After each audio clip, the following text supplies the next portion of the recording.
Chapter 1. Traversing the Pirate World. The raging winds, the relentless downpour of rain, and the surging undercurrents. And a figure adorned with a spherical bubble helmet.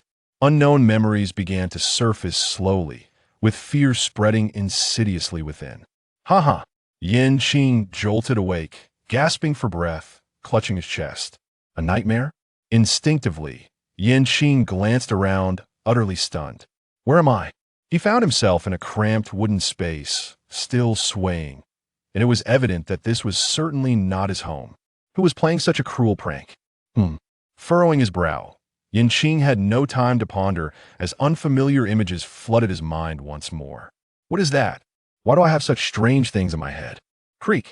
A faint sound echoed as the door swung open. Before Yin Qing could fully grasp the situation, he focused his gaze and beheld an orange-haired girl stepping inside. You're awake, the orange-haired girl said. Eh? Yin Qing was momentarily taken aback, then instinctively nodded. You seem much better. I fished you out and saved your life, so I shall take that bracelet on your wrist as a token of gratitude. The girl produced a golden bracelet adorned with a red gem, gripping it tightly, her voice leaving no room for dissent. What bracelet? Yin Qing was taken aback, instinctively questioning when he, an ordinary person, had come into possession of such an item. Is it not yours? The girl narrowed her eyes suspiciously. In that case, I shall not be polite. With that, the orange-haired girl snatched the bracelet back and exited the room. How peculiar. Yin Qing felt utterly bewildered. Upon closer inspection, he noticed that his hands had grown considerably stronger and fairer, and his clothing was clearly not his own. Turning his head, he glanced through the window and distinctly saw a vast expanse of blue. The sea? The thought surged within him. Boom! Like a clap of thunder, the images in his mind suddenly connected, and Yin Qing's expression shifted dramatically. Cold sweat trickled down his brow. Where is this? His heart raced violently as he raised his hands, visibly watching as blue covered his arms, muscles bulging. In the past, he had often fantasized about traversing worlds, but he never imagined it would actually happen to him. This is the world of One Piece. I crossed over. Truly astonishing. In the blink of an eye, a month passed. Yin Qing, now known as Harriet, followed closely behind Nami as a small lackey, a sword sheathed at his waist, and a large bundle on his back. Harriet had thought he was well versed in the ways of the pirate world, but upon reaching the shore, he was left utterly dumbfounded. Unfamiliar with prices, devoid of money, and lacking acquaintances, he found himself with nothing, naturally compelled to seek out the orange-haired girl who had extorted him. After all, she was the first person he encountered. Following a series of entanglements, Harriet successfully leveled up to the status of a small lackey. By now, Harriet had also learned the identity of the orange-haired girl Nami. When he first discovered this, he was taken aback, astonished to have met her. At present, Nami was merely 16 years old, and according to Harriet's memory, there were still 2 years before the plot began should he board the ship. Harriet found himself deep in thought. The world of One Piece was filled with wondrous islands since he had come to this world. Should he not take the opportunity to experience it fully? Otherwise, wouldn't it be a wasted journey? After all, his advantages were considerable. Harriet, what are you daydreaming about? If you break that, you'll owe me 10 million berries. At that moment, Nami chimed in playfully. Oh, a bead of cold sweat trickled down Harriet's forehead. But Nami, didn't you say it was worth 1 or 200,000 berries? Why 10 million? Yeah. Nami tilted her head, feigning confusion. It was clearly 10 million. Unfortunately, Harriet was no lovesick fool and would not fall for her antics. No. Looking at Nami, Harriet replied earnestly, one must be honest. What is honesty worth? Quipped the girl whose eyes sparkled with dollar signs. Harriet. They walked for over half an hour and finally reached the seaside. Though burdened with a large package, Harriet's current physical condition rendered it hardly a challenge. What a robust physique. According to Harriet's memories, this body was merely 17 years old, yet already stood at 6 feet tall. Surpassing 6 feet 3 inches seemed entirely possible. And his physical capabilities, while not extensively trained, were still over 3 times that of an ordinary person. He possessed great potential. Though Harriet had resolved to set sail, he was in no rush to train. He understood well that recklessness would not yield favorable results. He was an obvious novice, and haphazard training could easily lead to injury. Just look at the many veterans who, after intense military training, often bore hidden injuries requiring careful recuperation. Over the past month, Harrod had been absorbing various knowledge about this world while gathering books on physical training and medical knowledge. What? Where did the money come from? Hey, let's not forget Nami. Of course, Harrod had not paid the price without consequence in the name of a lackey fee and hardship compensation. Nami had managed to accumulate a debt of over 1,000,000 berries in no time. Truly ruthless. However, our protagonist was no fool. He began repaying his debt by fending off pursuers. With a physique surpassing that of an average person, dealing with ordinary folk was a piece of cake. His thrice strength allowed him to handle 5 or 6 unarmed assailants simultaneously. Yet, each time he repelled an enemy, it merely counted as 1,000-berry repayment, leaving Harrod secretly lamenting the greed involved. In the end, Nami only seemed more eager to amplify his debt. After all, how could such a valuable henchman be easily let go? All right, let's head to the next town and sell it. Nami took the package and carefully placed it on the small boat. As she opened the bundle, a delicate porcelain vase with golden patterns emerged. Great, this brings me one step closer. Nami clenched her small fist, exclaiming with delight. She was now nearer to her goal of 100,000,000 berries. There, suddenly, a voice rang out, followed by a flurry of footsteps. Harrod's expression turned grave in an instant. He spotted a burly man, standing at nearly 6 feet 3 inches, emerging from the nearby woods, a sword sheathed at his waist. Instinctively, he sensed the man posed a significant threat. Moments later, 6 others rushed out behind him. Run. Without a second thought, Nami hurriedly attempted to set sail. Harrod rushed forward to assist, quickly pushing the small boat, ready to board. Oof. At that moment, the burly man noticed Nami's movements, accelerating and leaping to close the distance, drawing his sword to strike at her. Seeing this, Nami swiftly pulled out her staff, assuming a defensive stance. Damn it! Cold sweat beaded on Harrod's forehead as he drew his sword, blocking the attack with a resounding clang. Nicely done. Nami unexpectedly complimented him. The burly man gasped in surprise. Regarding Harrod with newfound seriousness, he had used 70% of his strength in that strike, yet was thwarted by this unassuming young man. Interesting. The burly man's eyes glinted fiercely. If you possess such strength, you should be able to earn your keep, but to think you would resort to thievery, especially targeting my employer, I shall not be so courteous. As he spoke, his actions were swift. The burly man swung his sword, pressing the attack on Harrod. Harrod understood that, with his strength, he could easily make a living at the docks. Yet knowing this was the world of One Piece and encountering Nami, he was unwilling to settle for mediocrity. Once more, he blocked the attack, and this time his enhanced strength bore fruit, pushing the burly man back. What immense power! The burly man was taken aback, though his strength was above that of an ordinary person. He hadn't expected his opponent to be even stronger. Realizing brute force would not suffice, the burly man opted for agility. Skillfully maneuvering his body, he evaded Harrod's sword strikes, each collision dissipating 70% of the force at that moment. Harrod found himself in a predicament, struggling and appearing rather disheveled, as he was periodically cut by sharp edges. The delay allowed the pursuers to quickly catch up. Harrod! Nami exclaimed, her face marred by distress. Capture her! The burly man commanded without hesitation. Harrod, suddenly flustered, felt a surge of panic. Chapter 2. Exposure. What kind of strength did Nami possess? Having spent a month in her company, Harrod was well aware. Her martial prowess was decidedly inferior to that of the likes of Luffy and Zoro, and when compared to an average individual, she was hardly remarkable, her agility being her only slight advantage. Could she contend with 6 adversaries simultaneously? The notion seemed dubious. Harrod's mind was in disarray, and he was once again cut several times. Fortunately, the original owner of his body had a solid foundation, and the innate reflexes remained, allowing Harrod to endure. Quickly deal with him, or ill set sail. Nami screamed, her urgency palpable. Harrod's lips twitched, Yet he recognized that Nami was merely bluffing otherwise. She would have departed already. Nevertheless, the situation was far from optimistic. Seize her.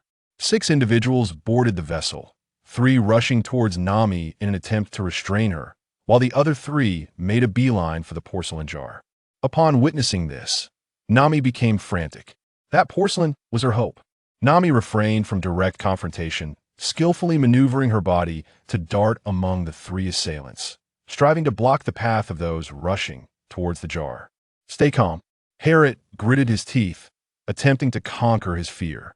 After all, just a month prior, he had been a law-abiding citizen, and now he found himself face-to-face with blades. It was worth noting that in the preceding month, only ordinary individuals had pursued them. Even the bodyguards had wielded no genuine weaponry, and he never anticipated such a downfall this time. Trust your Bodis instincts, Harriet murmured to himself, gradually relinquishing control over his mind, allowing his Bodis instincts to respond to the peril. The burly man suddenly sensed something amiss and promptly intensified his assault. However, Harriet now evaded with greater ease. His agility had surged to an entirely different echelon, his Bodis instincts surpassing the limitations of cerebral control. Fishman karate, upper-level palm strike. In a flash, Harriet dodged and unleashed a powerful left palm strike. His skin rapidly transformed to a cerulean hue, his height increasing by 10 centimeters as electric sparks flickered across his surface. Bang! The speed of the strike was such that the burly man had no time to react, being struck squarely on the left cheek, the immense force propelling him a meter away, rendering him unconscious. Captain, the sight left the remaining 6 in stunned disbelief. Just moments ago, they had held the upper hand. How had the tide turned so swiftly? What is this? Nami observed, her expression darkening instead of brightening. Several tall figures flashed through her mind. Fishmen. Huh. Oblivious to his own exposure, Harriet, still riding the wave of adrenaline, charged towards the 6. Who is this guy? The bodyguards instantly fell into a state of panic.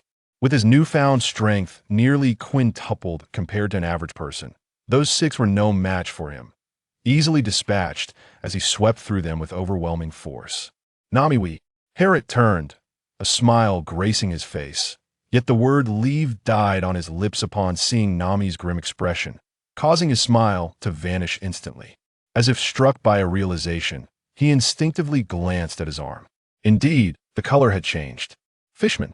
Harriet quickly deduced the cause. Nami's homeland had been overrun by fishmen. Now that he had revealed his fishman traits and employed fishman karate, it surely dredged up her painful memories. What is wrong with your skin?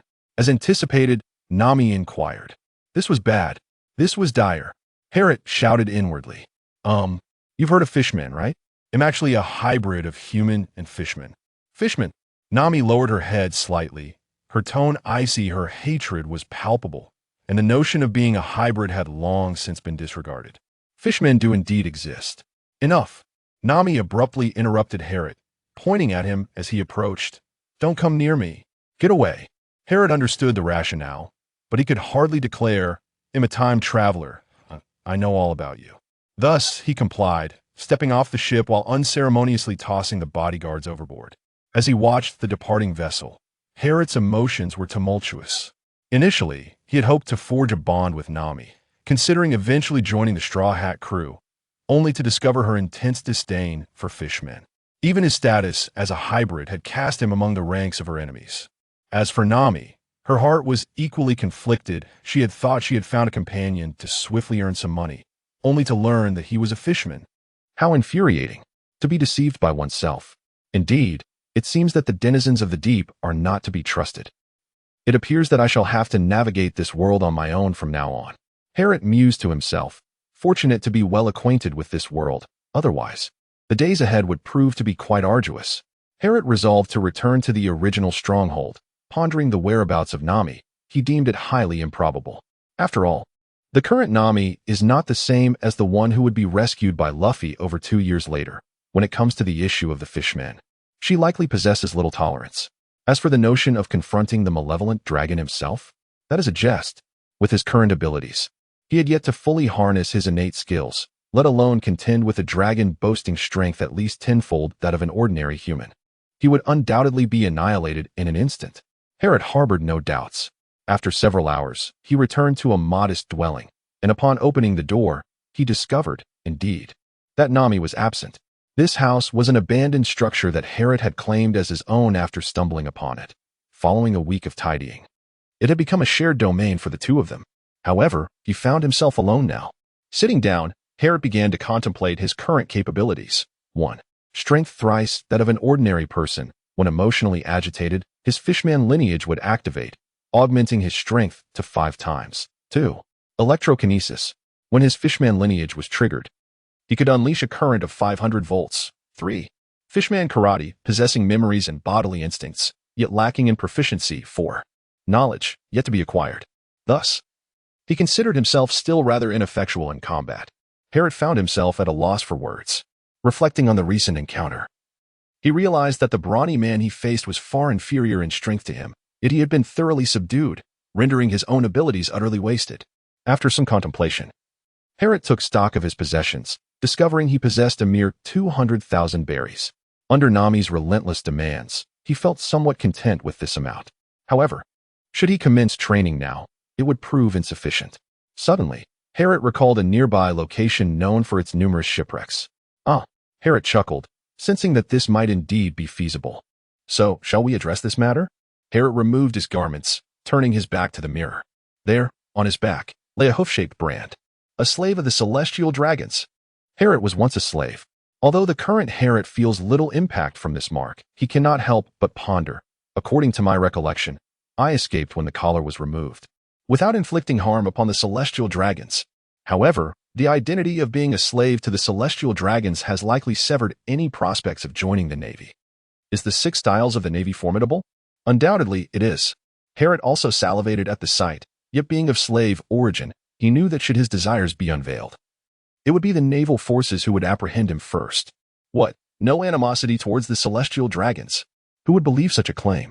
Thus, Herod had no choice but to fend for himself. Although acquiring the 6 styles training method was an impossibility, achieving a similar effect remained within the realm of possibility. Chapter 3. The thought of travel on a moonlit autumn night, June 12, 2016, at 9:08:30. Time swiftly elapsed, and a year and a half had passed. Suddenly, a figure leapt rapidly from the sea. Bursting forth, a multitude of bubbles followed. With a resounding splash, a 10-meter-long fish emerged from the depths, unconscious and floating upon the surface. Herod took a deep breath and patted the bag on his back. At that moment, he stood bare-chested, his slender gills visible on both shoulders, his upper body forming an inverted triangle that showcased his robust musculature. As a hybrid of human and fishman, he not only possessed extraordinary strength, but also inherited certain fishman traits, such as the ability to emit electricity and the presence of gills. Thus, he could effortlessly traverse the ocean depths. Apart from some colossal creatures and powerful currents, the sea could be considered his personal playground. Over the past year, he had frequently trained under immense pressure at the ocean floor, supplemented by various training equipment, resulting in a remarkable transformation in his physical condition. He had now mastered the ability to fully harness his fishman lineage, with his physical prowess tripled compared to his former self. As for fishman karate, he had also completely mastered it and was currently striving to develop new techniques. One could say that he could now easily defeat at least 10 versions of his previous self. Opening the bag, Herod felt a surge of joy. Astonished by the bountiful haul, at least 1,000,000 berries, he surmised. Gazing at the golden treasures, Herod was filled with delight. What was his greatest advantage in the world of pirates? Herod was acutely aware that possessing the blood of a fishman endowed him with extraordinary physical abilities and the capacity to remain submerged in the ocean for extended periods. Albeit his speed could not rival that of a true fishman. Over the past few days, he had been inquiring about areas with a high incidence of shipwrecks. As fortune would have it, aside from a few sites already visited by others, he utilized his advantages to explore the depths of the sea and unearthed a plethora of treasures. If Nami were here, she would surely be overjoyed to behold such riches. Herod mused. Alas, Nami would not return. Instinctively grasping the large fish he had captured, Herod oriented himself and swam toward the shore. Meanwhile, not far from Herod, aboard a pirate ship, a young pirate sat idly atop the lookout, gazing vacantly at the sea. Suddenly, he stood up, blinking in disbelief. What? Is someone swimming out there? He exclaimed. Is he being chased by that enormous fish? Could he have encountered a shipwreck? How intriguing.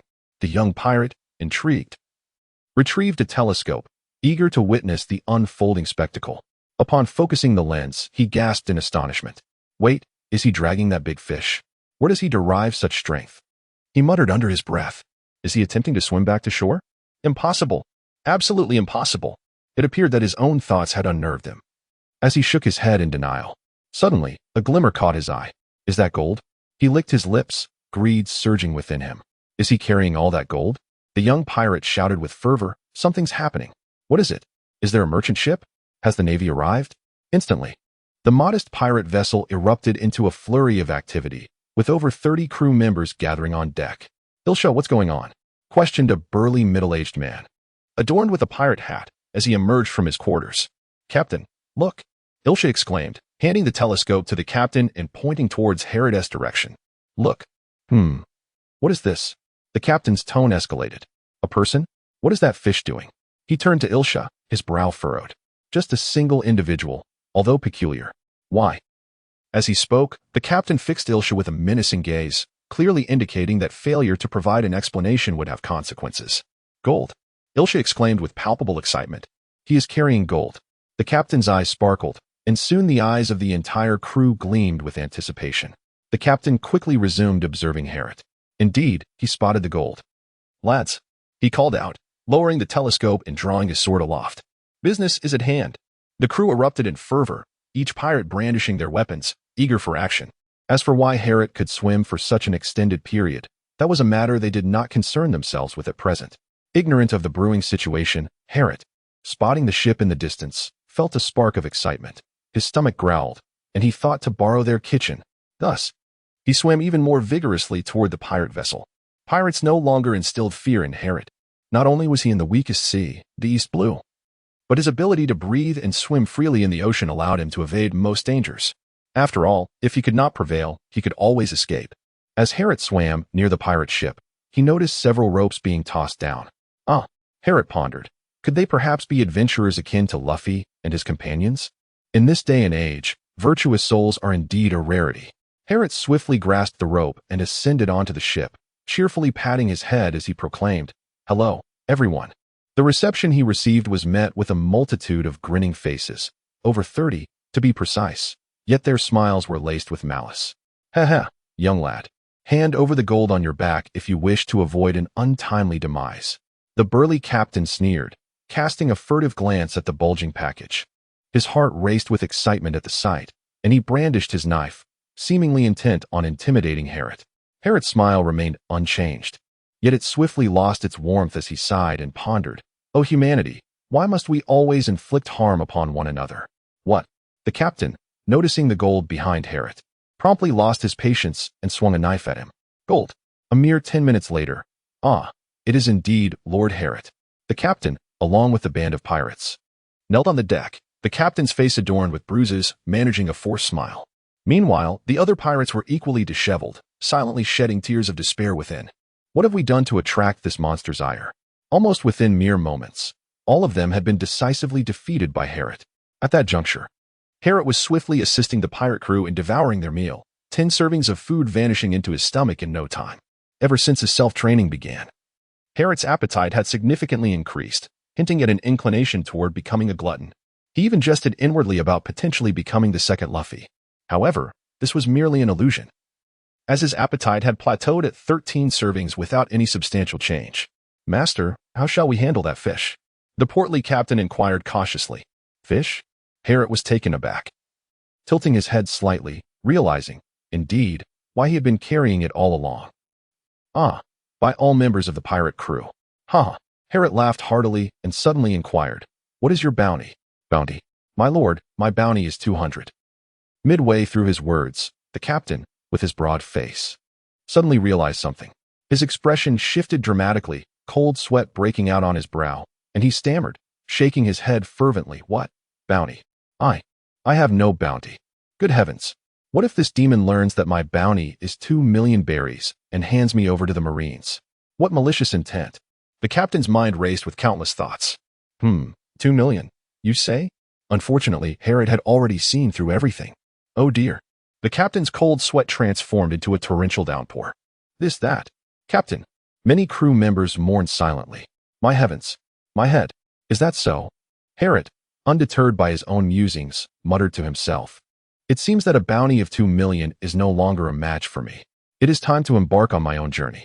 Chapter 4. The town of Wutan. I extend my gratitude to the legendary myths and the generous contributions from Bien Yifan, as well as to all those who have supported me with their recommendations. As Harriet set sail once more, he found his purse enriched by the bounty of Captain Big Face.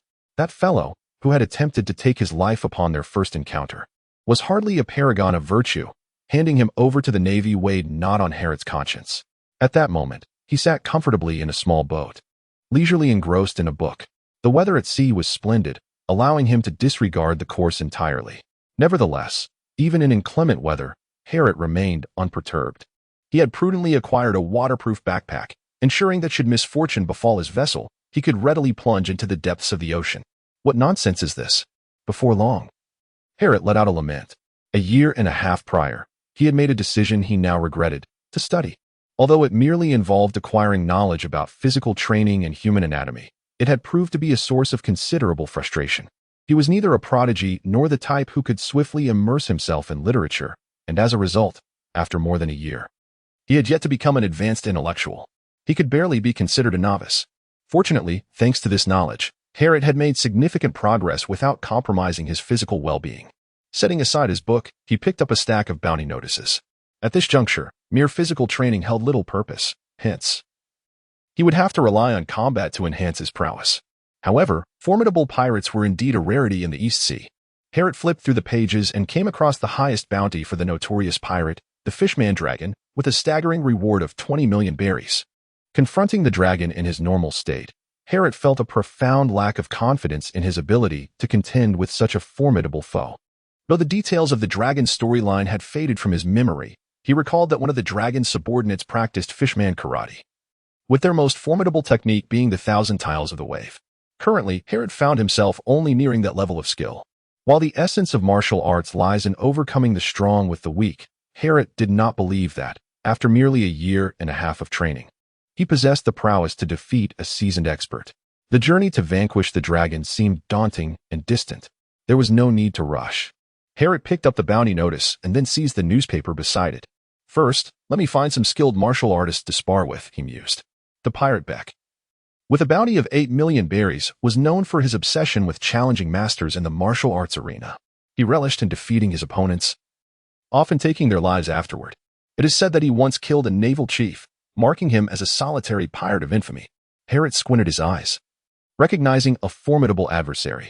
Upon his return to the shore, he arrived at a quaint town known as Wutan. Though modest in size, this town holds considerable renown in the East Sea. It is a place where one might encounter not only naval officers but also bounty hunters and even pirates. Here lies the famous intelligence exchange of the East Sea, where, for the right price, one can procure a wealth of information. Logically, such an establishment should not exist so ostentatiously, yet it has remarkably evaded any closure, prompting speculation about the influential figures behind it. However, at this moment, Harriet was not concerned with the identities of these shadowy patrons. His sole desire was to uncover the whereabouts of Beck. The vastness of the East Sea left him with little confidence that he would simply stumble upon his quarry. With a heavy pack slung over his shoulder, he casually entered a nearby tavern. Upon stepping inside, Harriet immediately noticed a group of pirates already present. His eyebrows raised slightly, but he remained composed. Indeed, the Navy lay in ambush at Orange Town. Fortunately, their captain had keen instincts, acquiring intelligence in Wutan that thwarted the naval forces. The pirates erupted into laughter, reveling in their apparent triumph. It was evident to Harriet that this gang had initially intended to raid Orange Town, only to discover that the Navy had caught wind of their plans and set a trap. Yet, this turn of events only served to highlight the authenticity of the information available here. Paying no heed to the raucous pirates, Harriet approached the tavern owner. The proprietor was a middle-aged man with a receding hairline, clad in a suit, and wore a gentle smile. "Good sir, what can I get for you?" he inquired cheerfully. "Perhaps a glass of fruit juice," Harriet replied, tilting his head, uttering a request that left many momentarily stunned. The pirates burst into laughter, one exclaiming, "What did that lad ask for? Fruit juice. Why not go home for some milk instead?" Their boisterous laughter echoed through the tavern, tears nearly streaming from their eyes. The owner, unfazed by the peculiar request, was accustomed to the eccentricities of pirates frequenting Wutan. He calmly retreated to the back for a moment and soon returned with a glass of apple juice. Harriet took a comfortable sip, reflecting on his past life where he never particularly enjoyed drinking. In this world of pirates, his current form had yet to encounter alcohol. As for these pirates, he held little interest in them. They were but mere trifles. "Boss, do you happen to know which informant is the most reliable?" Harriet directly addressed the matter at hand, stating that, to his knowledge, the tavern also served as an intermediary. The proprietor glanced at Harriet and remarked, "So the guest seeks to acquire information. You understand the protocols, I presume?" "Of course," came the reply. Haru nodded slightly, opening his backpack just a crack to reveal a stack of money, 100,000 berries. The proprietor nodded in acknowledgement as he accepted the funds, then inquired, "Are you seeking information about the Navy, the pirates, or something else?" "Pirates. I'm looking for someone." Haru replied directly. Seeking someone, is it? A deposit of 100,000 berries is certainly sufficient," the proprietor remarked with a cheerful smile. Harriet understood that if he inquired about naval intelligence, the deposit would escalate to 500,000 berries. After all, the Navy represented the government's power, reigning as the sovereign force of this world. Selling such information was tantamount to breaking the law, inherently fraught with peril. "Do you see that?"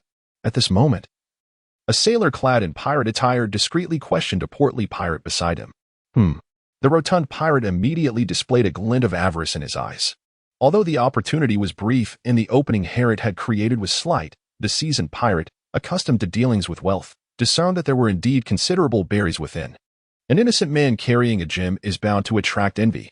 "Keep your gaze fixed," the sailor in pirate garb urged, before hastily departing. Harriet paid little heed to the commotion. Upon learning the location, he promptly set out. Exiting the tavern, he followed the directions provided by the tavern keeper. Unbeknownst to him, the throngs of people dwindled increasingly until he found himself in a dark alley. Almost there. "Harriet, rouse your thoughts and emerge. The mice have been discovered." At that moment, more than 20 figures swiftly emerged from various corners, subtly encircling Harriet. Among them were several pirates from the tavern. "You there. If you wish to avoid a grim fate, surrender your backpack." A leader-like figure, a burly man with a thick beard, stepped forward, wielding a spiked club upon his shoulder, exuding an air of intimidation. "Oh." Harriet, taken aback, murmured, "I was merely trying to keep a low profile. I never anticipated that I would attract trouble." Is this what they call the unintentional troublemaking aura of the protagonist? The bearded man, recognizing the other party's unwillingness to compromise, resolved not to let the matter slide. "You lot, advance." With a flourish of his club, the bearded man commanded his small band of pirates, who rushed forward with a cacophony of shouts, brandishing their knives, intent on eliminating Harriet. It truly is rather intriguing. Harriet's muscles tensed, and suddenly he sprang into action, seizing the arm of one pirate wielding a dagger and executing a powerful shoulder throw, sending the pirate crashing into his comrades. Bang! 3 pirates were instantly incapacitated. Without hesitation, Harriet grasped another pirate and wielded him as a weapon, striking down upon the group of marauders with formidable force. Harriet possesses strength that surpasses that of an ordinary person by 9-fold, effortlessly grasping individuals as if they were mere toys. The pirates, intimidated by his prowess, found themselves overwhelmed, with 5 of their own already incapacitated. Big Beard, taken aback by the rapid defeat of nearly half his crew within a mere 30 seconds, recognized the formidable nature of his opponent. He swiftly brandished his spiked club, commanding his subordinates, "Stand down." The pirates, faces etched with fear, promptly retreated upon the captain's orders, leaving only those who lay defeated on the ground. Harriet cast a peculiar glance at the bearded man. "My friend, this time we have truly faltered. This amounts to 500,000 berries. Shall we let it go at that?" The bearded man replied, as he took out a stack of money and readily tossed it to Harriet. Harriet widened his eyes in astonishment. This development was rather peculiar. It was not customary for one to rise only to be met with a slap in the face. How had he become so perceptive? Nevertheless, Harriet was not one to harbor a grudge. After accepting the stack of money, he said nothing further and departed. The captain? Some pirates were perplexed. Not only had they let their adversary go, but they had also offered him money. This individual was not to be underestimated. He had clearly not fought seriously just moments before. The bearded man had keen insight, swiftly recognizing that Harriet was effortlessly overpowering this group of pirates, not exerting his full strength at all. Harriet entered a dark passage and descended into a basement. Upon his arrival, he encountered 10 doors, each marked with its respective number. Door number 8. Harriet, adhering to his employer's instructions, entered room 8. It was a small compartment, with iron bars before him, obscured further by a black cloth draped over the top. Clearly, this arrangement was made with the safety of the information broker in mind. What do you want? A voice came from the other side. Where is Becker? Harriet did not waste words. The Becker with the bounty of 8 million? Indeed, 800,000. Harriet raised an eyebrow inquisitively. What? The other party seemed to discern Harriet's thoughts and replied, Beck is a lone wolf. Tracking his whereabouts is no simpler than locating a pirate crew. Furthermore, he is currently situated in quite a remote area, making it exceedingly difficult for us to ascertain his location, even if we were to find any trace of him. Very well. Harriet, without any superfluous words, promptly produced 800,000 berries and handed them through the small window. In return, the other party immediately passed a sealed envelope, indicating his current location, which is estimated to be where he would remain for approximately 6 days. Harry nodded knowingly. Understanding that the other party was concerned that he might be too slow and miss Baker, thus tarnishing their reputation. Consequently, he conveyed this information to himself, implying that if Baker could not be found, he could only blame himself. Harriet rose and departed from the scene. Chapter 5. Beck and Baroque. A few days later. On a beach of a small island in the East Sea, Beck, wrapped in bandages, lay on a lounge chair, licking his lips and chuckling. So, you wish to establish an ideal realm devoid of warfare? Precisely, replied Mr. 10, a man clad in black with a knife at his waist, smiling. What do you say? Care to join us? As he spoke, he discreetly prepared for any opposition, ready to resort to violence should Beck decline. Their organization prided itself on its secrecy. If he were to refuse, the information would never escape. Moreover, if Beck were to flee, it would be deemed a failed mission. There would be higher-ranking agents sent to hunt him down. Thus, by aligning with you, I shall have the opportunity to battle stronger foes? Beck inquired, his eyes gleaming with fervent combativeness. Mr. 10 exhaled softly, relieved. Thankfully, he had gathered intelligence on Beck beforehand.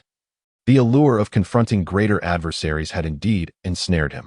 Indeed, the Grand Line is teeming with formidable beings, including those with devil fruit abilities. You shall find ample opportunity for exhilarating combat. Mr. 10 continued to entice, all the while unconcerned with the potential fate that awaited Beck. Very well. Beck nodded, declaring, I shall join your ranks. Ha. Mr. 10 rejoiced, exclaiming, You shall never regret this decision. Beck chuckled as well, secretly plotting to challenge the high-ranking agents Mr. 10 had mentioned. Even the leader himself, surrendering so easily would not be a trivial matter. Hello. Mr. 10 fetched a transponder snail to contact Mr. 3. What's the status? Mr. 3 inquired immediately upon connection. Mission accomplished. Beck has agreed to become a member of our Baroque works, Mr. 10 reported promptly. Excellent. Then hasten to lead him into the Grand Line. There are further tasks awaiting you, Mr. 3 responded. Understood. Allahu. Beck suddenly shouted, interrupting Mr. 10. Startled, Mr. 10 nearly dropped the transponder snail, his expression shifting to one of anger. Turning around, he beheld a young man emerging from the sea, barefoot, clad in a black tank top, with slender scars adorning his shoulders and a large pack slung across his back. Who are you? How did you appear here so suddenly? Beck demanded, his gaze fixed intently on Harriet. Harriet had just surfaced from the water, and Beck had not noticed anyone in the vicinity prior. Had he been on the island all along, or had he swum here? If it were the latter, this individual must be extraordinary, capable of holding his breath for such an extended period. The seaside was clear. Beck had observed that the waters within 500 meters bore no sign of life. Hey, did you hear something? Mr. 10 inquired loudly, oblivious to the implications of the situation. Hear what? Harriet paused for a moment, but soon noticed Beak, a smile lighting up his face as he said, Beak, indeed you are here. Do you know him? Harriet's tone led Mr. 10 to believe that Beck was acquainted with him. No, we have never met. Beck shook his head. Mr. 10, the phone bug is still on. They can undoubtedly hear what is being said here. Eliminate him. Mr. 10 promptly responded, Understood. I have come specifically to find you, Beck. Harriet approached, casually tossing his backpack onto the beach, indifferent to his damp clothing. Oh, Beck inquired, a bounty hunter? Before Harriet could respond, Mr. 10 interjected. We cannot allow the information about our organization to be compromised. We must eliminate him. A bounty hunter?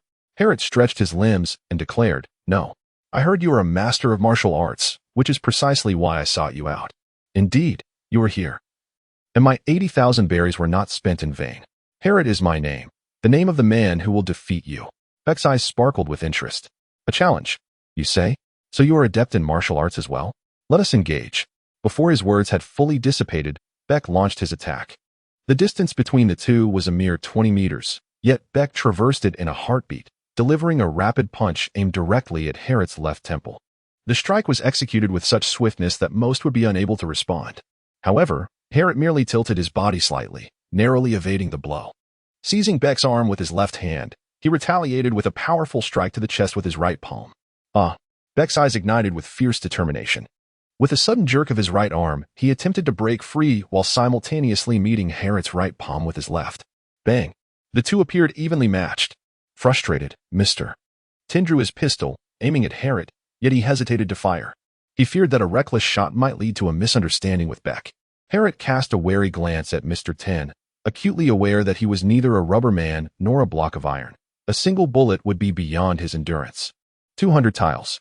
Herod, empowered, delivered a powerful punch aimed at Beck's head. Upon reaching a certain level in the art of fishman karate, one can adeptly control the output of their strength, and Herod had now mastered this ability. Compared to before, his strength had significantly increased. Beck immediately sensed the change, becoming even more exhilarated, realizing that this was not Herod's full power. With a swift movement, he tilted his head, as if activating a hidden switch, and his speed surged to an entirely new level.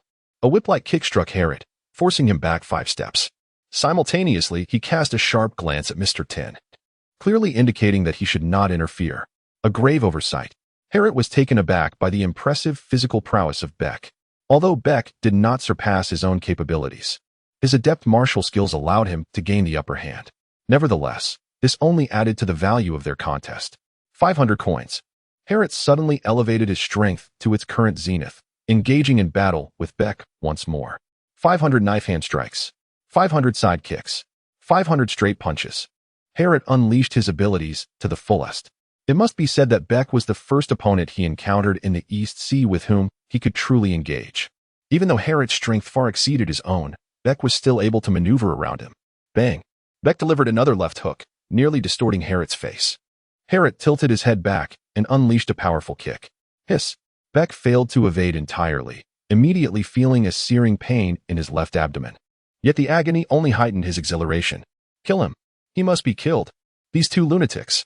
Mr. Tin, observing from the sidelines, felt his brow twitch.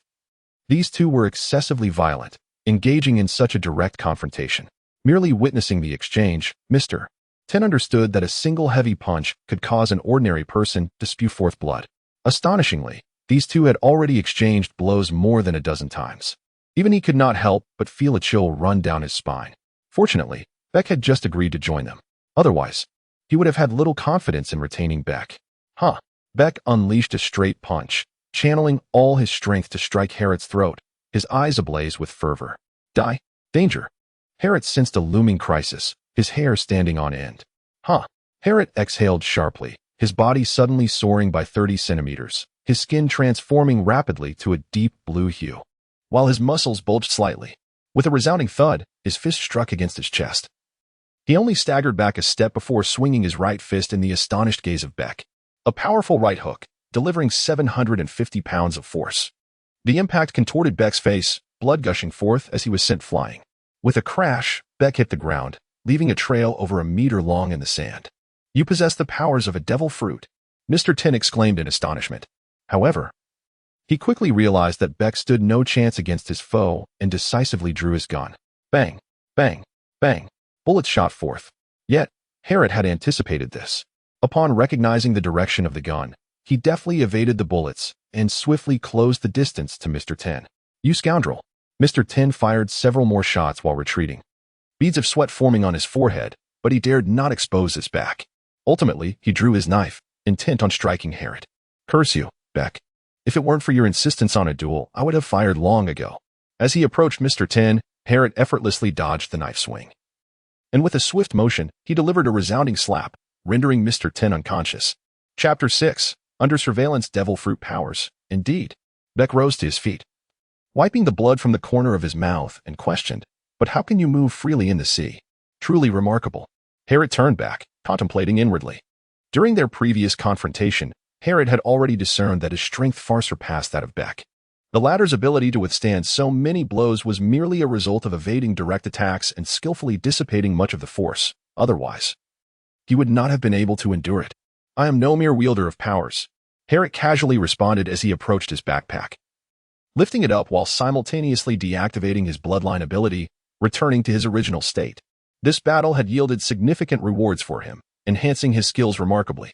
Indeed, practical experience is the most effective catalyst for personal growth. What are you doing? Beck asked, taken aback by Harriet's actions. I am leaving this place, Harriet replied directly. What? Beck exclaimed, momentarily stunned, his anger flaring. Are you just going to leave like this? Harriet furrowed his brow, casting a glance at the still trembling Beck. What else could it be?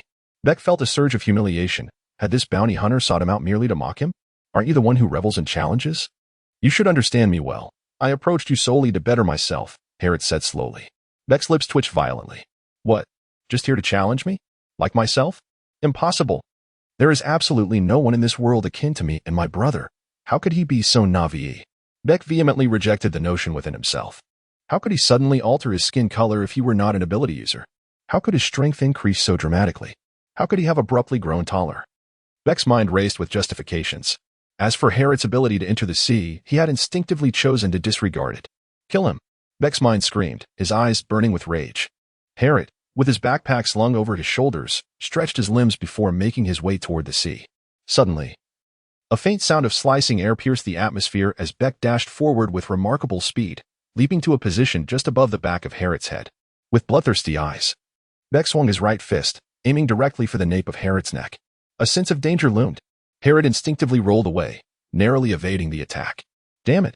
Harriet was infuriated. This fellow actually resorted to ambush. Isn't he a maniac for challenges? How could he possibly be so unable to bear defeat? Harriet was certainly unaware that Beck was wanted for his propensity to ambush and eliminate complacent masters following his failures and challenges. Whether victorious or defeated, he would resort to killing. Thus, he was deemed a perilous individual. You scoundrel. Harriet turned around, without uttering a word, cast aside his backpack, and activated his bloodline, transforming once more into a tall figure of azure. His speed surged, nearly doubling, as he charged forward with a full-force punch. Just as Beck prepared to evade, he felt a sharp sting on his left cheek that surged towards his head, momentarily rendering him unconscious. When he regained his senses, it was too late to escape. A cold sweat broke out as Beck instinctively raised his hands to shield his head, his mind roaring. How could I fall here? I have yet to enter the Grand Line. I must withstand this. With a resounding thud, 750 pounds of force struck him, a blow from the Fishman Karate's shark fist.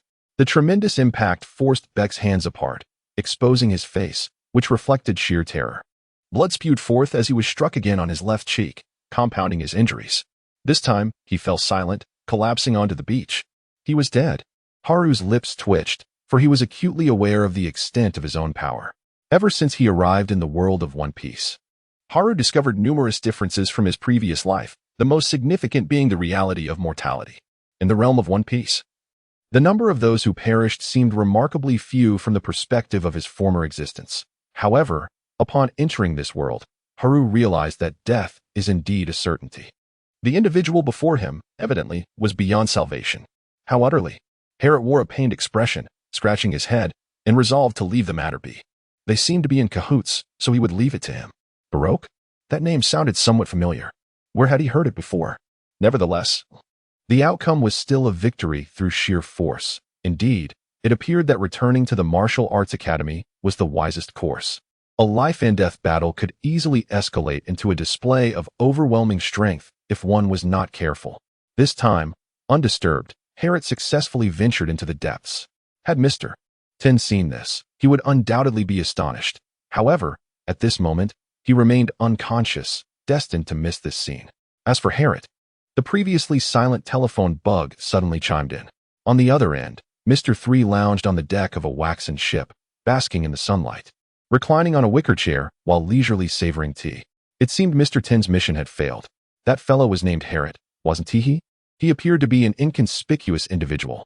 However, it was quite astonishing that he managed to defeat Beck. Beck's strength was nearly on par with Mr. 5's. Should he consider extending an invitation to him?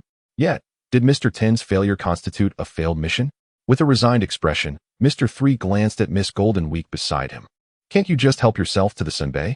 Seated quietly, Miss Golden Week merely fixed her gaze upon Mr. 3. All right, here. Mr. 3 picked up a plate of sunbae and handed it to Miss Golden Week. Meanwhile, in a house in Wutan Town, a middle-aged man wearing a black hat spoke into the telephone bug. Sir, a person arrived a few days ago. It seems to be the same fellow from a year and a half ago. Oh, who is it? Came the voice from the telephone bug. The merman hybrid with a bounty of 100 million, exclaimed the black-hatted man excitedly. What? Is he still around? The voice on the other end immediately grew animated. He is not here. It seems he went to seek out a new pirate in the East Sea, the black-hatted man replied, shaking his head. I just returned and discovered this from the intelligence gathered by my subordinates. It is currently quite challenging to ascertain his whereabouts. Find him. The voice on the other end was resolute. This is a request directly from the celestial dragons. Establishing a connection with them would greatly benefit us. We must locate him. Do you understand? Yes. The black-hatted man nodded earnestly. I will ensure that the various branches in the East Sea cooperate with you to find him as soon as possible. Understood. If necessary, we can leverage our connections within the Navy. We must locate Harriet before any other organization. Capture him alive. Do you comprehend? Understood. What Harriet was unaware of was that a year and a half ago, the celestial dragons had offered a substantial reward in search of him. He could hardly fathom that during this brief period of trading in Wutan Town, he had drawn attention. A vast net was gradually encircling him. Chapter 7. Interlude Bang. With a muffled thud, a middle-aged man clad in a white martial arts uniform was knocked to the ground. Master, the disciples of the martial arts school, seated on either side, exclaimed in astonishment in unison. Cough, cough. The master coughed a few times. Despite his unwillingness, he conceded, my dear opponent. It is I who have lost. Few Harriet exhaled deeply and simply nodded. After all, he was here to issue a challenge. And it was rather inappropriate to say anything at this moment. Have you heard the news? What news? The one about the challenge enthusiast, Harriet, defeating Beck. What? Is that true? Indeed. I have also heard that he has challenged 13 martial arts dojos in the past 2 months, winning 9 of them. Wow, that is impressive. The apprentices of the various dojos whispered among themselves. Fortunately, I practice fishman karate. Otherwise, it would be quite difficult to control my strength. Harriet thought discreetly as he stepped out of the dojo. His power far exceeded that of an ordinary person, had it not been for his exceptional control. Many dojo masters would likely have been killed on the spot. In such a scenario, he would surely become a wanted criminal. While he yearned for freedom and wished to experience the wonders of the world, that did not imply he aspired to become a pirate. After all, pirates are deemed unlawful, and he had always been a law-abiding citizen in his previous life. The notion of transforming into a terrorist was quite hard to accept. Shortly thereafter, Harriet arrived at a small seaside village. Brother Harriet, did you win? Brother Harriet, did you defeat that dojo master? As soon as he entered the village, the local children flocked around him, chattering eagerly. Of course I won. Harriet flashed a V sign, revealing his white teeth as he smiled. Oh, the children cheered and rushed towards him. Harriet had been residing in this small village for the past week, and with his wealth of experience, he had naturally won over this group of youngsters.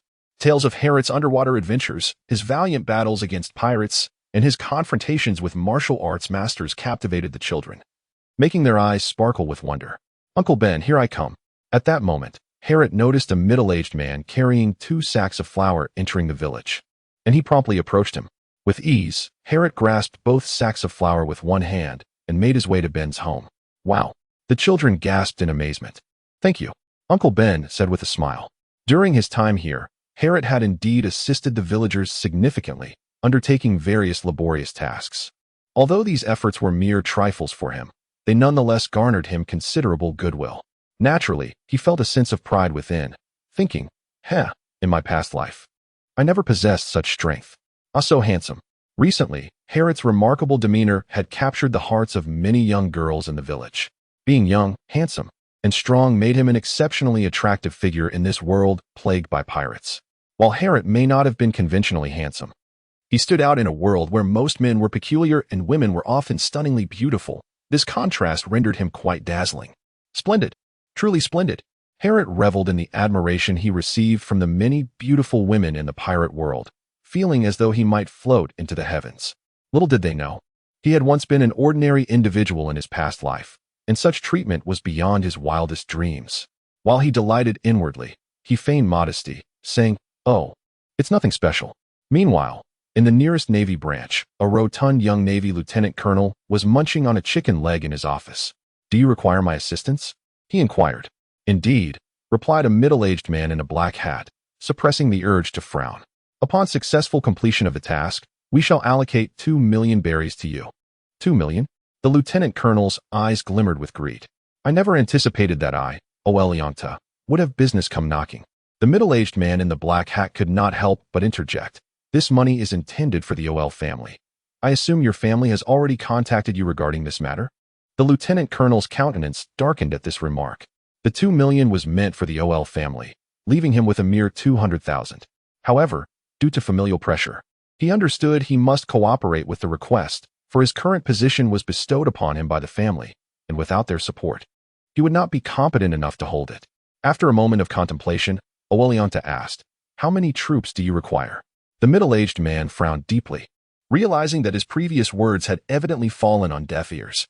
He reiterated, "Harriet has a high likelihood of eliminating the bounty of 800,000 berries on Beck. Our side lacks skilled personnel, so we hope the OL family can assist, and it would be preferable if some sailors could lend their strength as well." "The OL family's experts?" questioned Oelianta, his tone tinged with skepticism. The middle-aged man regarded him with disdain, realizing that the man before him was utterly clueless. He was aware that the OL family had dispatched a skilled individual months prior, one who had participated in the CP9 selection. Although he had ultimately failed, he remained a remarkable talent in the East Sea. "I require his assistance," the middle-aged man stated. "Alti." "Alti." Oelianta pondered for a moment before a look of realization crossed his face. "Ah, I shall summon him immediately." "Much obliged," the middle-aged man replied, though his respect for Oelianta had diminished considerably. The thought that Harriet's bounty had risen to 300,000,000 berries at the behest of the celestial dragons filled him with excitement. Should the operation succeed, he would undoubtedly reap significant rewards as well. "I shall take my leave now. I appreciate your assistance tonight." The middle-aged man bowed and exited. As Harriet took another hearty bite of chicken, Oelianta's eyes flickered with determination. "It appears Harriet's worth exceeds 2,000,000 berries. I must devise a strategy to secure greater benefits." He contemplated the idea of withholding Harriet, but ultimately decided to hand him over, albeit with a delay. Grabbing the transponder snail, he dialed a number. "Moses, it's me. Please get in touch with, that Alti fellow. Yes, him. Have him come here promptly." "Understood," came the reply from the other end before the transponder snail went silent. As night swiftly descended, the moon shrouded by clouds, it was the perfect time for events to unfold. "Is this the place?" Oelianta, accompanied by over 30 sailors and a black-clad man with a buzz cut, whispered to the middle-aged man in the black hat as they concealed themselves outside a village. Observing the only lit room, the middle-aged man had also brought along a skilled fighter, one who had previously defeated a pirate with a bounty of 600,000 berries. Although their organization had an even more formidable expert stationed in Wutan town, deploying him would only attract the attention of rival factions. The matter concerning Harriet is not solely known to their organization. Other intelligence agencies are equally aware. There are numerous individuals eager to curry favor with the celestial dragons. Yet their organization seeks to avoid interference from rival intelligence entities. Even with the leverage of personal connections and the influence of their family, they have refrained from disclosing their true intentions. After all, in comparison to establishing a rapport with the celestial dragons, their petty favors hold little value. "Major, he is in that room. We will swiftly apprehend him shortly," whispered the middle-aged man in the black hat. "Moreover, he must be captured alive. It is preferable that he is neither gravely injured nor disabled." "Indeed," Oelianta replied with a furrowed brow. The stipulation of capturing him alive while avoiding serious injury posed a significant constraint. After all, Alv is a veteran of the CP organization and has even participated in the CP9 preliminaries. I am confident he possesses the capability to apprehend Harriet. A smirk crept across the face of the middle-aged man in the black hat. "Humph." Oelianta chuckled, his jowls quivering with delight. Although he was aware of Harriet's prowess in dispatching a bounty of 8,000,000, he did not believe Harriet could withstand Alv's might. Oelianta cast a glance at Alv, who had been thoroughly assessed in recent times. While his knowledge was limited, He was aware that Alv had previously eliminated 3 pirates with bounties in the tens of millions. Dealing with a native from the East Blue would undoubtedly suffice. At that moment, Alv remained expressionless, rendering his thoughts inscrutable. "Let us proceed," commanded the middle-aged man in the black hat. "We must avoid alarming the villagers and causing them harm." He was keen on keeping the situation contained to prevent attracting the attention of other organizations. After all, the Navy's intervention could be framed as a piracy eradication effort. But fatalities would undoubtedly incite media coverage. This area is known for its abundance of martial arts halls and has always maintained a sense of tranquility. "Understood." Orleanta responded nonchalantly. The man in the black hat shook his head, aware that his counterpart had absorbed little of his admonitions, yet he refrained from voicing his discontent, as they were in a cooperative relationship. At that moment, Harriet was engaged in his daily exercise, performing push-ups. Although his progress had slowed considerably compared to the past, incremental gains were still achievable. Harriet's ears suddenly twitched, his perceptive abilities having significantly enhanced compared to before. The skills he honed in the depths of the ocean allowed him to immediately notice a cacophony approaching him. Who could it be? Harriet did not believe these were villagers, and immediately became vigilant. He swiftly turned his body and stood up. Cautiously, he approached the window and meticulously observed his surroundings in the light. Someone is there. After a few seconds, Harriet discerned numerous dark figures advancing towards him. Are they coming for me? Harriet found it peculiar. It seemed he had not offended anyone. Could it be that those martial arts masters who had been defeated harbored resentment and conspired to teach him a lesson in the shadows? The more Harriet pondered, the more plausible it seemed. Marines? However, when he discerned the attire of the shadowy figures, he was taken aback. What were they doing here? Could it be that he had been discovered by the celestial dragons, and that a command had been issued? Harriet furrowed his brow, contemplating the situation, and soon found it quite plausible. After all, he had not engaged in any actions that would provoke the Navy. Harriet did not linger and promptly began to pack his belongings. After observing for a while longer, he couldn't help but breathe a sigh of relief. It appeared to be merely a group of naval soldiers. If formidable officers had indeed arrived, it would have been truly dire. However, this was the East Sea, not the Grand Line, so it was reasonable to assume that the number of high-ranking officers would be quite limited. Harriet, feeling a surge of determination, swiftly slung his backpack over his shoulders and leaped out of the window. What? The middle-aged man in the shadows, clad in a dark hat, was taken aback by this unexpected turn of events. Incredible, he had been discovered. Seizing the moment, he could no longer afford to remain concealed and shouted out, "Capture him."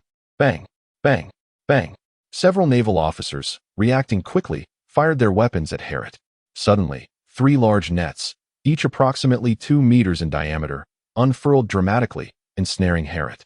A net? Harriet's lips twitched involuntarily. This contraption was certainly not easier to evade than a bullet. The net surged from both sides and the front, compelling Harriet to swiftly adjust his posture. With an explosive burst of energy, he leapt, soaring above the formidable net before him. Such an impressive height. Many sailors were taken aback. He must have leapt over 3 meters. How could an ordinary person achieve such a feat? Flee. Harriet displayed little interest in engaging with the Navy and chose to depart without hesitation. Whoosh. Harriet dashed towards the outskirts of the village at a remarkable speed of 12 meters per second. Such swiftness was truly astonishing. The middle-aged man in the black hat was slightly taken aback, yet he remained composed. Escaping from this place would not be an easy feat for Harriet. Whoosh. Indeed. Just as Harriet covered 100 meters, a figure suddenly charged towards him. The faint sound of slicing air echoed, and a fist rapidly loomed larger before his eyes. What incredible speed! Harriet was also taken aback. The speed of the explosion surpassed even his own. With a slight tilt of his head, he evaded the incoming fist, fully aware that he was facing a formidable opponent. Without hesitation, he executed a knee strike. Bang! The opponent swiftly countered with a slap, successfully blocking the knee strike and retreating 3 steps.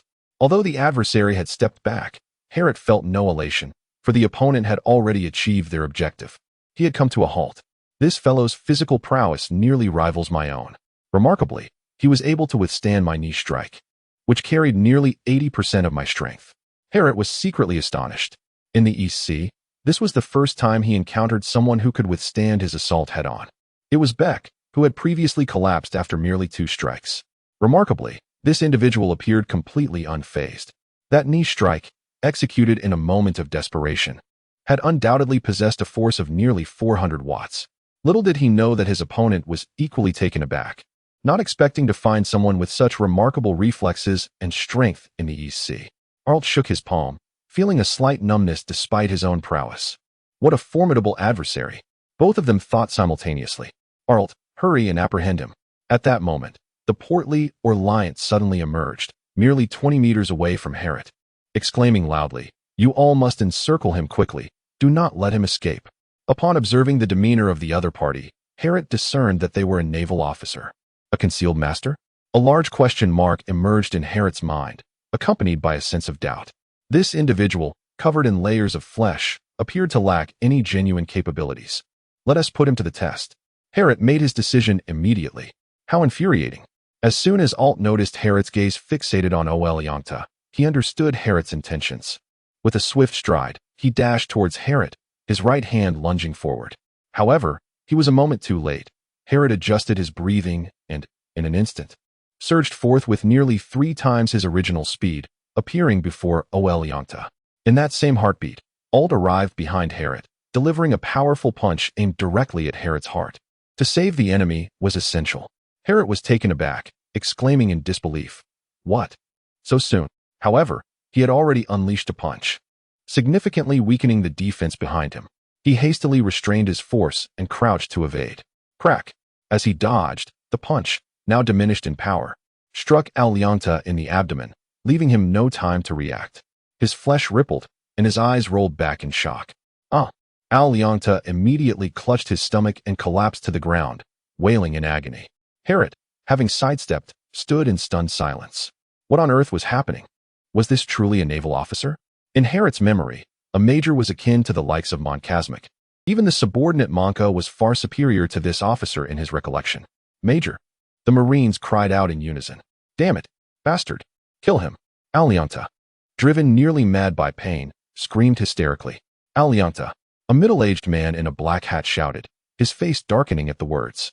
Alt remained silent, swiftly positioning himself beside Alianta, vigilantly watching Harriet. At that moment, Harriet did entertain the thought of seizing this major as a hostage, but soon reconsidered. Running away seemed the more prudent option. Whoosh! Just then, a flash of a blade cut through the air, blocking Harriet's escape route. Another man in black appeared, wielding a saber, his gaze fixed intently on Harriet. Meanwhile, the Marines closed in, each brandishing their weapons, aimed squarely at Harriet. Upon observing the peculiar apparatus beneath their gun barrels, Harriet realized it was intended for launching a massive net. Alas, this predicament had escalated. Colonel Liang, a middle-aged man in a black hat, hurried over to assist Liang, simultaneously whispering in caution, "This Harriet must be captured alive." "Damn it!" Liang gritted his teeth, his eyes ablaze with fury. "Fire! Seize him. I shall give him a thorough beating." With a sigh of relief, the man in the black hat thought, as long as he survives, the physical pain is inconsequential. Bang! Bang! Bang! In response to his command, the Marines fired once more, and soon, nets were being deployed from all directions. "Activate!" Harriet's pupils suddenly constricted as he inwardly exclaimed. Crack! Crack! Crack!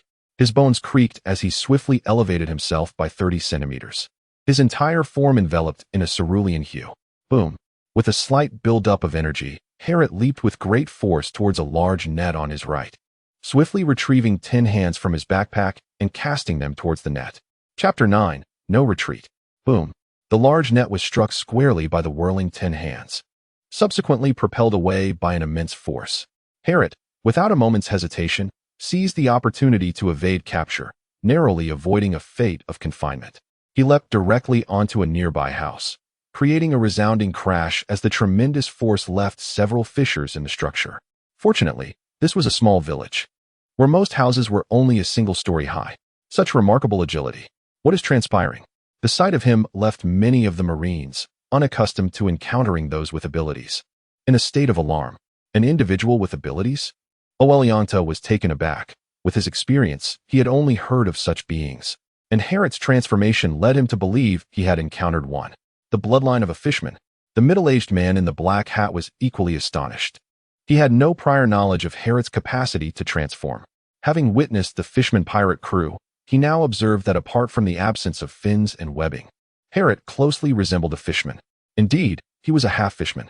The black-hatted man, realizing this, became increasingly convinced that Harriet was the individual he sought, and he called out, "Do not be afraid. He is merely an ordinary person, not one with abilities." Abilities?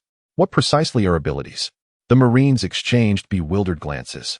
He is not one with abilities? Oeliakta clutched his abdomen and looked towards the man in the black hat. Indeed, the black-hatted man replied with utmost seriousness. This is a manifestation of his unique capability, which is why the higher-ups seek to capture him alive. The black-hatted man had spoken casually, yet he unwittingly hit the mark. Due to long-standing prejudice, the union of fishmen and humans was exceedingly rare, and the offspring typically bore distinct fishman traits. Harriet, however, exhibited minimal characteristics apart from his gills, yet could activate more fishman features when emotionally agitated. To the uninformed observer, he might easily be mistaken for one endowed with abilities. This rarity was precisely why he had caught the attention of the celestial dragons, for to them, he was a most prized possession. Alti, Oelianta was unconcerned with such complexities. His ire continued to blaze. Since Harriet was not an individual of abilities, there was no need for excessive caution. With a swift motion, Alti darted behind Harriet, executing a precise strike aimed at his carotid artery. How swift! Harriet barely had time to react before being struck and sent flying. Remarkable resilience. Alut was equally astonished that he remained unscathed. Could such speed possibly be attributed to shaving? Harriet rose to his feet, unable to suppress his curiosity. "You actually know?" Arte replied, slightly astonished, for such knowledge was not possessed by the average person. CP9.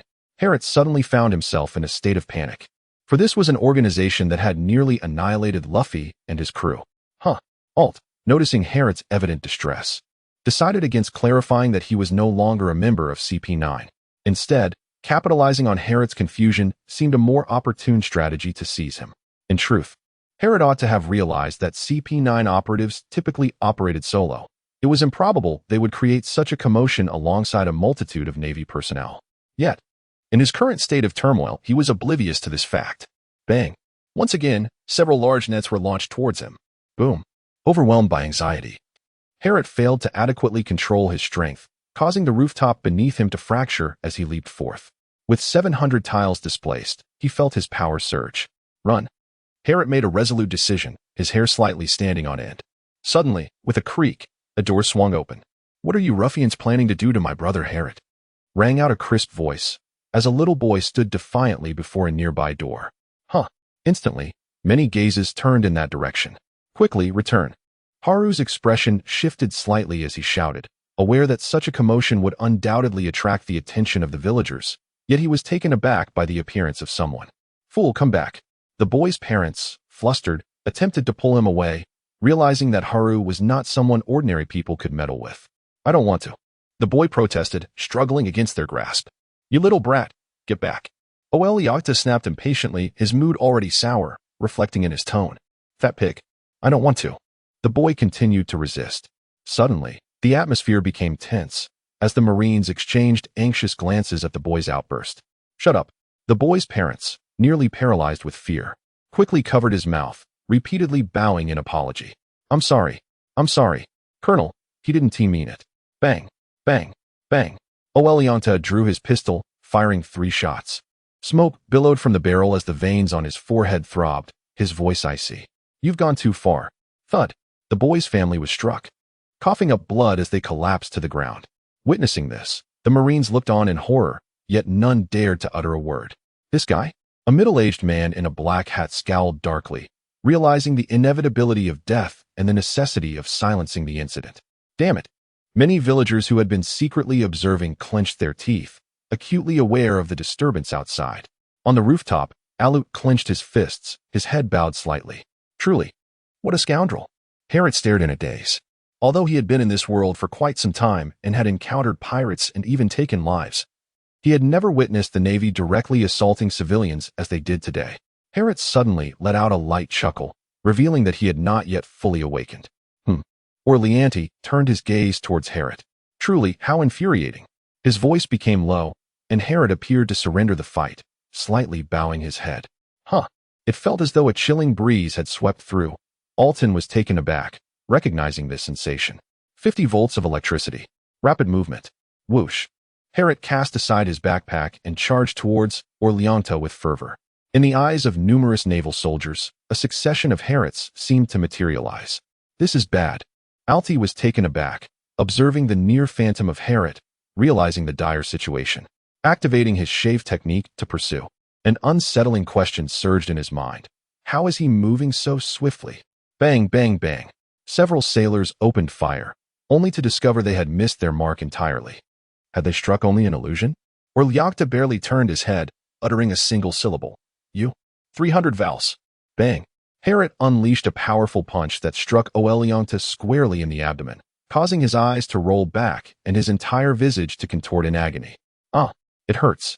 He cried out, tears and snot streaming down his face as he wailed. Suddenly, Alti rushed over, brandishing a dagger that had mysteriously appeared in his hand, aimed directly at Harrot's nape. At that moment, he abandoned any thoughts of sparing a life. With a swift motion, the dagger sliced through the air but met only emptiness. Alti's eyes widened in shock. Not only had his speed increased, but his reflexes had sharpened as well. Was he truly not an animal-type ability user? At this moment, Harrot was unwilling to flee. His heart brimmed with fury, eager to deliver a thorough beating to that scoundrel. With remarkable speed, the Marines could hardly discern Harrot's figure, their eyes reflecting naught but afterimages. Bang! Harrot delivered a powerful blow with 300 pounds of force, sending the Marine sprawling. At that moment, the middle-aged man in the black hat, accompanied by a skilled fighter, was left utterly astonished. So swift, he could scarcely keep pace with the movements of the two. Just moments ago, Harrot had not displayed such prowess. It was evident that he had been able to intervene earlier. My lord, he whispered as he approached the man in the black hat. Indeed, we must rely on him. Although the man in the black hat was also taken aback. He had previously contemplated enlisting Alf to resolve the matter, thus maintaining his composure. Let us observe for now, he suggested. The man in black, wielding a machete, hesitated. Shouldn't you join in? The man in the black hat shot a glance at him. The man in black glanced at Harrot, only able to discern a blurred silhouette before it vanished in an instant, sapping his confidence. He realized he could not hope to strike his opponent, hardly able to capture a glimpse of his figure. Shall we deal with the ordinary soldiers first? Alv remarked, observing the ongoing collapse of soldiers. It became clear to him that the enemy was intent on fighting rather than fleeing. With a resounding thud, the last Marine fell after a minute. Lieutenant Lyakta, are you unharmed? Alv inquired as he assisted Oelyonta to his feet. Despite his disdain for Lyonta's actions against civilians, Lyonta was currently his superior. Damn it!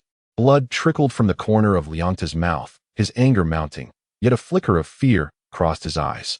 After enduring 2 consecutive blows, he could not help but feel apprehensive. You wretch! Harrot gradually approached, flexing his fingers, intent on delivering a severe blow.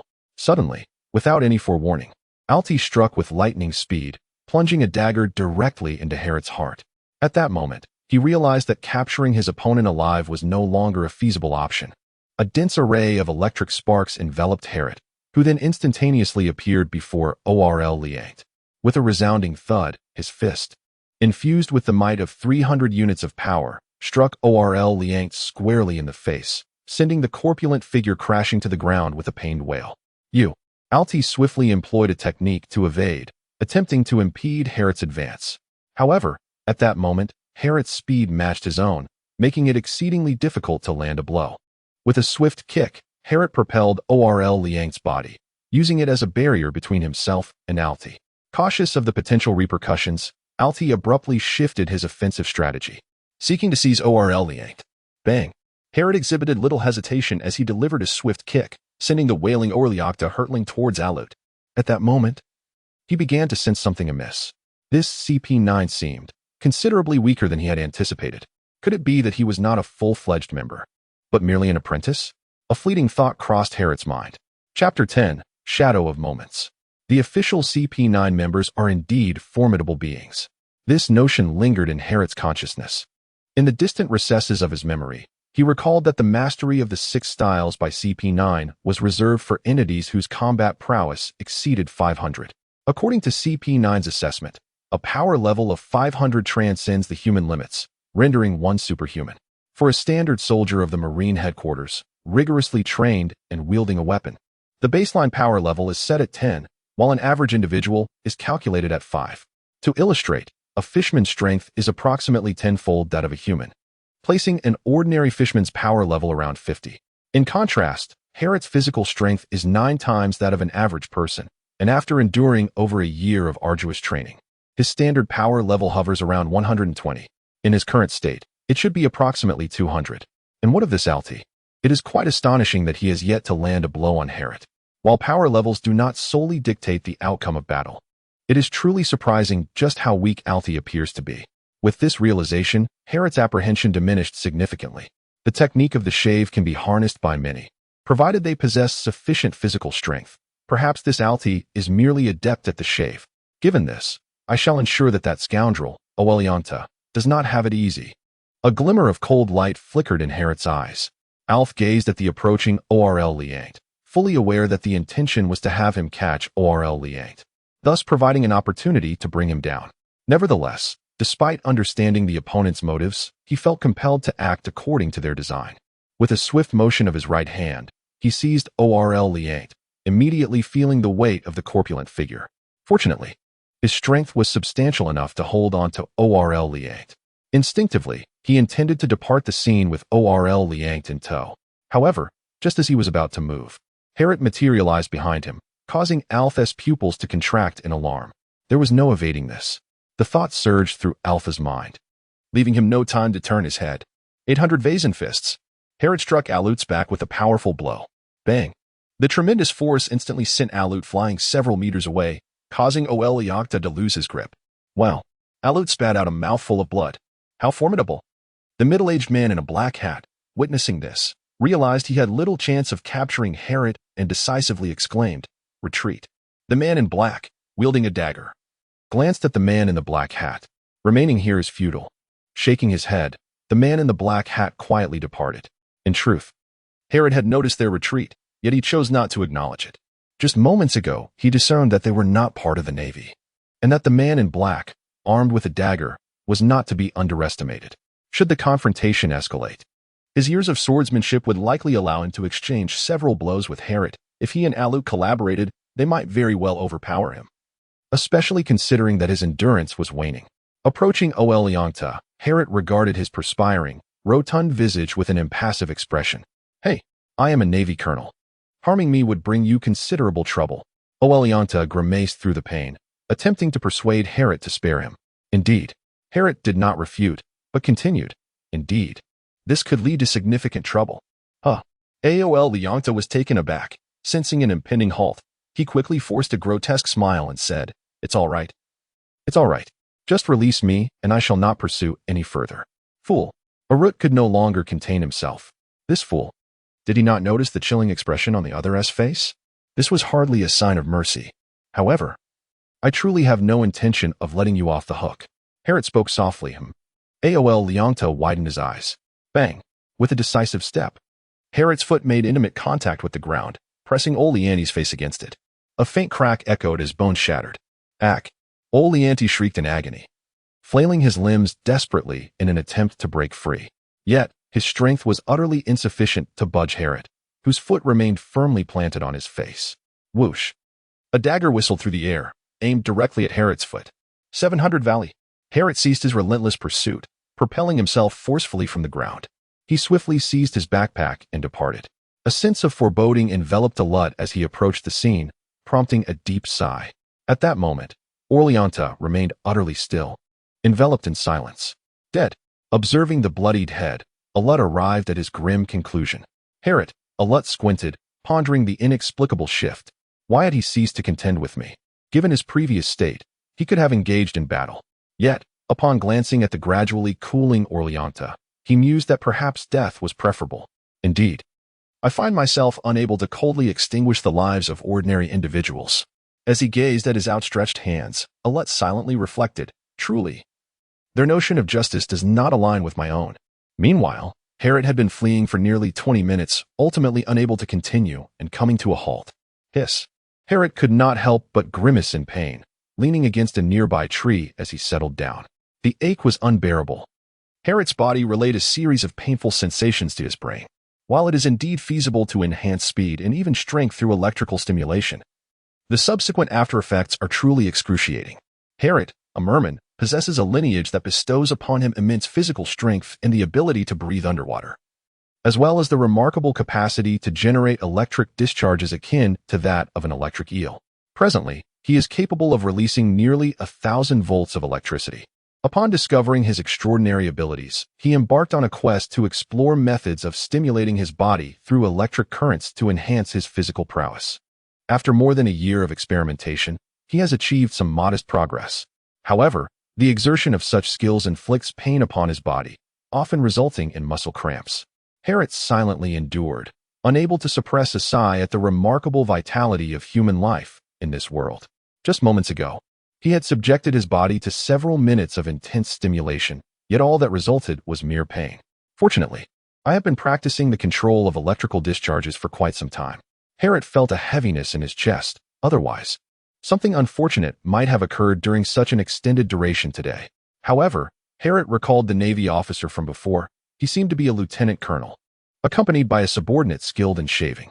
It appeared that he held considerable influence. It seemed that trouble was brewing, and he was on the verge of becoming a wanted man. Harriet couldn't help but shake his head. To kill a naval officer was no trivial offense, and he certainly did not believe that the Navy would easily let him go. Nonetheless, he held no regrets. That scoundrel had indiscriminately slain innocent civilians, which was utterly detestable. Yet, what could have brought that barber to the East Sea? Harriet murmured to himself, raising his gaze to the heavens. That Artika truly possessed formidable strength. Unlike his own sudden surge of power, if there were no reservations, a prolonged confrontation could very well lead to his defeat. Such a master, without a doubt, ought to be navigating the Grand Line. What could possibly bring him here? The true nature of Harriet remains shrouded in mystery. A few days later, within the headquarters of the world government's Navy, an alarming revelation surfaced. This Harriet is indeed a terrorist. With a forceful slap on the table, Lieutenant Branyu, clad in sunglasses, pointed towards a wanted poster of Beck affixed to the wall, declaring, although this Harriet has previously eliminated the notorious Beck, who had a bounty of 8 million berries, thus ridding society of a menace, he has audaciously murdered a division's lieutenant colonel just days ago. Such an act is unequivocally a terrorist endeavor. Upon hearing Branyu's assertion, some officers, who were somewhat acquainted with the events, exhibited faint disdain. The aforementioned Lieutenant Colonel Orleanti was hardly a formidable individual. He had merely risen through connections, and his actions had resulted in the loss of innocent lives, which was indeed reprehensible. However, from their perspective, it was not prudent to voice their opinions. For Harriet had ultimately taken the life of a naval officer, despite sparing the lives of ordinary soldiers.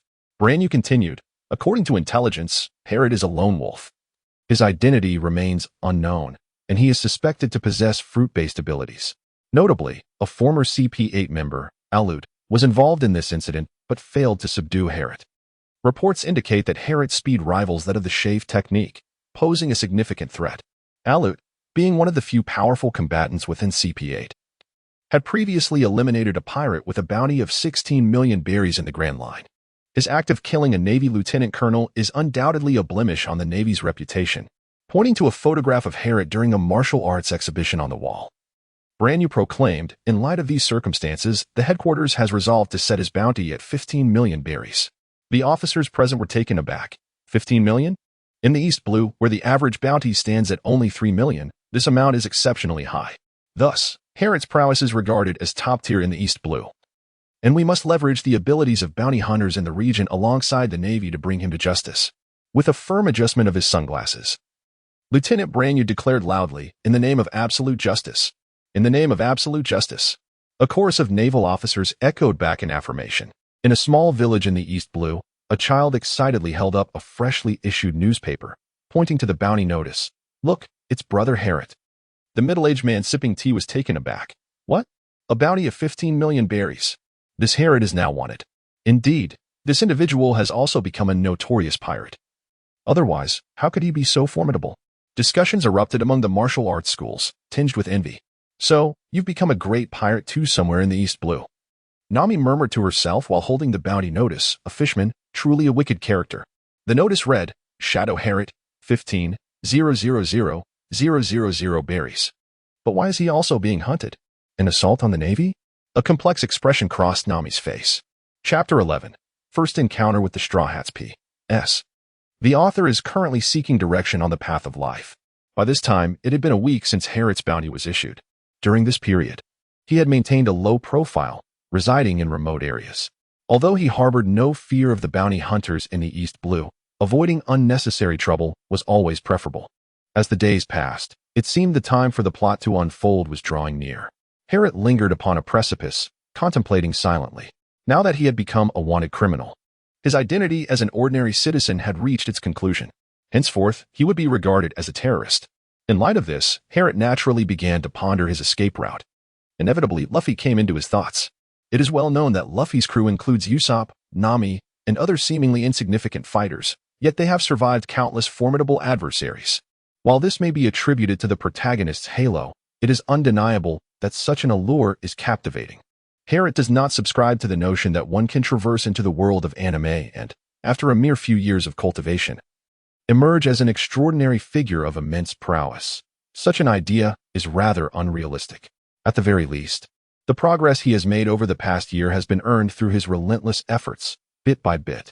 Fortunately, he possesses a formidable foundation, not originating from an ordinary starting point. Otherwise, he would have struggled to persevere. After all, he is not a special forces soldier, but rather an average individual, lacking the unwavering resolve required for rigorous training. Had it not been for his naturally robust physique, which allowed him to surpass the capabilities of ordinary people and instilled him with confidence, he might not have completed his training regimen at all. Where, then, could he find Luffy? Harriet recalls that Luffy made his debut aboard the ship of Alrita in the animation, yet he remains oblivious to the whereabouts of Alrita. Although intelligence can be gathered from Wutan Town, Harriet harbors suspicions that it was precisely there that his identity was compromised.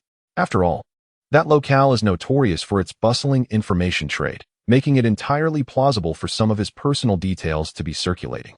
It is highly likely that the celestial dragons will be in pursuit of him. Harriet is quite certain of this. When he made his escape, he did not inflict harm upon anyone, thereby ensuring that the celestial dragons would not seek his demise. As long as they managed to locate Harriet again and reduce him to a state of servitude, he would still be regarded as a precious collectible. The notion of being paraded as a prized possession is not something Harriet desires. And what of the clown buggy?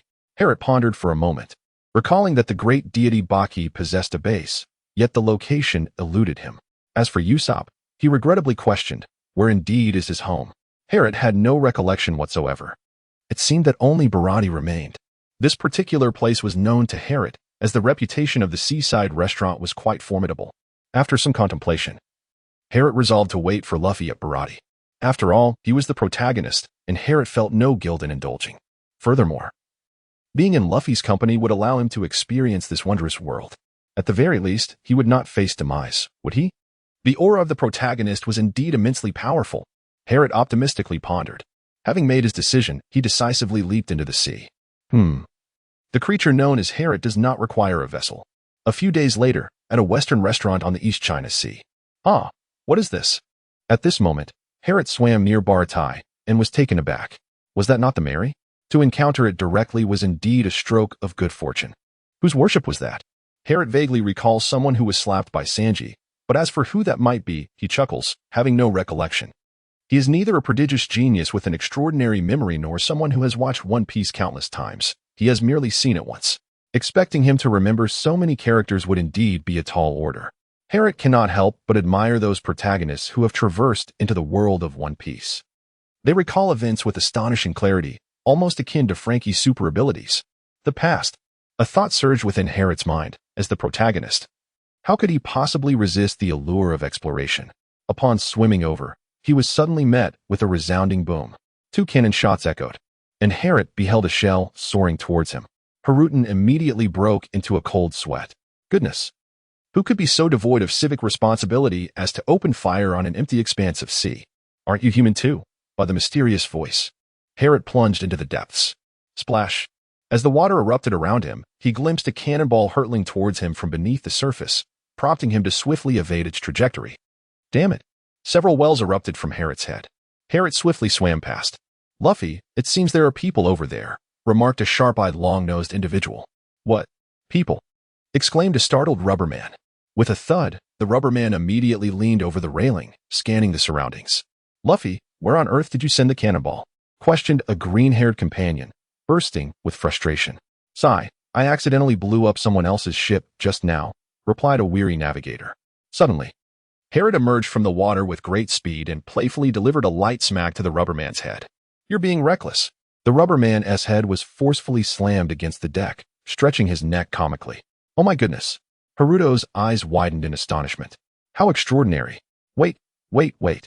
Are you implying that he is, in fact, Luffy? Harriet gazed intently at the individual before him. Ah, a straw hat, a crimson vest, and the unmistakable demeanor of a rubber man. It could only be Luffy. Who are you? The watchful swordsman with green algae hair swiftly unsheathed his sword. His piercing gaze fixated on Harriet, exuding an air of imminent confrontation. Ah, a strange creature emerging from the sea. A startled, long-nosed figure recoiled a few steps back. Harriet. Nami immediately recognized the other party. My apologies, the rubber man earnestly expressed, realizing his mistake. Huh, an acquaintance? Upon hearing Nami call out the name, Zoro slightly lowered his guard. Ah, Nami, it's been ages. Harriet beheld Nami and immediately turned his gaze towards Luffy, marveling at the extraordinary powers of the devil fruit. Are you familiar with the devil fruit? Luffy retracted his neck, grinning widely as he playfully elongated his face, affirming, Indeed. I am the rubber man who has consumed the gum-gum fruit. Upon hearing this, Harriet nodded, having known this fact for quite some time. However, he felt a twinge of curiosity upon encountering the real-life version for the first time. Stretching Luffy's face playfully, Harriet marveled at the extraordinary power before him. Indeed. Luffy broke into a broad smile. What brings you here? Nami's gaze was complex, recalling the bounty poster of the fearsome dragon she had just seen. Her heart was in turmoil. I heard that the world's greatest swordsman has appeared here, and I came specifically to witness it. Harriet spoke up, having already contemplated his excuse. However, how should he approach joining the Straw Hat Pirates? Should he directly request to join, or wait for Luffy to extend an invitation? Harriet pondered. There are no ships nearby. How did you arrive here? Did you encounter a shipwreck? At that moment, Usopp approached, tilting his head in curiosity. Oh. Harriet's eyes sparkled with excitement. Ah, this seems to be the highlight that captivates Luffy. I am a half-fishman, capable of breathing underwater. Although my abilities do not quite match those of a true fishman. What? Luffy, Zoro, and Usopp were momentarily taken aback. A half-fishman? Indeed. Harriet spoke, revealing his shoulder and gesturing towards his elongated gills. Behold, these are my gills. Oh well. Luffy exclaimed, his excitement palpable as he boldly invited, You are quite fascinating. Would you care to join me as my companion? A fishman? Do such creatures truly exist? Usopp approached in astonishment, poking Harriet's shoulder. Zoro's eyes widened slightly. Although he had heard of fishmen, he had never encountered one before, and this figure before him appeared to embody half of that essence. However, Nami's expression grew increasingly troubled. Yet, she was no longer the person she had been 2 years prior, quickly masking her discomfort. Chapter 12. The Matter of Barati Johnny. This fellow seems to be a wanted criminal, doesn't he? John, who was hiding nearby, felt a bead of cold sweat trickle down his forehead as he whispered. It appears so. Johnny, also concealed behind a corner and wearing sunglasses, retrieved a bounty poster, his voice trembling as he revealed, he is a recently emerged pirate. And his initial bounty has already reached the level of the notorious Buggy, at 15 million berries. Should we inform Brother Zoro? John swallowed hard, murmuring. Absolutely. He is a formidable pirate, Johnny affirmed, his concern evident. By the way, I am also a pirate with a bounty of 15 million. Harriet pondered for a moment before adding, 15 million berries. Luffy immediately displayed an exaggerated expression, exclaiming, Ah, so you are a great pirate. Could it be that you are a notorious villain? Haruto was rendered speechless. He was certainly no villain. Oh, I've made my decision. I shall invite you aboard. Luffy exclaimed exuberantly. The words had escaped his lips. Johnny and John gaped in astonishment. 15 million? Zoro remained unfazed, confident in his abilities. Who did this? Who fired upon Barati? At that moment, 2 culinary-clad individuals approached in a small boat. Ah, it was I, Luffy confessed without hesitation. You scoundrel. You've injured our captain. The 2 chefs glared menacingly at Luffy. I apologize. Luffy quickly bent down, clutching his straw hat in a gesture of contrition. Bring him here. They seized Luffy and whisked him away, leaving the Straw Hat crew in a state of bewilderment. What should we do? Usopp inquired. Let us stay, after all. Our destination is Barati, Nami replied. Zoro fell silent. It's been such a long time, Nami. Harriet smiled, a genuine expression emanating from his heart. for this was the first individual he had encountered in this world, as well as the first person to show him kindness, despite the numerous pitfalls he had fallen into. Indeed, Nami appeared quite composed as she reciprocated the smile, saying, "You owe me 168,000 berries, compounded interest. Let us settle it at 200,000 now." Harutan was momentarily taken aback. This was truly a greeting imbued with Nami's distinctive flair. There exists a kind of reunion, known as Nami, ha. Harriet scratched his head, truly living up to Nami's reputation. However, at this moment, Harriet's wealth was considerable. He opened his backpack, and the dazzling light of berries nearly blinded several onlookers. Such an abundance of wealth. By a certain long-nosed man adorned with dollar signs, along with a man in sunglasses. Even Zoro, seated nearby, cast a glance of appreciation at Harriet before closing his eyes to resume his slumber. Surprisingly, the one who should have been most excited, Lady Nami, remained unusually composed. Her expression even somewhat somber. Indeed, had the fishmen plundered someone else's treasure? Otherwise, how could there be so much money? Nevertheless, Nami had become adept at concealing her emotions. The shadow of gloom flitted across her face before she quickly regained her composure. Harriet, oblivious to the subtleties of the moment, handed Nami 2 million berries with an air of ostentation, saying, "Here, 2 million. Nami, unreserved, accepted the sum with a swift motion. "Should we inquire further?" Harriet inquired, glancing at the fish-shaped figurehead of the Baratai. "It seems Luffy has been gone for quite some time." Usopp nodded in agreement. 30 minutes later, Harriet and his companions sat at the dining table, enthusiastically greeting Luffy. "Hello, you errand boy," Nami smiled, raising her right hand. "I heard you have to work for a year." Usopp grinned wickedly, opening his mouth wide. "How about changing the flag on the ship?" Zoro jested. "It seems your invitation has fallen through," Harriet remarked with a faint smile. "Ah, you guys." Luffy initially spoke weakly, but upon noticing the delectable food on the table, he instantly became furious. "How could you abandon me to feast on such delicious food? This is outrageous. What a racket. Is this what your companions are like?" Sanji, who had been charming a young woman, glanced over at the commotion. Seeing everyone enjoying their meal while he lamented his unfortunate fate as the errand boy, Luffy, in a fit of annoyance, picked his nose. Seizing the moment while Zoro was distracted, he flicked it into Zoro's cup of water. Nami and Usopp, witnessing this, struggled to suppress their laughter. "Hey, isn't this just?" Harutan was suddenly reminded of that scene. Although he could now only recall some significant events from One Piece, this moment remained vividly etched in his memory. Intrigued, he watched intently as Zoro, seemingly oblivious to the booger, picked up the cup of water, preparing to drink. Bang! Usopp, with his hands propped on the table, struggled to suppress his laughter, his shoulders trembling slightly, on the verge of breaking down. How amusing. Harriet was also filled with a wicked sense of humor. Intently watching the two, forced this cursed liquid down his throat. With that, Zoro sprang into action, swiftly pouring the water into Luffy's mouth, who instinctively gulped it down. What are you doing?" Luffy immediately collapsed, clutching his throat. "Haha." Harriet and his companions pounded the table with laughter, their bellies aching from mirth. "Ah, the ocean. I am grateful to you for allowing our paths to cross today." At that moment, Sanji caught sight of Nami and instantly fell into a state of infatuation, showering her with attentions. "Is that Sanji?" Harriet gazed curiously at the live-action Sanji, secretly pondering. Indeed, he is quite the infatuated one. Shortly thereafter, Redfoot Zeph appeared and uttered the words that would compel Sanji to leave Baratai, to which Sanji naturally refused. Once Zeph departed, Harriet inquired, "Are you truly the second most formidable chef here?" Upon hearing this, Sanji, initially displeased, felt a surge of joy at the recognition of his culinary skills. And with a smile, he proclaimed, "Yes, I am the future head chef, Sanji." Harriet nodded to himself. Indeed, you shall become the chef of the Straw Hat crew in the future. However, the two were not well acquainted, having merely exchanged pleasantries and forged a fleeting bond of goodwill. Sanji promptly resumed his courtship of his goddess. After all, how could mere men ever compare to the beauty of women? Such was Sanji's conviction. Time swiftly passed, and 2 days later, crash, a glass shattered upon the floor. Yet it barely caught anyone's attention. The patrons of Baratai rushed to the windows, their faces etched with fear as they gazed outside. It was Admiral Creek. What was he doing here? He was a notorious pirate with a bounty of 17 million berries. The guests began to murmur amongst themselves. He has arrived. Naturally, Harriet aboard the Mary also noticed the dilapidated ship. The sea is indeed perilous. Harriet exclaimed, Had it not been for his previous life experience in swimming, coupled with his innate ability to survive in the sea, he might still be on land.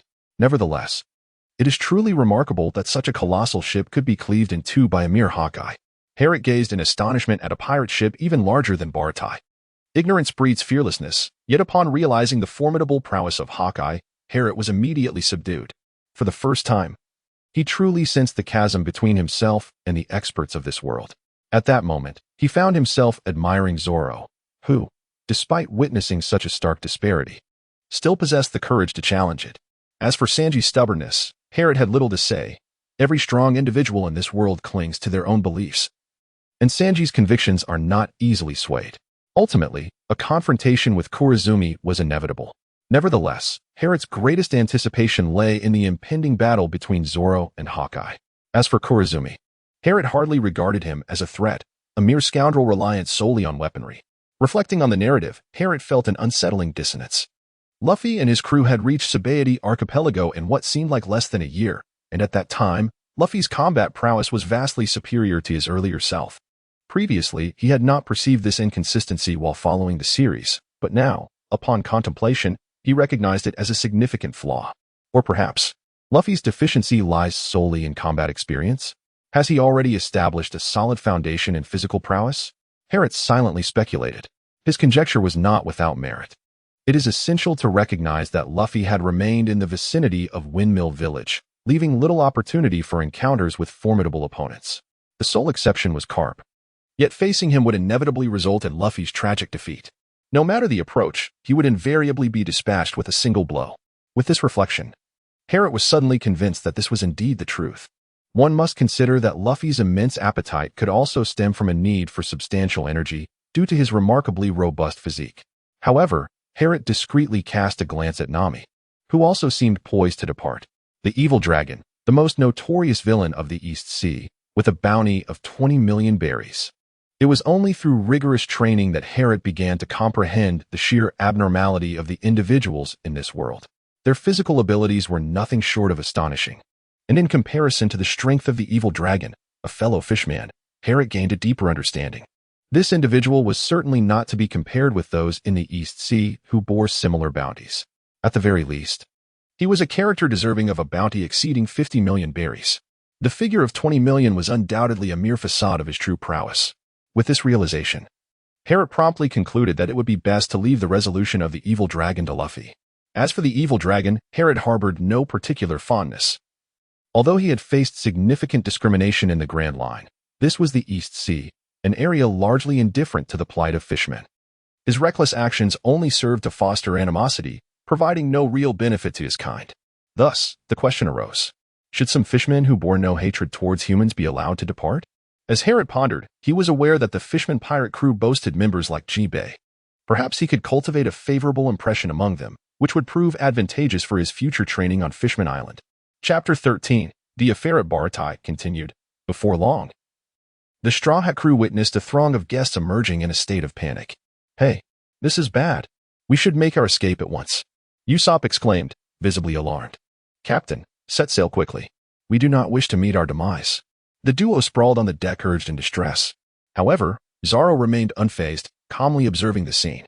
How intriguing, he remarked. Herrick recalled certain parts of the story and chuckled softly.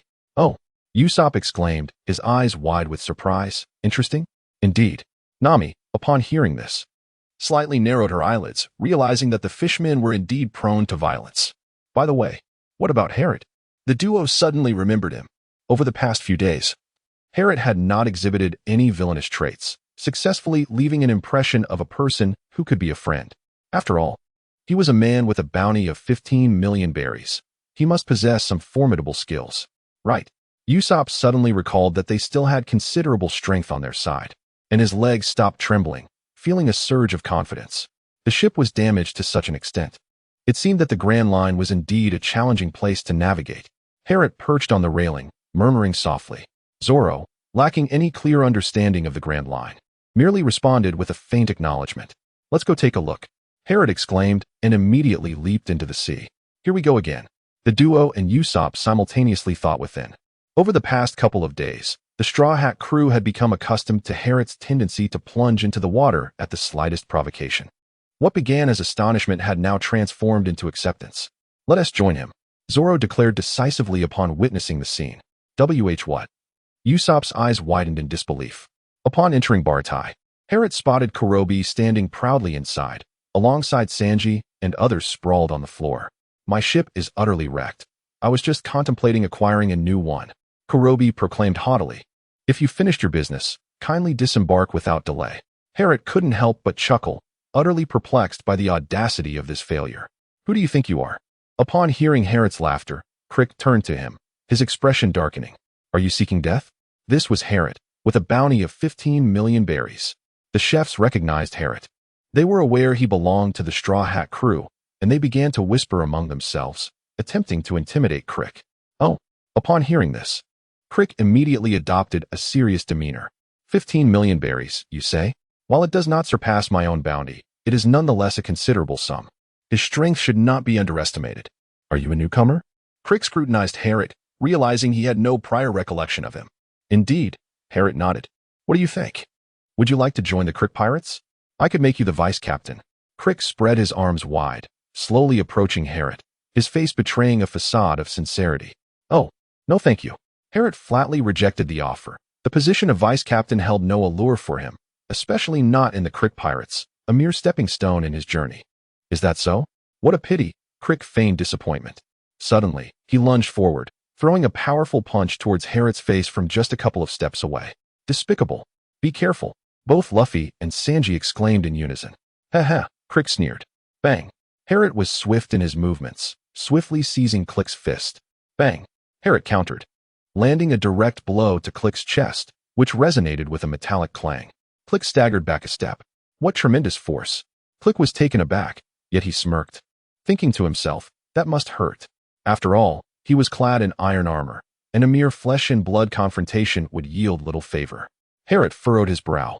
That punch had delivered a force equivalent to 300 watts, yet this fellow merely stepped back 2 paces. Nevertheless, it did sting a bit. Harriot discreetly moved his fingers. Harriot. Luffy immediately rushed over, his face filled with indignation, and exclaimed to Crick, You scoundrel. I will surely flatten you. Humph. Crick snorted coldly but refrained from provoking Harriot further, having realized just moments ago that Harriot was not to be trifled with. I require provisions for 100 people, and water as well. Make haste. Crick stated icily, people on my ship have already perished from hunger. Expedite your actions. Upon hearing this, the chefs were instantly displeased and voiced their refusal to comply. However, Sanji stepped forward to offer his cooking services, which caused the chefs to erupt in anger, drawing their guns on Sanji. Providing sustenance to the starving is the essence of a chef, Sanji proclaimed, uttering this timeless maxim. Upon hearing this, Harriot was momentarily rendered speechless. In his previous life, he would have felt a profound impact. However, in this moment, as he found himself within the world of One Piece, he found himself somewhat at odds with Sanji's words. Nevertheless, he refrained from voicing his thoughts and chose instead to observe in silence. Surely, there must be enough food for 100 people. Hurry and move it onto the ship. At that moment, the proprietor, Zeph, emerged, casually tossing a bag of provisions onto the ground. Creek recognized Zeph. Boss, what are you doing? What exactly do you mean by this? If even the pirates on board come over, our establishment will surely be doomed. The chefs exclaimed in unison. Yet, he must possess the will to fight, Zeph replied coolly. Wouldn't you agree, you defeated soldiers of the Grand Line? What? The chefs gasped in astonishment. The infamous Creek, with his fleet of 50 ships, had failed to navigate the Grand Line. Are you the Red-Leg Zeph? Creek asked, taken aback. Red-Leg Zeph had once been a formidable pirate who traversed the Grand Line for a year. He was a master of kicking, capable of shattering rocks with ease and leaving imprints on steel, with the blood of his vanquished foes staining his shoes red, hence his moniker. However, he had since lost one of his legs, rendering him unable to fight. Initially, Creek felt a twinge of fear towards Zeph, but upon witnessing his current state of disarray, his courage swelled, and he threatened Zeph, demanding the navigational journal. Even though I have faced defeat in the Grand Line, I am still the mightiest man. What I lack now is information. Once I acquire your navigational log, Zeph, I shall reconstruct my pirate fleet, venture to the Grand Line, seek the legendary treasure, and become the Pirate King, reigning supreme in this era of piracy, Creek declared, his fists clenched in determination. Uffed. Harriet chuckled, the strongest? Truly ignorant. At that moment, Crit's expression darkened, feeling displeased. Wait, I am destined to be the pirate king. Luffy, with a white cloth tied around his waist, stepped forward, resolute in his stance. What did you just say? Crit retorted ominously, this is no game. I could easily pretend I didn't hear that. I am merely stating a fact. Luffy grinned broadly. What? Even the Admiral Crit, with his formidable 5,000 troops, couldn't pass through there, could he? Give it up, the chefs urged, having come to regard Luffy as one of their own over the past 2 days, despite his clumsiness. You're so noisy. Be quiet. I will never abandon that route. Luffy declared resolutely. Hey, as Harriet smiled, it was indeed Luffy, a sight that left one utterly astounded. A year ago, perhaps I too would have shared such sentiments. Yet the harsh realities of the past year have made me realize that I am not cut out for this. Are we to go to war, Luffy? Inquired a long-nosed figure who had entered the restaurant unnoticed. Shall I lend you a hand? Chimed in another, a green-haired individual who also appeared without warning. Zoro, Usopp. You are here too. Luffy turned around. It's nothing, just take a seat. Ha ha ha. Creek burst into laughter at the sight. Are they your companions? Quite a meager crew indeed. What nonsense are you spouting? We still have 3 more. Luffy asserted, holding up 3 fingers. Hey, are you counting me again? Said a lovesick chef. I don't think I've agreed to that yet, but whatever. Harriet raised an eyebrow. Stop joking around, kid. Without any intelligence. A fleet of 5,000 was annihilated by that cursed sea in just 7 days. Creek shouted, his veins bulging. 7 days? Usopp nearly wet himself at the thought of having to go there in the future. Did you hear that? A fleet of 50 ships was defeated in merely a week. Usopp began to waver. It sounds rather intriguing. Zoro remarked with a sly grin. Don't compare us to you. Harriet instinctively positioned himself with the straw hats. Chapter 14. The Gap with the World. After elaborating on the perils of the Grand Line, Creek departed, laden with food, not forgetting to leave behind a warning. The cooks immediately erupted, declaring their intent to protect Baratai. By the way, Akin. Luffy turned his gaze towards Akin. Did you not claim to know nothing of the Grand Line? Yet you have been there? This question drew the attention of the group, eager to uncover the truth. Akin fell silent, then cradled his head in disbelief. Indeed, I was entirely clueless. It feels almost surreal to recall it now. On the 7th day, a man appeared and annihilated a fleet of 50 ships. Impossible. A single person defeated a pirate fleet? The crowd gasped, astonished at the thought that one individual could vanquish 5,000. We had barely grasped what was happening when the ships began to sink one by one, instilling a fear that made it hard to believe it was real. That man possessed eyes capable of killing. His gaze was sharp as that of an eagle. I wish to forget. Akin spoke, his voice trembling. What? Upon hearing this, Zoro could no longer remain composed. Could it be Hawkeye? Hawkeye. Chef Zeph speculated. The crowd was taken aback. If it were him, he could indeed accomplish such a feat with ease. Harriet certainly affirmed. Are you familiar with Harriet? Zoro was instantly drawn in. Not particularly well. I spent some time in the Grand Line, and I do understand the disparity between there and the 4 seas. Harriet spoke slowly. If it's Hawkeye, then indeed he possesses the ability to sever a ship with a single strike. After all, he is the world's foremost swordsman. How could a mere human achieve such a feat? Usopp's eyes widened in disbelief. Of course it's possible, as far as I know. There are numerous masters in the Grand Line capable of destroying a ship with a single blow. One can't even count them on both hands, Harriet continued. How terrifying. Usopp exclaimed, nearly on the verge of tears as he shook Luffy by the collar. We can't go to the Grand Line. Hiki, Luffy replied, adjusting his straw hat. Wouldn't that be even more exciting?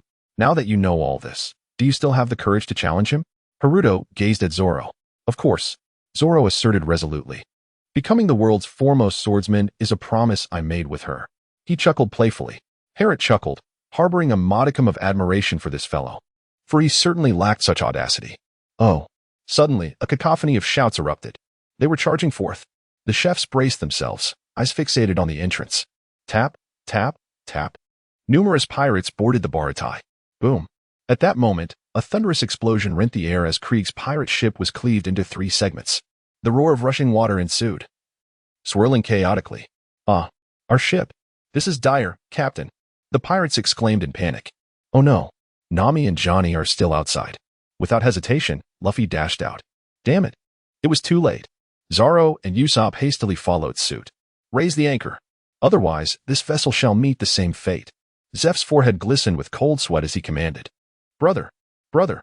Johnny extended his hand over the tumultuous waves, tears streaming down his face. Johnny, are you all right? Where's the ship?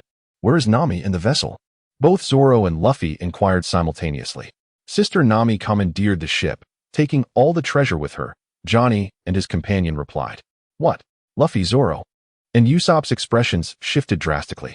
Initially, they rescued Johnny and his companion, and then they listened to their account of events. Damn it. I thought she had become more compliant lately. I was far too complacent. How could she betray us at such a critical juncture? Zoro and Usopp were incensed at Nami for absconding with their ship and treasure. Well, I believe my money should still be intact. In contrast, Harrot remained unfazed. He had prudently concealed his wealth beforehand, well aware that Nami would ultimately leave all the money in Kokoyashi village, preparing himself to avoid a life of hardship. Wait. The ship has drifted far. Luffy squinted into the distance, still catching a glimpse of the Going Merry silhouette. Johnny's ship remained, and there was still time to pursue. Forget it. What use is it to retrieve that thieving girl? Zoro remarked reluctantly upon hearing Luffy's intent to chase after Nami. The ship is what truly matters. Usopp exploded with indignation. That vessel was a precious gift from Kaya. I must have her as our navigator. It is imperative. Luffy declared resolutely. Understood. Zoro sighed, resting his hand on his face, feeling exasperated. Let us go, Usopp, Zoro beckoned. All right. Given the significance of the Going Merry, Usopp readily agreed. The boat is ready. Johnny informed them, having already prepared the small vessel. That man.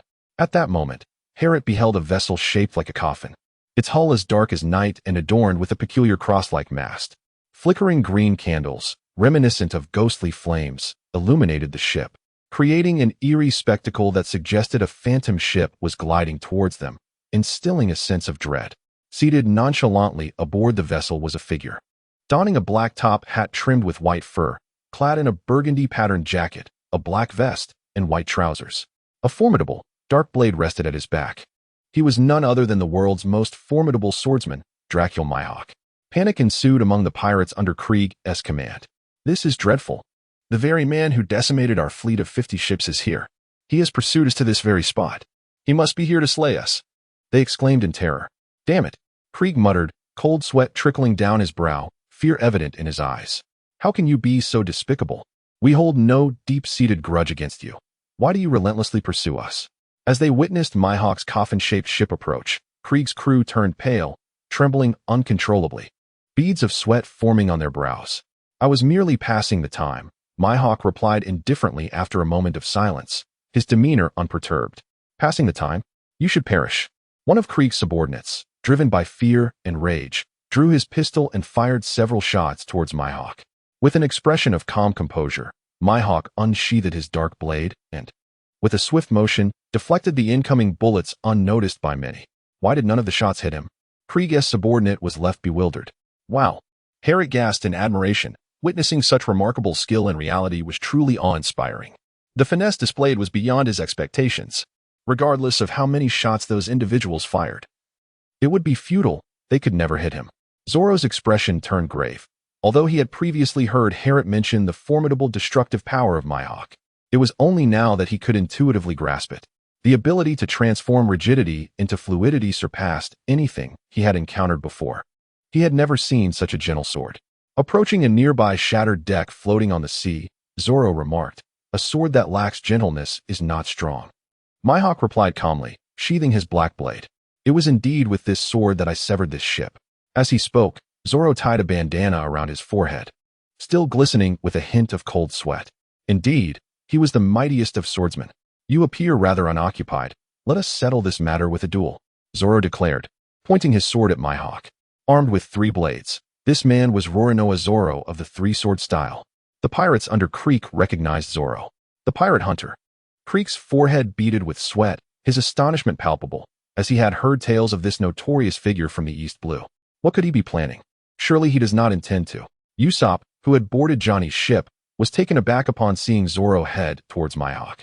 The pitiful weakling.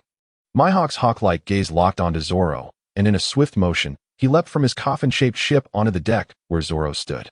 "If you truly are a swordsman, there is no need for us to engage. I can already discern the disparity in our strengths. Your audacity to challenge me stems either from your determination or perhaps merely your ignorance. Mihawk crossed his arms, questioning Zoro. It is for my ambition and the promise made with my friends. Zoro replied, his expression resolute, casting aside all fear. His eyes, ablaze with fighting spirit, bore into Mihawk as he gripped two swords tightly, the third clenched between his teeth. Chapter 15. The Disparity with the World, continued. P.S. This segment is finally complete. It seems the protagonist has become a mere bystander. The time for his reemergence is nigh, albeit slightly. No one can surpass my brother. Johnny and Joseph clenched their fists tightly. Although John spoke lightly, his face betrayed him with an expression of utmost tension. What on earth does that man intend to achieve here?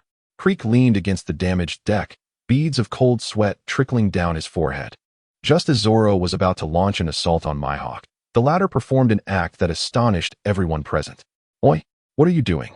Zoro, with a blade clenched between his teeth, questioned Mihawk, a note of anger lacing his tone. I am not like those beasts who exert their utmost effort even to catch a rabbit. Mihawk drew forth a small crucifix dagger that hung around his neck, its length barely exceeding 20 centimeters. He continued to address Zoro. Though you may be a somewhat renowned swordsman, we find ourselves in the weakest sea, the East Blue, which is divided into 4 parts by the Red Line and the Grand Line. At this point, Mihawk waved the small dagger in Zoro's direction. Speaking with a tone of resignation, I apologize, but this is the smallest blade I possess. To belittle others, there must be a limit. Zoro erupted in anger, gripping his swords tightly as he charged towards Mihawk. You shall not perish without regret. I will show you, frog in a well, the vastness of the world. As Mihawk observed Zoro's advance, he assumed a stance ready for battle. Demon Slash. Zoro crossed his blades, using the one clamped in his teeth to seal off any escape route for his opponent, unleashing a strike that seemed intent on ensnaring Mihawk. With a swift flash, Zoro's blade cut through the air. Clang. Zoro's slash was effortlessly parried by Mihawk's small dagger, the timing impeccable, swiftly suppressing Zoro's momentum. Zoro? Luffy exclaimed in shock upon witnessing how easily Mihawk had neutralized Zoro's attack. He has blocked my brother's demon slash. That move is lethal upon execution. Johnny and Joseph stared in disbelief. In their hearts, they believed that even if Zoro were not a match for Mihawk, he could hardly be far off. Mihawk, wielding what appeared to be a toy-like dagger, had thwarted Zoro's assault and rendered him immobile. What did he do? Is it purely his own strength? Surely not. Could it be that the gap between my brother and the world's strongest is so vast? How could he be so powerful? Herrick gasped in astonishment. Zoro's strength was indeed formidable. Facing him directly, one could surmise that Mihawk's power was no less impressive. After all, he was a man capable of delivering slashes potent enough to sever great ships. How could he possibly be weak? Zoro found himself immobilized, gripping his sword with unwavering resolve. His arms bulged with veins, exerting every ounce of his strength, while blood vessels erupted in his eyes, and beads of sweat cascaded down his face as he gazed at his opponent, who appeared utterly unfazed. How can this be? The disparity between us cannot be this vast. He roared, rallying himself with fervor. The gap between us cannot be so immense. With a flurry of desperate strikes, Zoro unleashed a whirlwind of slashes, the dazzling display of his swordsmanship nearly overwhelming to behold. The clash of metal echoed around them, yet Mihawk remained composed, unperturbed by the onslaught. Even wielding a mere 20-centimeter blade, he deftly parried Zoro's fierce attacks without yielding an inch, all the while commenting, "What a ferocious sword style. You're deceiving us, brother. Show your true prowess. You cannot afford to lose." Johnny and Joseph shouted incredulously at Zoro. Such swift reactions. Herrick's eyelids fluttered. Such a swift strike left him unable to react under normal circumstances. Unlike Hawkeye, who appeared utterly relaxed and at ease, Zoro, having dedicated countless hours of arduous training and exertion to master his swordsmanship, now faced the world's foremost swordsman. Akin to a newborn infant grappling with a robust adult, he stood no chance whatsoever. Zoro must surely be filled with a sense of unwillingness at this moment. Is this truly the might of the world's greatest swordsman? Is this the chasm that separates us in the East Blue from the peak warriors reigning over the Grand Line? Such a disparity is indeed disheartening. Herrick gazed at Zoro, silently reflecting on the astonishing feat. He had managed to deflect Roronoa Zoro's three-sword style with nothing but a mere dagger. It was as if he transcended the realm of monsters. Creek's subordinates. witnessing the overwhelming prowess of Mihawk, found their voices trembling in fear. At that moment, Zoro resembled a ferocious beast, baring its fangs and fiercely gnashing at his opponent, striving to rend him to shreds. Yet, his adversary stood like an exceptional beast tamer, effortlessly subduing even the most savage creature. What burdens do you carry? After gaining strength, what do you seek? You, weakling. Mihawk casually flicked his short blade, sending Zoro crashing to the ground despite his relentless onslaught. That insolent scoundrel dared to label my brother a weakling. I shall make him aware of our might. Johnny and Joseph, upon hearing Mihawk's disparaging words about Zoro, were filled with a mix of shock, anger, and fear, drawing their swords in a reckless surge to assist. You two, stand down. Don't approach. Hold your ground. A visibly anxious Luffy yanked Johnny and Joseph back, firmly holding their heads to prevent any rash actions. Herrick glanced at the tense Luffy, immediately sensing the palpable anxiety and fear that gripped his heart. Indeed, with his keen perception, he could discern that Zoro was being utterly toyed with by his opponent. Mihawk had yet to unleash his true prowess, while Zoro was already exerting every ounce of his strength. What burden do I carry? I bear the dreams of two individuals. I cannot falter here. As Zoro lay sprawled on the ground, he recalled a moonlit night when he clasped hands with a girl possessing stunning short blue hair, making a promise beneath the silvery glow. One day, one of us shall become the world's greatest swordsman. We shall compete to see who achieves it first. For all these years, Zoro had held this promise close to his heart, never allowing it to fade from his memory. He would forever remember that the day after they made their vow, she tragically fell down the stairs while retrieving a whetstone, losing her life. That girl, named Kuina, who had bested him with her swordsmanship 2,001 times, the one he had never triumphed over, was taken from him by a mere accident. Why is life so fragile, Zoro? Kuina's father, who was also Zoro's master, spoke those words to him the day after her passing. I shall become strong enough to carry her legacy. I aim to be the world's greatest swordsman. My name shall echo through the heavens. This was the vow Zoro made to his master as he accepted the legendary sword left behind by the deceased Kuina. I cannot lose. With a heart roaring with indomitable spirit, Zoro gradually rose to his feet, determination igniting in his eyes once more. With two swords strapped to his back, he prepared to unleash the tiger hunt. An unyielding fighting spirit, Herod exclaimed, filled with admiration. At the very least, he himself lacked such resolve, still having the audacity to wield a blade after witnessing such a vast disparity. Tiger! Zoro shouted, his aura surging dramatically, as images of Luffy inviting him to join the crew flashed through his mind. To be the world's greatest swordsman, now that was indeed commendable. To become a companion of the Pirate King, one must at least possess such a title. Zoro vividly recalled Luffy's response upon hearing his declaration during that invitation. I must become the world's greatest swordsman. As these words echoed in his heart, Zoro raised his sword, aiming to strike towards Mihawk. Hunt.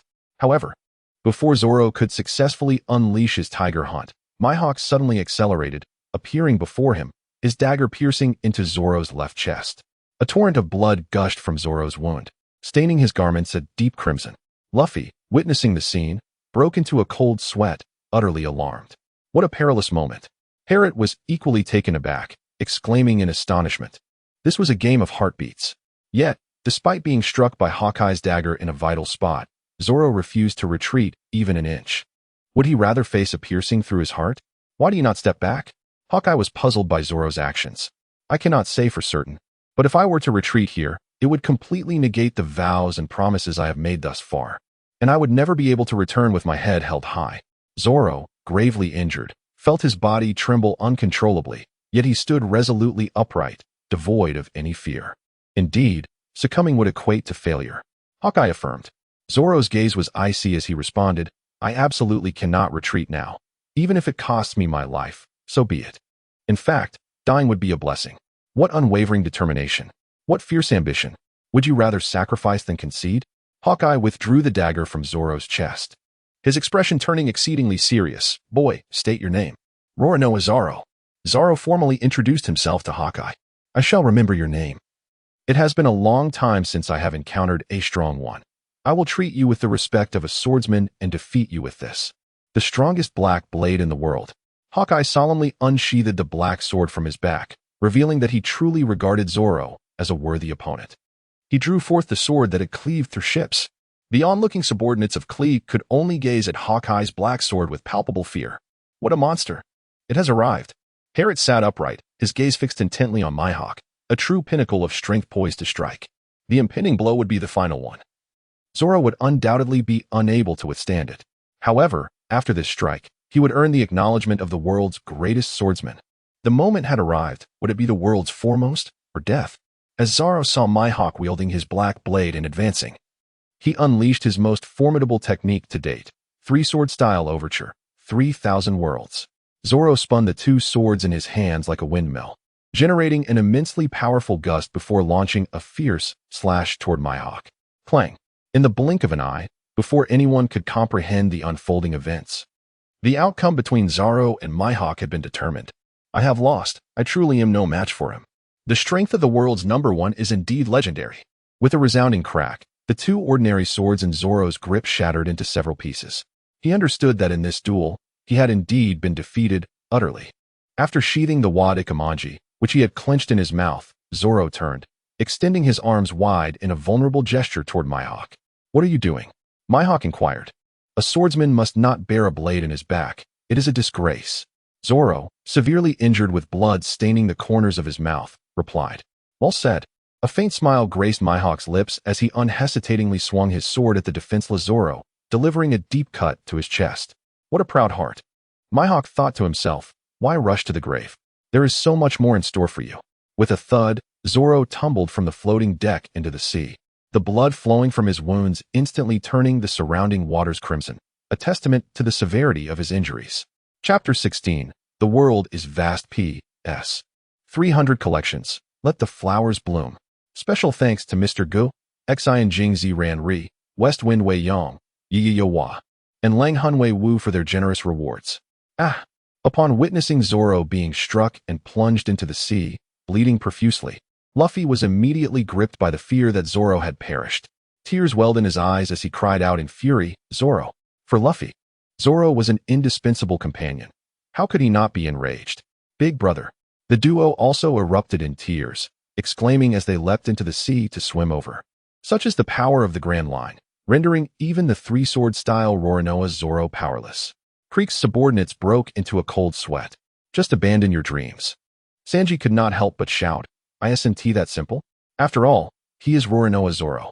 Herod spoke, gazing at Zoro with eyes that shimmered with an enigmatic glimmer. If he were to falter at this moment, he would no longer be himself. Should he retreat, the three-sword style of Zoro would indeed be dead in essence. You seem to understand him quite well. As soon as Herod uttered those words, Hawkeye turned his gaze towards him and remarked, Zoro is an exceptional swordsman. From his blade, I can glean a glimpse of Zoro's prowess. He chuckled softly. Herod smiled faintly. It was not that he understood him, but rather that he was aware of his past. The blade he clenched in his mouth was none other than the legendary sword, Gui Na. Upon witnessing his companion converse with Mihawk, Luffy's mood soured instantly. How outrageous. Yet, at that moment, Luffy paid little heed to such matters. With a vigorous shake of his shoulder, his arm elongated rapidly, displaying a fierce expression as he prepared to charge at Mihawk. Hey, Luffy, Zoro is still alive, Herod exclaimed, rising swiftly to remind him. With a resounding thwack, Luffy's retracting arm struck his own head, and he looked back in astonishment.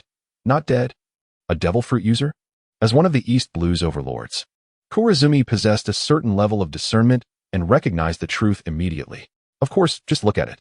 Herod pointed towards Zoro. Are you friends of the young swordsman? Mihawk gazed at Luffy and Herod, assuring them, rest assured, he is indeed alive. Now answer us. Suddenly, the duo called out in fear. Cough, cough. Zoro abruptly coughed a couple of times, regaining his consciousness. Zoro, Luffy exclaimed with delight. Did you perceive the force of my strike? Mihawk glanced at Herod, pondering whether it was the awakening of observation haki. If Herod knew that Zoro's presence had elevated his standing in Mihawk's eyes, he would likely burst into laughter. For he was neither of those, merely a prophet. In the years to come, I shall await you at the pinnacle of swordsmanship. Strive to surpass this sword behind me with your burgeoning strength and indomitable will. Strive to surpass me, Roronoa Zoro. Mihawk's expression was solemn, devoid of any indication of viewing a defeated opponent.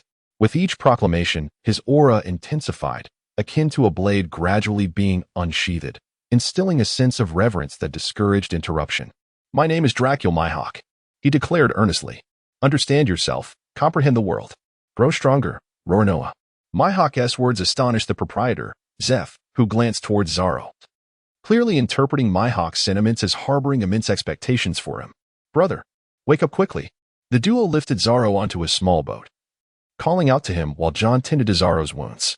Kid, what is your goal? Mihawk inquired, directing his attention to Luffy. To become the Pirate King. Luffy replied resolutely, standing steadfast beside Harrod. That is a treacherous path, more arduous than surpassing me, Mihawk remarked. Luffy then made a face, exclaiming, I don't care. And what about you? Mihawk's gaze finally settled on Harrod. Harrod couldn't believe it and pointed at himself, astonished. Was he basking in the radiance of the pig's feet? After a brief moment of shock, he chuckled, The world is vast, and I yearn to explore its wonders. Is that so? Mihawk silently recalled a certain one-armed, red-haired individual who longed to traverse the lands. Usopp, is Zoro all right? Luffy inquired of Usopp, who had mysteriously managed to sail away in the ship. Nothing's wrong with him. He's not dead, merely in a deep slumber. Usopp retorted, somewhat irked. Suddenly, Zoro raised his sword, Watakimanji. Luffy, can you hear me? I must have unsettled you. If I fail to become the world's greatest swordsman, it must be troubling for you. At this moment, Zoro involuntarily coughed up blood. He was gravely injured, nearly cleaved in two by Mihawk's final strike. Johnny and John, witnessing Zoro's struggle to speak, anxiously urged him to cease his words. The onlookers were spellbound by Zoro's tenacity. Even in the face of death from his grievous wounds, he still managed to speak. A testament to his extraordinary willpower that moved everyone present. From now on, I shall never lose again. Before I defeat him and claim the title of the world's strongest swordsman, I will not suffer defeat a second time. Lying on the ship, Zoro raised his sword high, hand pressed against his forehead, tears streaming down his cheeks. Do you have any objections? Pirate King. Hiki. Luffy beamed radiantly. None at all. Tenacious. Even Harrod, who had witnessed this scene before, felt a surge of emotion. You truly make a splendid team. Until we meet again. Mihawk chuckled lightly. He had originally pursued the Creek pirates out of boredom, but unexpectedly encountered individuals of great interest, making the journey worthwhile. After bidding farewell to Luffy and the others, he strode towards his coffin ship, preparing to depart. As Mihawk was about to leave, Creek called out to him. Aren't you here to claim my head as the East Blue's overlord? Unfortunately, Mihawk ignored Creek's self-importance, stating, I've had my fun. It's time to return home and rest. Creek let out a maniacal laugh. Before you leave, prepare to die. Bang, bang, bang. Creek's armor activated its shoulder mechanisms, revealing gun barrels that unleashed a barrage of bullets. Truly, a fool who knows not his own demise. Facing Creek's gunfire, Mihawk effortlessly slashed down with the sword, creating a mist of water, and quickly vanished on his coffin ship from the sight of the crowd. Harrod could not help but voice his thoughts. Did this fellow truly fail to perceive the disparity between them? Claiming to be the ruler of the East Sea, he was merely a character that could be vanquished in a single strike. How utterly uninformed. What? Crick was instantly displeased. This newcomer certainly had to be dealt with. Luffy, ensure that Zoro is well protected and that those individuals do not harm him. Harlot observed that Crick had set his sights on him as a target, and thus he remarked, very well. Luffy exchanged a glance with Zoro and promptly acquiesced, yet he did not forget to add, I shall pummel this fellow. Implicitly, he conveyed that this individual was his responsibility. All right then, I shall just delay him slightly, Harlot responded, momentarily taken aback. Well, we shall take our leave now. Rest assured, we will certainly bring Nami back. Usopp shouted loudly as the ship gradually distanced itself from Baratai. Damn it. Crick seethed with frustration. How dare these individuals regard him as anything less than the strongest man in the world? Bang, bang, bang. He decisively fired his gun, aiming directly at Harlot. Whoosh. In the face of such an onslaught, Harlot resolutely leaped into the sea. Crick was momentarily taken aback, bewildered by this unexpected maneuver. Was it an ambush? He kept a keen eye on the water's surface, firing sporadically. Unfortunately, Harlot was no ordinary person. He swiftly submerged beneath the waves, his body agile and unaffected by the ocean's embrace, quickly retreating to a less vulnerable position. Concurrently, he remained steadfast in his objective to ensure that Crick would not disrupt Zoro's safety or attack the small vessel. Whoosh. Harrod suddenly leaped into the air, appearing before Crick. 500 coins. Bang. Harrod's fist struck Crick's face, causing it to contort violently as he was sent reeling backwards. Harrod is no fool. He understands that Crick, clad in armor, would not confront him directly. Seizing the moment to strike a fallen opponent, Harrod swiftly pivoted, generating power with a single motion, and delivered a resounding slap. The impact echoed as Crick, taken by surprise, collided with the deck, causing it to splinter. Captain. The crew of pirates, witnessing this scene, were left utterly astounded. Their jaws agape. Just then, the waters near Barati began to shift, revealing platforms on either side. What is that? The pirates exclaimed in astonishment. With determined strides, the chefs rushed to the platforms. Fools. AVE provided us with a foothold. At that moment, a man adorned with circular shields on his chest, back, and arms emerged. Mr. Palu. The pirates shouted in unison. I am an indomitable wall, invincible, he proclaimed, charging towards Harriet with fervor. Watch as I teach you a lesson. He then commanded. Quickly seize that ship. The captain has need of it. Yes. The morale of the pirates surged once more. Chapter 17, The World is Vast, continued. The pirates under Crick's command let out fierce war cries as they surged onto the platform. Their faces twisted with rage, as if their adversaries were the murderers of their kin. Yet, the battle chefs of Barati stood resolute, confronting the onslaught. The clashing of weapons and the crack of gunfire filled the air as the chefs and pirates engaged in fierce combat, with casualties mounting swiftly. Unbeknownst to them, Luffy had conspired with Zepp. With a swift motion, he extended his right arm, the immense elasticity pulling it back. Rubber pistol. The force of the blow felled several pirates instantly. Luffy chuckled, then unleashed a rubber rocket towards Harriet. Leave this fellow to me. I've made arrangements with the captain. Understood. I shall pursue Nami then. With that, Harriet prepared to depart, recalling their agreement to defend Barati. A debt he intended to settle. If he allowed Luffy to take action directly, given Luffy's nature, he would likely remain at Barati, which would indeed be amusing. That infuriating brat. Crick, seething with rage, swiftly rose while Harriet was distracted, producing a meteor hammer seemingly from nowhere, much like Nami's weather rod. He swung it down. Watch out. Luffy exclaimed in surprise, reacting swiftly to deliver a punch to Crick. The blow connected forcefully with Crick's chest, while Harriet narrowly avoided the strike. Useless. This is the hardest armor. Crick initially mocked, but his expression soon shifted as he stumbled back. What a powerful punch. Crick was taken aback, realizing that besides Harriet, this brash young man was formidable as well. Is the power of the devil fruit truly this extraordinary? Crick concluded, attributing their strength to the mystical powers of the devil fruit. In his mind, both Mihawk and this boy were formidable solely due to their abilities granted by the devil fruit. Good grief. Harriet was taken aback, astonished that this fellow could recover so swiftly even after enduring a heavy blow from him. What Harriet fails to recall is that this creature from the creek possesses a physique that is by no means inferior to that of a merman. And its strength is such that it could hurl a small boat like a mere ball. What a formidable being. Harriet, feeling irked, was determined to deliver a thorough beating to Crick. Although he suspected that Crick's strength was on par with his own, he remained confident in his ability to overpower him. Just as he prepared to confront Crick once more, Palu arrived on the scene. Die. Taste my pearl.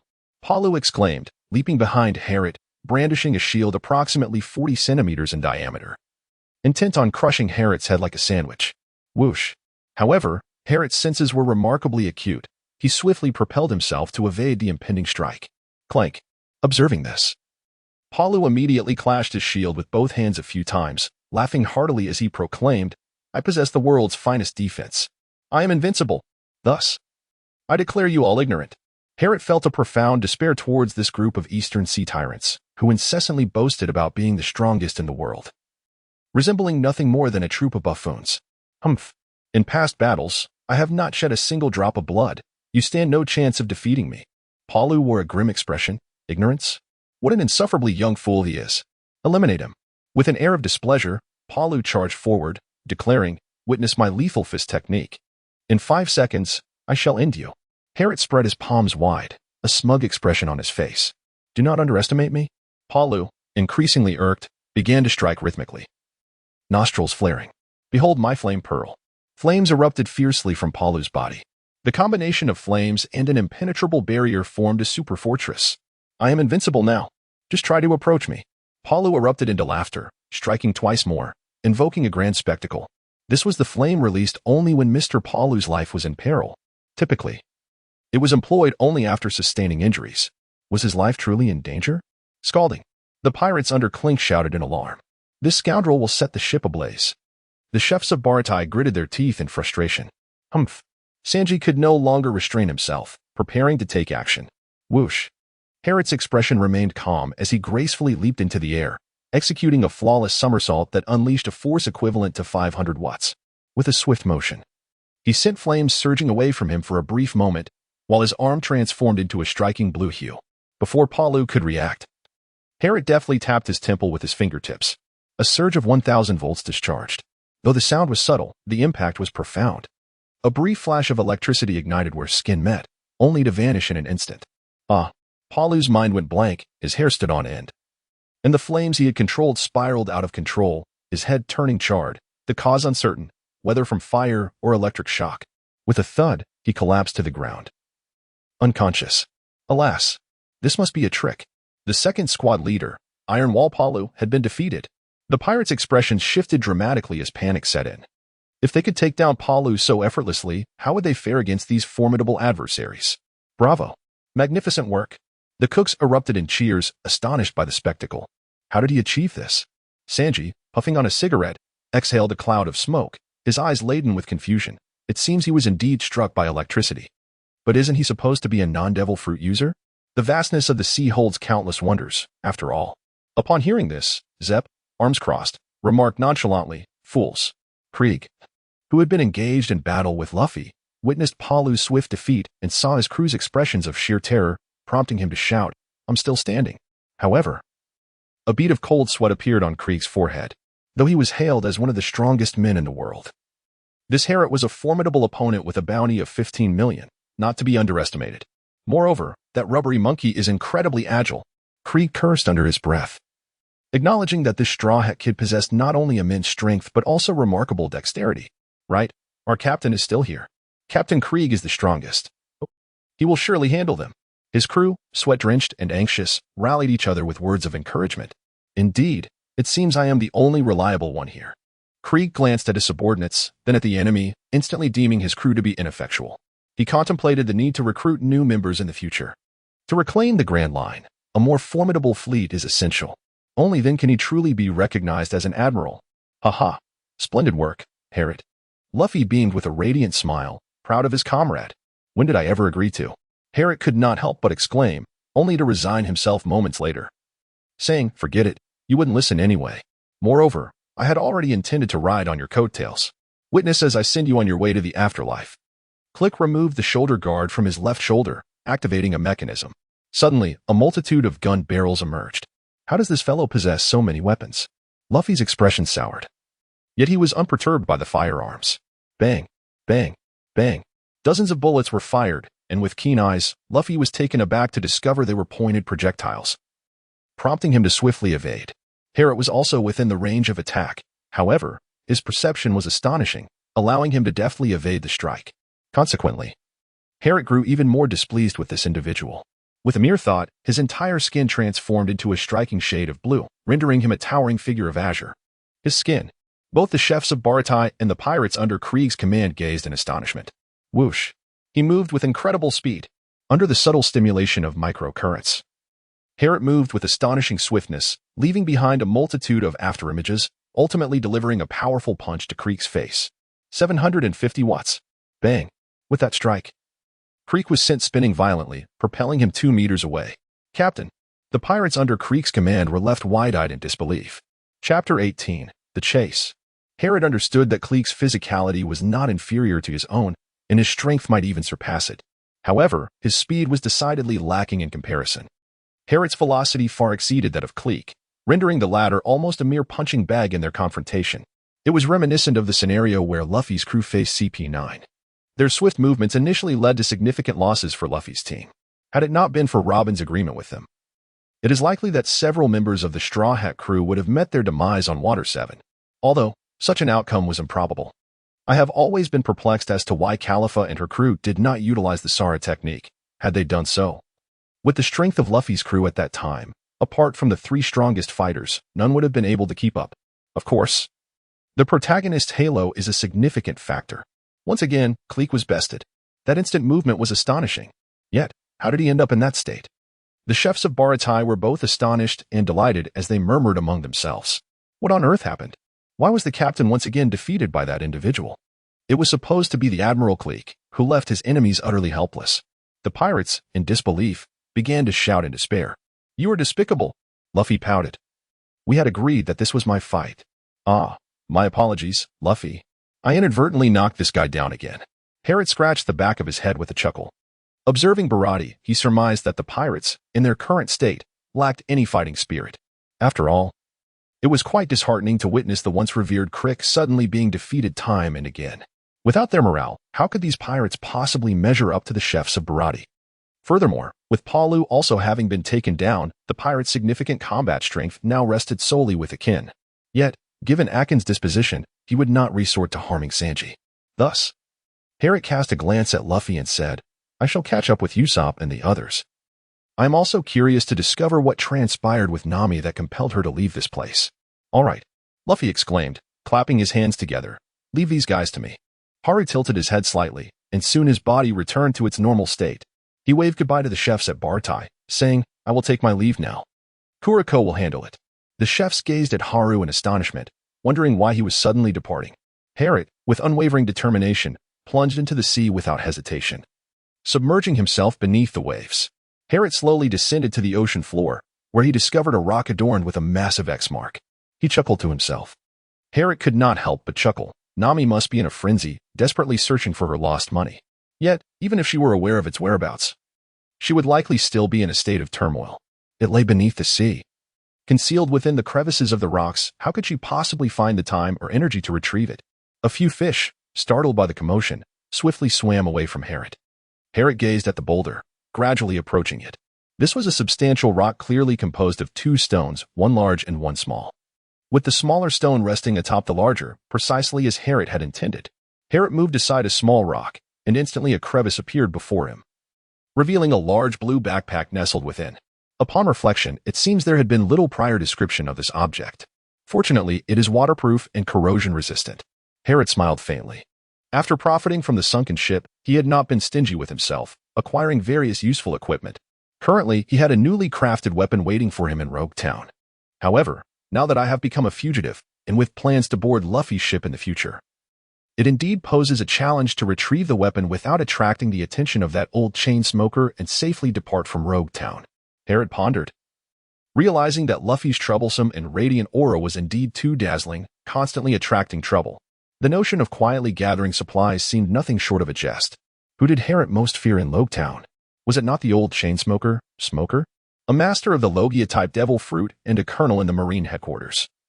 He was certainly not to be compared with the officers of the East Blue.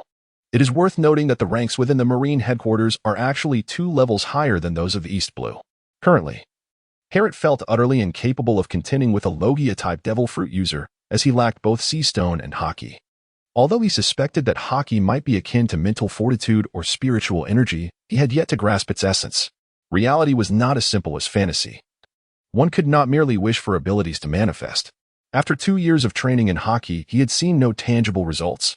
Conversely, his physical prowess had undeniably improved. Thus, he had focused his efforts on enhancing his physical capabilities, resigning himself to the futility of mastering haki for the time being. After retrieving his backpack, Harrot discerned his direction clearly and set forth towards Cocoa West Village. During this period, he had also come to understand the location of Cocoa West Village. Meanwhile, on another side, a group of remarkable individuals lingered. Nami stood alone at the bow of the ship, murmuring to herself, pondering whether, upon their next encounter, they would invite her to join them as their companion. Would they even cross paths again? Tears streamed down her cheeks, her eyes filled with anguish. "I long for freedom so desperately. Please, do not seek me out. It would only lead to disaster. I am so sorrowful. What am I to do, Belmir? Perhaps next time, I will owe you an apology." Nami recalled Harrot, and after 2 days, she had come to understand the origins of his wealth. Recognizing that her perceptions of him had been largely misguided, yet the other half of his blood coursing through him left her with an unresolved turmoil. Time passed, and in less than 30 minutes, Harrot spotted a small boat. Upon closer inspection, it was indeed the vessel of the Johnny and Yusaka duo. What remarkable fortune! Harrot's lips involuntarily twitched. Although they were all headed in the same direction, the vastness of the sea rendered the likelihood of such an encounter remarkably slim. To his astonishment, he had stumbled upon it directly. Harrot began to suspect that he too was becoming enveloped by the aura of the protagonist. With a swift motion, he accelerated and emerged from the sea at the rear of the ship. Johnny and Usopp, hearing the sound, turned to see him. Harriet, the two exclaimed in surprise, rapidly making their way towards him. How did you catch up? To which he replied, no need to ask, I simply swam over. Harriet, feeling quite exasperated, swiftly dove beneath the surface and propelled himself onto the ship with remarkable speed. No, Usopp shook his head, suddenly reflecting. The half-fish people truly are a remarkably convenient race. In this vast world of oceans, the half-fish people, akin in appearance to humans, at least in Usopp's estimation, could breathe freely underwater, rendering them an exceptionally ideal species. Of course, being situated in the East Sea, he remained oblivious to the discrimination faced by the half-fish people. Neither accepted by their fishman kin nor acknowledged by humanity, they existed as pariahs, reviled by both sides. However, Harriet had no intention of broaching this topic with them at present. At that moment, Zoro, who had just drifted into slumber, awakened. Harriet, what brings you here? Zoro exclaimed, his expression one of astonishment. Well, Harriet deftly sidestepped the topic, remarking, this method of treating wounds is rather crude. There are some commendable medicines here.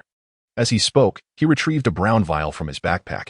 Hearing Harriet's words, Johnny and Usopp exchanged awkward chuckles. Neither of them were doctors, and they considered it a feat just to be able to bandage a wound. Oh, thank you, Zoro said, his attention momentarily diverted. In his weakened state, he found it difficult to accept his own condition. Harriet unwrapped the bandages, and Zoro remained utterly silent. Then Harriet remarked, it might hurt a bit in a moment. Just endure it. Zoro said nothing, merely nodding in acknowledgement. Harriet gently poured the potion onto the wound, and Zoro's expression shifted slightly, his brow furrowing tightly. Brother. Johnny could tell that Zoro was enduring immense pain. Once Harriet finished applying the potion, he remarked, such a strong will. I recall this substance causing me to cry out in agony, though it is indeed quite effective. With proper care, the wound should heal within a week. Pausing for a moment, Harriet continued, however, you are well aware of the severity of your injuries. It would be wise to avoid any vigorous activity for the time being, as healing does not equate to complete recovery. As he spoke, Harriet produced 5 bottles of blue potion, stating, this is for treating internal injuries. Consume 1 bottle daily. However, it lacks the efficacy of the previous potion, and your internal wounds may take some time to mend. Zoro nodded once more, feeling grateful yet not one to easily display his emotions on his face. Chapter 19. Infiltrating the enemy after nearly a day. Harriet and his companions arrived at the Dragon Park, gazing at the grand entrance, which faced the sea and showcased the distinctive features of the fishmen. Usopp and Johnny instantly felt intimidated. Crouching as low as possible at the ship's edge, Johnny wiped the cold sweat from his brow, exclaiming, "We've arrived. Is Nami really here?" Usopp's eyes widened in disbelief as he stammered. "This fishman dragon is not to be trifled with," Johnny whispered. "I've heard that fishmen possess strength 10 times that of humans. That dragon is the highest bounty in the East Blue. His power is undoubtedly greater than that of Kuro." At this point, Johnny glanced at Harriet, realizing that this was where he would be entangled with the fishmen. 10 times. Indeed. However, this only applies to the comparison between an ordinary person and an ordinary fishman. Harriet cast a glance at his 3 companions, contemplating that if they were seasoned fishmen, their strength would likely exceed this standard by 10-fold. By the way, my innate strength is thrice that of an ordinary person. 10-fold. Usopp was taken aback, hastily exclaiming, "All we need is to retrieve the Mary. Let's not provoke the fishmen." However, it appeared that Nami's target was none other than the notorious dragon. Johnny recollected, speaking slowly, it seems that Nami has taken a liking to his bounty of 20 million. Is it truly innate at 3 times? Zoro glanced at Harriet, having spent the last few days together, although Harriet had not displayed much. He could discern that Harriet's power surpassed mere thrice that of an average individual. Moreover, this dragon is associated with Jinbei, one of the 7 warlords of the sea, Johnny remarked. Observing Usopp and Zoro's unfazed expressions, he quickly realized that neither of them knew what the 7 warlords of the sea entailed. The 7 warlords of the sea comprise 7 formidable pirates, recognized by the government as legitimate pirates. They primarily operate in the Grand Line, and their prowess should not be underestimated. Harriet took up Johnny's words and remarked, Hawkeye Mihawk is indeed one of the 7 warlords of the sea. Oh. Usopp was taken aback, for he had witnessed firsthand the formidable prowess of Hawkeye. To think there were 7 such masters. How intriguing. Zoro displayed his signature wicked grin, gripping Sand-Eye Katetsu tightly, exclaiming that they had promised to bring Nami back and should charge in directly. Observing this, Usopp realized that Zoro's spirit for battle had ignited, and he was immediately alarmed. Zoro. Big brother. Johnny, too, broke into a cold sweat and quickly interjected, "Big brother, you are injured. We must not provoke the fishmen." Usopp and Johnny exchanged glances, both feeling an overwhelming urge to restrain Zoro at this moment. Hey. Harriet, feeling helpless, remarked on the cowardice of these two fellows. Although he himself had once shared their timidity 2 years prior, he nudged Usopp, suggesting that they should first locate the Going Merry, as it was likely that Nami was with the ship. Usopp, upon realizing that Harriet was the notorious pirate with a bounty of 15 million, felt a wave of reassurance wash over him. He seized his telescope and scanned the surroundings. Eureka! He spotted the Going Merry, astonishingly docked in such an unusual location. Usopp was elated yet somewhat puzzled, for it was indeed an odd spot, somewhat distant from the Cocoa Village. Johnny began studying the map. "Leave it to me. I shall bring back that woman and the Going Merry," Usopp declared, his face brimming with fearless enthusiasm. Johnny was left speechless, astonished at how quickly Usopp's demeanor changed upon discovering that the location had no ties to the dreaded dragon. "Hard to starboard. Approach the Going Merry," Captain Usopp commanded. With arms crossed, he laughed heartily, exclaiming, "Splendid. I shall name my grand venture into this mysterious realm Usopp's great adventure. Isn't it magnificent, Johnny? Harriet? How delightful." At that moment, Harriet discerned 3 towering figures on the shore, instantly intrigued as he glanced at Usopp. However, he did not forget about Zoro, whispering, "Zoro, there are a few fishmen on the shore. You should take cover for now." Zoro cast a fleeting glance at the figures and then turned his gaze back to Harriet. Although fishmen possessed strength tenfold that of ordinary humans, he still believed that Harriet would triumph in a confrontation. "I have my plans." Harriet refrained from elaborating further. "All right." At that juncture, Zoro chose to place his trust in Harriet and nodded. Meanwhile, Usopp planted one foot firmly on the ship's railing, striking a pose with exuberance, and then exclaimed, "Fishmen." Usopp and Johnny's mouths fell agape, cold sweat cascading down their brows. Full speed ahead. In that instant, Usopp completely disregarded the Merry, as he and Johnny swiftly ducked beneath the ship's railing, quickly distancing themselves from the Merry. "Haha." Harriet chuckled at the antics of the 2 lively characters. However, the ship soon attracted the attention of the fishmen, who swiftly approached. Johnny and Usopp were nearly paralyzed with fear. They could not possibly contend with the extraordinary strength of these beings, tenfold that of an ordinary human. Without a moment's hesitation, they leapt into the sea to escape. Zoro followed closely behind, leaving Harriet as the sole occupant. Just then, 2 fishmen boarded the vessel, their expression shifting to one of astonishment upon seeing him. "Have you come to ally with Brother Arlong?" inquired one particularly boisterous fisherman. At that moment, Harriet transformed into his fisherman form, a tall figure with a striking blue hue, resembling a human yet distinctly fish-like in appearance. Indeed, Harriet casually spun a tale, claiming he had just escaped from slavery and had come to seek refuge with the fearsome dragon brother. Upon hearing this, the 2 fishmen immediately exhibited expressions of sympathy. "A slave? How pitiful. Very well, we shall take you to meet Dragon Brother. He will surely be delighted." Harriet remembered that this dragon was a racist, harboring disdain for humans and believing that fishmen were the superior race, while also being a protector of his kin. The boat soon docked, and the 3 fishmen were captivated by Harriet, momentarily forgetting about the few individuals who had seemingly fled earlier. The group quickly made their way towards the dragoness paradise. Unbeknownst to them, they had seamlessly blended into the surroundings. Usopp, hiding on the shore, widened his eyes in astonishment. He can transform. Similarly, Johnny, concealed nearby, was left dumbfounded, his mouth agape. To infiltrate the inner sanctum and gather intelligence? Zoro mused, adjusting his sword. Infiltration? Usopp's eyes sparkled as he began to thump his chest with laughter. Exactly. Everything is under my control. This is the brilliant plan of Captain Usopp. Usopp's bravado left Johnny speechless. He was not as easily deceived as Chopper. Zoro's lips twitched slightly as he turned away. "So, shall we set sail?" It appears that Nami is not aboard the ship. Johnny observed the vessel and noticed it was completely deserted. "Does this mean she took all the treasure?" Usopp exclaimed in shock. After all, this was their hard-earned loot from defeating Kuro. However, Usopp quickly shifted gears. "But as long as the Going Merry is intact, that's what truly matters. Our esteemed Captain Usopp is solely focused on the beautiful ship. We promise Luffy." Zoro shook his head at the cowardly Usopp. Returning to Dragon's paradise, the dragon, lounging in a recliner, looked at Harriet with surprise. "You have come from the Grand Line to join me?" "Indeed. I have always admired you, Dragon Brother." As he spoke, Harriet revealed his back, and the heavenly dragon's hoof was prominently displayed. "What are you doing?" The dragon's expression turned serious, his suspicions about this unfamiliar fishman dissipating. Quickly, put on some clothes. The heavenly dragon's hoof is a mark of disgrace. It signifies your status as a slave. Welcome to the family of the dragon pirates. The dragon sprang to his feet, raising his cup in jubilation. Suddenly, dozens of fishmen burst forth from the water, cheering with excitement. Chapter 20, Infiltration continued. Haha. The dragon laughed heartily, glancing at Nami. Nami, today is not only a celebration of your return, but I also have a new companion joining us. How delightful. Hadol. Nami replied, standing to the side and offering little warmth to the dragon. Just another fool, I suppose. Don't wear such a grim face. The dragon waved his hand dismissively. While you are an exception, we must at least welcome our new companion. Bored, Nami turned to leave, casting a fleeting glance at Harriet.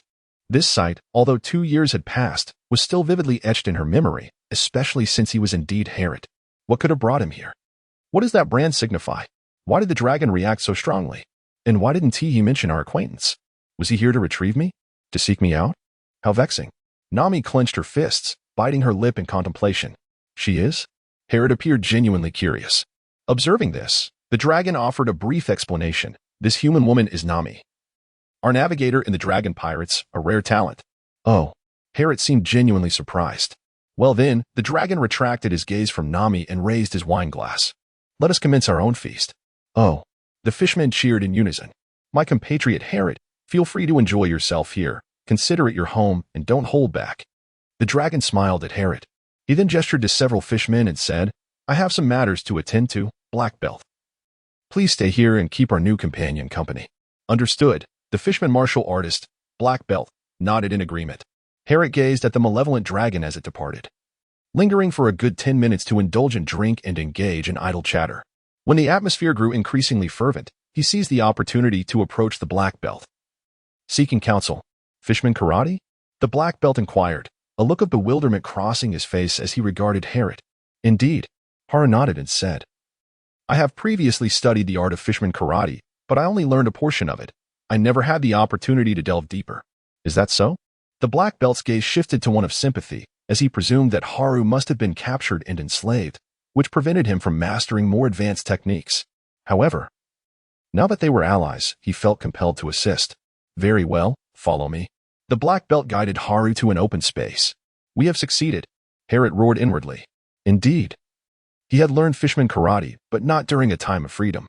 From the moment Harriet could recollect, he had been a slave, presumably the offspring of slaves. However, such a background had not hindered the present Harriet. He spoke the truth when he stated that he had only mastered a portion of fishman karate. The more profound techniques remained beyond his reach. In the East Blue, the sole place where one could learn fishman karate was the Dragon Paradise.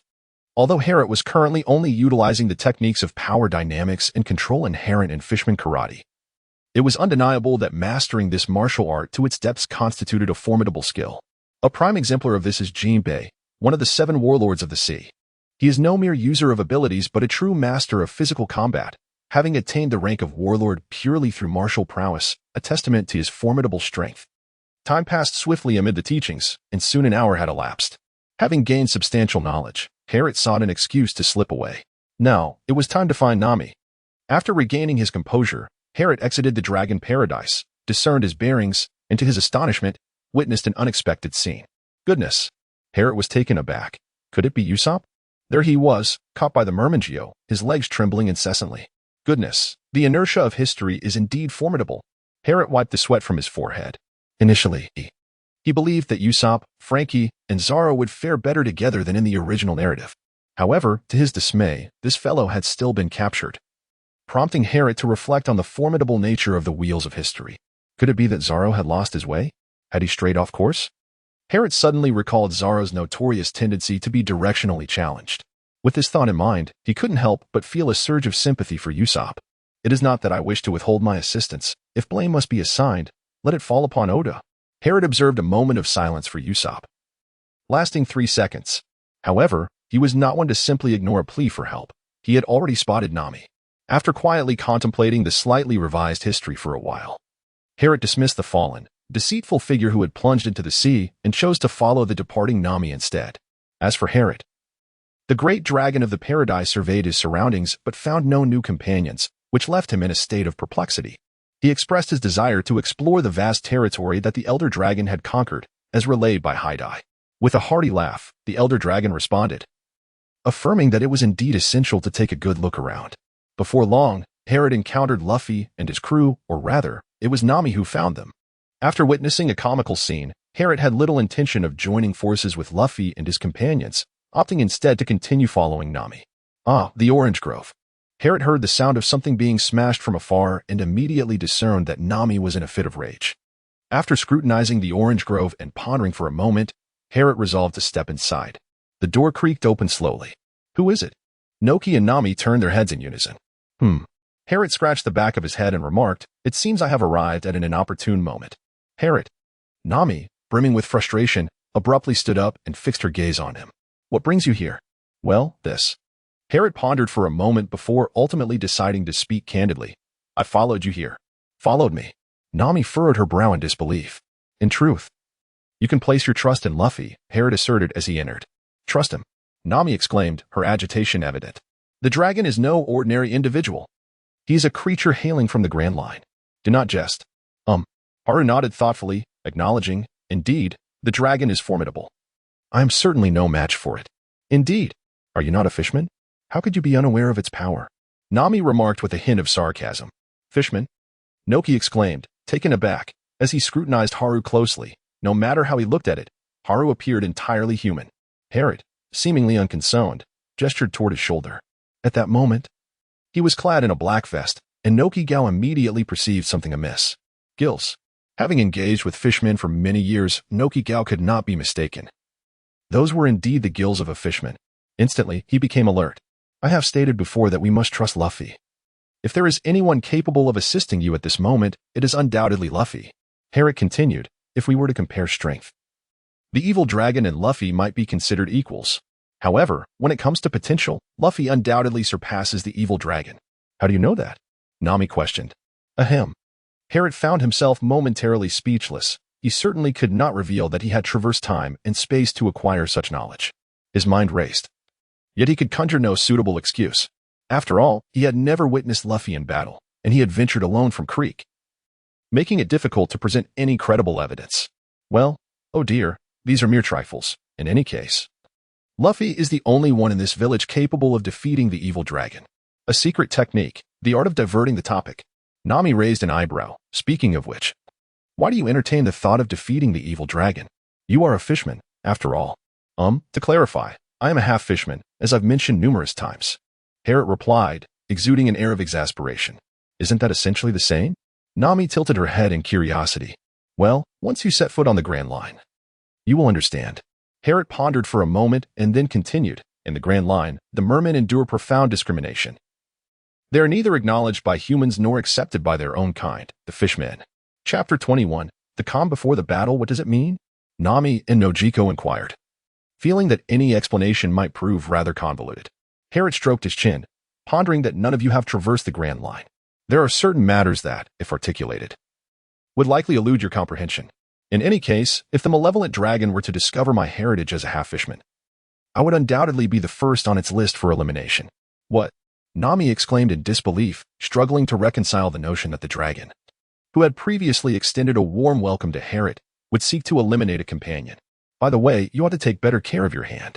Herod gazed at Nami's hand, which was already wrapped in bandages, yet it was evident that it had not received more thorough care. Nami remained silent, turning her hand away. Very well. Herod sighed and placed a bottle of brown potion on the table. I will return to find Luffy, he stated before turning to leave. Can Luffy truly defeat the evil dragon? Nami pondered as she sat down, resting her head on the table, lost in thought. How is that even possible? They are monsters. Before long, Nami gently closed her eyes and, in no time, drifted into slumber. The tumultuous emotional upheaval she had experienced during this period had left her utterly fatigued. Noticing her state, Noki smiled faintly and glanced outside. Should she go and meet them? Nami's companions. The ones capable of vanquishing the evil dragon? Noki contemplated this for a moment before resolutely deciding, yes, regardless of the truth, as her sister. She felt compelled to see the companions who had caused her sister such distress. Ah, Luffy. And Sanji, you have arrived. Herod approached Luffy and his companions.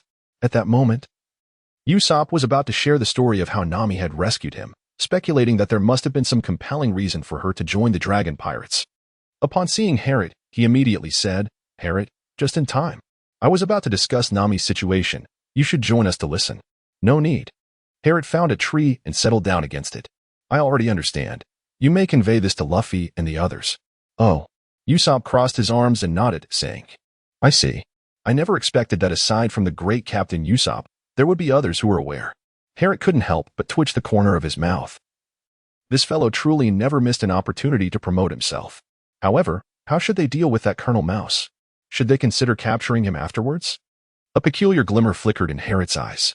Initially, he intended to remain by Nami's side to shield her from the advances of Captain Mouse. However, he pondered whether the malevolent dragon might resort to alternative methods. Would Nami still choose to join the Straw Hat crew? All these uncertainties loomed large, especially since he and Nami had been apart for 2 years, with significant barriers between them that made persuasion a formidable challenge. Thus, they could only rely on the inexorable march of history. It was evident that Nami had her reasons for aligning with the dragon pirates. Before Usopp could finish speaking, he was interrupted by the arrival of Nojiko. "It's futile. You should just give up." "Who are you?" Usopp queried, perplexed. The others turned to look as well. "Nojiko." "Nami's sister," Harriet interjected. "Is that so?" "By the long-nosed fellow," replied the cook, twisted like a noodle. "No wonder she's so beautiful." Though that half-fish man claimed they could defeat the dragon pirates, one could only surmise that such an endeavor was implausible. Even the Navy was powerless against them.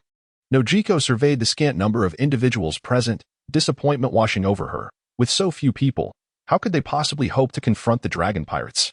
"Are you jesting? I will recount the entirety of the circumstances to you. But please leave this place afterward," Nojiko said, arms crossed, her tone measured. "I have no desire to hear it." Luffy retorted, stepping outside. "Hey, where are you going?" Usopp hastily inquired, while Zoro and Sanji observed Luffy in silence. "I'm going for a stroll," Luffy replied. "Honestly," Zoro muttered, leaning against a tree with his hands behind his head. "We'll just listen." However, Zoro soon succumbed to slumber, snoring audibly. "Weren't you supposed to be listening? How did you fall asleep?" Usopp nearly contorted his face in disbelief. "Well, in that case, I shall also engage in some training," he declared. Harriet rose, brushed off his clothes, and promptly ventured into the woods. As he walked, he cast a glance at Solon, pondering how someone so gravely injured could appear so fatigued. "Let us not concern ourselves with them," Sanji remarked, holding a cigarette between his fingers and exhaling a plume of smoke. "We only need to listen." Harriet entered the woods and cast a glance towards the direction of Sanji and the others. He did not venture far, for Colonel Mouse was soon to arrive, and it would then be their turn to act. Harriet initially intended to cultivate some interpersonal relationships to facilitate his endeavors on Fishman Island. However, he soon realized that time was not on his side. Fortunately, many individuals in this world possess a certain simplicity of mind, making it feasible for him to operate discreetly while Colonel Mouse apprehends the target. Nonetheless, he is uncertain whether they would come to the aid of the wicked dragon. Should the dragon be rescued, it would likely bring calamity to the East Sea, a prospect that Harriet is unwilling to entertain. The turmoil. Harriet, with both hands tangled in his hair, felt an overwhelming sense of frustration. Nonetheless, he took a deep breath, gradually dispelling the distractions, allowing his body to relax naturally. As he recalled the teachings imparted by the black belt, Harriet began to move slowly, practicing each technique with precision. It must be acknowledged that the black belt's mastery of the Fishman karate far surpassed Harriet's own abilities in the realm of Fishman karate. He humbly recognized himself as no match for his mentor. However, he too possessed his own advantages. So, this was how one could channel their strength. A glimmer of light flickered in Harriet's eyes as he meticulously pondered the underlying mysteries, swiftly assimilating the applicable techniques. However, he recognized that this transformation could not be achieved overnight. Drawing from his past experiences, Harriet understood that it would take a considerable amount of time for him to fully internalize these skills. Indeed, at present, my advantage lies in speed. Harriet quietly reflected that, in his memory, the formidable power of the Straw Hat Pirates had been growing at an astonishing pace, having surged into the realm of bounties exceeding 100 million in just 6 months. Although a bounty does not necessarily equate to strength in the world of pirates, a bounty of 100 million serves as a significant threshold, indicating eligibility to venture into the New World. Those with bounties in the tens of millions find mere survival in the New World to be a daunting challenge. Harriet was acutely aware of his own circumstances. Unlike the 3 powerhouses, he had not the privilege of esteemed mentors during his formative years. Luffy had the legendary carp to train him. Zoro was guided by a mysterious swordsmanship master, and even Sanji had a formidable pirate, returned from the Grand Line, as his instructor. In contrast, all Harrot had were the teachings of his father, a merman during his days as a slave, and that father had passed away long ago.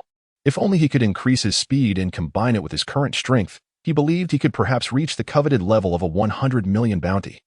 Harrot mused to himself about shave, the only technique he currently knew how to cultivate among the 6 forms. By executing dozens of rapid footfalls upon the ground, he achieved remarkable speed. At present, he had made preliminary progress and estimated that within a few months, he would be able to utilize it in a normal state. With the mastery of shave, Harrot was confident that he would soon develop the moonwalk technique as well. As for the iron block and paper drawing finger gun techniques, he did not comprehend them and lacked the time to practice. Chapter 22. The Battle Against the Dragon Pirates. Adjustment of strength, regulation of breath, synchronization of bodily movements. Harrot closed his eyes, attempting to gain a deeper control over his body. The 6 techniques can be described as skills attainable only when the body has been developed to a certain level.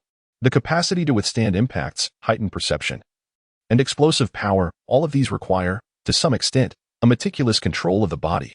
At this moment, Harrot was endeavoring to further master his physical form. Suddenly, his eyes flew open, and with a surge of force beneath his feet, he propelled himself forward with remarkable speed. Whoosh! Harrot halted 20 meters from his original position. Yet it was futile. In a fleeting moment, he could only take 6 steps. Harrot gazed at his feet, a frown creasing his brow. He realized that he still had not fully mastered his power. It had spiraled out of control for the 5th time, the intensity surging unexpectedly. Indeed, this was not an endeavor that could be accomplished overnight. For now, he could only rely on electrical currents to stimulate his body and enhance his speed, allowing him to strike the ground 9 times in a fleeting moment after losing control.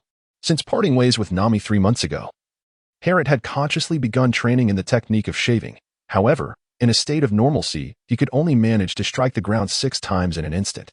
Exceeding 6 strikes would lead to complete loss of control, and a slight misstep would result in losing balance, causing the technique to fail. As Harrot reviewed his skills, Nami stormed toward the Dragon of Evil with a face contorted in rage. The Dragon of Evil! The Dragon of Evil! She seethed, unable to fathom that the Navy had become accomplices to the villain, coming to seize the hard-earned money she had painstakingly accumulated. Just 7 million berries more. Just a little more, and she could purchase Cocoa West Village. Hadn't he promised to honor their agreement regarding the money? A vague suspicion began to stir in Nami's mind, yet she dared not dwell on it, instinctively shying away from the worst possibilities. The terror of the Dragon of Evil had long since taken root in her heart. As long as there remained a glimmer of hope, she wished to avoid confronting him. The dragon had recognized her talent and sought to retain her for the continued creation of navigational charts. Cocoa West Village was merely a means to bind her. This fact, Nami unconsciously overlooked. What are you still doing here? Nami suddenly spotted Luffy nearby. Didn't I tell you this has nothing to do with you? She exclaimed, gripping Luffy's collar and shouting, how could you possibly defeat him? Get out of this village. We cannot afford any more unnecessary sacrifices. Nami, where are you going? Luffy, having been thrown to the ground by Nami, questioned. The Dragon of Evil. Nami's chest heaved with exertion. Her rapid approach was a significant challenge for her stamina. However, she disregarded her physical discomfort as she advanced step by step toward the dragon. Are you the one commanding those Navy men to steal my money? She demanded, her face aflame with anger. Yet, the dragon dismissed her fury with a casual wave. I have not broken our agreement. The Navy took your money? What a pity. It was merely 100 million.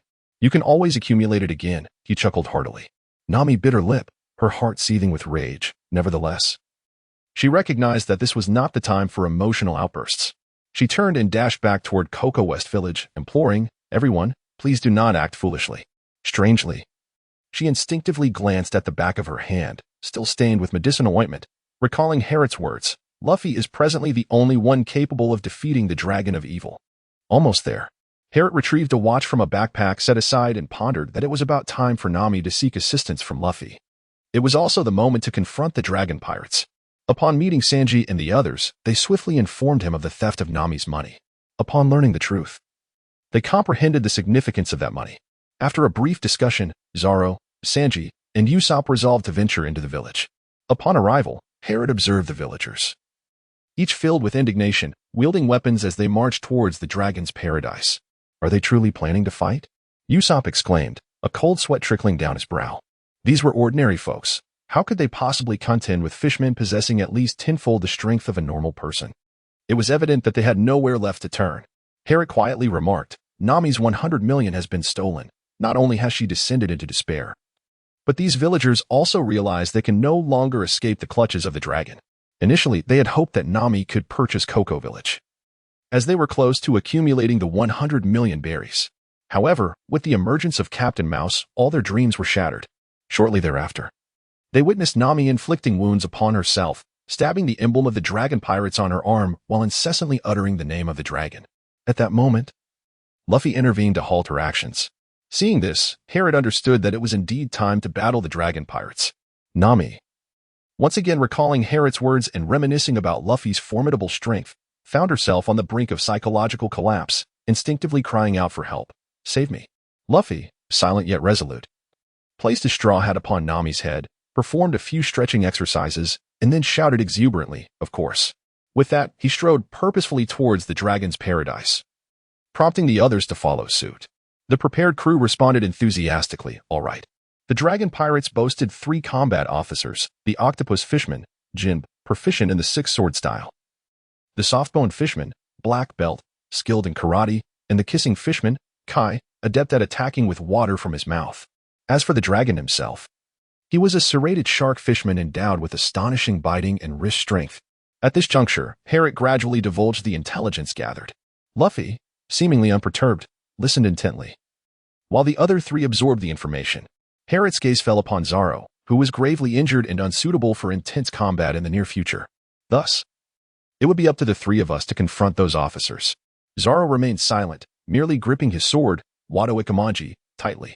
Sanji and Usopp nodded in agreement, acknowledging that there was no denying that the wound inflicted by Mihawk would not heal swiftly. "Here we go." Herod, upon observation, noticed the villagers stranded outside the door and the disheveled duo who had been grievously beaten. Luffy approached the grand entrance step by step, steadying himself before delivering a mighty punch. With a resounding crash, the door splintered into countless fragments, which hurtled toward the vile dragon paradise. Luffy clenched his fist, pondering. Who was that wretched individual? The dragoness visage contorted with rage, veins bulging ominously. Suddenly, the black belt caught sight of Herod standing nearby, exclaiming in disbelief, "Is that not Herod? How has he come to look this way?" The dragon immediately shifted his attention to Herod, demanding, "Who exactly are you?" Herod shrugged and remarked, "I am a half-fish man, capable of transforming into a fish-like form for a brief period." "What?" The fishmen were taken aback, and the dragon's eyes swiftly darkened with a fierce intensity. "A half-fish man? You wretched lineage." With a resounding clap on the armrest, the dragon rose to its feet. "So you are the malevolent dragon?" As the dragon stood, Luffy locked onto his target. Turning around, Herod found himself under the menacing gaze of the black belt. It seemed he had caught the attention of a formidable adversary. Herod felt a sudden wave of insecurity. After all, he had deceived the other party to acquire the teachings of the fishman karate. To his astonishment, "You are actually a half-fishman and have deceived me as well." "Indeed. The lineage of humanity is tainted." The black belt assumed a ready stance, his face contorted with rage and disgust, clearly intent on eliminating Herod. Hey, Herod retorted, feeling quite indignant. "The bloodline of humanity is tainted? Although I am now a half-fishman, I was once a bona fide human." Chapter 23, The Battle Against the Dragon Pirates, continued. "How dare you scoundrels wreak havoc here?" roared a fishman, charging towards the Straw Hat crew. His sudden movement instinctively prompted many fishmen to follow suit. Among them, Herod was particularly targeted, with 7 fishmen rushing towards him. "You bastard! How dare you deceive our feelings?" A portly fishman shouted in fury as he lunged towards Herod, attempting to seize him.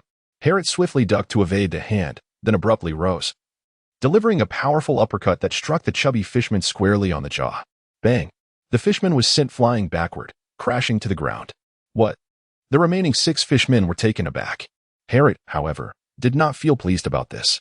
Although his strength was inferior to that of an ordinary merman, he was confident that his speed and reflexes surpassed those of the typical merman. Even if the merman possessed greater strength, it would be futile if he could not land a hit. Herod moved with remarkable agility, showcasing the effects of his long-term training in evasion. He deftly maneuvered over short distances, leaving the fishmen unable to grasp even a corner of his garment. In contrast, Herod unleashed a flurry of punches, swiftly dispatching the 6 fishmen. "Is he truly this formidable?" Didn't he claim his strength was inferior to that of the fishmen? Usopp exclaimed, his eyes wide with astonishment. Fool. Zoro, also besieged by several fishmen, demonstrated that the title of pirate hunter was well earned. With a few swift strikes, he felled the attackers, calmly stating, "Combat is not merely a contest of strength. Although Herod's power may be less than his foes, his agility far surpasses theirs," allowing him to seize the opportune moment to strike at their vulnerabilities. "Scram, you insignificant pests." Sanji coldly dispatched the approaching fishmen with precise kicks. After all, Herod was the one who had defeated Creek. These fishmen stood no chance against him. Nanny, not only Usopp, but even the villagers at the entrance were left agape, while Luffy's unproven reputation had cast doubt on his ability to conquer the dragon. They were well aware of Creek's notoriety. The East Sea Admiral Creek, a notorious pirate with a bounty of 15 million berries, had been vanquished. Thus, defeating the 20 million berry dragon seemed plausible.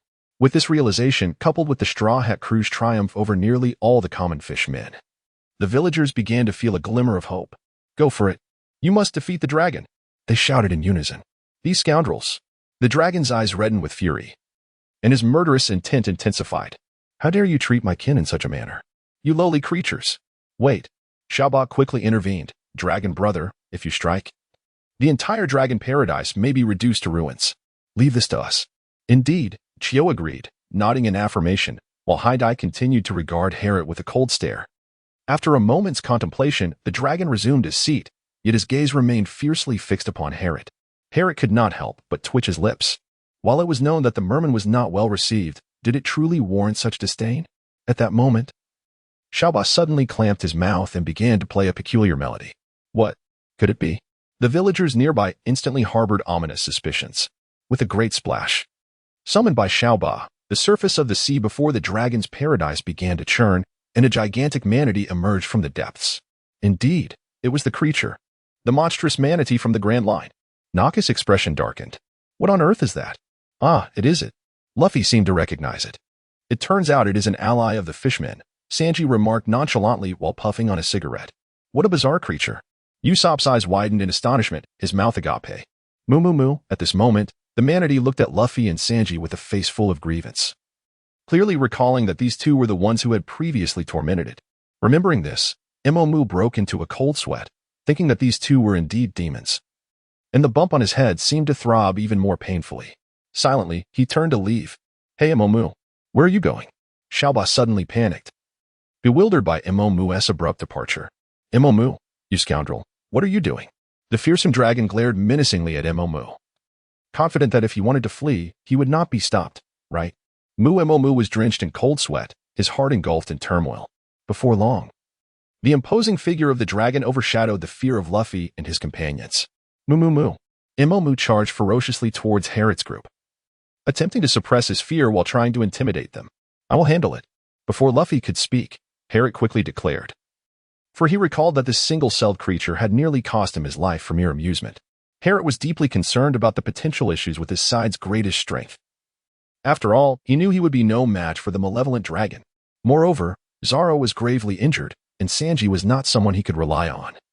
Herod's distant memories reminded him that Sanji had nearly been defeated in a single blow by the dragon. Reluctantly, Luffy agreed, his face reflecting his unwillingness. Suddenly, a tremendous impact reverberated as the colossal figure of Moom crashed into the spot where Herod and his companions stood, shattering the floor beneath them. However, Luffy, Zoro, and Sanji had already leaped away from their original positions, with Luffy clutching the still frightened Usopp. As Moom charged forward, Herod exerted himself and leaped atop the creature's head, narrowly avoiding the impending collision.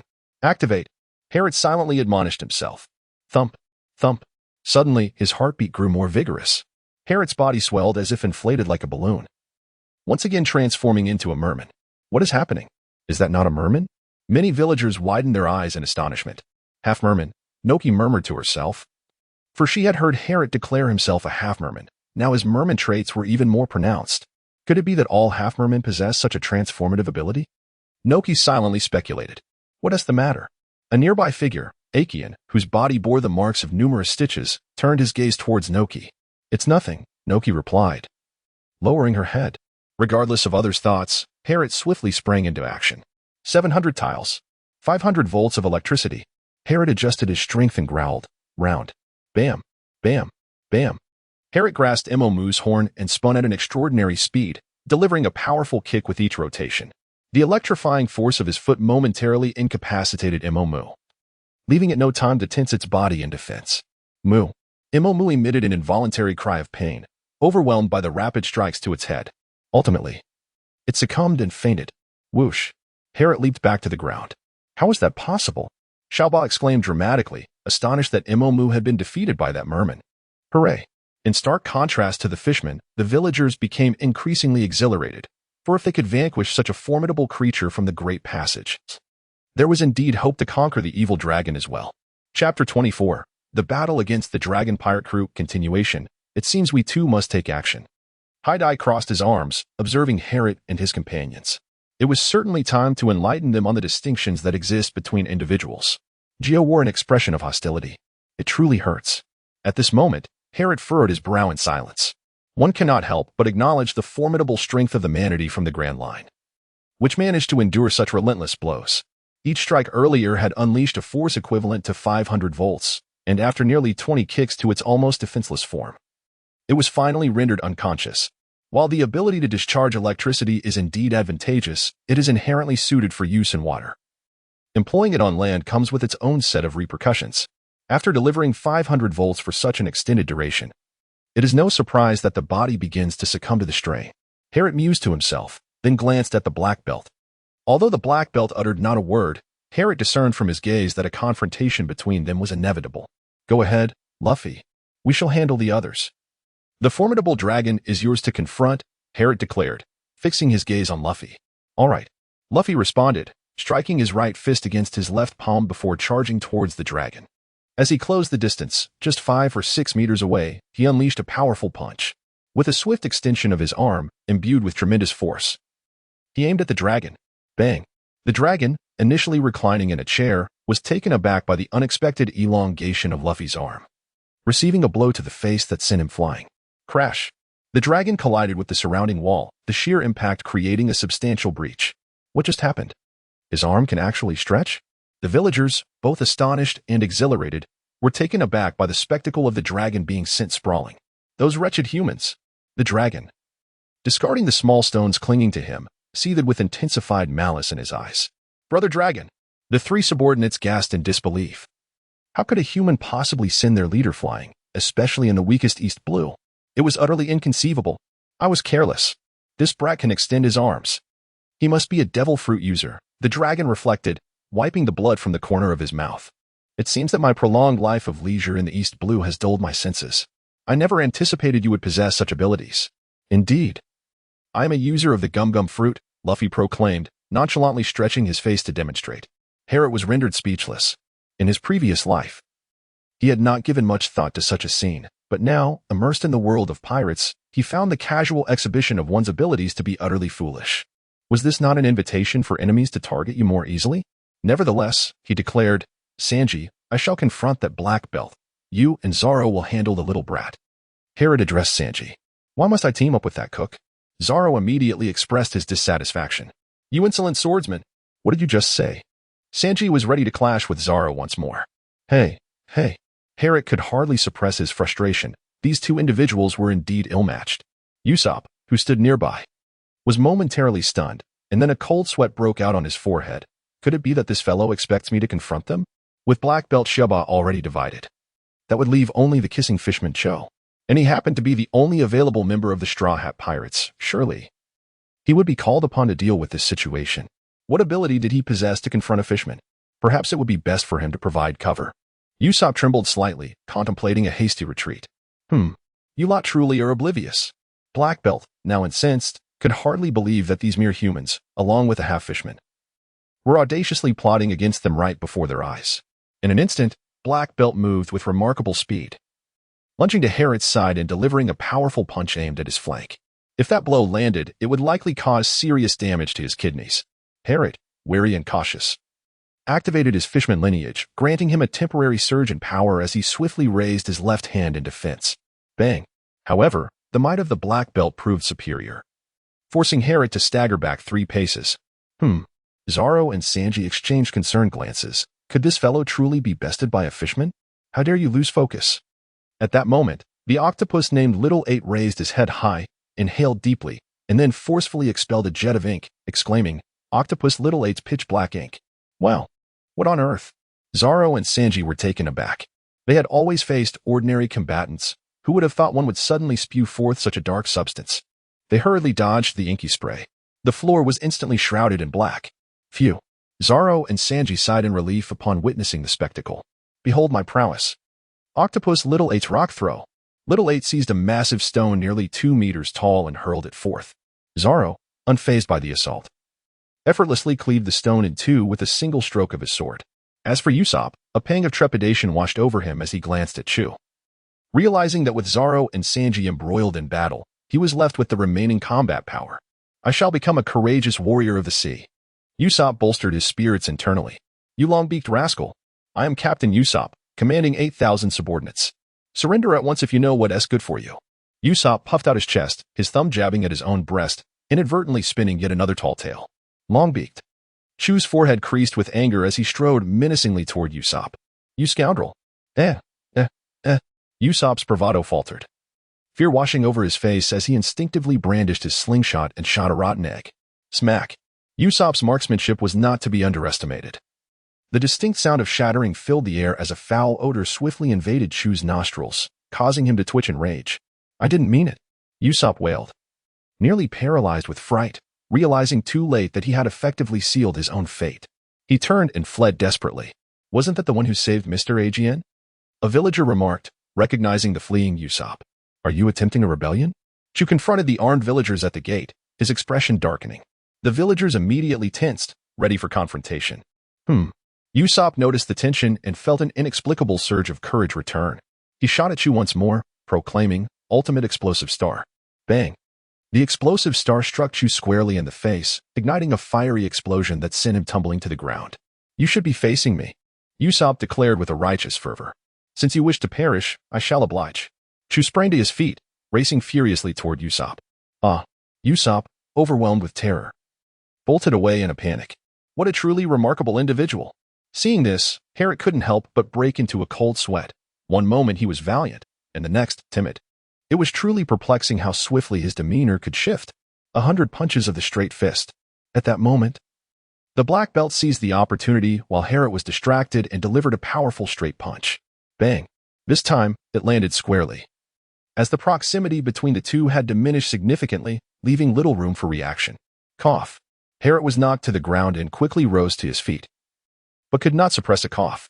Indeed, the force was unmistakably that of authentic fisherman karate, surpassing his own strength by a notch or two. Herrick clutched his injured chest, contemplating silently. "Shall we engage in a showdown of fisherman karate?" Herrick contemplated for a moment and then assumed the stance of the fisherman karate. Karate. The black belt's expression darkened slightly. Was he truly to employ the very techniques he had imparted against him? A sardonic smile crept across the black belt's face, intensifying the fury in his eyes. How despicable. Half-fish. Fueled by his animosity towards humanity, the black belt acted decisively, yet he did not lose his composure. Executing each move with meticulous precision. A thrusting punch, an upward block, a downward block, inward and outward parries, knife hand strikes, front kicks, spinning back kicks, and side kicks. The black belt unleashed the full prowess of fisherman karate, launching a fierce assault on Herrick. Crack. Boom. Herrick, the fisherman, struggled in his unarmed combat skills far beneath that of a black belt, soon finding himself on the receiving end of several hits, leaving him in a state of disarray. "Hey, brother." The villagers could not contain their concern. "What on earth is happening with that fellow?" Observing Sanji's confrontation with Korahachi, Zoro's brow furrowed in apprehension. After several days of interaction, he could not fathom that Herrick possessed such limited abilities. Suddenly, with a swift kick, Sanji sent Korahachi flying. "He can't be this weak," Sanji mused, furrowing his brow as he recalled that he had been stronger when facing Korahachi. Indeed, it was evident that something was amiss. Herrick was struck in the abdomen, causing him to involuntarily take several steps back. "Humph. To master what I have taught you so swiftly is utterly impossible." The black belt also noticed Herrick's recent attempt to apply his newly acquired skills in a real combat scenario, which only served to reveal more vulnerabilities to the black belt. "I am acutely aware that I am no genius. It is inconceivable for me to grasp those techniques so quickly." Herrick slightly lowered his head, realizing that he was indeed just an ordinary person. However, 100 volts of discharge, Electrocution mode. With a soft exclamation, Harriet emitted a fleeting spark of electricity from his body. What? The black belt was momentarily taken aback. High-speed movement. Harriet transformed into a series of fleeting shadows, moving with astonishing speed. So swift. The black belt was taken aback, his alertness heightened to the utmost. Bang. Boom. Crack. Yet, he was utterly unable to keep pace with Harriet's velocity, receiving a barrage of blows, struck a dozen times in an instant. 800 tiles. Electric heavy punches. Harriet moved behind the black belt and unleashed a powerful punch. Wow. The black belt was instantly propelled away, momentarily paralyzed by the shock, resulting in a complete lack of defense. Bang. The black belt crashed through the building of the base, leaving behind a sizable human-shaped hole, and fell silent. Harriet versus Black Belt. Harriet wins. Chapter 25, The Dragon Pirates, Continuation. The Fishman officer has been defeated. Observing the stillness of the humanoid void, the villagers could not contain their cheers. Hey, Black Belt. The dragon's expression darkened, disbelief evident as he grappled with the notion that Black Belt had been vanquished. Haha. Luffy grinned, exuding confidence. Harriet truly lives up to his reputation. You bastard. The dragon's bloodthirsty gaze fixated on Luffy, and suddenly, he burst into laughter. You are a devil fruit user, aren't you? Luffy, bewildered yet resolute, nodded in affirmation. Indeed.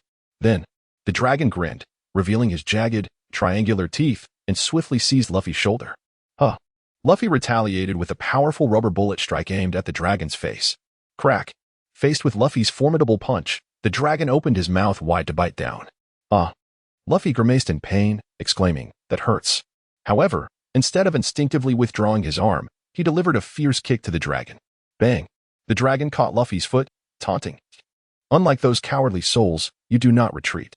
Had you done so, your arm would be broken. Yet, the dragon abruptly hoisted Luffy into the air, causing Luffy to gasp. You, a devil fruit user, cannot swim. The dragon revealed a menacing smile. The others, Zoro and Sanji, sensed a foreboding possibility. The wheels of history are turning. Harriet was rendered speechless upon witnessing the scene. Despite the circumstances, they still intended to cast him into the sea. Was Luffy truly jesting? With a splash, Luffy was indeed hurled into the water. Help! Zoro, Harriet, Sanji, I can't swim. Luffy cried out, flailing helplessly, quickly swallowing several mouthfuls of seawater. That fool, Zoro lamented, covering his face, while Sanji expressed his exasperation. It seems I have joined a crew led by an imbecile captain. Harriet, you must rescue Luffy. We will hold off these two adversaries, Zoro urged swiftly, for time was of the essence. Only Harriet, being a half-fishman, was unafraid of the maritime battle, as they could not breathe underwater. Understood. Haru nodded and swiftly dashed towards the sea. A tainted lineage.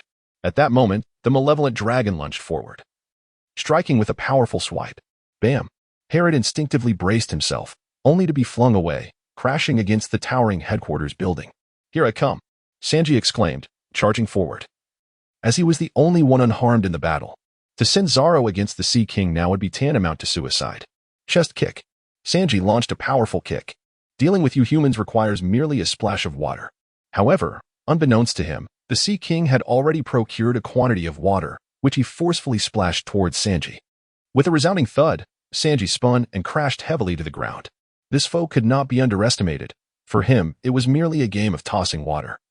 But for us, it was akin to the force of a shotgun. Is this the might of a shark? No wonder he stands out among the fishmen. Blood gushed from Sanji's mouth, yet he pushed himself off the ground and rose. At that moment, Harriet seized the opportunity to leap into the sea, swimming towards the submerged Luffy. Well done. Zoro couldn't help but exclaim. You've let your guard down again.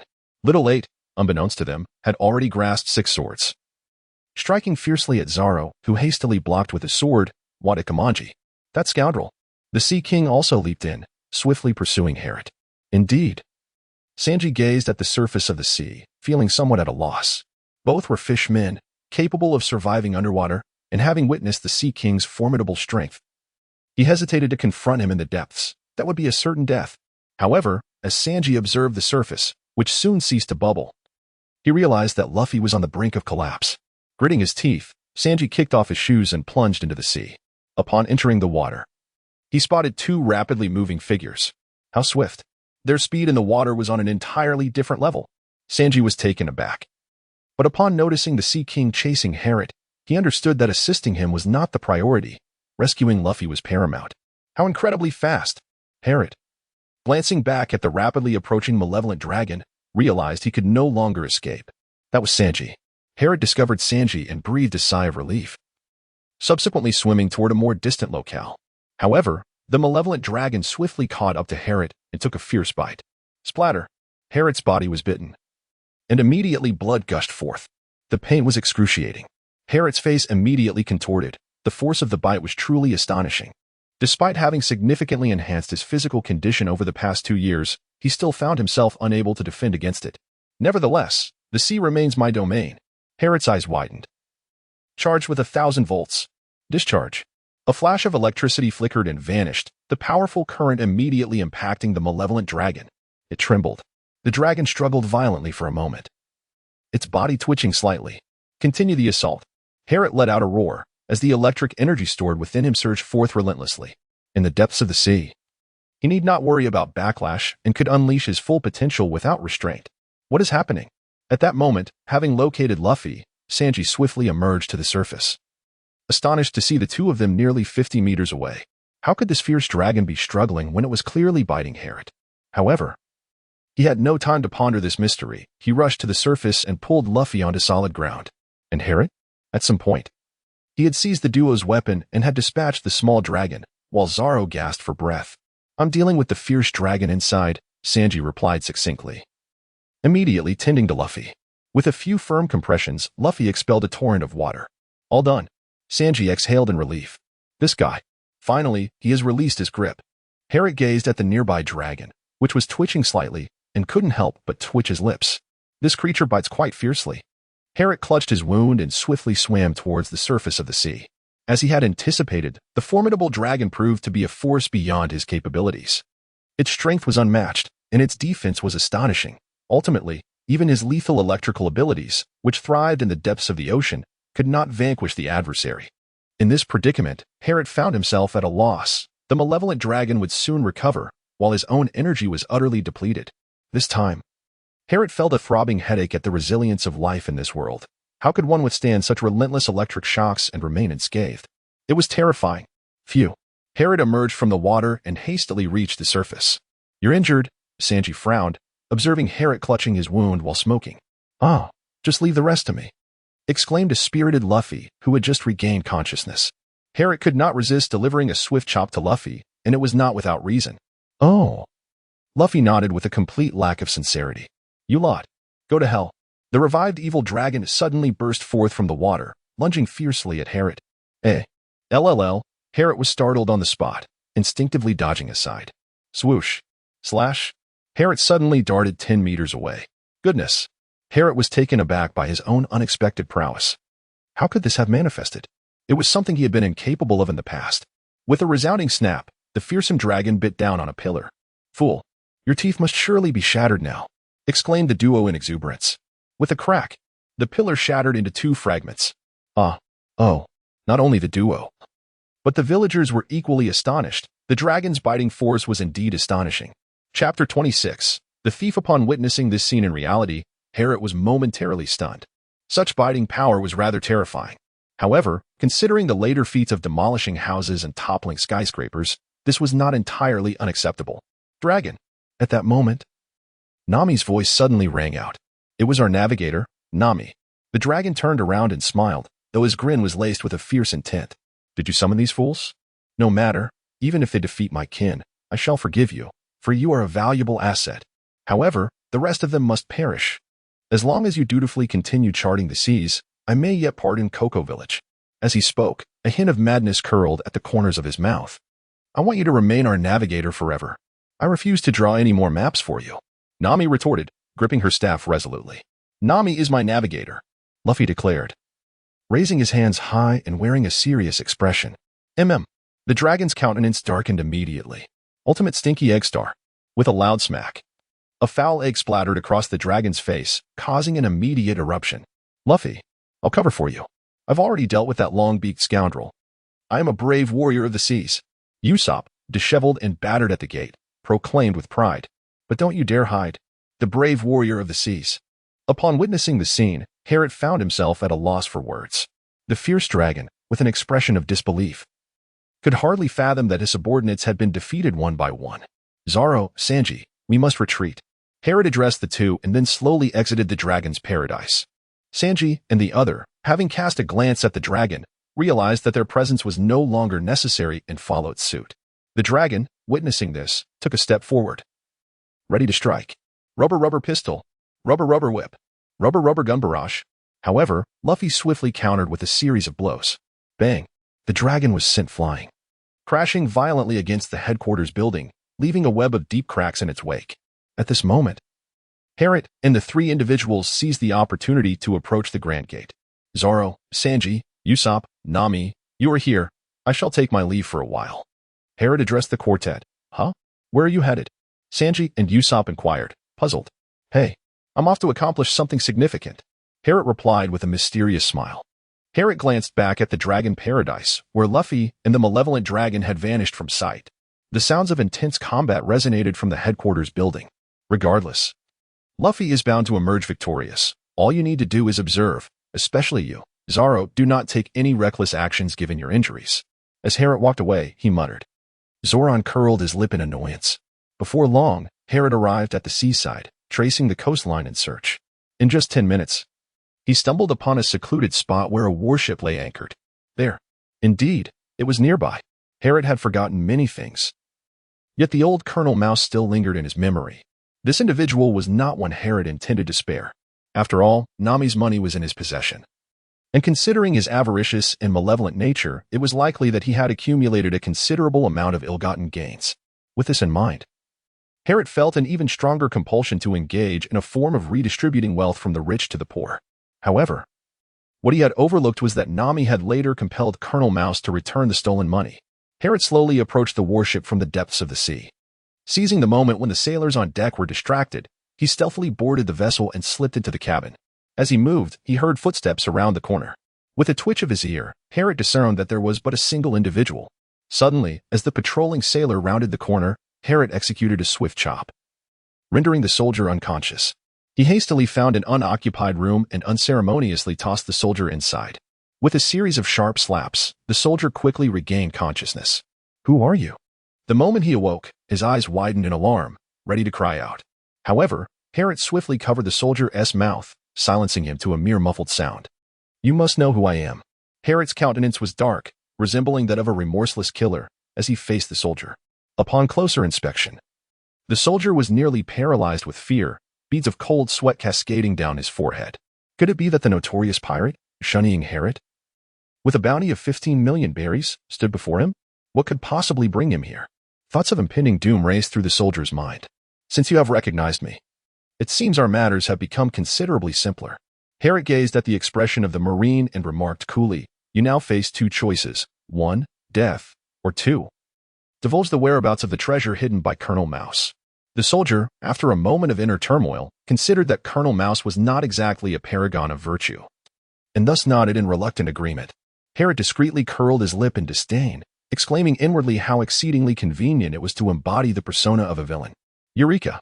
Thanks to the intelligence provided by the soldier, Herod finally located Colonel Mouse's chamber, astonishingly situated within his very own quarters. Upon reflection, however, it did not seem entirely implausible. As for the soldier, he had, of course, been rendered unconscious once more. Herod is certainly not a maniac, nor does he harbor any thoughts of indiscriminate killing. He is not the type of traveler who recklessly unleashes his inner negative emotions upon crossing into another world.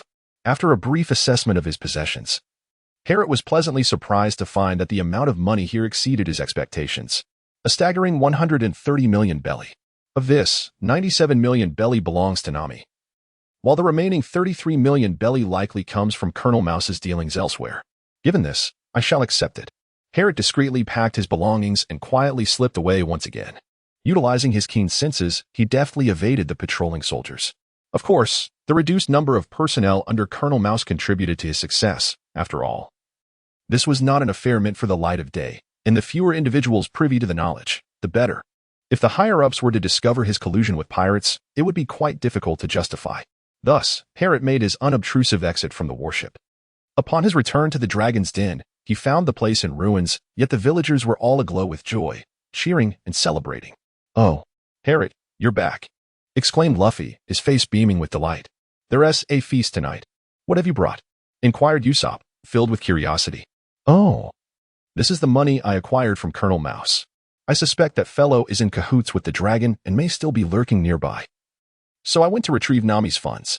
Harrod smiled as he opened the large bag, revealing the tattered notes stained with blood. Inside lay a sum of 77 million berries. As for the remainder, Harrod naturally kept this matter to himself. He was well aware that Nami intended to deliver the 77 million berries to Cocoa Village. If all the money were given away, it would likely end up in Cocoa Village. He certainly did not wish to live the life of a destitute pirate in the future. Meanwhile, Zoro and Sanji exchanged glances, recalling a certain unfortunate and beaten-up colonel. What? The money is missing.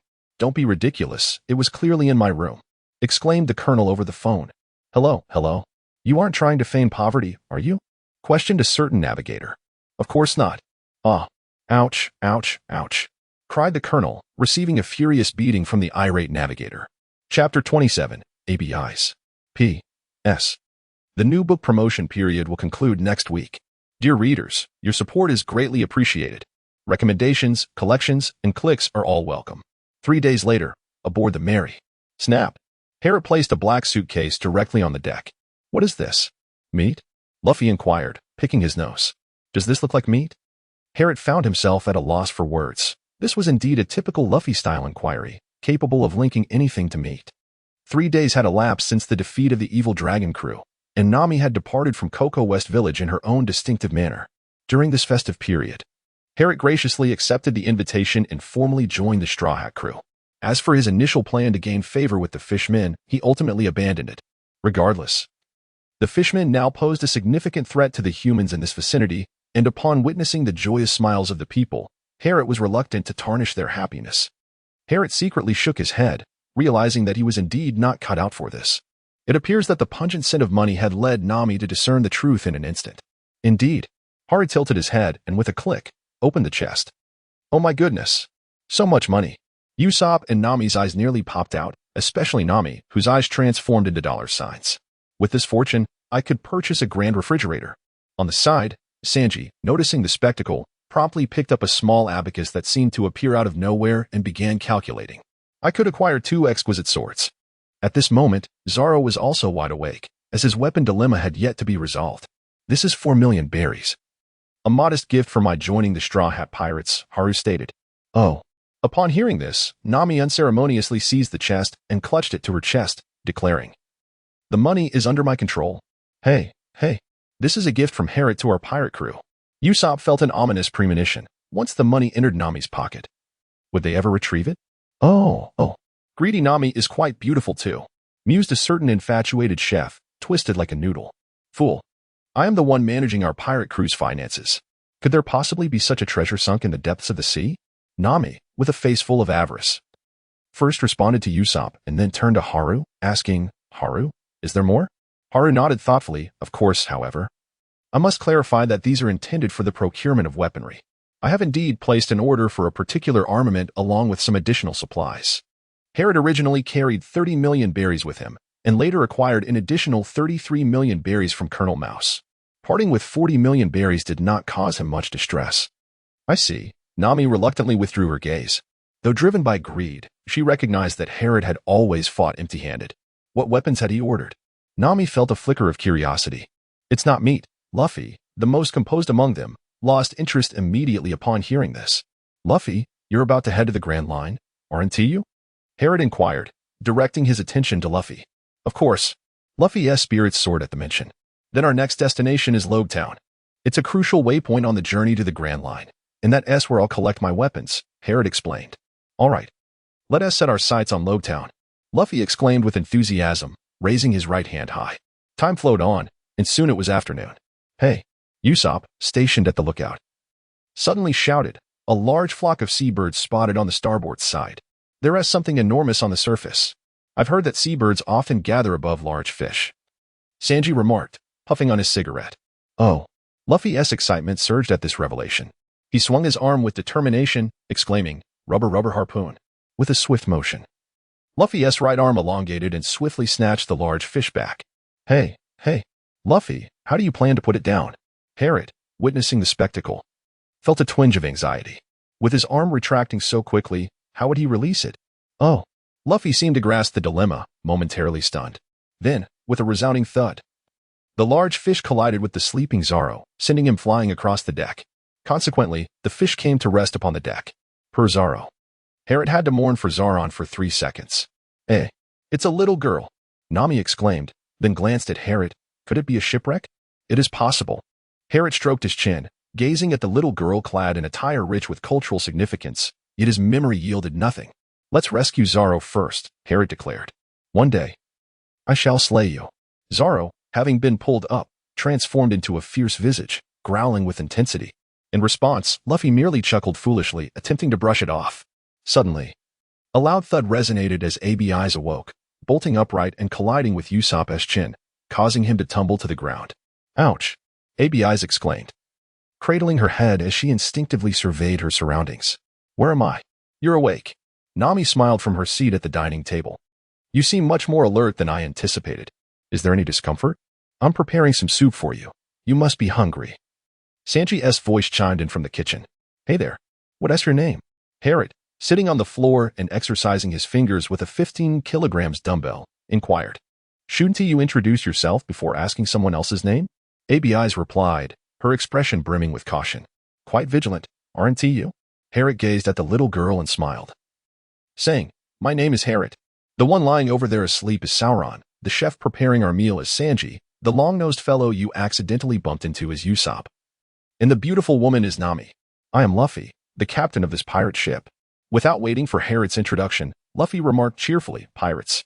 At that moment, Abystin's mouth fell agape, utterly stunned. She felt as though she had narrowly escaped a tiger's den only to stumble into a wolf's lair. Why, oh why, was this happening? She had just managed to escape from the Navy. After a day spent on the ship without consuming anything, she huddled under a blanket. That night, Harrod practiced his techniques on the deck, yet it seemed to bear little fruit. This situation was truly disheartening. Harrod was left speechless. Ever since he executed the technique known as shave against the fearsome dragon, he had spent the past 3 days reminiscing about that exhilarating sensation, striving to master the technique once more. Yet, his efforts proved futile. He remained unable to achieve the feat of stepping 10 times in a mere instant.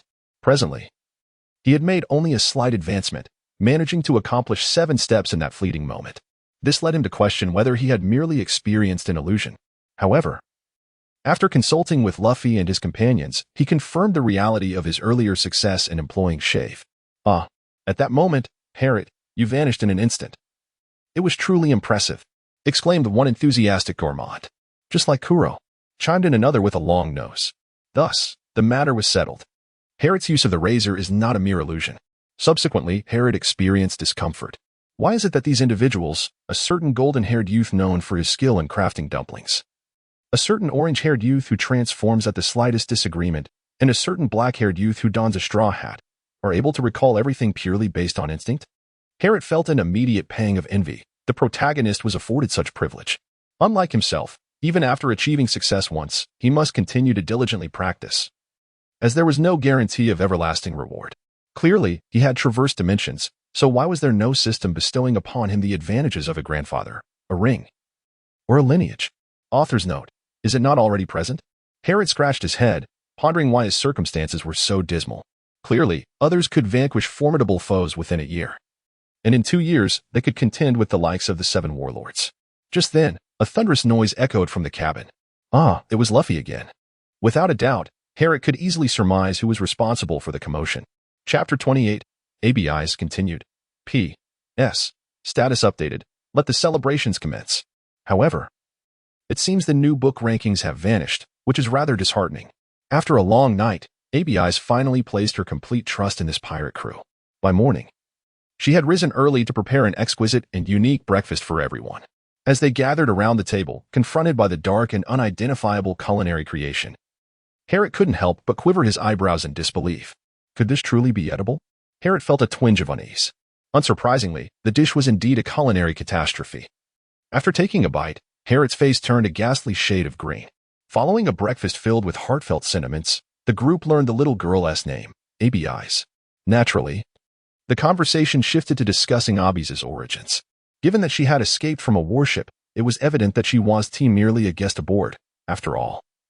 The Navy had little time to concern itself with minor miscreants. Upon discovering that ABIs had fled from a naval ship, Zaro leaned against the wall and remarked, "What? Are you a villain? No way. How could I possibly do anything wrong?" ABIs immediately retorted, though she found it difficult to articulate her reasons. If they were to discover who her father was, they might very well entertain notions of immortality. Having endured confinement at the hands of the Navy, ABIs couldn't help but ponder this. "Since you want to share your reasons, at least tell us where you're from," Harriet prompted. "I am from Battleship Island," ABIs replied.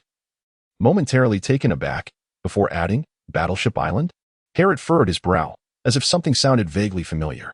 Nami retrieved a nautical chart and soon discovered the location of Battleship Island, situated near the Grand Line. "As pirates, we must not approach other vessels recklessly," she remarked with an air of resignation. "Indeed," agreed Abiston, her spirit visibly dampened. "However, the direction isn't too far off, and we are not in a great rush, are we, Captain?" Nami smiled at the downcast Abiston.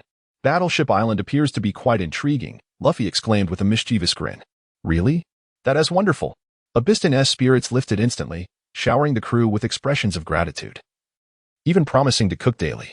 Naturally, this was met with unanimous rejection from everyone but Luffy. That culinary disaster would wreak havoc on our stomachs. With the course now set, the crew temporarily abandoned their thoughts of heading to Logtown, as there was no pressing urgency. "Hey, everyone, there's a naval ship behind us," Usopp suddenly called out from the lookout after nearly an hour of sailing. "The Navy." Upon hearing this, Nami tensed and rushed to the back, where she confirmed Usopp's warning. Indeed, there were not just one, but multiple naval vessels. "Are they here to capture me?" Luffy inquired curiously, feeling rather pleased with himself. Having recently learned of his status as a wanted man, "There are far too many of them," Nami exclaimed in disbelief, astonished by the size of the naval fleet. "It seems it takes this many to contend with me." Luffy's pride swelled even further. "It's the 8th Division," Abiston interjected, startled. "That's where I escaped from." The crew gasped in unison. Suddenly, the naval ships fired 3 cannonballs, which landed near the Mary, causing a tremendous splash and sending the ship rocking violently. The opposing pirates immediately surrendered upon hearing the warning. "This is merely a caution. Next time, we will hit our mark." A voice boomed from the naval side through a loudspeaker. "What do we do?" Usopp panicked. "Don't worry. Luffy is a gum-gum fruit user. He can deflect most of the cannonballs. For now, let us devise a plan to escape." Harriet gazed upon the fleet, a total of 7 warships, their imposing presence creating an undeniable sense of tension. However, an inexplicable sense of familiarity began to wash over him increasingly. Harriet furrowed his brow, seemingly recalling something. Yet upon deeper contemplation, he could not remember. The wind was approaching. At that moment, ABIs suddenly muttered to herself. "Ah." Nami was taken aback, glancing at ABIs, and then felt a shift in her expression. She promptly commanded, "Zaro, adjust the sails to the south. Usopp and Sanji, steer left, quickly." "Huh?" Usopp and the others were momentarily stunned, but they immediately sprang into action. "What is going on?" Luffy inquired, puzzled. "A tempest is imminent. We must harness the wind to escape," Nami replied swiftly. "A tempest?" Harriet gazed at the sky, unable to discern any signs. However, he was well aware of Nami's capabilities, and it was highly likely that this was indeed true. As anticipated, a fierce hurricane swept in, and the Mary promptly surged forward, even taking to the air. Within mere minutes, not a trace of the naval fleet remained in sight. "Ha." Usopp laughed heartily. "The Navy dares not pursue us. They must have recognized the prowess of Captain Usopp. How impressive. Truly, Nami is remarkable." Luffy also wore a broad smile. However, at that moment, Harriet glanced around and shrugged his shoulders. "Has anyone noticed that our ship has come to a standstill?" "Oh no." Nami gasped, quickly checking the sails. "This is bad. We've drifted into the doldrums." "Doldrums?" Luffy was completely baffled by the term. It refers to a region of the sea where there is absolutely no wind. Here, a ship reliant on wind power is rendered utterly useless. At this moment, Harriet explained, showing no signs of tension, believing that he could still swim out. The calm zone, located on either side of the Grand Line, serves as the nemesis for sailing ships, while also being the nesting grounds for various sea kings. Sea kings. Usopp was immediately taken aback. Suddenly, the Mary surged violently, rising abruptly. "Be careful. Hold on tight," Harriet shouted urgently. Once the ship stabilized, Sanji, with a grim expression, inquired, "How should we handle this situation?" Zaro, drenched in cold sweat, replied, "For now, let us do nothing. We must wait until they enter the water and then paddle with all our might to escape. It truly is vast." Though he believed he could swim out of the calm zone, the sight of such colossal sea kings made Harriot's heart race with unease. Below the Mary lurked a gigantic sea king. Climbing aboard would hardly be enough to fill a gap. Is this for real? Usopp, unable to contain his inner terror, shouted in panic, while Nami swiftly stepped forward to cover his mouth. Harriot's forehead was instantly adorned with 2 dark lines. He would be under scrutiny. Harriot surveyed his surroundings and indeed spotted a colossal frog fixated on the Mary. The sight of such a magnificent creature sent a shiver down his spine, causing the hairs on his body to stand on end. How immense! Suddenly, the frog leaped forward, advancing towards the Mary while slowly opening its mouth. Ah!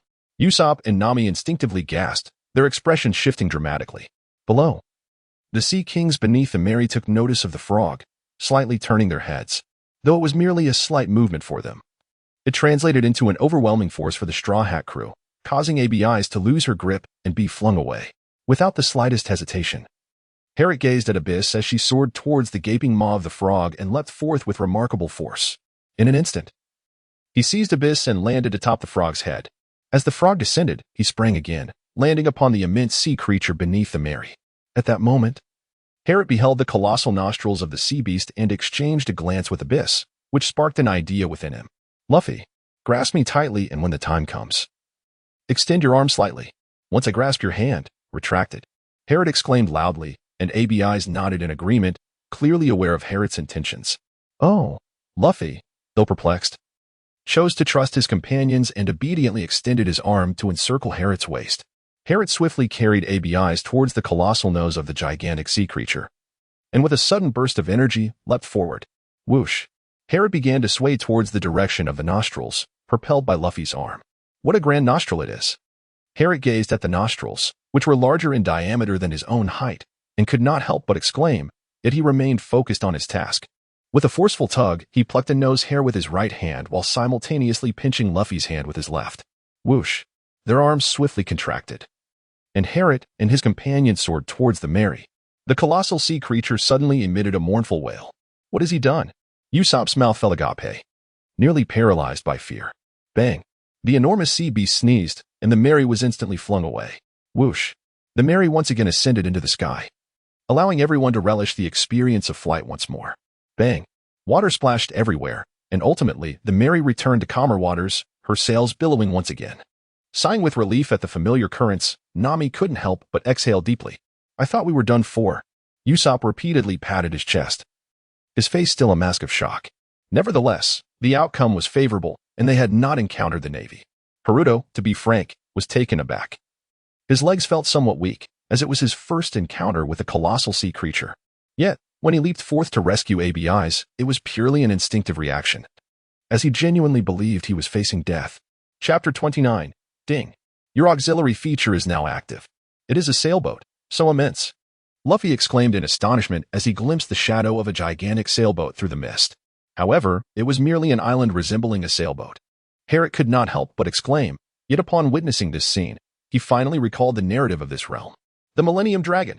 In this world, it is said that its bones serve as the raw material for concocting elixirs of immortality, but ultimately, it is claimed that the Millennium Dragon derives its name from its return once every millennium.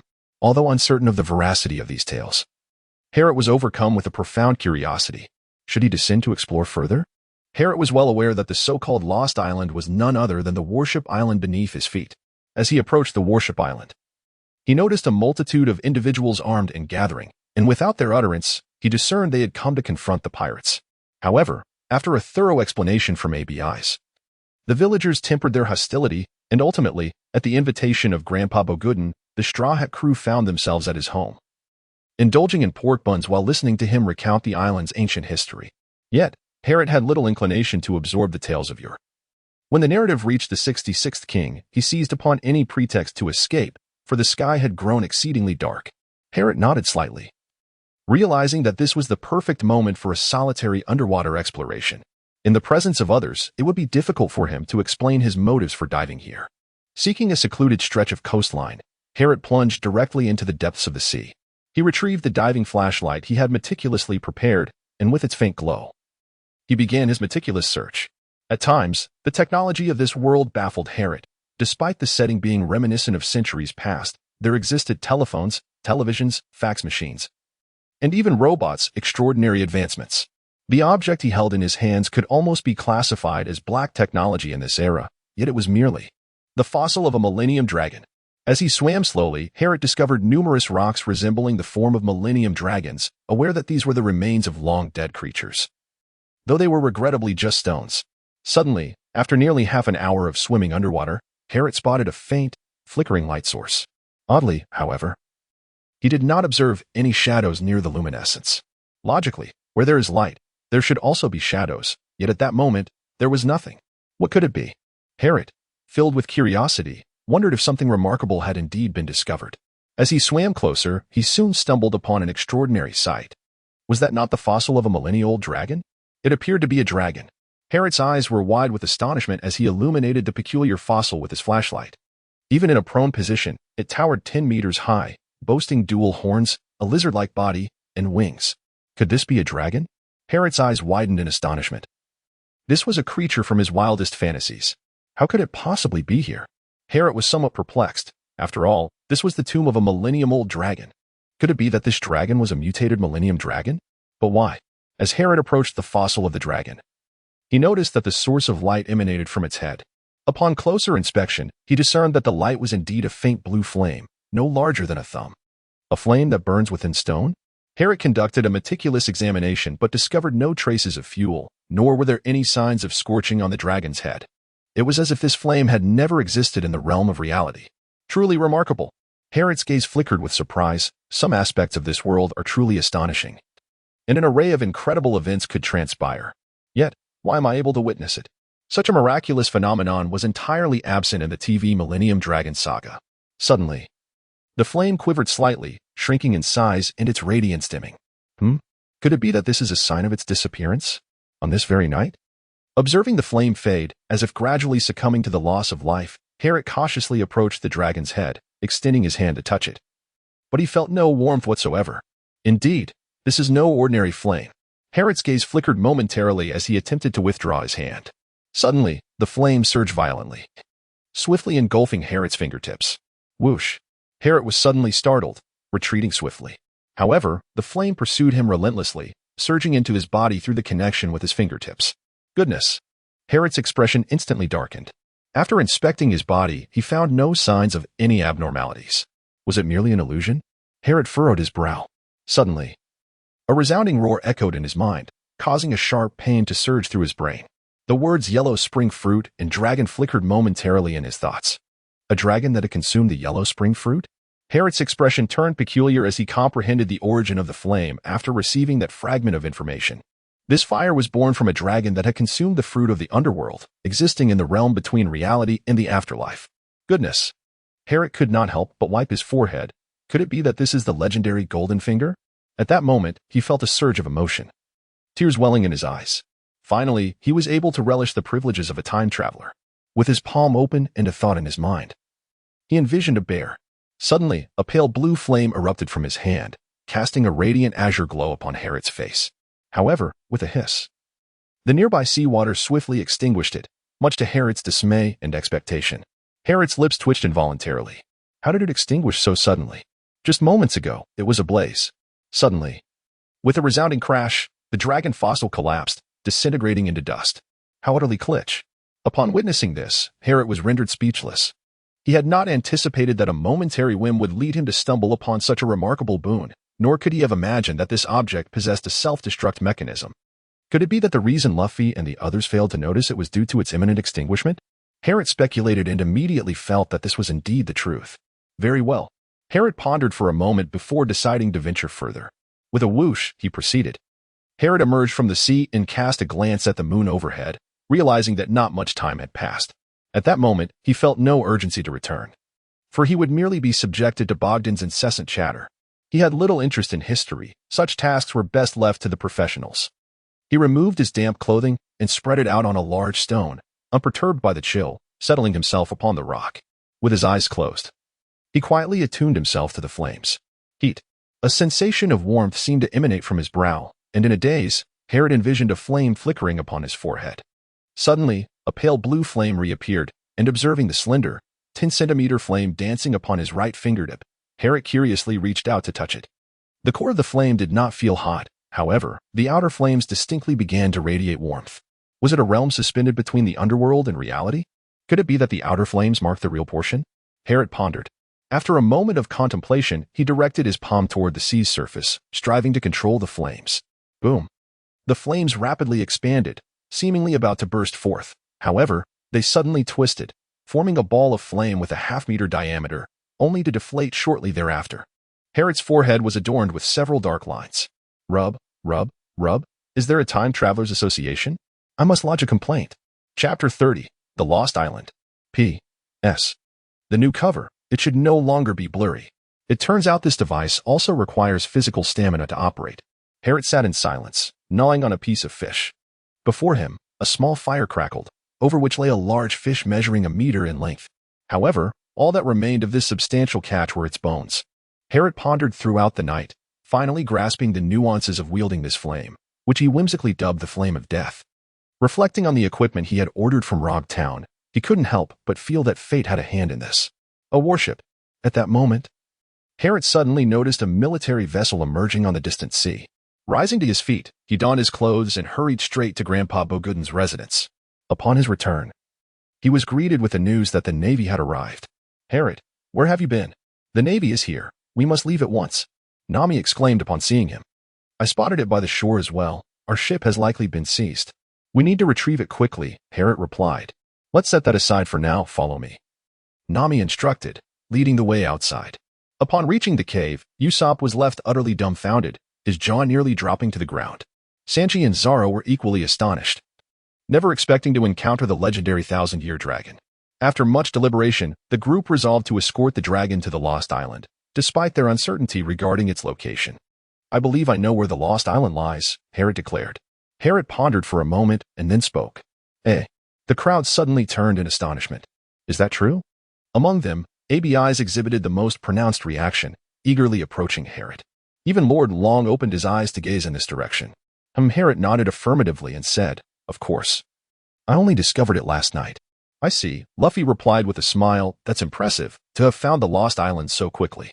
Where is it located? It's on Battleship Island, Harriet responded. Battleship Island. Everyone exclaimed in unison, their faces filled with disbelief. How could that be possible? Abyss furrowed her brow and questioned. How can that be? Lord Long has been on Battleship Island for quite some time. If this truly is the Lost Island, how could he speak of searching for his homeland? Upon hearing Abyss's words, Nami and the others nodded in agreement. No matter how confused Lord Long might be, how could one so determined to return to his homeland not recognize it upon arrival? Harriet was aware that such a statement would be difficult for others to believe. However, being a member of the Straw Hat Pirates, the secret of the deadly flame would eventually be revealed. It seemed more prudent to disclose it now. Truthfully, even he found it hard to accept, but he had discovered numerous ancient dragon fossils on the seabed near Battleship Island, which likely substantiated the notion that Battleship Island was indeed the Lost Island. The seabed? ABIs exclaimed in disbelief. How do you know what's down there? Nami narrowed her eyes, intrigued. Luffy, with a cheerful demeanor, chimed in. Harriet is a half-fishman, capable of moving freely in the ocean. Half-fishman? ABIs was somewhat perplexed. But tell me, what prompted you to venture to the seabed? Sanji inquired, puffing on his cigarette. Harriet had long been prepared and said, This is because I wish to cultivate my skills in the depths of the ocean. Moreover, I have discovered this. He raised his right hand, and suddenly, blue flames erupted. Oh my goodness! Luffy's eyes sparkled with excitement. That's incredible! Harriet, have you consumed a devil fruit? Zoro and Nami were equally astonished, wondering if Harriet had indeed eaten a devil fruit. Of course not, Harriet replied. I stumbled upon this flame in the ocean depths and, inexplicably, I am able to wield it. This world is truly wondrous, filled with marvels. Oh, the group was captivated by this revelation. However, Nami reminded them of the pressing matter at hand. But the Navy is currently landing on this island, and we cannot linger any longer. Right? Usopp, feeling a bit weak at the thought of the Navy outside, quickly said, We must find a way to escape first. Now we need to figure out how to get Dragon out. We should construct a cart first, Nami suggested with a smile. Once the decision was made, the Straw Hat Pirates immediately exhibited remarkable determination. The four powerful members worked in unison, and within a mere minute, the necessary wood was gathered. Usopp then undertook the final touches, and in just 10 minutes, a simple cart was complete. Now, all that remains is to reclaim the Mary. Herod gazed upon the Mary, docked at the pier. Zaro, Herod, steer the ship towards that spot resembling Usopp's nose, Nami commanded. Herod and his companion nodded in agreement, displaying little hesitation as they swiftly descended the mountain. Both were exceptionally skilled and audacious, stealthily approaching the Mary. Seizing a moment of inattention from the Navy, they promptly raised the sails and set off with the Mary. However, it was evident that the Navy would not relinquish the Mary so easily. Their warship immediately began to advance, closing in on the Mary. Zaro, steer well, Herod exclaimed loudly, not waiting for a response, and immediately dashed to the stern of the ship. Grasping his right wrist with his left hand, he concentrated intently, directing his focus toward the sails of the warship, where a faint azure light began to coalesce in his palm, gradually deepening in hue. Burst! Herod's eyes widened as he let out a low growl. And with a resounding bang, a fist-sized blue fireball erupted forth, striking the ship's sail directly. The sail was pierced, creating a gaping hole the size of a basketball. And flames began to spread rapidly. It's on fire! Quickly, extinguish the flames. The naval soldiers aboard the warship panicked, hastily fetching water to douse the fire, leaving no time to attend to the Mary. What a useful ability! Zaro skillfully managed the course, and upon emerging, he was met with the sight of the burning sail. Seizing this opportunity, the Mary swiftly sailed towards the Longos cliff. As soon as they arrived at their destination, a cart plummeted from the sky, bouncing several times upon the surface of the sea. It was indeed a thrilling experience. At this moment, Herod could not help but admire the psychological resilience of Nami and her companions, daring to engage in such antics with Luffy. However, this was not the time for contemplation. He swiftly joined Nami and the others in securing the cart, and soon, the Mary was dragged away by the force of the wind. Master Long, can you truly not recall where the Lost Island is? ABI's inquired as she touched the prominent bump on Long's head while seated in the cart. The notion that Military Island was indeed the Lost Island was something ABI's found exceedingly hard to believe. Although legends of a millennial dragon existed on that island, there were scant traces left by such dragons. It seemed implausible for it to be the Lost Island. I trust in Herod. At that moment, Luffy emerged to support his crew. But how do we reach the seabed if that is the case? Nami expressed her frustration. Long, with his eyes half closed, appeared to be deep in thought. It was not impossible for the dragon's lair to be beneath the sea, which could explain Long's presence on Military Island, Sanji mused. Standing at the stern with his hands in his pockets. It has sunk to the seabed, Usopp remarked with a tone of regret. What shall we do then? The Navy is still at Military Island, Zaro interjected, furrowing his brow. Let us just meander around the nearby waters for a few days. Once the naval fleet departs from Military Island, we can devise our next move. Herod offered a suggestion. It seemed there was no alternative but to proceed this way. Nami covered her face, letting out a sigh. With no other leads available, Herod had provided a destination, which was certainly worth exploring. All right, let us first circle around the battleship island, Luffy exclaimed with a cheerful grin. Chapter 31, The Lost Island, continued. Herod perched upon the mast, extending his palm to unleash flames, diligently practicing the art of necrotic fire. The pale blue flames danced under Herod's command, striving to take on various forms. Yet, at present, Herod could only manipulate the fire into simplistic shapes. Any attempt at complexity would inevitably revert to its original state. This necrotic fire stood in stark contrast to Herod's innate ability to discharge electricity. It was not merely a difference in elemental properties. Rather, the flames were controllable. Unlike electricity, which could only be released without direction. After all, the ability to discharge electricity was not a superpower, but rather an innate trait bestowed by his fishman lineage. Although this necrotic fire could not rival the powers granted by the devil fruits, Herod held no disdain for this newfound strength. After all, it was the first treasure he had acquired. Hey, Herod, Usopp called from the lookout, his voice tinged with envy. Is there any more of that flame? Herod was momentarily at a loss for words, but upon noticing Usopp's envious gaze, he remarked, "It's gone. How infuriating. It was such fun." Before Usopp could respond, Luffy, perched atop the ram's head, elongated his arm and grasped the mast, soaring over. With his eyes sparkling with excitement and envy, Luffy fixated on the flames in Herod's hand. Luffy. At that moment, Nami suddenly looked up and exclaimed, "Should we head back to Battleship Island?" Back? Luffy tilted his head to regard Nami. Now that I think about it, we've already outpaced the battleship today. Sanji, who was nearby offering delicacies, chimed in. Then let us hasten back to Battleship Island. A nearby ABI's expressed her eagerness. Is that so? Luffy pondered for a moment, then smiled and declared, All right.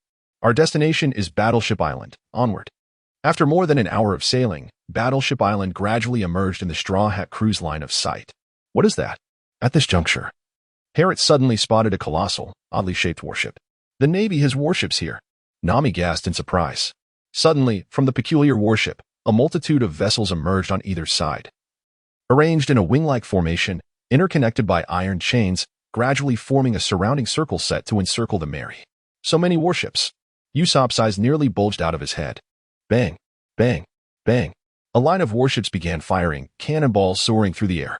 Nami quickly dashed inside to maneuver the Mary, evading the incoming projectiles. Fire. Harriet stood at the stern of the ship, forming a hand gesture that resembled a pistol, and unleashed two azure fireballs the size of table tennis balls. Striking the cannonballs that were about to hit the ship. Bang. The cannonballs exploded mid-air. Luffy, displaying remarkable decisiveness, retaliated by launching a rubber balloon to send the incoming cannonballs back. The Straw Hat Crew was not accustomed to passively enduring attacks and having found themselves surrounded. Luffy promptly suggested that they carve a path through to the opposite side. Harriet, however, expressed disinterest, stating, "I shall remain here. You may go. Besides, if all of us leave, our ship will lack combat power." His words were met with immediate agreement from Usopp and Nami, clearly indicating their lack of combat prowess. They felt uneasy about their safety if the main force aboard the ship departed. With a resounding thud, Luffy and his companions reached the other side, where raucous sounds erupted, unmistakably indicating rampant destruction. Sickle Cyclone. At that moment, a small boat approached the Mary, and on board, Eric utilized his abilities, targeting the Mary. Harriet was taken aback for a moment, suddenly leaping forward as an abundance of azure flames erupted from his hands. With a powerful thrust, he unleashed the gathered energy. Bang! The flames, charged with immense power, erupted instantaneously, creating an explosive effect that shattered Eric's whirlwind. Harriet, utilizing the principle of reaction, stood upon the railing. In the past, faced with such an onslaught, he would have had no choice but to evade or defend himself with his weapon. However, the ominous flames now afforded him a novel option. Though the sharp cyclone had been dispersed and rendered harmless, it nonetheless drew the attention of Usopp and Nami towards Eric. "Harriet, bring him down," Usopp urged fervently, driven by the instinct for self-preservation. Meanwhile, the fleet of warships, perhaps influenced by Eric's presence or captivated by Luffy's charisma, ceased their bombardment. Pirate shunning. "So you possess abilities as well?" Upon witnessing Harriet wielding flames, Eric felt a surge of trepidation. This fledgling pirate, a mercenary by trade, was not to be underestimated. After all, he was a newcomer with a bounty of 15 million berries. While he maintained confidence in his own prowess, a measure of caution was still warranted. "Oh, I am not." Harriet did not deceive his opponent, aside from Luffy and a few others in the East Sea. He did not believe that this unremarkable individual possessed the strength to defeat him. "Is that so?" A faint smile curled at the corners of Eric's mouth, as he had initially thought his adversary was a user of natural abilities. "Since that is not the case, perish." Suddenly, Eric swung his arm with great force, and an invisible blade of wind swiftly sliced toward Harriet. Burst! Harriet clenched his left hand tightly around his right wrist, and a palm-sized pillar of blue flames erupted forth, once more intercepting the blade of wind. Whoosh! Harriet leaped into the air, soaring towards the small boat where Eric resided. "Foolish."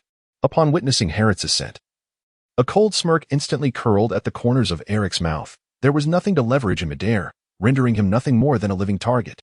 Sides danced wildly. Eric swiftly swung his arms, and a flurry of invisible wind blades immediately sliced through the air towards Harriet. A torrent of flames surged forth. Harriet unleashed a torrent of flames from his hands, swiftly propelling himself through the air to evade the wind blades, and charged directly above Eric. "What?" This sudden maneuver startled Eric. "Impressive," Usopp observed in awe, his eyes nearly sparkling with excitement. He could actually fly in the air. 500 pounds of heavyweight punches. Harriet unleashed a punch that landed squarely on Eric's head. Bang! Eric was sent flying, plunging into the sea. Bloop! Bloop! The surface of the water erupted with a multitude of bubbles as Eric sank directly to the ocean floor. Alas, those endowed with abilities are unable to swim. Harriet landed on the ship and remarked that he had no inclination to assist his adversaries, especially considering that they still had allies nearby. He then turned his gaze towards the two naval soldiers in the small boat, suggesting that it would be prudent for them to return if they wished to avoid peril. The two rowers were drenched in cold sweat, their foreheads glistening with anxiety. Without waiting for their response, Harriet swam back directly. If one recklessly ventured to the Mary, it would be their own fault. Impressive. Herod, how did you manage that? You can actually fly in the sky. Upon returning, Usopp rushed over, his eyes sparkling with wonder. Well, let us discuss that once we departed from this place. Haru looked at the warship across from him, realizing he was encircled, a rather troublesome predicament. It seemed he had no choice but to venture over there. Observing Luffy and his companions effortlessly dispatching hundreds of naval soldiers, he noted that the chains still held fast. Haru couldn't help but feel an urge to sabotage one of the ships. In the past, he would have lacked the confidence to attempt such a feat, however. Now with a deep breath, he gazed at the blue flames erupting from his hands, and he suddenly felt an overwhelming sense of strength. Damn it, that useless Eric. On the enormous, peculiar warship, the corpulent Nelson wore an expression of fury. He had initially believed that Eric could seize the Millennium Dragon, but to his dismay, he had lost. Fire. Nelson commanded without hesitation.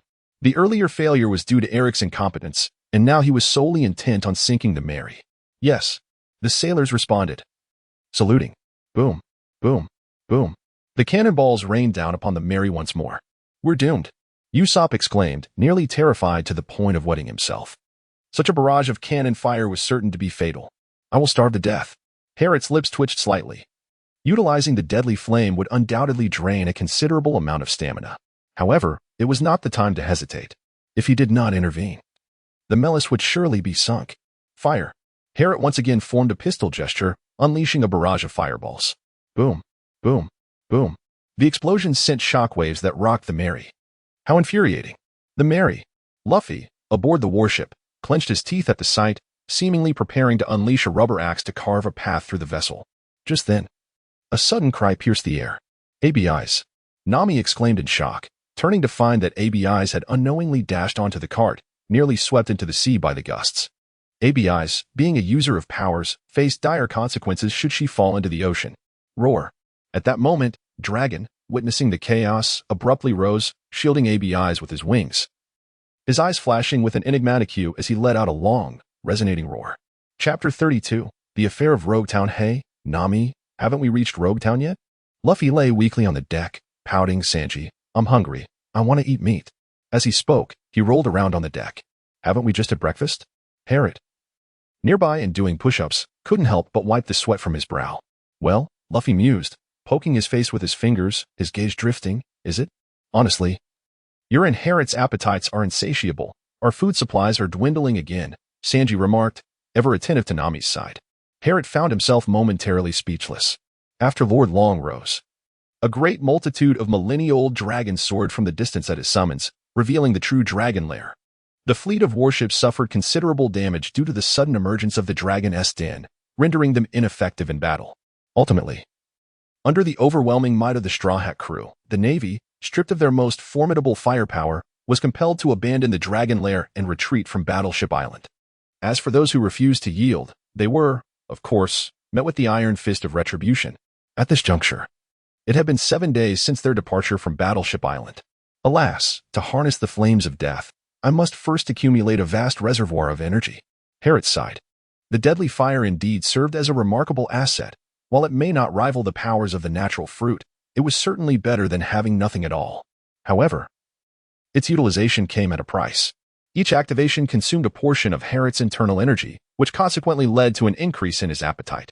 Fortunately, the deadly fire also had the capacity to store energy, sparing Harriet from the need to eat constantly. Nevertheless, his food intake had risen from the equivalent of 13 servings to 20, and it appeared that this number would continue to grow. This predicament left Sanji with a headache, as managing the insatiable appetite of Luffy was already a challenge, and now Harriet had emerged as well.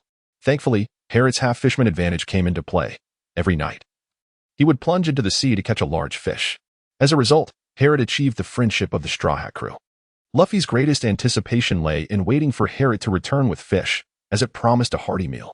Given the limited food supplies aboard the ship, Sanji dared not allow Luffy to indulge freely. Everyone, we've spotted Roguetown, Usopp exclaimed, lowering his telescope. We've arrived, Luffy exclaimed joyfully, lifting his head to look at Usopp and then extending his arm to grasp the ship's bow, leaping forward. Oh wow, Luffy exclaimed in delight upon seeing Roguetown, his face lighting up with a joyful smile. Finally, I can buy a couple of swords. Zoro, having completed his daily sword training, also approached the bow of the ship. For some time, they had found themselves at a place known as Battleship Island, where there were no weapons to be found, and a massive, robust, durable mousetrap. Sanji, the chef, declared earnestly while adjusting his glasses. Hey, a mousetrap. Usopp couldn't help but swat Sanji's arm with the back of his hand. It was clear to everyone what the purpose of such an item was, except for a certain rubber man. Sanji, why do you need a mousetrap? It's not edible. Luffy tilted his head, puzzled, believing that purchasing a mousetrap was far less appealing than acquiring meat. Fool. The other members of the Straw Hat Pirates silently mocked in their minds, except for the aforementioned rubber man. Logtown, also known as the Town of Beginnings and Endings, was the place where the Pirate King was born and met his demise. At this moment, the Straw Hat crew had arrived at the entrance of Logtown. Listen well. No trouble here. The Navy is stationed in this area, Nami warned, pulling Luffy's face to stretch it as she raised an eyebrow and added, especially you, Luffy. Understood. Luffy reluctantly responded. However, Harrot knew that this warning was almost meaningless for Luffy. With Luffy around, trouble was inevitable. After we finish shopping, we return to the dock. Understood? Nami reiterated. Oh, by that green-haired guy, came a response. Yes, Miss Nami, replied the lovesick chef, who had morphed into a noodle. Blur blur. Harrot had scarcely parted ways with the others when his miniature phone bug began to ring. Hello, is this Harrot? Came the voice from the other end as soon as he answered. Indeed it is. Harrot replied, by the way, my dear boss. Have all the items I requested been prepared? The voice on the other end responded promptly. Naturally, they are ready. But tell me, have you prepared the payment? Yes. I shall attend to it right away. Harrot ended the call, his grip tightening around the small black leather pouch in his hand. After traversing several streets, he arrived at a weapons shop. Rogtown, being a crucial waypoint to the Grand Line, was abundant with weaponry stores and related establishments. Upon arrival, Harrot made a beeline for the counter, disregarding the myriad of gleaming weapons displayed around him. Here are the weapons you requested. Standing behind the counter was a middle-aged man with a thick mustache, who immediately bent down to retrieve an exquisite box upon spotting Harrot. With a click, the proprietor opened the box, revealing its contents. Inside lay a pair of gloves, primarily black in color, adorned with thick silver accents at the joints and wrists, featuring a rather flat, pale blue gem-like object on the back of the hand. For further details, please refer to a Gang's X gloves. These gloves were crafted from a unique or sourced from an island renowned for its perpetual thunderstorms in the Grand Line, and a resilient silk thread from an island famous for its textiles. They were impervious to even the sharpest blades. The owner provided a brief introduction before adding, to meet your specifications, I had to exert considerable effort to procure the materials and commission their creation. Oh. Harrot's eyes sparkled with excitement as he set down the black leather bag and swiftly donned the gloves. Indeed, Harrot marveled softly, and his palms subtly turned a shade of blue as he discreetly activated his merman lineage. Zzz. A flash of electricity surged forth, only to be entirely absorbed by the gloves he wore. Hey, the proprietor exclaimed, noticing Harrot's inclination to experiment with the gloves on the spot. To be careful and refrain from causing a ruckus here. Very well, Harrot replied, tempering his excitement as he placed a black pouch upon the counter. This contains 15 million berry. The proprietor nodded in acknowledgement, counting the sum before gesturing towards the corner to the right. There lie the training equipment you requested. Harrot immediately noticed several elongated boxes of varying lengths placed upon a large cart.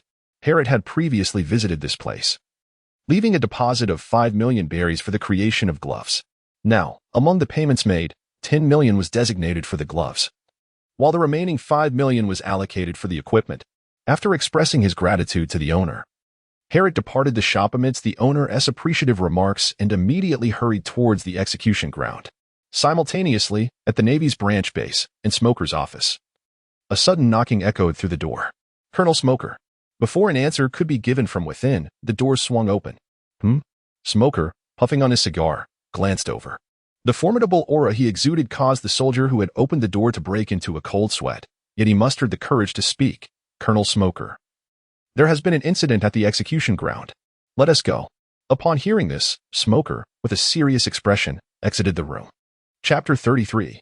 The Affairs of Logtown continued. P.S. Tomorrow marks a month. It seems the new book rankings might drop. Recently, collections have been dismal. The clouds have thickened. Harrot gazed upwards at the gathering clouds, sensing that a tempest was imminent. It was evident that Luffy had already ascended the execution platform. Although considerable time had elapsed, Harrot retained a vivid memory of that moment. After all, it was the very location of Luffy's father's first appearance. Greetings, everyone. Upon arriving at the entrance of the square where the execution platform stood, Harriet spotted Zoro and the others. What is that? Usopp inquired curiously. Eyeing the cart that Harriet was pushing, it contains various training equipment. As Harriet spoke, Zoro's face lit up with joy, for it seemed to be something quite remarkable. Among the Straw Hat Pirates, Zoro was certainly the most diligent in his training, while he could hardly fathom how Luffy managed to grow stronger so rapidly. At that moment, with the acquisition of training equipment, Harriet's spirit soared. He could now refine his skills even further. However, what about Luffy? Zoro inquired, casting his gaze toward the others. Isn't that boy supposed to be checking out the execution platform? Nami remarked, burdened with a large bundle of clothes. This is precisely the execution platform, Usopp chimed in, carrying a fish on his shoulder. Upon hearing this, Harriet let out a sigh and gestured towards the execution platform.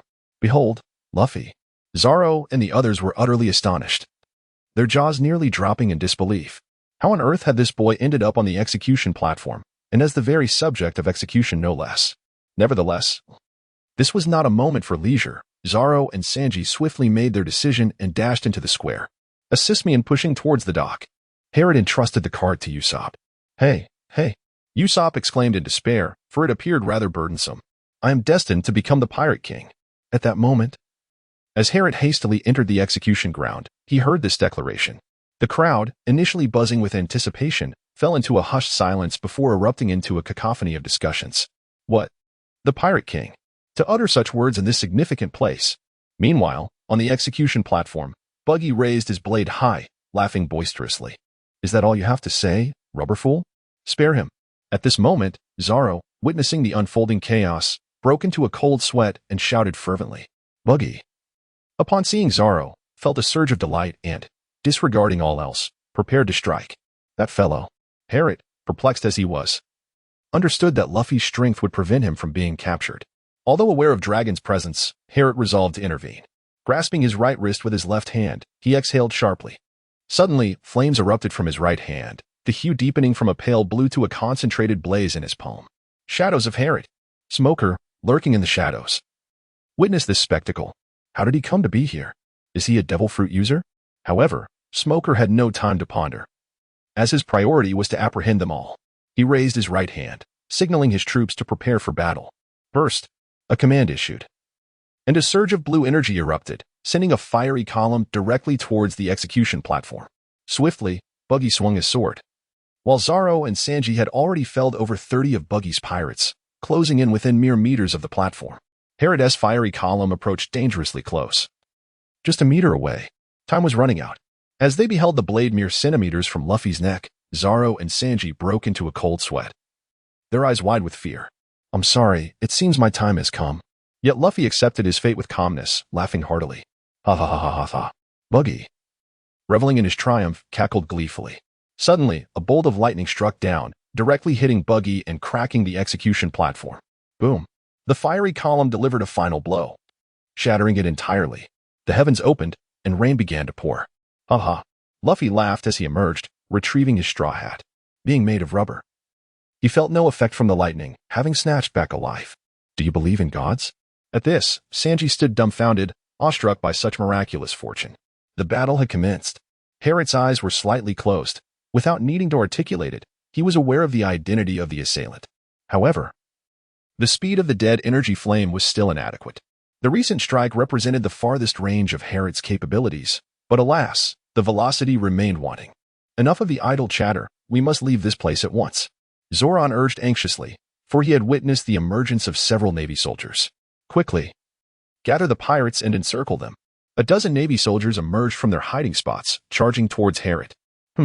Upon witnessing the scene, Harriet revealed a sinister smile and proclaimed, "What a perfect opportunity to test the power of my new weapon." He retrieved a pair of gloves, donned them with precision, and extended his hands forward. 100,000 volts. Crackling sounds echoed as the gloves suddenly illuminated. A torrent of silvery electricity enveloped the group of naval soldiers. Their anguished cries resonated through the air as, within mere seconds, they lay charred and lifeless upon the ground. Harriet was exhilarated. Indeed, the amplification effect exceeded expectations. Remarkable. Luffy, who had rushed over, was instantly captivated by this scene. Let us move quickly. Upon Harriet's utterance, he swiftly turned and fled. The group dashed through the rain for several minutes when, all of a sudden, a female swordsman emerged on the street ahead.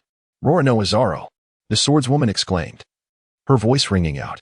"I cannot believe you are Rorano Azaro, and even more so, a pirate. I shall never forgive you.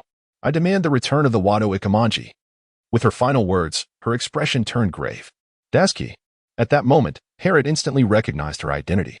Such a tone could belong to no one else in Logue Town but Daski. Harriet couldn't help but cast a glance at Dashki, realizing that this was indeed the appearance of Zaro's third sword. "You all go ahead," Zaro stated with a composed expression. "All right." The three did not hesitate and swiftly passed by Dashki. However, that scoundrel actually dared to lay a hand on a lady. The moment Sanji witnessed Zaro drawing his sword towards Dashki, his face contorted into that of a shark, and he bellowed furiously. As he roared, preparing to charge at Zaro for a decisive battle, Luffy and Harriet had no choice but to restrain Sanji and drag him away. Truly, Harriet wore a look of helplessness. In his past life, he would have found Sanji amusing, but now, as a comrade, he felt the burden of his companion's antics. Wait, who was that ahead? Luffy and Sanji observed the appearance of a white-haired man with curiosity. Smoker the White Hunter. Unlike the other two, Harriet immediately recognized him upon seeing his white hair. "Who are you?" Luffy, seemingly oblivious to the looming danger, inquired. "I am Smoker, a colonel of the Navy headquarters. I will not permit you to enter the Grand Line," he declared, swiftly taking action. His hands extended, transforming into two billowing clouds of smoke. Whoa! Luffy was momentarily taken aback and found himself ensnared by the smoke, lifted into the air as he panicked and struggled to break free. Another plume of smoke surged towards Harriet, for Smoker considered both Luffy and Harriet to be bountied criminals deserving of special attention. Great fire. However, Harriet was already aware of Smoker's abilities. In the past, he would have hesitated to provoke him, but now, empowered by the flames of death, he felt ready for battle. Blue flames erupted forth, directly blocking the encroaching smoke. "You monster!" Ignored by the others, Sanji charged forward, aiming a kick at Smoker's head. Whoosh! Yet, Sanji's kick met nothing but air, leaving him startled. "You little minion, don't stir up trouble." Smoker retracted his dispersed fist and aimed it at Sanji, unleashing a blast of white smoke. A cloud of smoke rushed towards Sanji, propelling him against the wall. Great fire. At this moment, Harriet would not allow Smoker to harm Sanji. After all, they were comrades. The azure flames surged forth once more, dispersing the smoke. He understood that while fire could not inflict harm upon smoke, it could certainly serve to scatter it. Chapter 34. The Legend Begins. He was a user of a natural-type fruit, rendering ordinary physical attacks ineffective against him. "Everyone, proceed with caution." As Harriet dashed towards Luffy, he declared with fervor. His feet engulfed in a torrent of eerie flames, launching a powerful kick aimed at the smoke enveloping Luffy. With a resounding thud, the smoke was instantly dispersed by the force of the flames. Shunning Harriet, "How is it that you can wield fire?" Smoker inquired, his expression grave.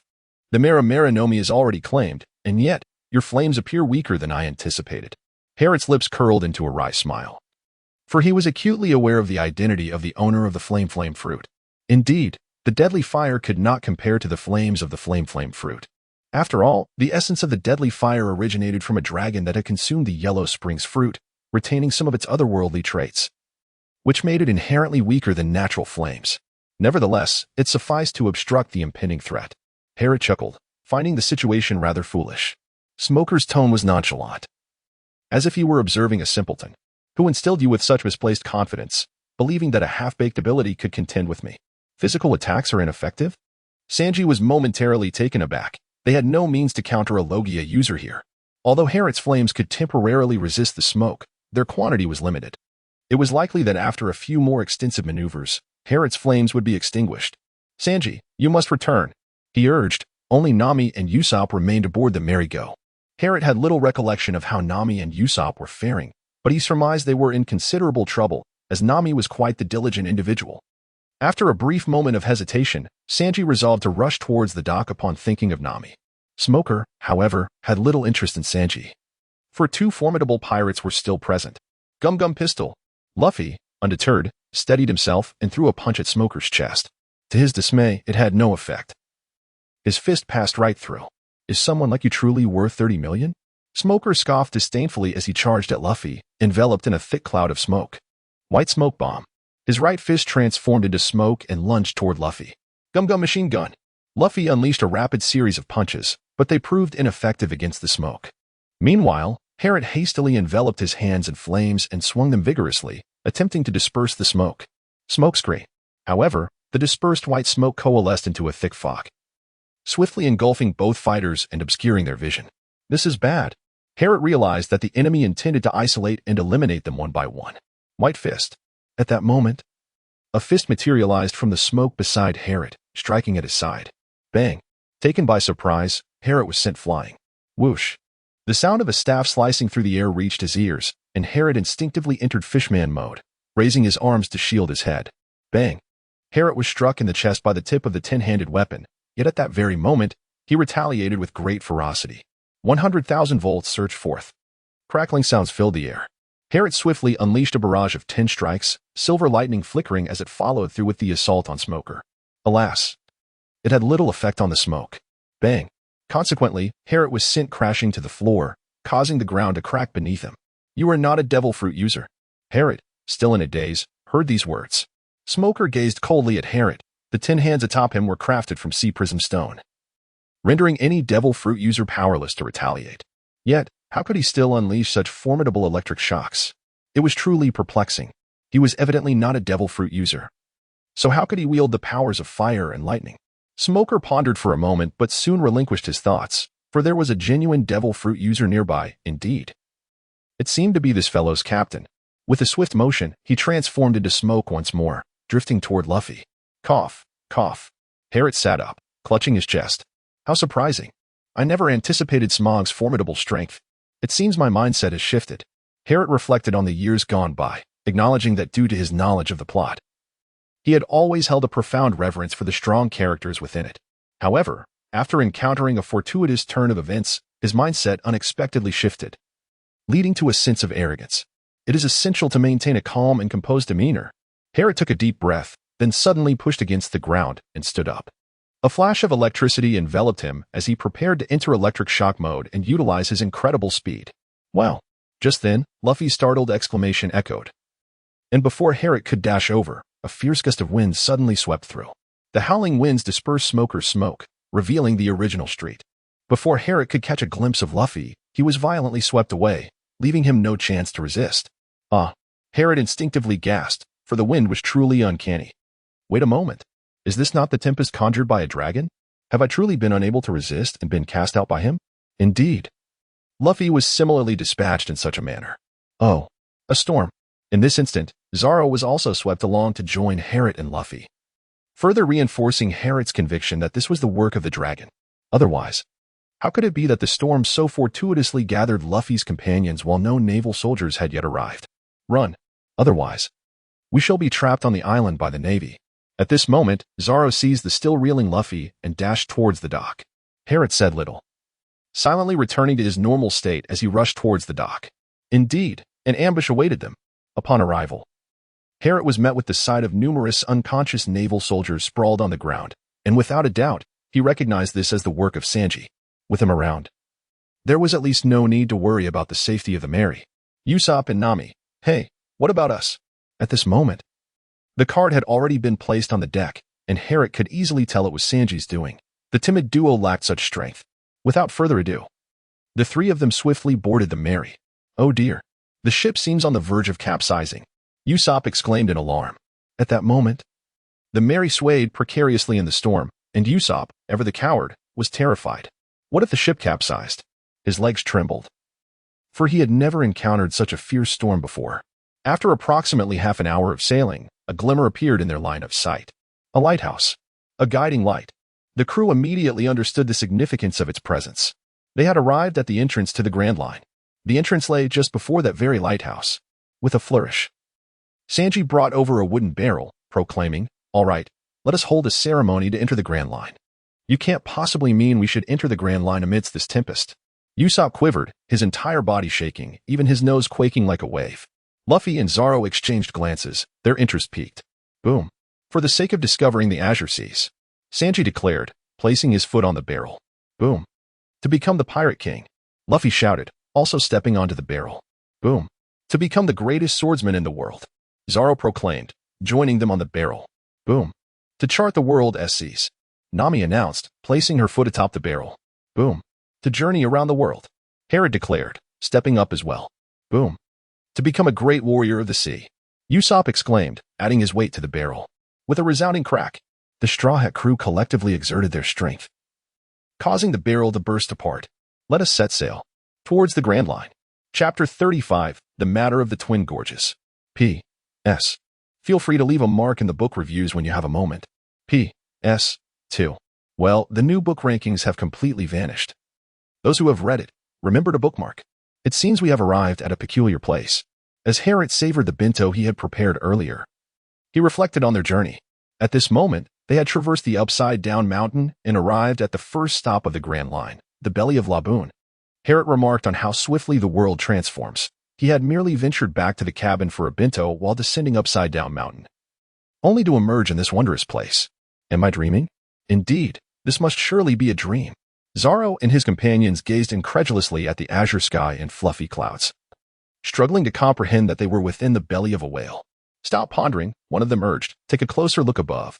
Those clouds are utterly still, clearly not genuine. Herod understood well the nature of their surroundings, though he refrained from articulating it. Indeed, Usopp looked up and noticed that the clouds remained still. Thus, it was true. We have indeed been swallowed by the whale, Nami's expression darkening. There lies a house over there. Sanji observed a small island ahead of the Going Merry. Shall we venture over there? After Herod finished his meal, he found himself in a state of rejuvenation, having expended considerable energy while utilizing flames in Rock Town. Just as he began to recover, a colossal giant squid, even larger than the Merry, suddenly emerged, its tentacles flailing menacingly. It was the giant squid. Nami and Usopp, terrified, hastily retreated. Herod, taken aback, nearly reacted instinctively. However, at that moment, 3 harpoons shot forth from the small island, piercing the giant squid with precision. Upon closer inspection, the harpoons were tethered by ropes, indicating the presence of someone on the island. How wonderful! Exclaimed Sanji and Zoro.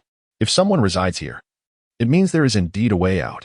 Just then, a peculiar, robust old man with a petal-like hairstyle made his appearance. After a brief and amusing commotion, everyone learned his name was Coloccus. What is happening? The space around them suddenly trembled violently, causing the Merry to sway as well. Nami quickly grasped the railing. It's iron.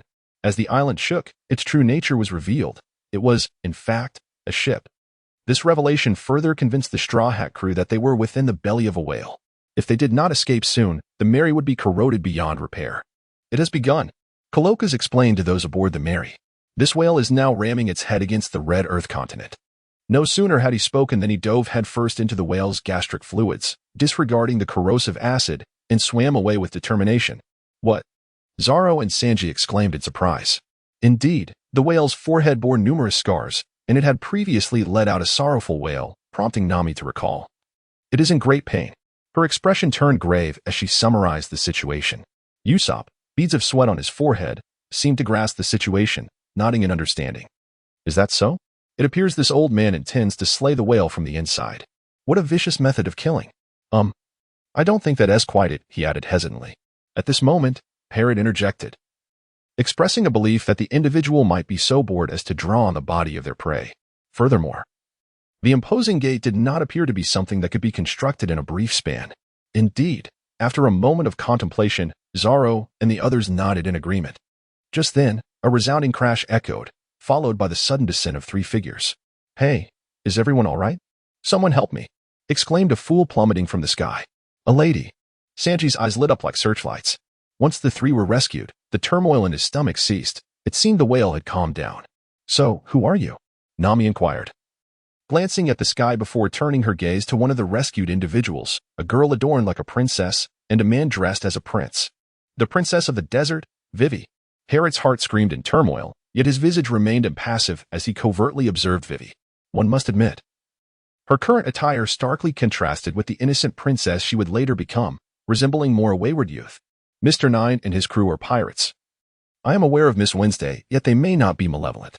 The 2 individuals did not respond. Instead, they engaged in hushed whispers. You scoundrels! Before I meet my demise, I shall never allow you to harm Labu. At that moment, Coloccus, having administered a sedative to the massive whale, emerged through a small door and bellowed at the duo. You have no say in this now, you decrepit old man. The 2 scrambled up from the deck, seizing a rocket launcher, and positioned themselves back to back, aiming at the whale's belly. If we pierce a hole in its stomach, we can easily slay it. They cackled maniacally, preparing to pull the trigger. Bang! Harriet struck both of them with a powerful punch, rendering them unconscious. Oh. The other members of the Straw Hat crew turned to look. They certainly did not appear to be virtuous individuals. Harriet shrugged nonchalantly. Luffy nodded in understanding, then exclaimed, "What have you done to the ladies, you scoundrel?" Sanji launched a flying kick, narrowly missing Harriet's face, but he swiftly evaded the attack just in time. Damn it! Harriet's forehead suddenly erupted, transforming into a fearsome shark-like visage. "You scoundrel! Do you wish to take my life? Go perish." Sanji, too, morphed into a shark-faced form. Launching an attack, no, a kick. Alas! Nami, the formidable sorceress, unleashed her invincible iron fist, sinking the gentleman Sanji's ship. Behave yourself. Witnessing Harriet incapacitate the two, Kurokas felt an immediate affinity towards him as they returned to the small island, an event from half a century ago. This was merely the prelude to a lengthy tale. Ultimately, Laboon clung to the hope that his comrades were still alive. Upon hearing the whale Laboon's story, the Straw Hat crew was profoundly moved, with Usopp and Nami's eyes glistening with unshed tears. Subsequently, Kurokas guided the Straw Hats out from within Laboon's body. En route, they marveled at the grand undertaking Kurokas had accomplished within Laboon. Ah, we have emerged. The true sky. As the group beheld the authentic expanse above, they experienced a sensation akin to rebirth. After absorbing Laboon's narrative, the Straw Hats held little regard for the two individuals, except for Sanji and Harriet. Thus, at Nami's suggestion, Mr. Nine and Miss Wednesday were unceremoniously tossed into the sea by Zoro upon their exit. They exchanged a few parting threats before swimming away into the distance. Once ashore, the Straw Hat pirates engaged in discussions regarding Laboon. Those pirates are truly slow. Luffy lounged in a chair, hands clasped behind his head, casting a disgruntled glance at Laboon. Fools, this is the Grand Line. Those pirates have been absent for 50 years, the answer is evident. Sanji refrained from elaborating, gazing solemnly at the sea. They're all gone. Yet, reality was even harsher. Kurokas revealed a chilling truth that nearly shattered Usopp's romanticized notions of piracy. Could it be? May I inquire the name of this pirate crew? At this juncture, Harriet felt compelled to speak. The Rumbar Pirates. What of it? Kurokas looked at Harriet with curiosity. Well, this. Harriet slightly organized his thoughts, his eyes nearly bulging in disbelief. Hey, what on earth are you doing, you fool? There stood Luffy, clutching the main mast of the ship, ascending along the myriad scars that marred Labu's form. The mast appeared rather familiar. Isn't that our ship's main mast? Remarked Zoro, maintaining a calm demeanor. Indeed, Sanji added nonchalantly, puffing on his cigarette. Rubber, thrust. Luffy exerted a forceful jab, and suddenly, a copious amount of blood erupted from Labu's head. Oh. Labu's face contorted in agony, violently shaking before he summoned his strength, crashing down towards the red earth with the small end atop his head. Boom. In that instant, the earth trembled and the waves surged. What are you doing? Zoro, Sanji, and Nami instantly transformed into expressions of shock akin to that of a shark's face. Usopp from the merry-go-round, his eyes rolling back, appeared incredulous. Kurokas wore a look of utter astonishment. Chapter 36, The Matter of Twin Gorges continued. After a unique battle, Luffy and Laba forged a new agreement, showcasing Luffy's exceptional artistic talent by etching the Straw Hat emblem upon Labu's scarred head. If it were the Rumbar pirate crew, perhaps only one member would remain now.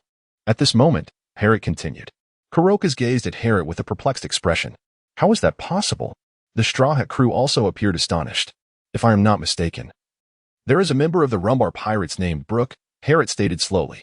How do you know this? Kurokas inquired, his surprise evident. Because he consumed a fruit of great value. Harriet had long devised an excuse. He was indeed a wielder of the Yomi Yomi no Mi, possessing the ability to resurrect.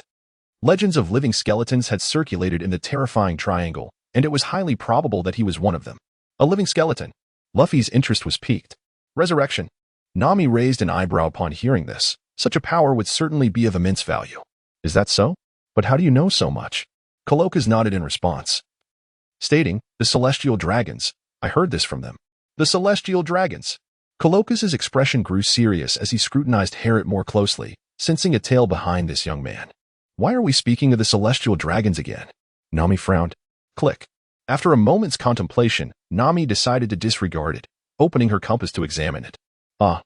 Upon glancing at it, Nami was taken aback. The needle was spinning uncontrollably, clearly malfunctioning. Her exclamation drew the attention of the others.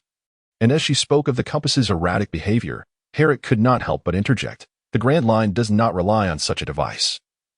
The magnetic forces here are chaotic, and trusting a compass here is tantamount to courting death. Herrick shook his head, stating that this device was essential for navigators here. As he spoke, he produced the long-prepared log pointer, a tool capable of recording and storing the unique magnetic fields of each island, guiding one to the next. Wow! Nami exclaimed with delight as she took the pointer, only to promptly deliver a punch to Herrick, exclaiming, "You should have mentioned this sooner. It's obvious you were aware of the situation here, yet you kept quiet, leaving me to embarrass myself." With a huff of indignation, Nami returned to her seat. Her pride unscathed. With the log pointer in hand, they were to select one of the 7 magnetic lines, regardless of which route they chose. They would ultimately arrive at the same island. Coloccus paused, reflecting, Ravdru, the terminus of the Grand Line. However, apart from the Pirate King's crew, no one has ever ventured there. Noticing Nami with the log pointer, Coloccus spoke to the others with a tone tinged with nostalgia. Herrick, having been struck, rubbed his face, realizing that this elder was indeed a member of Roger's crew. Ah, Miss Nami, with her fierce demeanor, is also quite lovely. A certain infatuated individual mused, turning into a bundle of nerves. Nonetheless, he did not forget his role, announcing, "Everyone, it's time to eat." Just moments ago, Sanji had prepared a sumptuous feast. Upon hearing the call for dinner, Luffy rushed over, devouring his meal with abandon. Zoro and the others gathered around, joining in the feast. "Is the One Piece really over there?" Usopp inquired, eyes wide with curiosity, but Coloccus shook his head, indicating his ignorance on the matter. Luffy, with a confident grin, declared, "We'll find out by going there ourselves, won't we?" Usopp mused, realizing that Herrick seemed quite knowledgeable about the Grand Line. "Ah, I was born in the Grand Line. I only appeared in the East Blue 2 years ago," Herrick explained. "By the way, aren't merfolk creatures of the Grand Line?" Zoro remarked while sipping his drink.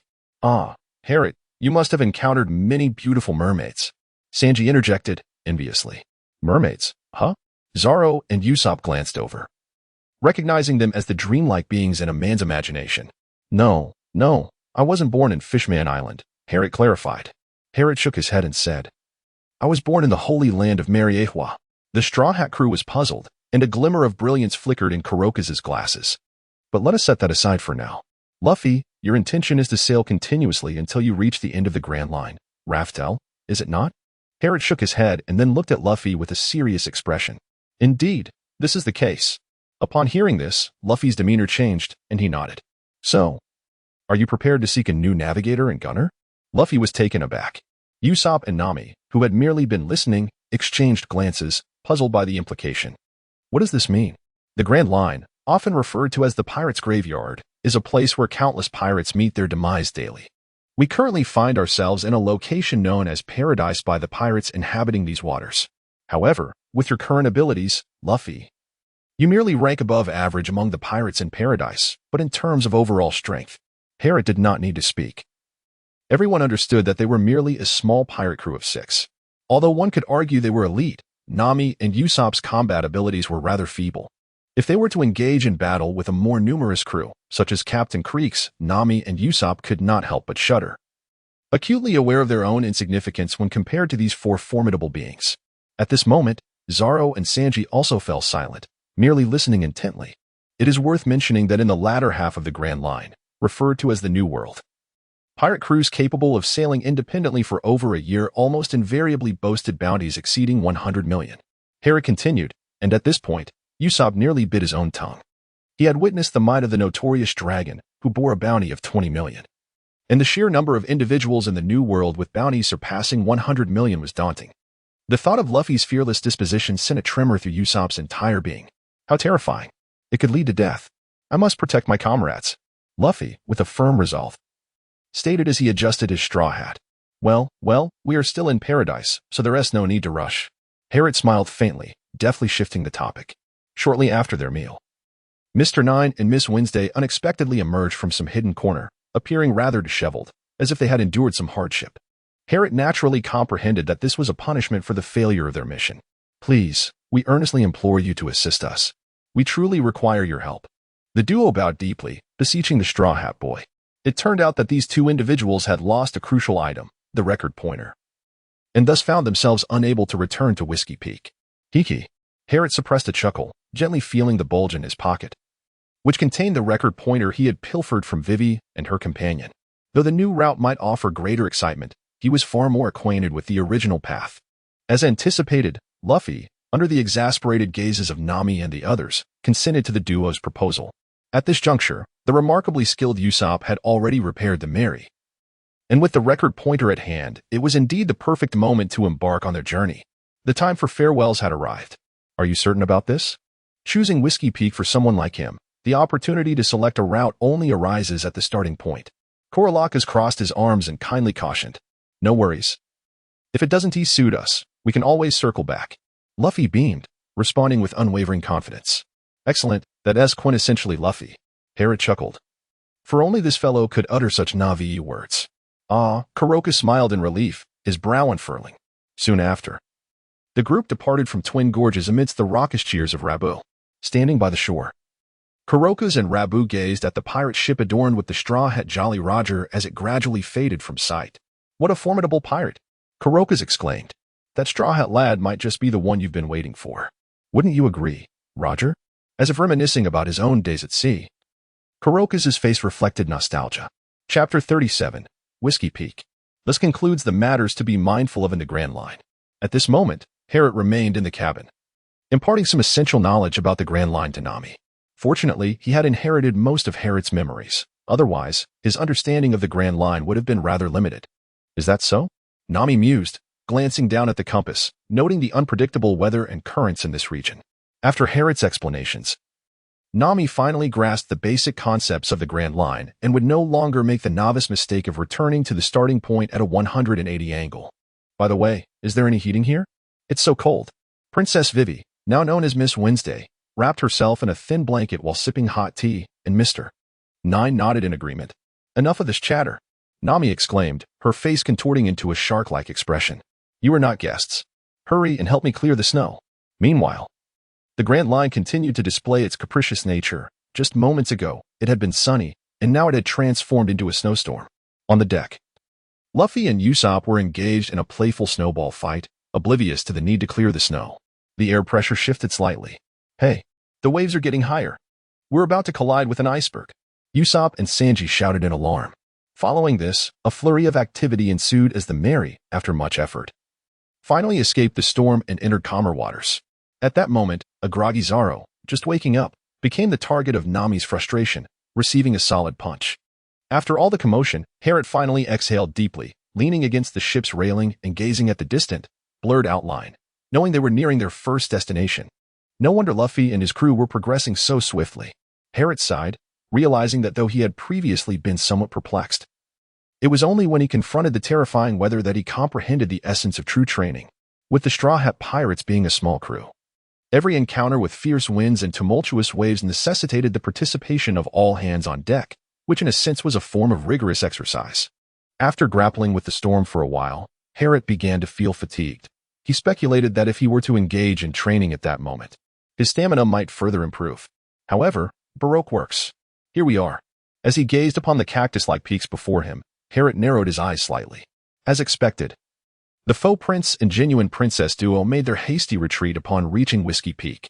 The Mary sailed along the river that meandered down the cactus, entering the island, where numerous figures flickered in and out of sight along the banks. I've contracted an illness that prevents me from setting foot on the island. Usopp began his daily fabrications. It's all right, Usopp. There must be a doctor on the island who can cure your ailment. The only one who believed Usopp was Luffy. Yet, suddenly bang, fireworks erupted, and the enthusiastic voices of the townsfolk filled the air. Welcome to our little town. Long live the brave warriors of the sea. Cheers rang out, and many residents held banners to welcome the pirates. It turned out to be a town that embraced pirates. Usopp, who aspired to become a great warrior of the sea, was instantly captivated by the jubilant atmosphere. No way? Zoro was also taken aback by the spectacle. So many beautiful ladies. Sanji's eyes transformed into two pink hearts. How fascinating. Harriet's lips curled into a smile. Oh well. Luffy raised his hands in response. Nami, however, was filled with skepticism. She found it hard to believe such matters. Meanwhile, in Mariewa, within a grand palace, a voice thundered, You worthless fools, how have you not located him yet? Charlia hurled her wine cup at the man in the black suit kneeling below her. The cup shattered with a resounding crash, causing blood to immediately surface on the man's forehead, yet he dared not rebut, bowing his head in silence. "He is a precious collectible I petitioned my father for," Charlia exclaimed angrily. "Though he bears the filthy blood of a fisherman, he remains a rare specimen, and you have allowed him to go missing for 2 years. The man in the black suit refrained from speaking. Although it was not he who lost Herod, in the eyes of the celestial dragons, he was still deemed inferior. All those of lower status were regarded similarly, thus he could not afford to display any dissatisfaction. "Where is he now?" Charlia inquired once more. The man released a breath he had been holding and replied, according to the intelligence from Logetown. "Herod has now joined the Straw Hat Pirates and has entered the Grand Line. Then you must hurry and retrieve him to serve as a slave," Charlia commanded. As if traversing from Mariéfois to the forefront of the Grand Line was a trivial task. Indeed, the man hesitated. The difficulty of returning to capture him was quite formidable. "Are you still dawdling? Do you wish to become a slave as well?" Charlia glared disdainfully at the man in the black suit. "Why, yes, yes." He could no longer afford to procrastinate. Beads of cold sweat formed on his forehead as he hurriedly acquiesced. As night deepened, the atmosphere in Whiskey Peak was filled with laughter and merriment, for a grand banquet was underway. "Come, my friend, what a hearty appetite you have. This is already enough food for 15 people. Impressive." In the room, a large group surrounded Herod, showering him with compliments. "This straw hat fellow is even more remarkable. He has consumed enough for 20. A multitude of admirers gathered around Luffy as well.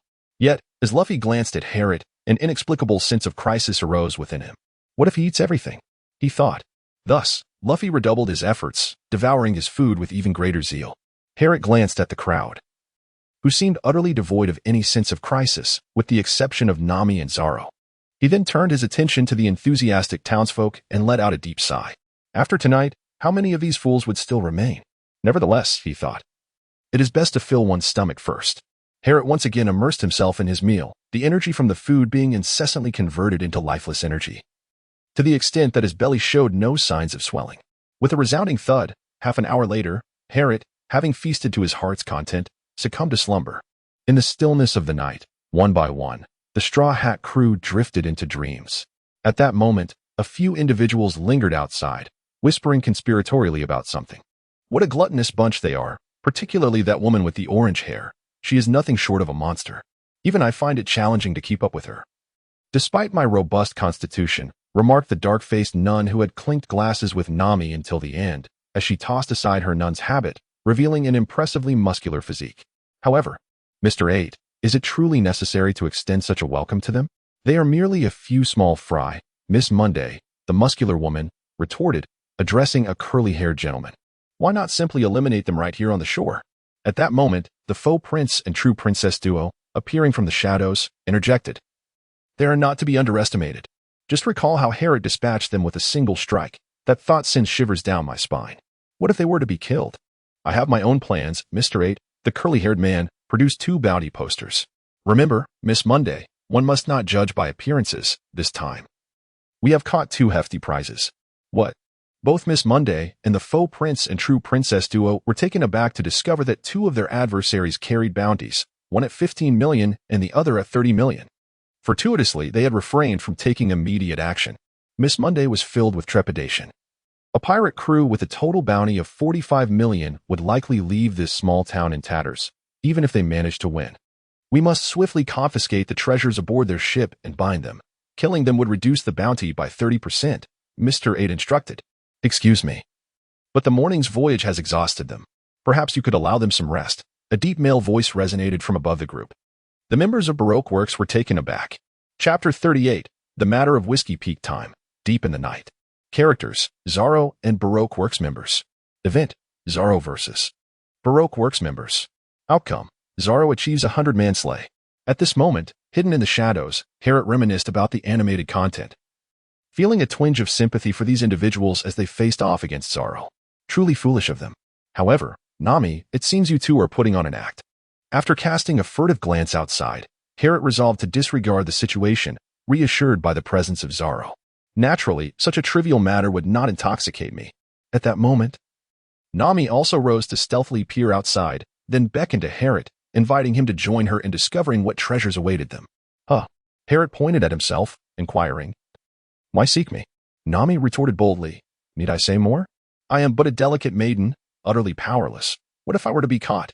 Upon hearing this, Herod felt a wave of embarrassment wash over him. Utterly powerless?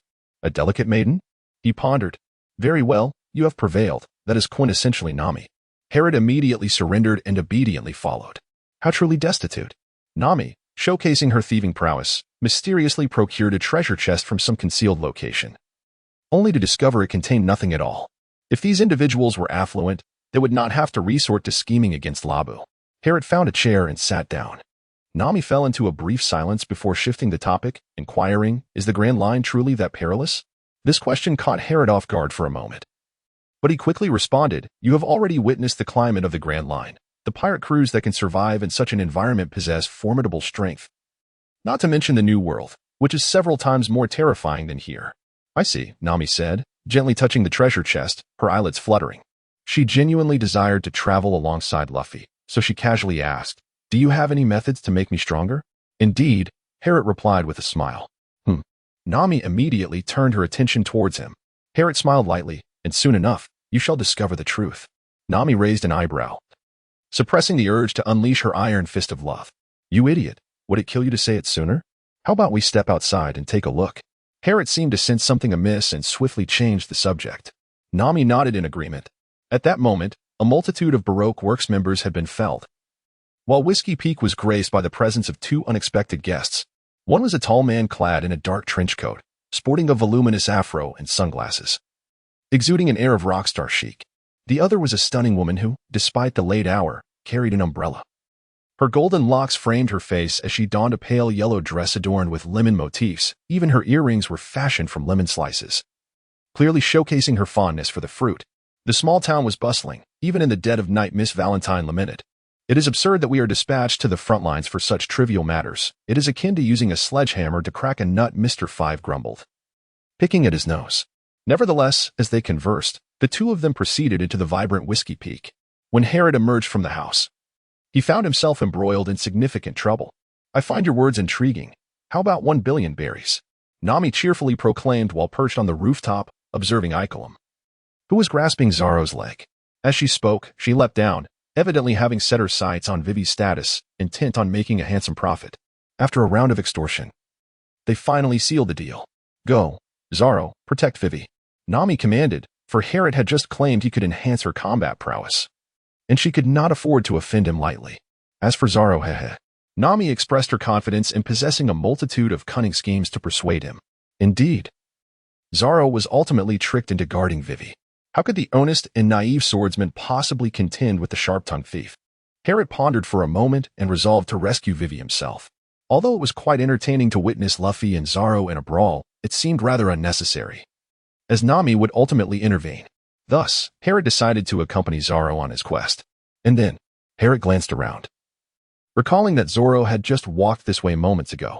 Herod trailed behind Zoro, only to find that he had vanished into thin air shortly after stepping outside. Alas, his navigational ineptitude had struck again. In that moment, Herod found himself at a loss for words, utterly bemused by the fact that he had overlooked Zoro's peculiar propensity for disappearing. With a swift leap onto the rooftops, Herod began to maneuver with agility. Suddenly, a resounding explosion reverberated through the air, illuminating the scene before him. There, with a swift motion, he dashed forward. Herod rushed toward the blaze. A booger bomb. At that moment, Herod witnessed Mr. Five excavating a booger projectile and launching it at Vivi. Clang, clang, clang. Herod was taken aback, feeling utterly disgusted. Suddenly, Zoro emerged from nowhere, swiftly slicing the nose booger in two, only to reveal a look of sheer terror upon realizing what he had done. Why, at such a critical moment, did you choose to meddle incessantly? Vivi initially thought Zoro had come to cause trouble. The peacock cutter machine whirled violently, preparing for a fierce confrontation, only to be subdued effortlessly by Zoro's strike. Here to rescue me? Princess Vivi pondered in confusion. Are you not the swordsman who felled the townsfolk?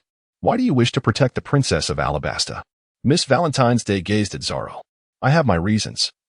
Zoro's lips twitched in response. Hey, Zoro, give it your all and take them down.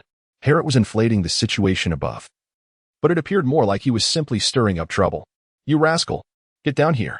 Zoro immediately transformed into a fierce visage, while Nami feigned drunkenness, which was somewhat acceptable. However, This fellow was among the most formidable members of the Straw Hat Pirates, and yet he too was pretending. Allies, perhaps? The snotty-nosed Mr. 5 picked at his nose and promptly launched a booger bomb towards Harriet. Whoosh! The projectile flew swiftly through the air. What on earth? Harriet was taken aback and swiftly dodged. Goodness! Boom! The nasal explosion obliterated a wall. Scoundrel!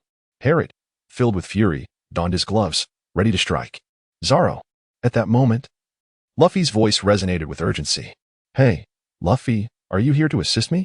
Zorro replied with a smile, his innocence shining through. Let us engage in a duel, Zorro. Luffy exhaled 2 streams of hot air from his nostrils, his expression serious. How could you have harmed the kind-hearted townsfolk who provided us with food?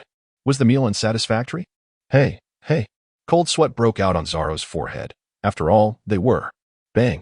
Luffy launched a punch, and Zorro swiftly dodged. But the wall behind him was instantly obliterated. Are you trying to kill me? Zorro's face contorted into a shark-like expression. Indeed, Luffy affirmed with unwavering conviction. Upon witnessing the scene, Harriet realized that he was once again a witness to history. However, it was evident that the unfolding events would not simply continue in this manner. With a swift motion, he propelled himself forward at high speed. Although Harriet did not master the art of shaving, he ingeniously developed a method of movement derived from the half-baked technique, appearing before Luffy in a flurry of afterimages. Luffy exclaimed, glancing up to see Harriet. Let us together pummel this ungrateful scoundrel. Zorro, at that moment, found himself at a loss for words. His throat emitting inexplicable sounds, marveling at the sheer audacity of the fellow. Sweat. Harriet wiped the cold sweat from his forehead and said, Luffy, they have just contracted an illness that can only be cured by amputation. They are pleading for Zorro's assistance. After all, Zorro is a renowned swordsman of the East Sea. Fool, which imbecile would believe such an absurd lie that even a child wouldn't fall for? Zorro and Vivi simultaneously roared within their minds. So that is how it is. Luffy blinked, tilting his head in contemplation. Then, with a decisive thump of his right fist against his left palm, he displayed an expression of sudden enlightenment. He proceeded to bow sincerely to Zorro, saying, I'm sorry, Zorro, I misjudged you. He truly believed it. Apart from Harriet, everyone present was instantly drenched in a cold sweat from this terrifying display of neural absurdity. P.S. Please leave your collections, recommendations, and support. P.S. 2. If you notice any typos, do let me know in the comments. Chapter 39. Princess Vivi. At this moment, Luffy, with his enormous round belly, was bowing an apology, creating a rather comical sight. It should have been a hilarious scene, yet Zorro was unable to muster a laugh. This terrifying absurdity had rendered him almost senseless. I was wrong. I should never have boarded this ship. Had I not come aboard, I would not be entangled with this dreadful captain. Tears streamed down Zorro's heart. They seemed to have ceased their farce. Mr. 5. Miss Valentine, a bead of cold sweat trickled down his forehead. It appears so, Mr. 5 replied, hands buried deep in his pockets. Then let us hasten to complete our mission. If they attempt to thwart us, we shall eliminate them without hesitation. Let us go. Miss Valentine. Mr. 5 leaped forward, charging towards Vivi. Understood. Miss Valentine followed closely behind. Who are they? Luffy inquired, perplexed, as he gazed at the duo. They are enemies. Zorro grimaced, deciding to focus on the task at hand. I will deal with them. I intend to knock that explosive bastard out. Harriet flexed his wrist and took a few steps forward. Solve us. The fashionable duo erupted into laughter as if they had heard the most ludicrous joke imaginable. You go die first. With a deep breath, Mr. 5 blew forcefully just 5 meters away from Harriet, proclaiming, I can ignite explosions with even my breath. Boom. The location of Harriet was suddenly engulfed in an explosion, a searing wave of heat rolling forth, the blinding light compelling Vivi to cover her mouth in despair. It was certain doom. However, Luffy and Zorro remained unperturbed, showing no signs of concern for Harriet. Ha. Riding the winds of the explosion, Miss Valentine laughed heartily, proclaiming, This is the fate of those who oppose us. Surely, he must have been obliterated. Are you referring to me? Unbeknownst to her, Harriet had stealthily approached Miss Valentine from behind and whispered softly. Miss Valentine turned around, startled to find Harriet so unexpectedly close, a mere 30 centimeters separating them. Very well, he remarked. Considering you are a lady, I shall go easy on you. After Harriet spoke, he raised his right hand. Miss Valentine's day was taken aback, ready to descend heavily. The onlookers below noticed the commotion above, their eyes widening as they looked up. 500 tiles. Bang. Miss Valentine's Day, caught off guard, was struck across the face and plummeted rapidly from the sky, crashing violently onto the nose-picking man. Bang! Instantly, both collapsed to the ground, unconscious and enveloped in a cloud of dust. Did you not say to be gentle? Vivi was nearly flabbergasted. Where was the gentleness in that? Tap, tap. Harriet descended from the heavens, pondering for a moment. Did I not strike her upon the nose-picking fellow? I didn't land her directly on the ground. I was rather gentle, wasn't I? Vivi was momentarily speechless. Indeed, that was particularly gentle. A solitary life awaits, a solitary life. However, they are truly formidable. Although uncertain of Luffy's prowess, with Harriet and Zoro exhibiting such strength, it is evident that their captain, Luffy, cannot be lacking in power. It seems that the swordsman earlier claimed he was there to assist her. With that thought, Vivi felt a surge of hope for her return to Alabasta. Ah ha ha ha ha. At this moment, Luffy laughed heartily, addressing the individuals before him. So, they are the villains, after all. As he chuckled, his gaze fell upon Harriet. And he couldn't help but grimace, revealing his lengthy nose. Harriet could not help but feel a jolt of surprise as he exclaimed, "What? Do you think I cannot discern your accusation of me being a fraud?" At that moment, Usopp, lost in slumber, inexplicably shivered and sneezed, as if a strange malice lingered in the air. "I am immensely grateful for your rescue, but that is simply impossible." Vivi furrowed her brow. "Why? Are you not a princess?" Nami inquired, puzzled as to how a royal could be unable to produce 10 billion. "Have you heard of the Alabasta kingdom?" Vivi spread her arms and slowly recounted the tale. It turned out that her nation was embroiled in a rebellion, incited by the Baroque works, which compelled her to join this gathering. "So, I see. The country is financially incapacitated due to internal strife, correct?" Nami's expression grew cold, and she suddenly lost interest in the matter. "No money? Then why protect her return to Alabasta? Why provoke an enemy? After all, they are formidable adversaries aiming to overthrow Alabasta. Hey, who is the mastermind behind all this?" Luffy inquired with curiosity. "It is best not to inquire about the true identity of the boss. There is one matter I cannot disclose. It could jeopardize your lives." Vivi hastily waved her hands in refusal. Indeed, anyone capable of seizing a nation would undoubtedly possess considerable power. Nami was reluctant to attract unnecessary adversaries, especially when they were formidable. Indeed, no matter how strong you are, you cannot contend with one of the 7 warlords of the sea. Crocodile, Vivi inadvertently let slip. A sudden silence enveloped the atmosphere. Vivi's face paled as she clamped her mouth shut, while Nami's jaw dropped in astonishment. The 7 warlords of the sea? Although she had never encountered them, she was well aware that they were of a caliber capable of inflicting severe injuries upon Zoro with ease. Suddenly aware of a gaze upon them, the group turned to see a bird and an otter perched on the rooftop. With a swift motion, the otter took flight on the bird's back. Nami's expression changed dramatically as she seized Vivi by the collar, her face contorted in distress, tears brimming in her eyes. What were those creatures? Were they reporting to the boss? What shall we do now that you have revealed the secret to us? Are we betraying the warlord? Not a bad thought, Luffy and Zoro chuckled, undeterred by fear, instead feeling a surge of excitement. Boom. Fire. Harriet would not easily let them off the hook. With a single shot from his firearm, he struck them down effortlessly. Well done. Nami was overwhelmed with emotion and immediately turned to Luffy and Zoro, exclaiming, "You two idiots. I certainly do not wish to be pursued by the 7 warlords as soon as we enter the Grand Line. What is there to fear?" Zoro retorted nonchalantly, for he recalled that Hawkeye was also one of the 7 warlords.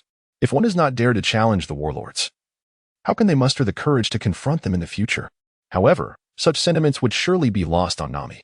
Truly, they are remarkably astute creatures. Harriet sighed, then walked over to take a look. He recalled that this sea otter possessed remarkable sketching skills. Indeed, the world of pirates was astonishing, as not only did the animals exhibit high intelligence, but their dexterity reached such impressive heights as well. Mr. 13 and Miss Friday approached, and a sense of relief washed over Vivi. Had these two not relayed the information, they might have managed to keep it under wraps a while longer. At this moment, what she desperately needed was time. "Listen, Luffy, we must not provoke the 7 warlords. They are ruthless individuals capable of usurping nations." Nami came over and grabbed Luffy's face. "Why?" Luffy replied, staring blankly with wide eyes. "Harriet, you understand the formidable power of the 7 warlords, don't you?" Nami, exasperated by Luffy's obliviousness, turned to Harriet, hoping he could convince Luffy. "We will inevitably encounter individuals of the warlord caliber, but as it stands, we lack the strength to confront them." Harriet lived up to expectations and spoke. "Did you hear that?" Nami fiercely shook Luffy by the collar. Chapter 40. Princess Vivi continued. P.S. I've been a bit busy lately. Ha ha ha. It's all right. Luffy remained as carefree as ever. Well, since we haven't been discovered, we can still sneak away, Nami conceded, covering her face. It seems those two have already fled. Harriet suddenly recalled the fashionable duo previously. He had focused his attention on this group of animals and had completely forgotten that the stylish pair could also divulge information. Now, however, the trendy duo had vanished without a trace, clearly having fled. What? Nami gasped, her mouth agape, nearly transforming into a pale backdrop. This is disastrous. We are bound to be exposed. Why have we inexplicably entangled ourselves with the 7 warlords? Curse that old scoundrel Oda. Ahem, fret not. I have a plan. At that moment, Icolum, disguised as Vivi, approached, instantly drawing everyone's gaze towards him. Oh. Harriet expressed that he nearly lost his sight, exclaiming in disbelief. Is this from Thailand? Or is it an unedited version? It's truly toxic. Well, your outfit is quite intriguing, Luffy remarked upon seeing Icolum, momentarily taken aback before bursting into laughter. As soon as your information reaches the Baroque Works Intelligence Network, there will undoubtedly be pursuers. Icolum, cradling several cloth dolls, added, moreover, you have defeated Mr. Five's partner. The organization will surely dispatch even more formidable agents. Furthermore, although the bounty on the 7 warlords has been rescinded, Crocodile's past bounty was an astonishing 81 million berries. Icolum continued, however, regarding the escort of Princess Vivi. Escort Princess Vivi? Luffy questioned, puzzled. Oh. It's simply taking her home, Zoro pointed at Vivi. Hi, that sounds great, Luffy replied with a broad smile. In a matter of moments, the two swiftly finalized their plans. Hey, you too. That's 4 times the bounty on the dragon, Nami exclaimed, tears welling in her eyes, her face morphing into a shark-like expression. Then, Princess, please hand over the permanent log pose for Alabasta, Icolum requested, gazing at Vivi. Permanent log pose? Nami inquired curiously as she watched Vivi hand it over to Icolum. So this is the permanent log pose. Previously, Harriet had mentioned this object while introducing her to common knowledge, yet it was her first encounter with such a thing. Princess Vivi, listen closely. I shall disguise myself as you and set sail accompanied by puppets pretending to be them, Icolum said with a smile. I will divert the attention of the Baroque Works, allowing you to seize this opportunity to embark on your journey. Although I have not traversed this route to Alabasta, I believe it will take only 1 or 2 islands to reach our destination. Icolum gazed kindly at Vivi and added, I hope we can reunite safely in Alabasta. MHM. Vivi bit her lip and nodded. Then, Princess Vivi, I entrust everything to you. On the shore, Icolum regarded Luffy with utmost seriousness, for he recognized him as the true leader. Heh, don't worry, old man, Luffy replied with a grin. Old man, you will surely be very popular. Popular with whom? Harriet and Solon could not help but express their inner thoughts. As the ship gradually sailed away, Harriet gazed into the distance, fully aware that a tremendous explosion was imminent. However, he understood that nothing would befall Icolum, thus he refrained from intervening. The mere thought of Nico Robin's impending arrival gave Harriet a headache. He was acutely aware that a significant portion of Luffy's bond with her was forged in the rain. Yet he had no intention of allowing Luffy to be plunged into chaos. Having witnessed Crocodile's formidable prowess firsthand, Harriet found it difficult to fathom Crocodile lacking haki, considering that nearly every captain-level expert in the New World possessed some degree of it. Once haki was unleashed, oh my, the difficulty of this scenario would escalate exponentially. This phenomenon was indeed astonishing. Why, oh why, had I not naturally and inexplicably mastered haki? Harriet couldn't help but wipe the sweat from his brow. This uncle remained so amusing until the very end, Luffy remarked with a smile, then turned to head back. Therefore, I place my utmost trust in him. Vivi responded with a smile, her heavy heart slightly lifting as she also turned away. May we reunite safely, Icolum. Just then, boom. A thunderous explosion suddenly erupted, illuminating the sea with a fierce blaze, and a wave of heat rushed towards them. Shocked, Luffy swiftly turned his head, gazing in disbelief at the fiery spectacle on the sea. Despite the oncoming heat, a chill swept through the hearts of the Straw Hat crew. It can't be. Nami exclaimed wide-eyed, murmuring, how could the pursuers have arrived so swiftly? What a terrifying scene. Harriet's eyes widened in astonishment. This was the first time he had witnessed such a breathtaking scene since his birth. Had he not already known that Icolum was alive, he would likely have believed there was no escape for him. With a sudden exhalation, Luffy released a forceful breath through his nose, his expression turning serious, shedding his usual playful demeanor. Excellent. Nami, have the recording pointer been properly stored? It's all set, Nami replied, her forehead glistening with sweat as she quickly glanced at the pointer. Take that girl with us. We are departing. At that moment, Luffy's imposing presence stunned everyone, even Harriet, who was taken aback by Luffy's fearsome demeanor, so different from the usually bullied figure he presented. Without a backward glance, Luffy strode forward. If they were to encounter Krieg now, it would likely be a swift defeat, wouldn't it? Lost in thought, Harriet's mind began to wander. Vivi, let us go. Harriet patted Vivi on the shoulder, observing the girl who was biting her lip so fiercely that it drew blood, and said, now is not the time for sentimentality, Vivi. At that moment, Nami embraced Vivi tightly, discarding her earlier timidity. It's all right. These individuals are the strongest 5 who have saved the East Blue. With them by our side, no member of the 7 warlords poses a threat. We shall ensure your safe return to Alabasta. By the end of her words, Nami's expression was resolute, a stark contrast to her previous avaricious demeanor. Harriet lowered his head slightly. Upon learning that Ikelim was still alive, the impact on him was considerably less than that experienced by Luffy and his companions, making it difficult for him to undergo a significant psychological transformation. However, he could not express this feeling openly. What a hassle. Upon returning to the banquet hall in the small town, Harriet could not help but twitch his lips in exasperation. Bang, bang, bang. Luffy, with one hand grasping Sanji and the other clutching Usopp, carelessly dragged them along, causing considerable damage to various objects in their wake. The duo rolled their eyes, emitting inexplicable sounds. Sweat. Harriet wiped the sweat from his brow, realizing that it was indeed Luffy. Is such a crude approach truly acceptable? Harriet observed a moment of silence for the 2 individuals before swiftly turning to sprint towards the merry-go. No wonder your vitality is so robust.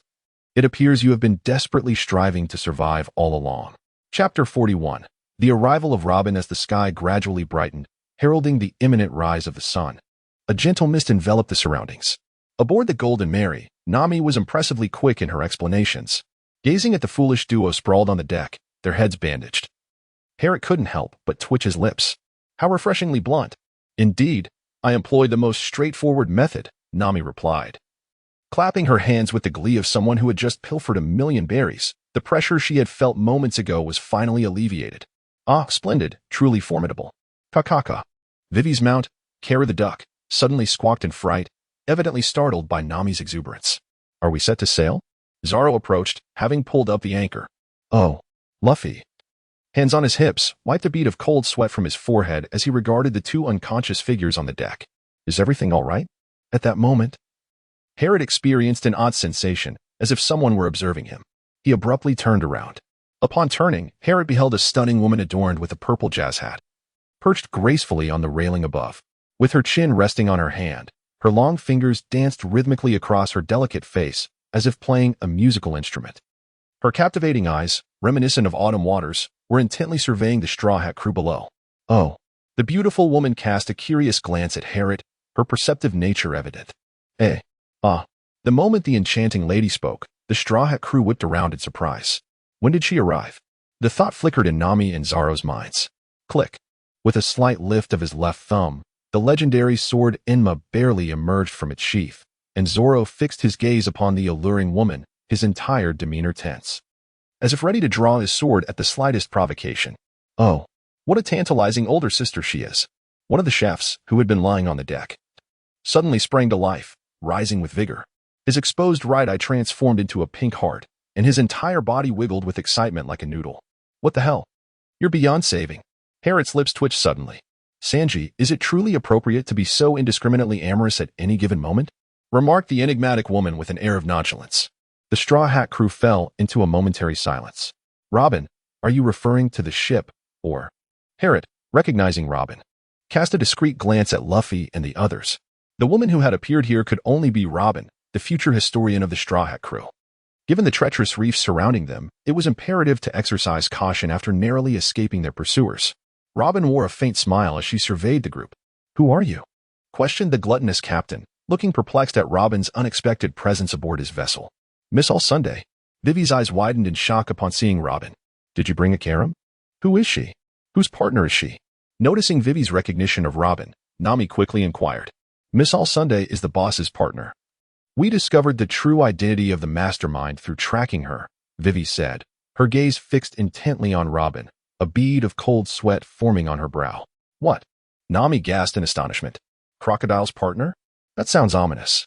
Usopp and Sanji tilted their heads, utterly oblivious to the implications surrounding the two unconscious figures.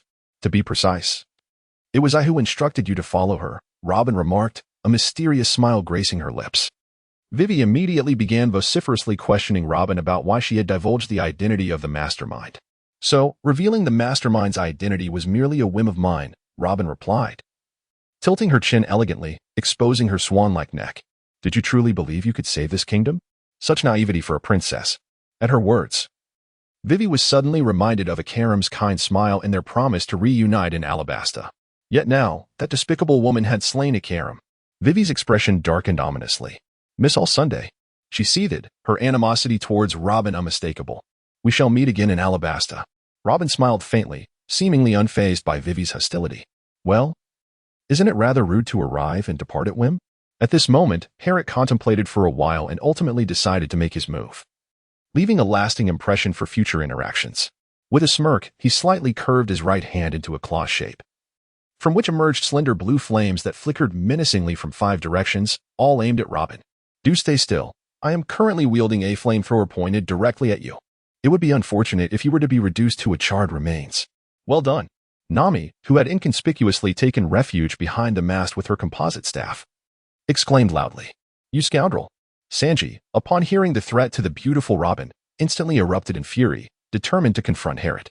With a swift punch, he lunged forward, only to be met with a decisive blow from Nami, who sent him crashing to the ground, his face contorted in a comical expression. You idiot. What are you trying to do? It was evident that Sanji's intentions were to cause chaos. Furious Miss Nami is indeed a sight to behold. Despite the sinking of the Prince Sanji, he displayed no signs of anger and instead revealed a playful heart, exclaiming, what a passionate display of affection. Sweat. Herrick couldn't help but twitch his lips. Humanity was indeed an amusing spectacle. What a gentleman, Robin remarked, casting an unusual gaze at Sanji, her smile radiating warmth. To be praised. Sanji nearly transformed into a blushing caterpillar. The Straw Hat crew exchanged exasperated glances at their infatuated cook. But such a perilous ability shouldn't be directed towards me, should it? Robin gestured, instantly activating her flower fruit powers, sprouting 2 hands that seized Herrick's wrists, pulling them down. Robin, possessing keen observational skills, discerned that Herrick manipulated the fire serpent through his hands. With a sudden shake, the fire serpent was thrown into disarray, prompting Herrick to swiftly extinguish the flames. A disaster aboard the Mary would have been intolerable. Witnessing this, Robin abandoned her initial intent to depart, realizing that this individual struggled to wield his powers effectively. Initially perceiving him as a formidable ability user, she reassessed, recognizing that his lack of control rendered him less threatening. Yet, what was the nature of his powers? Blue flames, perhaps? Shadow Herrick, you are quite intriguing. Robin smiled charmingly at him. What is that? Nami and the others, having not grasped the unfolding events nor Robin's abilities, were left in a state of mild astonishment. Indeed, the devilish child, Nico Robin. Herrick pondered for a moment, adopting a facade of profundity. This prompted Robin to regard him with increased scrutiny. After all, she had concealed her identity for many years, and her bounty had remained unchanged. How could this individual discern her true self at a glance? Who could he possibly be? The Straw Hat crew, along with Princess Vivi, were left utterly perplexed. The son of the devil? What on earth could that mean? Rest assured, I harbor no intention of carrying out any orders to eliminate you, Robin assured, as she gracefully tossed a small object to Vivi. A permanent pointer? Nami recognized the item immediately. Indeed, this is a permanent pointer that directs towards Alabasta. Robin smiled gently, revealing that this was a highly clandestine route, one that even the members of their company were unaware of, thus ensuring that no one would come to pursue them. There must be some ulterior motive. The timid Usopp, though unaware of the unfolding events, sensed danger through his acute instincts, realizing that terms like members and pursuit hinted at trouble. Robin, not rushing to refute his suspicions, continued. The next island you will encounter is called Little Garden, where you are likely to meet your demise. Wouldn't that be quite the tragedy? So, will you accept or decline? Vivi clutched the permanent pointer tightly, her mind in turmoil, sensing that Little Garden held significant peril. Yet, could she truly trust this woman? Despite her reluctance to accept a gift from her adversary, she feared that her stubbornness might endanger the Straw Hat crew. However, Princess Vivi soon found herself relieved of this dilemma, for the ship's captain had already made a decision on her behalf. With a loud crack, Luffy snatched the permanent pointer from her grasp. To the astonishment of all present, he crushed it with a fierce grip, reducing it to mere fragments. Bang! Nami retaliated with a swift kick, sending Luffy sprawling and turning to Robin with a fierce glare. You scoundrel! What if she meant well? Luffy, now seated on the deck, paid no heed to Nami's outburst. Instead, he fixed his determined gaze upon Robin and declared, the direction this ship sails is not for you to dictate. In Luffy's heart, the memory of the heinous woman who had caused Ikelim's death was one that could never be trusted. The waves of heat from that catastrophic explosion had yet to dissipate within him. Indeed, it was unmistakably Luffy. Harriet, upon hearing this, could not help but smile slightly. Is that so? What a pity, Robin murmured with a soft sigh. I do not harbor any disdain for those with integrity. Should you manage to survive, we shall meet again.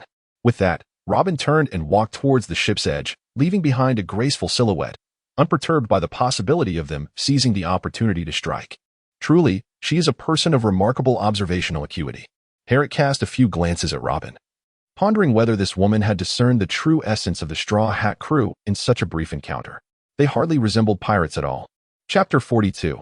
Analysis. In the vicinity of Whiskey Peak, aboard a modest candlelit vessel, Mr. 3 reclined in a lounge chair, sipping tea as he observed the stylish duo across from him. So, have you failed your mission? He inquired. Oh no, merely a slight mishap. The fashionable pair hastily waved their hands, eager to avoid the stigma of failure. They were well aware that in Baroque works, admitting to a failure meant certain obliteration. The thought of such a fate sent a shiver down their spines. Mr. 3, we kindly request your assistance. Their next destination is Little Garden, and all we need to do is eliminate them there, Mr. 5 said with a charming smile. Oh, Mr. 3 squinted at the stylish duo, then fell silent, pondering. The duo exchanged knowing glances, fully aware of Mr. 3's intentions. If we eliminate her, the credit will be yours, Mississippi Valentine added. Oh dear. How could I accept such a thing? We are all colleagues after all, Mr. 3 replied with a chuckle. After a round of pleasantries, the fashionable pair retreated to the cabin to rest. How foolish, Mr. 3 muttered, glancing at the snail phone, suddenly reminded of the task at hand. The 30 million berry Straw Hat Kid and the 15 million berry Harriet were indeed troublesome. Mr. 3 narrowed his eyes, surprised that the organization assigned the task to Mr. 5 and Mississippi Valentine as a duo. 45 million berry was certainly worthy of attention, yet he was not like those two dimwits. The thought of these two clumsily handing over the credit to him brought Mr. 3 a sense of satisfaction. He truly was a person of intellect. If you wish to have the rice crackers, you must fetch them yourself, Mr. 3 remarked, turning to see Mississippi Golden Week gazing at him with longing, her voice weak. And thus, the events unfolded. Harriet perched upon the railing, observing Usopp and Sanji. Ah, it is fortunate I had fallen asleep, he mused. Usopp, drenched in cold sweat, appeared visibly shaken. Alas, what a pity, yet I believe I shall still have the opportunity to showcase my talents. Sanji, exhaling a cloud of smoke, remarked coolly, however. Now that the slumbering knight has awakened, your safety is assured. Ultimately, Sanji deftly twisted himself into a noodle, eager to curry favor with Nami. Truly, his charm lasts but 3 seconds. Harriet gazed silently at Sanji. Infatuation is a malady that must be cured. Very well. Harriet covered his face and said, Everyone, gather around. I have information regarding Crocodile. Oh, Harriet, do you possess information about Crocodile? Nami exclaimed, her eyes sparkling with intrigue. How reliable indeed. That despicable fishman, Sanji remarked, jealousy igniting a flame in his eyes. The 7 warlords of the sea, Luffy and Zoro, quickly joined the conversation. Having witnessed Mihawk's formidable strength, they understood the gravity of the situation regarding Crocodile. Crocodile, one of the warlords of the sea, is a user of the Logia-type devil fruit. Harriet glanced at the crowd and then spoke. The user of the Sand fruit, a natural type ability, is nearly impervious to conventional physical attacks. What? Sanji furrowed his brow. Having encountered Smoker before, he understood just how troublesome natural type users could be. The predicament of being unable to strike the opponent while they could attack at will was undeniably disadvantageous. The Straw Hat crew's expressions turned grave. Crocodile's bounty stood at 81 million berries, a sum that was grossly underestimated considering his true capabilities. Thus, we should not regard him merely as possessing 4 times the strength of a mere dragon. In my estimation, given his prowess, he should warrant a bounty of at least 200 million berries. Harriet slowly articulated his judgment. What? Usopp's face turned pale. At least 200 million. How terrifying. Everyone, I have been afflicted with an incurable ailment that prevents me from venturing into the desert, Usopp stammered, collapsing to the ground and clutching his chest. This revelation deepened the gravity of the atmosphere within the Straw Hat Pirates. Is it truly that frightening? Upon hearing this, Vivi bit her lower lip tightly. Clearly aware of Crocodile's formidable reputation and the peril he presented. Nevertheless, it must be noted that Crocodile is not without his vulnerabilities. Harriet surveyed the surroundings and remarked. Just as he chose Alabasta as his stronghold, the desert greatly amplifies his power. However, he possesses a weakness akin to that of sand. He fears water. At this point, the eyes of the crowd brightened slightly. Indeed, he is not without vulnerabilities. Perhaps this revelation offers a glimmer of hope. His devil fruit ability has been developed to a level comparable to natural disasters. Thus, if we are to confront him, we must avoid engaging him directly with his powers. Harriet paused for a moment before speaking. However, even if we find a way to counter his fruit abilities, his strength should not be underestimated. Upon hearing this, everyone nodded in agreement. While discovering a method to neutralize Crocodile was promising, its practical application remained uncertain. It's all right. All we need to do is escort Vivi back to her homeland and unveil his true nature. Nami managed a faint smile. Yes. As long as everyone helps me return to Alabasta, Vivi's expression mirrored her apprehension. Natural disasters? They truly are terrifying, she mused. Nami, sensing that her fear of Crocodile might have affected Vivi, gently patted her shoulder and reassured her, there will surely be a solution. Oh, a dolphin. At that moment, Luffy glanced at Vivi, tilted his head in thought, and then pointed towards the ship's stern. Look. Nami followed his gaze to see the dolphin leaping gracefully from the water. Its charming demeanor instantly captivating her, her eyes sparkling with delight. How adorable. Vivi also turned to the back, as such delightful creatures always appeal to girls. Her mood lifting considerably. Zoro and the others turned their attention to the rear as well, their tension easing slightly. After all, Crocodile was indeed one of the 7 warlords of the sea. What a clumsy attempt at diverting the topic. But as long as it works, that's what matters. Observing Vivi's gaze shift, Harriet silently wondered if he had been too discouraging. However, if Crocodile truly displayed his peak capabilities, this battle could become precarious indeed. That Oda fellow. In his heart, Harriet ruthlessly cursed the once revered figure from his past life. How enormous. At that moment, a chorus of exclamations erupted from the Straw Hat crew, their foreheads nearly bursting with disbelief at the sheer size of the dolphin. The creature leapt high above the Mary, casting a shadow over the vessel. With a resounding splash, a massive wave surged forth. Oh well. Luffy immediately burst into laughter, the adventurous spirit within him stirring with excitement. Let's escape. Indeed, Captain. Zoro joyfully shouted in response. Usopp and Sanji promptly sprang into action as well. Gah. Karu's face turned pale with fright. After a flurry of activity, the Mary finally evaded the colossal wave that threatened to send it to the ocean's depths. Hiki. Luffy chuckled, raising his right hand high. How delightful. The foolhardy captain's adventurous spirit was insatiable. Such trivial disturbances only amused him, failing to instill fear. They proved to be remarkably dependable in crucial moments. Nami smiled as she handed the freshly made orange juice from Sanji to Vivi. Vivi glanced at the previously reliable yet now languid Straw Hat crew, her spirits lifting considerably. Midnight. Splashing through the water, Harriet emerged, clutching a 3-meter-long fish. The abundance of large creatures here is astonishing. I can hardly fathom how its ecological chain is formed. As Harriet grumbled, he hauled the large fish onto the deck. After inspecting the creature, he realized that for a typical pirate crew of comparable size, this fish could easily sustain them for several days. However, aboard this vessel, there were indeed many insatiable appetites. Harriet couldn't help but think of himself alongside Luffy, and even Zoro and Sanji. Initially, he believed that he and Luffy were the only ones with such hearty appetites, not realizing that Zoro and Sanji also possessed considerable appetites, each capable of consuming enough for 10 people. However, this revelation brought clarity to Harriet. After all, they were formidable members of the Straw Hat crew, and their energy expenditure was undeniably substantial. In the past, they had to conserve food while aboard the ship, but ever since Harriet's arrival, fish and meat had never been in short supply. Consequently, they began to indulge their appetites. After all, they were not like Luffy, who carelessly devoured everything in sight. I shall tend to this matter myself for the time being. Harriet pondered for a moment and ultimately decided against disturbing Sanji. Although he was not a chef, he could certainly manage the handling of fish. At that instant, a voice suddenly echoed, followed by the appearance of a figure. It was Nami.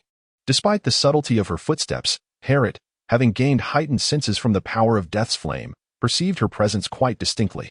"You can help me become stronger, can't you?" Nami said earnestly, fixing her gaze upon Harriet. Although Vivi's situation was an unfortunate accident, Nami realized that if she wished to continue navigating these waters, she would inevitably confront foes of that caliber. Thus, she paused momentarily before continuing, rather than suffer the consequences later. "It would be wiser to find a way to grow stronger now. Yet, I am acutely aware that I do not possess the physical prowess of your formidable group. I previously believed that enhancing my strength depended solely on external means, but if you possess a solution, I implore you to assist me." In her final words, Nami deeply bowed to Harriet with utmost sincerity. Chapter 43, Arrival at Little Garden. Indeed, if one desires to rapidly enhance their strength, reliance on external aid is the only recourse. Haru nodded in agreement, firmly believing in this notion. It is important to recognize that both the X-gloves and the deadly fire could be classified as external objects. However, once acquired, Haru was confident that his combat power would at least multiply several times. He considered the same regarding Nami. The weather stick, a remarkable invention by Usopp, could be deemed Nami's ultimate reliance in the latter stages.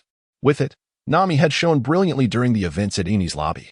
Although there were no funds available at present, Haru had already proposed related concepts back in Rogue Town, enlisting Usopp's assistance in its creation. It must be said that the realm of piracy is rife with advanced technologies. Much like the cyborg Frankie, Haru still remains perplexed by the principles underlying Usopp's weather stick and how it operates. Nonetheless, as long as it is functional, he feels no need to comprehend its intricacies. "Usopp." Harriet raised his head and called out, "Eh?" Nami immediately looked up in astonishment. "Ahem." Usopp, who was keeping watch on the lookout, cleared his throat twice and then descended. Swish. Nami's face began to flush with embarrassment. She had been overheard. She had been seen. In that instant, Nami felt a surge of impulse to unleash her judgmental iron fist. Well. Harriet discerned the signs and promptly remarked, "Usopp is indeed capable of providing significant assistance. If one wishes to grow stronger, his help is indispensable." Indeed, at that moment, Usopp dared not confront Nami. The thought of her possibly unleashing her wrath upon him was quite daunting. He hastily sought refuge behind Harriet. Suddenly, Nami shed her earlier demeanor of a beseeching maiden, arching an eyebrow as she fixed her gaze on Usopp. "Harriet previously instructed me to craft a specialized weapon for you. Utilizing the materials procured with the 2 million berry I acquired in Rogue Town," Usopp elucidated. "Rogue Town?" Nami recalled, realizing that Usopp had indeed solicited 2 million berry from her back then, refusing to divulge any details. Had it not been for Harriet's intervention, she would have never obliged. This reflection rendered Nami somewhat embarrassed. "Thank you," she exclaimed, her heart warmed by the thought of Harriet's early consideration in crafting a weapon to enhance her combat prowess. And a smile blossomed on her face. Thankfully, Sanji was not present. One must admit that Nami, in her youthful vitality, exuded a captivating allure, prompting Harriet to discreetly survey his surroundings with a hint of discomfort. Achoo! In his slumber, Sanji sneezed, suddenly beset by an inexplicable sense of hostility. "You scoundrel!" With a swift kick, he inadvertently struck Luffy's face. To Luffy, it seemed as though he felt nothing, as he promptly clamped down on Sanji's foot. However, while augmenting one's strength with weaponry is essential, it is equally vital to bolster one's physical constitution. Harriet cast a glance at Nami and said, "How to enhance?" Nami, intrigued, looked at Harriet. "What do you intend to do?" Usopp, curious, interjected with a question. "Isn't improving one's physical condition something that takes time?" Harriet replied, "While doubling one's abilities may be unattainable, I believe it is indeed feasible to increase them by 20 to 30% within a month, if we follow my approach." Haruto remarked that the physical constitution of individuals in this world surpasses that of his previous life by a considerable margin. Even a modicum of exercise can yield significant improvements. Take Kabi, for instance, who, in a mere 6 months, has already mastered the art of shaving. However, such envy is futile, as he is fortunate to have the legendary hero, Garp, providing him with guidance and protection. In contrast, I have chosen a solitary path, relying solely on my own explorations. Furthermore, the training environments differ vastly. Here, there exists neither ample space nor a stable surface for practice. The limitations aboard this cramped vessel render the possibilities exceedingly scant. Harriet stroked his chin, contemplating whether to acquire a treadmill in Alabasta. Previously, he had purchased an array of weightlifting equipment, but had not considered such a substantial apparatus. Moreover, it seemed that this device had yet to make its debut in this world. Upon reflection, Harriet realized that it was indeed time to prioritize this matter. If he remained uneasy, he could commence his training regimen as early as tomorrow. Harriet chuckled, however. This method is rather painful. Painful. Usopp and Nami blinked in surprise. It seemed that this was no ordinary training regimen. Should Usopp give it a try? Harriet cast a glance at Usopp. Usopp, momentarily taken aback, blinked and then nodded. Even someone as timid as he yearned for strength. On the 7th day after departing from Whiskey Peak, aboard the Mary, within the cabin, a chilling scream echoed Usopp's anguished cry. On deck, Vivi felt a bead of cold sweat trickle down her forehead. Although such sounds had persisted for 6 days, she still sensed that something dreadful was transpiring within. He appeared to be in considerable agony. The foolish captain idly picked his nose while observing the cabin door. It's not just a semblance, it is indeed true. Sanji. The cook silently scoffed.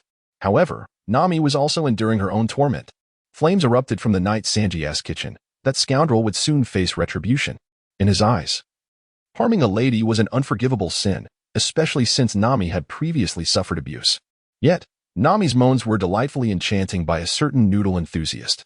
You fool, cried a certain swordsman. You're doomed, declared a certain princess. Remarks from a puzzled captain and an equally befuddled duck followed. Suddenly, Nami's forehead throbbed with veins as she unleashed a powerful punch, leaving a sizable bump on Sanji's head, who then performed a standard dramatic spin before crashing onto the deck. This was the iron fist of love, moaned the oblivious cook, with a resounding clap. A high-heeled shoe intimately met Sanji's face. The door creaked open, revealing Usopp, who staggered out as if he had been electrocuted. Clapping his hands, Harriet flexed his wrists and stepped out, exclaiming, "All done. You bastard. If it weren't truly effective, I would surely kill you." At this, Nami's mouth twitched violently. Recalling her experiences over the past few days, her fondness for Harriet plummeted by half. Even though he had meant well, being electrified to the brink of despair was undeniably vexing. After these 6 days, she finally grasped the nature of this so-called pain. In recent days, Harriet has been employing microcurrent stimulation on the 2 individuals to enhance their musculature, coupled with 5 hours of targeted exercise each day. Their physical condition has indeed shown a slight improvement. Their resilience has also seen a modest increase. However, it is evident that this process is far from comfortable. After all, Harriet's methods, lacking extensive experience with human physiology, remain rather rudimentary. The techniques he previously devised for stimulating his own body cannot be wholly applied to Usopp and Nami. Being a merman, his physical constitution differs somewhat from that of humans. Were it not for the superior physical capabilities inherent to the inhabitants of this world, they might have already succumbed to latent ailments. Yet, at this moment, the results have genuinely surpassed expectations. Harriet emerged, smiling at Nami. I never expected you to improve by such a margin so swiftly. However, it seems a pause is necessary for a while. Though she felt a twinge of displeasure internally, Nami couldn't deny the efficacy of Harriet's methods. Clenching her fists, the once feeble Nami could distinctly sense the burgeoning strength within her. Yet, moderation is key, indeed. A respite for her body was essential after these intense days. This is all thanks to the superlative, lovingly prepared nutritious meals I concocted. Sanji, transformed into a bundle of noodles, his eyes sparkling with adoration, clasped his fist near his left cheek and turned to Nami, yearning for her praise. Nami, not one to hold back, bestowed upon him a radiant smile, nearly sending Sanji into a blissful swoon.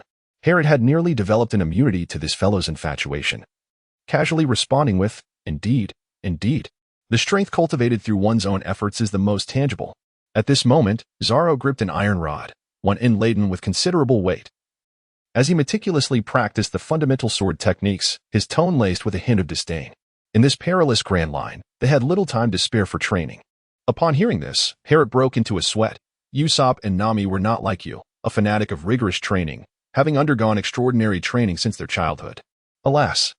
Harriet turned his head, glancing inadvertently. What was that? Ahead, a faint silhouette of an island emerged, lush with verdant trees, its vibrant vitality palpable even from a distance. Ah. The second island. We have arrived. The Straw Hat crew also noticed the island ahead. I can smell the scent of adventure, Luffy exclaimed with unbridled excitement. Indeed. This is our next destination. Nami scrutinized the record pointer and remarked, Mr. 3, you mentioned that the scoundrel Harriet would come to this island, correct? In the depths of Little Garden, on a vessel adrift upon a small river, a burly man with an X-shaped scar adorning his left cheek sat in a chair. gazing at a scruffy-looking man opposite him, clad in blue and white stripes with hair tied in a three-pronged style. In a low, gravelly voice, he spoke, of course, Mr. 3. He took a sip of red tea, a sinister smile creeping across his face. After all, Herod is our common foe.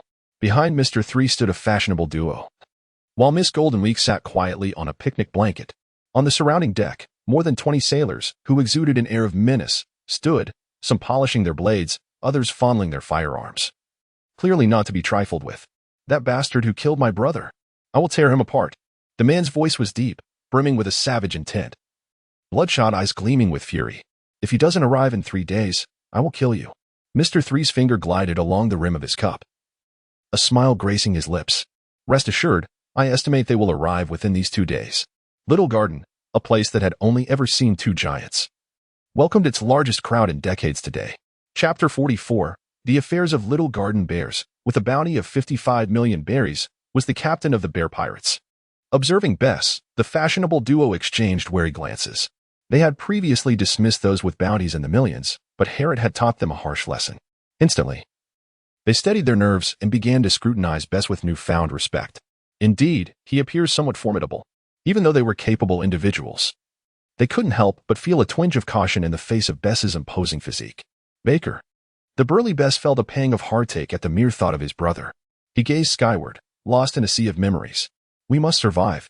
These were the words of young Bess to Baker after being kicked out of their family's dojo, following their father's untimely death at the hands of a rival. With the dojo's decline, former disciples turned against them, seizing much of their property. At the tender age of 10, Bess bore the heavy burden of ensuring his own survival and that of his 4-year-old brother. It's all their fault, Baker had exclaimed when he was just 5. As he and Bess wandered, spotting a dojo. In their struggle for survival, Bess resorted to theft, robbery, and brawling, even accidentally killing a man at 16. That unfortunate soul happened to be the son of a renowned dojo master, resulting in a brutal beating for both brothers and a near-fatal encounter. Had it not been for Bess's tenacity and resolve, they would have perished. However, Bess now bore a bounty for his crime. For Baker's safety, he left his brother behind at the tender age of 16 to become a pirate. It's all their fault, Baker thought, watching Bess depart. Survive. Bess had merely uttered that one word to Baker. In the years that followed, Bess fought valiantly to survive at sea, often sending money back to Baker, his sole remaining family, ensuring that he could endure. Once Baker came of age and gained the ability to fend for himself, Bess built his own crew, and his bounty had surged to an astonishing 10 million in East Blue. Upon entering the Grand Line, Bess thrived, his bounty escalating to the current level of 55 million. Yet, unexpectedly, just as he approached the Sabaody archipelago, he received the devastating news of his brother's murder. The thought ignited a fire of vengeance within him. Captain. Suddenly, a figure burst forth from the jungle. With a resounding clap, Bess slammed his palm on the armrest, rising to his feet. They've arrived. Yes. The pirate nodded affirmatively at Bess. All hands, assemble. Bess bellowed. Footsteps echoed from below deck. You needn't return to East Blue now, the first mate of the Bear Pirates remarked as he emerged from the cabin. Wolflaw Sains, bounty of 32 million berries. Upon seeing him, the fashionable duo regarded him with intrigue. With a total bounty of 87 million berries, this should be sufficient to deal with that lot, shouldn't it? They thought. Sains. The first mate was a young man with blonde hair, clad in simple attire, sporting a set of adamantium claws. Of course, if that fellow has made it to the Grand Line, I must ensure he receives a proper welcome. Bess couldn't help but break into a sinister grin.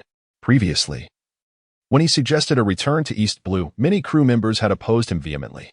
Though he had finally navigated back to the early stages of the Grand Line using a permanent pointer, every mention of crossing the Calm Belt had sent his crew into a frenzy. What is the Calm Belt? Those pirates who had traversed the Grand Line for years were well aware, and they certainly did not wish to meet their demise unnecessarily. Though Bess was furious at his crew's insubordination, he knew these were the elite he had painstakingly trained, and he had no desire to eliminate them. It was during this tumult that Mr. 3 approached him. Do you wish to eliminate this man? Mr. 3 inquired upon meeting Bess, brandishing Herod's bounty notice. Although puzzled by how Mr. 3 knew of their enmity, Bess's fury overshadowed his curiosity, and he readily agreed to join forces. This is indeed a dense rainforest. Is this truly Little Garden?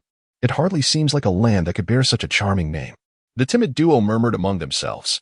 But we must be cautious, Vivi remarked, glancing anxiously around. Will monsters emerge? The timid Usopp quivered with fear. As expected, Without courage, even a robust physique is of little use. Herrick cast a glance at the duo. We ought to replenish our supply of fresh water and provisions, he remarked. Sanji, exhaling smoke and crossing his arms nonchalantly, displayed an air of confidence, unperturbed by any looming dangers. Previously, at Whiskey Peak, they had failed to restock their supplies. And such a situation could not persist. Who knew how long their voyage to the next island would be? Moreover, subsisting solely on fish was hardly ideal. Except for Luffy. Of course, who could devour anything as long as it was meat? With that thought in mind, Sanji stole a sidelong glance at Luffy, who, in his obliviousness, was gazing vacantly at the sky. Suddenly, a sharp, piercing cry resounded from above. Ah! Nami exclaimed, instinctively covering her ears and looking up, questioning the source of the sound. To her surprise, it was merely a bird. Sanji pointed toward the creature behind him, chuckling. This is simply an ordinary rainforest. However, just as he finished speaking, the Straw Hat crew was taken aback. Is that a lizard? They exclaimed, observing a feathered creature that bore the head of a lizard. A tremendous roar echoed abruptly, causing Nami to doubt her senses. Can such a sound truly be heard in an ordinary rainforest? She pondered, her mind racing. That sounds like a volcanic eruption. Usopp yelled, covering his ears. At that moment, a large tiger emerged by the riverbank, only to collapse lifelessly. Nami gasped in shock. If even the king of the jungle could meet such a mysterious end, what fate awaited her? Oh. Luffy suddenly trembled, lowering his head as if suppressing something. What do you intend to do? Nami felt an ominous premonition rising within her, convinced that Luffy was not the type to cower in fear. Sanji, pirate bento. Luffy's eyes sparkled with enthusiasm as he gazed longingly into the depths of the jungle. I crave a pirate bento. I feel an urge for adventure. Hey, Luffy. We only need to stay here quietly until our records are filled. After all, we are on our way to Alabasta, aren't we? Nami urgently interjected. Sanji, pirate bento. Yet. At that moment, Luffy was beyond restraint, brimming with boundless energy and unable to remain still. At this moment, Herrick stroked his chin, contemplating whether to allow Nami to be bitten. Although intervention was an option, how could Chopper be approached? If she were not bitten, how could she forge a connection with Chopper? While he could consider using himself as a means of experiment, Herrick lacked confidence in this endeavor. After all, he was a creature who had never fallen ill. Perhaps it is best to let nature take its course. Herrick relinquished his thoughts in that instant. Before long, only Herrick, Usopp, and Nami remained aboard the ship. Fortunately, Herrick was still present. The timid duo expressed their heartfelt relief. Had it been just the two of them, they might have frightened themselves to death. This small garden seems familiar somehow, Nami suddenly remarked, her brow furrowing. Having said that, she prepared to set off to investigate. Upon witnessing this, Herrick casually remarked, the term little garden is derived from the notion that this island resembles a quaint garden for its inhabitants. Ah. The timid duo immediately turned their attention. Wait a moment. This revelation seems to resonate with me. Nami's complexion turned slightly pale, as if she recalled a travelogue she had once perused. Herrick suddenly turned to gaze into the depths of the jungle. What's wrong? Usopp felt a sudden pang of anxiety in his heart. Someone. Herrick squinted his eyes. Ever since he developed the electric abilities of the fishman, his perceptive faculties had been continuously enhancing. Although he could not perceive objects through electric pulses, his senses had ascended to a remarkably elevated realm. While he could not achieve the prowess of observation haki, he could still, with focused attention, detect the presence of animals within a 50-meter radius through subtle signs and traces. Not giants, and indeed, there were many humans. Herrick cast a seemingly casual glance and immediately discerned nearly 10 figures lurking in the shadows. It was not just Mr. 3 and his associates. Herrick found it peculiar that there were so many people in this little garden. Was it the butterfly effect? But where did all these individuals come from? Herrick was utterly perplexed. Little did he realize that this was a consequence of his failure to kill Beck in the East Sea. Suddenly, a tremendous thundering of footsteps echoed through the air.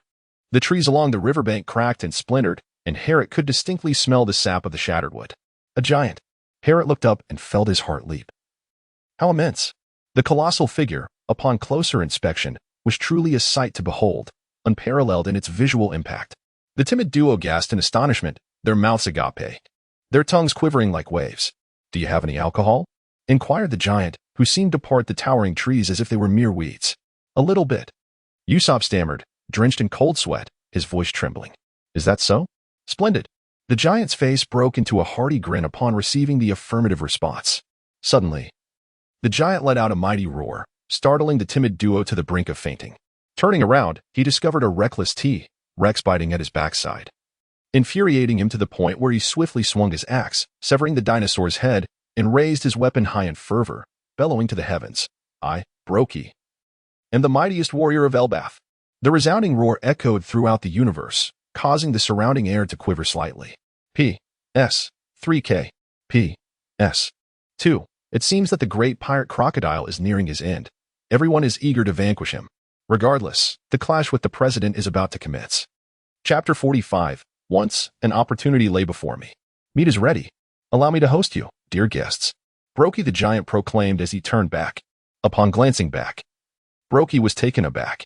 There lay the timid duo on the deck, feigning death, yet their bodies trembled incessantly, a clear giveaway to any keen observer. Harriet gazed at the two individuals in bewilderment. For heaven's sake, giants are not bears. What purpose does feigning death serve? Furthermore, your acting skills are utterly subpar. If I may say so, how amusing humanity can be. A flicker of inexplicable hue passed through Harriet's eyes. A guest? Brokey immediately turned his gaze towards the only conscious Harriet. "Huh." Harriet gazed up at the giant with a smile and said, "Since you have sincerely invited us, we shall graciously accept." The timid duo immediately shed tears of despair. "Oh, no." Harriet suddenly glanced to the side. "What is it?" Brokey inquired, looking over as well. Yet saw nothing, his curiosity piqued. "Oh, it's nothing, merely an illusion." Harriet waved his hand, yet a glimmer of brilliance flickered in his eyes. Who could it be? Behind a grand tree on the riverbank, 50 meters away from the Mary, Mr. Five slightly shrank back, casting a fearful glance at Harriet. What an uncanny intuition. I nearly got discovered. Mr. Five couldn't help but feel a twinge of headache. The task assigned to him by Mr. Three remained unfulfilled. Indeed, Mr. Five's purpose for being here was to deal with the giant, albeit not through a direct confrontation, but rather by employing underhanded tactics. However, Harriet's acute perception swiftly dismantled his plans. At this rate, he could hardly approach them. How could he execute his scheme? A long-range attack? That was out of the question. Damn it. Mr. Five seethed inwardly. This fellow might very well incur Mr. Three's wrath. The mere thought of Mr. Three's formidable power sent a shiver down Mr. Five's spine. He was already in jeopardy. Even his demise could be seen as a merit. Regardless, with a determined grimace, Mr. Five resolved to retreat for now, intending to seize another opportunity later. Harriet, after all, could not handle this alone, especially with a giant present. Casting one last glance at the Mary, Mr. Five stealthily withdrew, ensuring to signal the other pirates to leave the vicinity as well. They vanished into the shadows. Harriet rolled out the wine barrel, and when he sensed again with meticulous attention, he discovered that all traces of human presence had vanished. What a nuisance indeed. Harriet glanced several times at the cowardly duo feigning death. He had remained here to protect the giant from treachery. Yet he never anticipated the existence of a third party on the island. Who could it be? Harriet felt a pang of unease. Memories that had slipped from his grasp left him with an unsettling sense of disruption in the narrative flow. I must conduct a thorough investigation soon. Harriet intends to wait until the giants exchange the wine barrels before he sets out to investigate. He cannot rest easy with just Nami and Usopp. Hey, how much longer are you two going to pretend? Harriet covered his face and said, "Giants do not consume humans." Huh. The duo slightly opened their eyes, exchanged glances, and then pondered earnestly for a moment. It seems Harriet possesses a deeper understanding of the great waterway than we do. So, do giants truly refrain from consuming humans?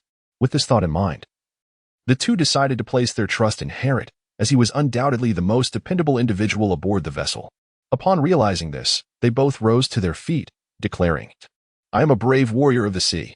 Seeing Harriet, Usopp felt a surge of confidence and, with widened eyes and trembling legs, uttered his proclamation. "Fool!" Nami exclaimed, covering her face. "How can you be persuasive like that?" Brokey erupted into a hearty laugh, finding the situation quite amusing. A few minutes later, they arrived at the home of the giant Brokey. This place could hardly be termed a home. It lacked a house and was merely a peculiar mountain. Yet, Harriet was aware that this mountain was formed from the remains of a deceased sea king. Sizzle. The sound of dinosaur meat crackling over the flames filled the air as Brokey presented a roast nearly 2 meters in height before Harriet and his companions. All set. Dig in. Brokey warmly encouraged. Don't be shy. The dinosaur meat is delectable. At the mention of delectable, the timid duo shivered and glanced sideways. Human bones, they thought, tears welling in their eyes. You promised we wouldn't consume humans. What is the meaning of these bones? They pondered, casting resentful glances at Harriet. However, At that moment, Harriet was oblivious to their distress, as he suddenly recalled something of great significance. It seemed that Alabasta, the island of giants, was likely located in the New World. Oda, please don't let me down, TT. The New World, a realm where users of Haki are most concentrated. This realization ignited excitement within Harriet. Wasn't he currently troubled over how to train in Haki? Here was a being who might possess knowledge about it. With this thought lingering, Harriet could no longer sit still. By the way, good sir, are you familiar with Haki? Harriet tilted his head in inquiry, for it was undeniable that the giant's stature was truly imposing. Kabang, kabang, kabang. Brooke was initially taken aback, but soon erupted into laughter. Who would have thought that even in the first half of the Grand Line, there are those who understand Haki? Haki? Nami and Usopp tilted their heads, somewhat perplexed by the term. Did the giant exude an aura of strength? Indeed, they were aware that in the New World, Haki is an essential skill for the powerful. Brooke chuckled. Oh. Harriet's eyes gleamed ever brighter. How splendid. The formidable aura. A latent strength possessed by all humanity in the realm of piracy is an innate ability akin to instinct, intertwined with presence and intimidation. Yet, the vast majority remain oblivious to this power, or, throughout their lives, fail to harness it. So, does that mean you have acquired it as well, dear uncle? Harriet felt a sense of surprise. Perhaps encountering the Haki here would facilitate his learning in the future. What exactly is Haki? Observing Harriet's evident delight, it was clear that it was something beneficial, yet the duo remained completely baffled by the term. Naturally, Brokey threw his head back in laughter, exuding an air of pride. After all, the number of individuals in this place was quite limited, making it a rarity for someone to arrive here. Harriet's eyes sparkled with excitement. Yet he understood that this was not the appropriate moment to inquire about mastering the art of intimidation, considering their unfamiliarity. However, perhaps after sharing some experiences and fostering a closer bond, it would be entirely reasonable to seek guidance on the matter. A dark thought suddenly surged within Harriet's mind. Slap. At that moment, Harriet unexpectedly struck himself across the face. How could I think such a thing? Oh. This action left Nami, Usopp, and Bragi momentarily bewildered. Why would he strike himself? Heh. Upon witnessing the situation, Harriet chuckled awkwardly, saying, "It's nothing, just a mosquito. There's something amiss." The duo immediately cast a sidelong glance at Harriet. Heh. Let us indulge in some meat. Harriet shifted the topic, seizing a generous portion of meat and stuffing it into his mouth. However, this diversion significantly improved Nami's mood. Perhaps it was merely a misunderstanding. Casting a glance at the skeleton, Nami endeavored to calm the turmoil within her heart and inquired, "Mr. Bragi, may I pose a question to you?" Bragi, who had been savoring his meat, looked down at her and replied, What is it, little girl?" Nami bravely asked the pivotal question. "How long will it take for the record of this island to be filled?" "A year," Bragi replied casually. At this revelation, both Nami and Usopp collapsed in shock. "A year? We have to stay in this wretched place for a whole year. No way." Kabong, kabong, kabong. Seeing their reaction, Bragi erupted into hearty laughter. What an amusing response. A year. A peculiar glimmer flickered in Harriet's eyes. Perhaps remaining here to master the aura of dominance would not be such a bad idea after all. However, upon further contemplation, it became evident that this was merely a deep pitfall. To think one could learn such prowess in this place. Yet it was equally clear that staying too long was not an option. Cursed be the day, indeed. Damn you, Oda. Author's expression. Where has that once admired figure gone? Chapter 46. The Rampaging Bear. Subsequently, Brokey recounted to Usopp the circumstances that led him to this locale. It appeared he had been locked in a duel with another giant, a contest that had persisted for a century without a victor. When Usopp inquired about the reason for their conflict, Brokey admitted he had long since forgotten. This revelation instilled a sense of reverence in Usopp for the giant. Usopp aspired to be a valiant warrior of the seas, and Brokey's unwavering spirit of fighting for honor resonated deeply with him. Suddenly, the earth trembled as a volcano erupted. At the sight of the fiery explosion, Brokey sprang to his feet. The central volcano's eruption signaled the commencement of their duel. Brokey laughed heartily and strode purposefully towards the battlefield. Should we take this opportunity to escape? Nami hesitated, observing Brokey engaged in combat with another giant. Though she harbored a fear of giants, Harriet and Usopp's demeanor suggested they were not inclined to depart easily. Remarkable. Usopp gazed at Brokey with admiration. This was the epitome of a true man's battle. What is this about? Nami appeared utterly perplexed. To illustrate, the two giants had planted within their hearts a banner entitled Warrior. That banner held greater significance than life itself. They would never allow it to be torn asunder. Thus, for the preservation of that banner, They engaged in combat for a century. Do you comprehend? This is a genuine honor battle among warriors, Usopp declared with a serious countenance. Crossing his arms, I am not interested in that, Nami retorted, entirely unable to fathom the romanticism of men. Do not fear him. Giants truly do not consume humans. Herod reiterated, of course, that if there were indeed some perverse individuals, he would be unable to stop them. Furthermore, it is likely that we will require Uncle Broky's assistance to leave this island. Herod continued, indeed, how could someone like him ever resort to cannibalism? At that moment, Usopp became the most steadfast supporter of Brogy, embodying the very essence of what I sought, the so-called brave warrior of the sea. Nami sighed and took a seat. Realizing that these two had no intention of departing, she dared not traverse this perilous ancient island, and thus inquired, so, you aspire to become a giant? Are you even comprehending what I am saying? Usopp's expression transformed, resembling that of a shark. He chuckled. Herod could not suppress a chuckle. How amusing it was.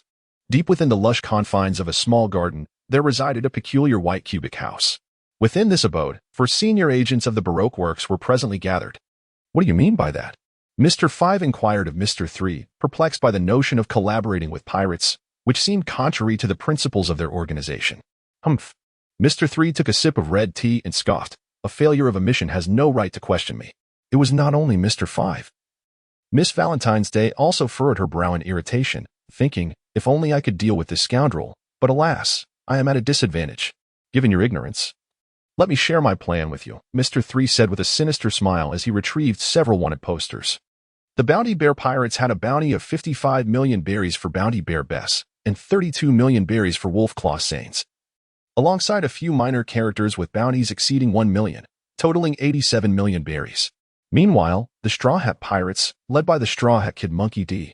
Luffy, had a bounty of 30 million berries, and the Shadow Herod had a bounty of 15 million berries, summing up to 45 million berries. To his surprise, the bounties for the 2 giants from a century ago were still valid.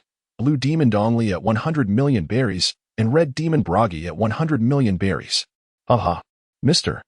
3 exclaimed, spreading his arms wide and laughing heartily. Do you realize the magnitude of this fortune? 333 million berries.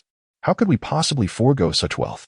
He continued, if we can incite the Bounty Bear Pirates and the Straw Hat Pirates to mutually annihilate one another, and then manage to take down those 2 foolish giants, I would immediately acquire a substantial sum.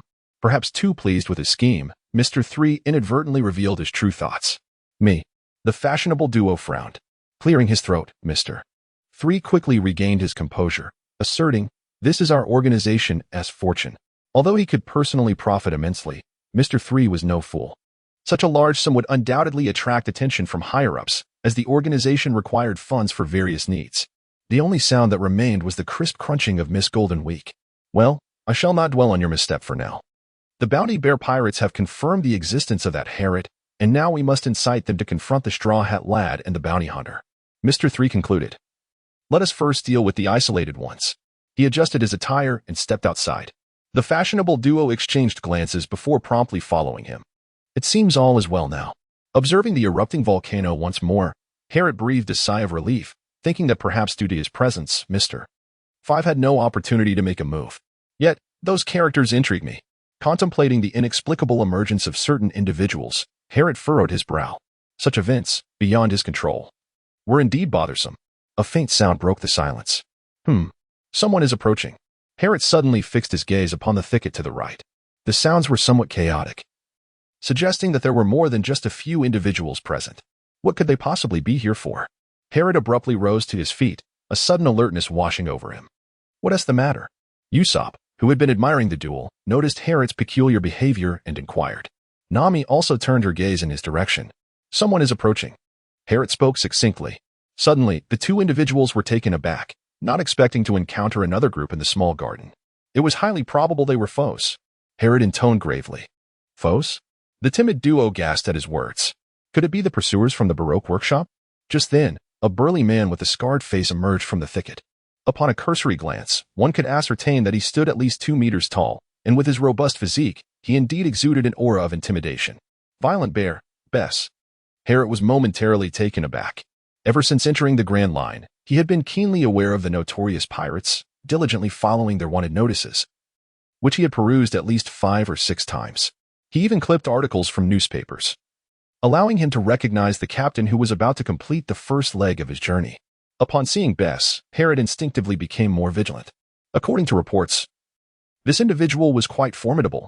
Although his bounty was modest at 55 million berries, he had consistently implemented a rigorous recruitment policy.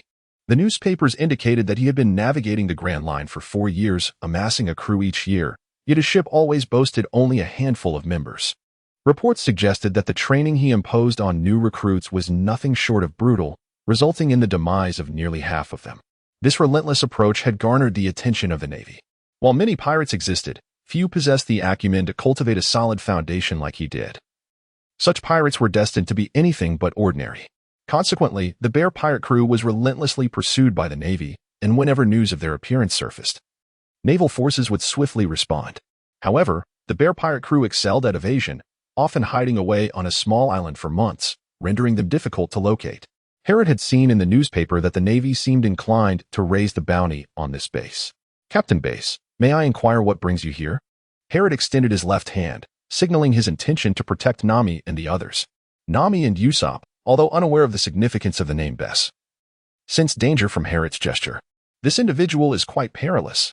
Observing Herod's movements, it was evident that the opponent could potentially inflict harm, capable of breaching Herod's defenses and endangering them. The timid duo swallowed nervously. How terrifying. Herod, with his head bowed, emitted a deep voice. "You are formidable." Upon hearing this, Herod felt a sudden heaviness in his heart. The tone was far from complimentary, and the palpable aura of menace was unmistakable. It seemed that a fierce battle was indeed imminent. At that moment, over 30 individuals emerged behind Bess, armed with either guns or knives. Despite their varied attire, each one exuded an air of formidable prowess. Herod took a deep breath. The approaching presence was ominous. How did Mr. 3 manage to persuade him? Moreover, was he nearly at the Sabaody archipelago? Why was he appearing here? Though a multitude of questions swirled in his mind, this was not the moment for inquiry. Nami, Usopp, exercise caution. Those individuals are no ordinary pirates. Take care of yourselves. Herod quickened his pace without looking back. The two were acutely aware of the impending crisis and swiftly drew their weapons. What on earth is happening? Usopp's voice trembled as he anxiously regarded the figure before them. Are they here for revenge? Nami speculated. I don't recall having wronged him, Herod replied. You certainly have wronged me, Bess interjected, his eyes glinting with menace as he fixed his gaze upon the trio.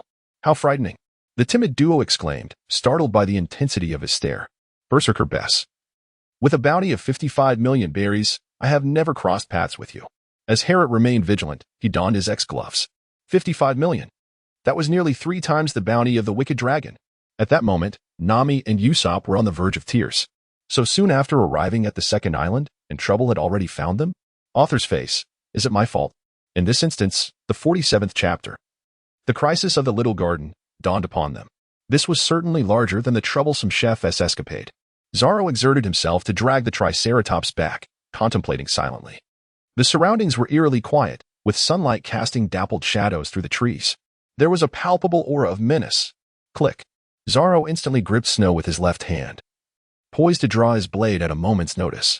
His gaze swept the area slowly, seemingly finding nothing amiss.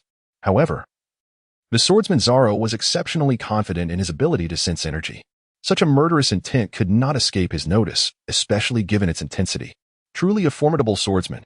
Recognizing Zoro's alertness, Signs understood that a surprise attack was futile. He stepped forward. Who are you? Zoro's right hand firmly grasped the hilt, showing no sign of courtesy. Observing the man emerging from behind the large tree, Zoro scrutinized him closely.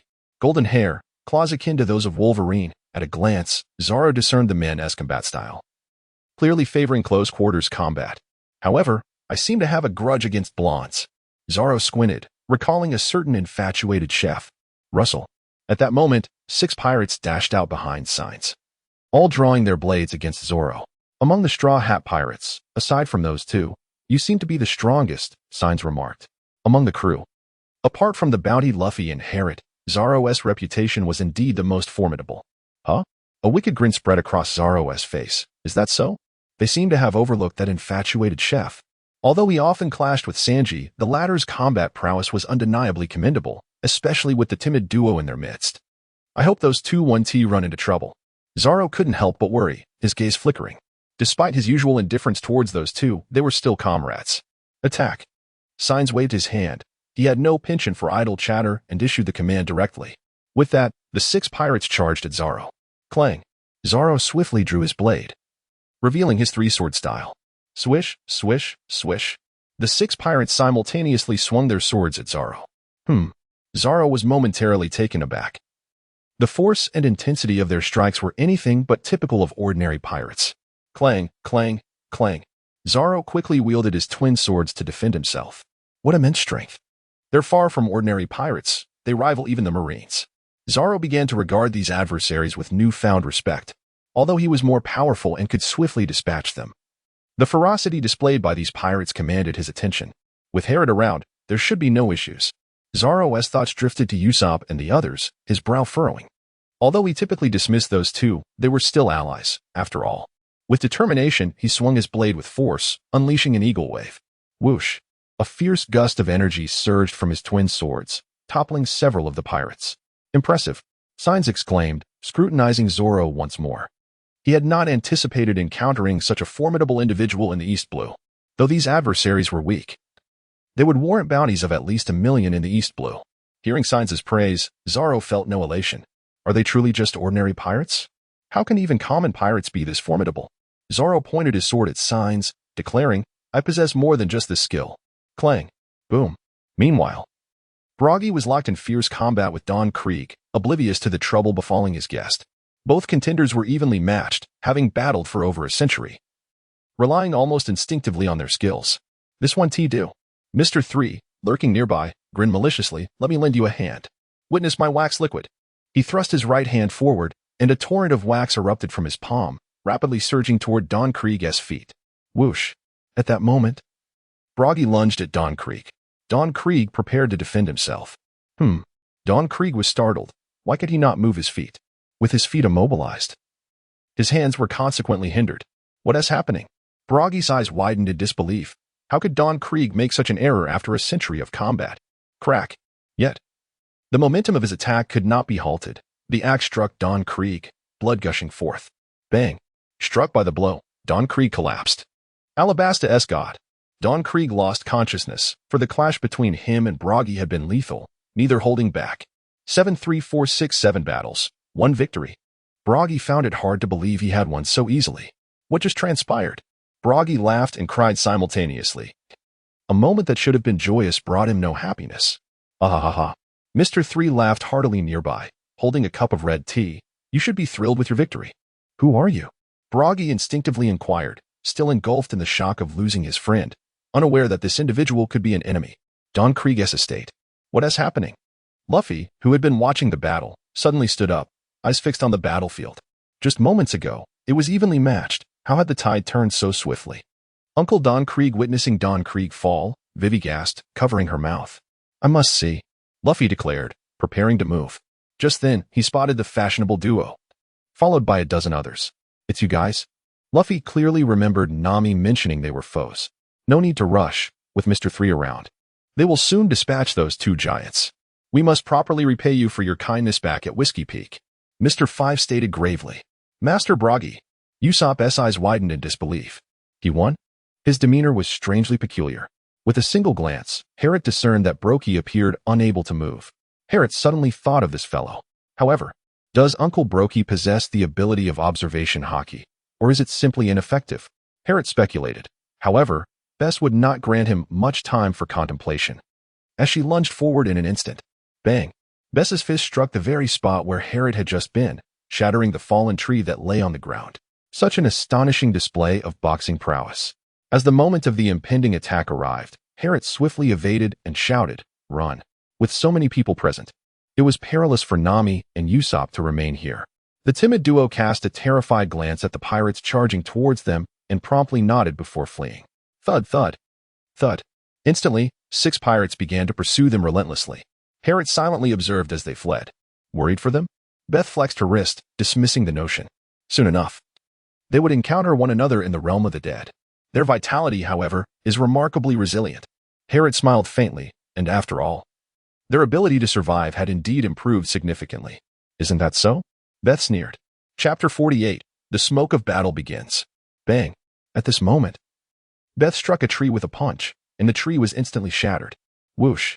Harriet effortlessly evaded the attack. At this moment, the battlefield had shifted to the jungle. Damn it. Bess roared in frustration. Bess possessed great strength and commendable skill, yet his speed could not match that of Harriet.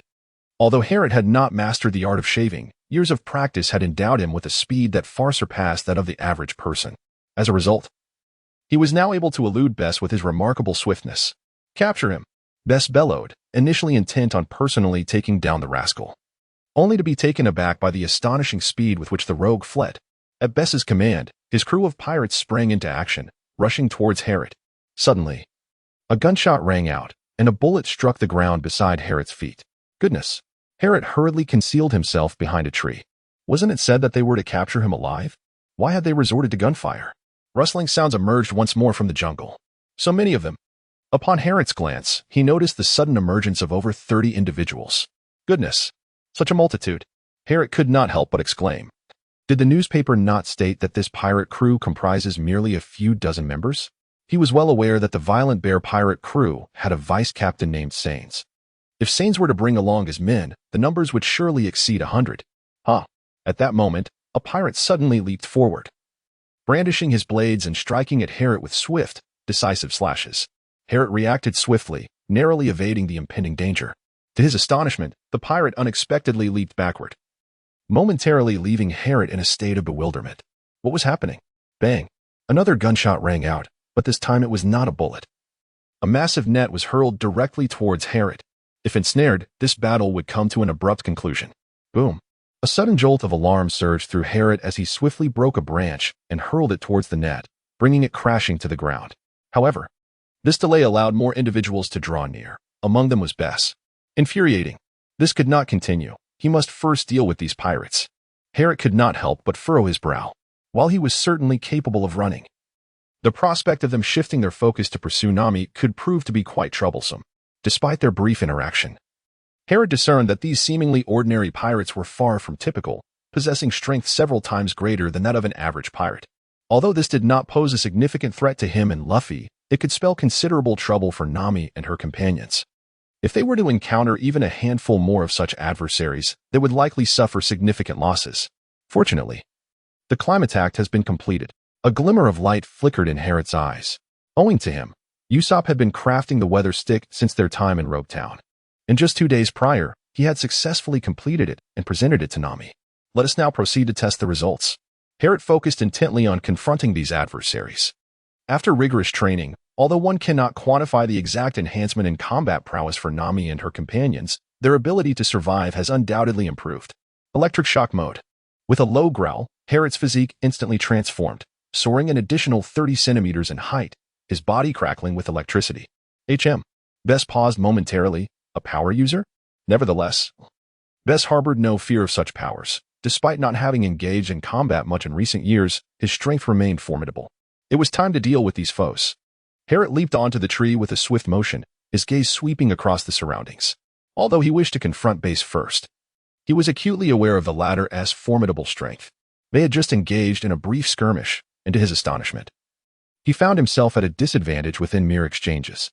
Under such circumstances, even if he were to triumph, he would inevitably suffer due to these pirates. How swift!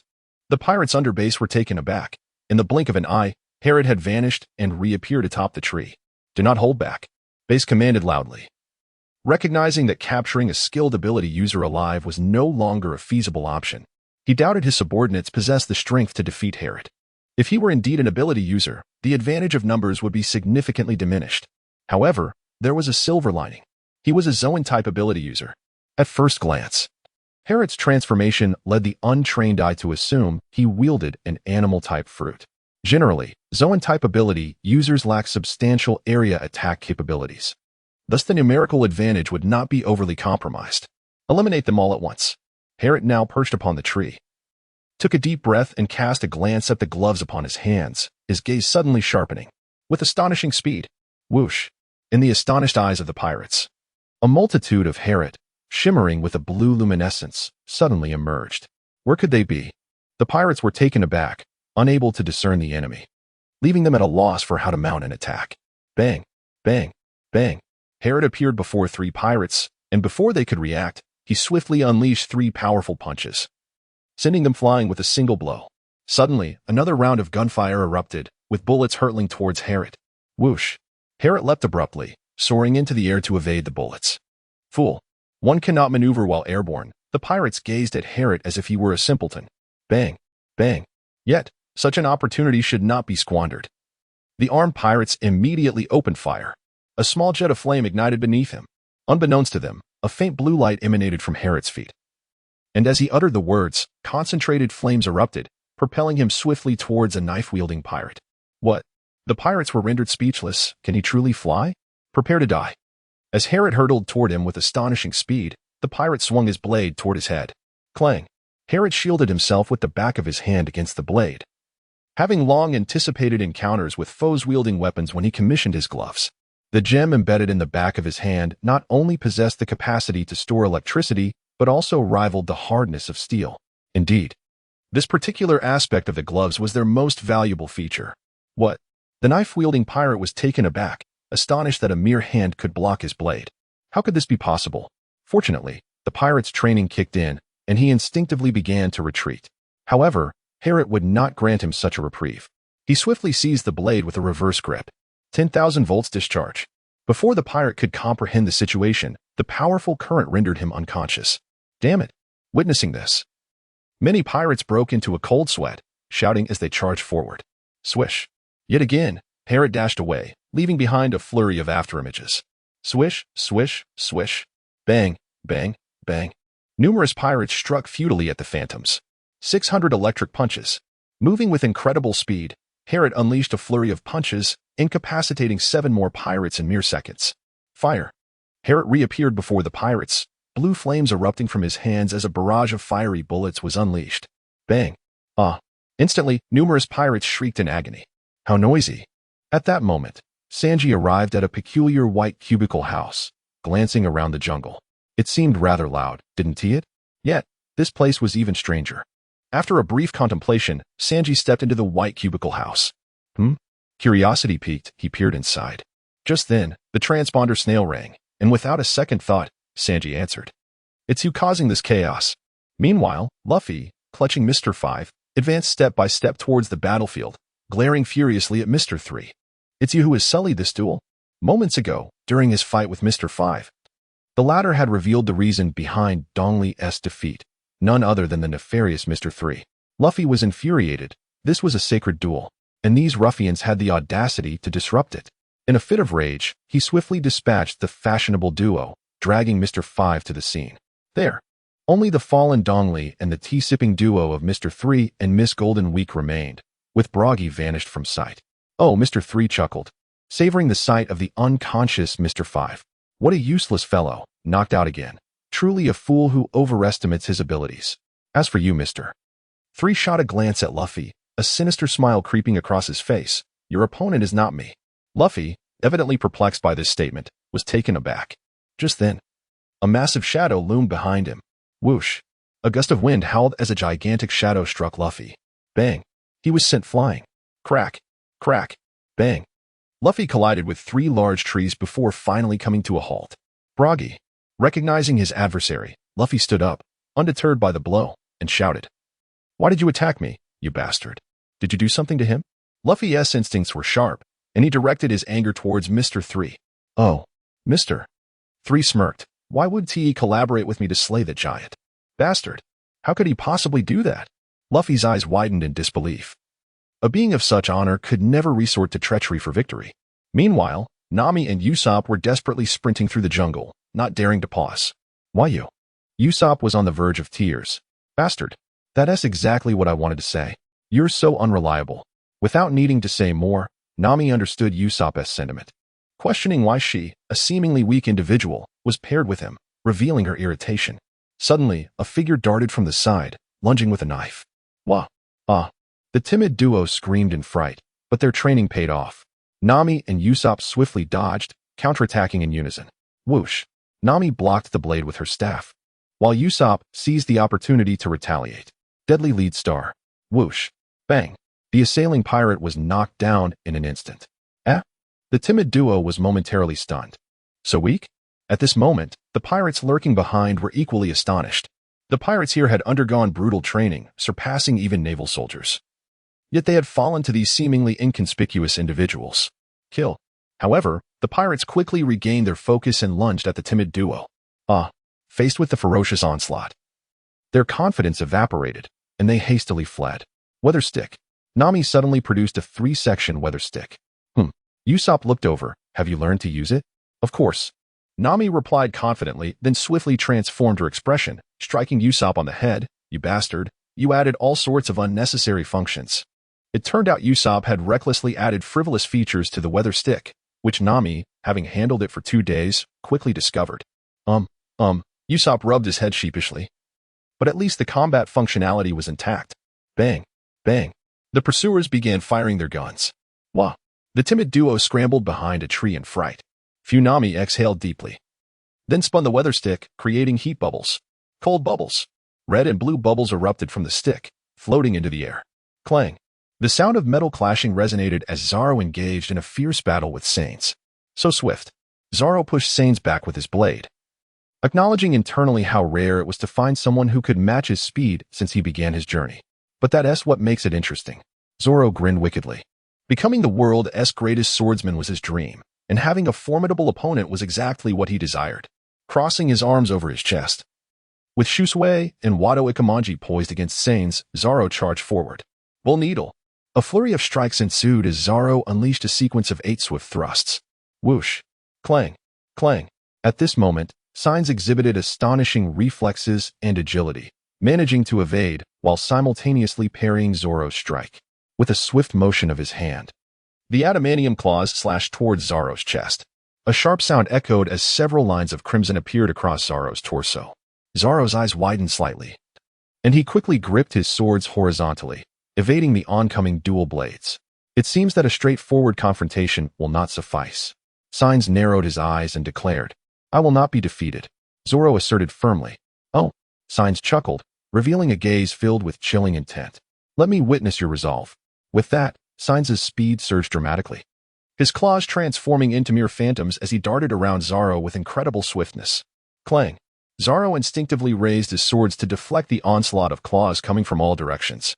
Yet, he could hardly perceive his opponent, while Sains seized the opportunity to land a strike whenever possible. Behold my relentless assault. Sains cried, as a series of collisions erupted. Bang, bang, bang. Meanwhile, Herrot remained in a state of rapid motion, confronting numerous foes. He abandoned his fists and opted for sheer collisions to dispatch his adversaries.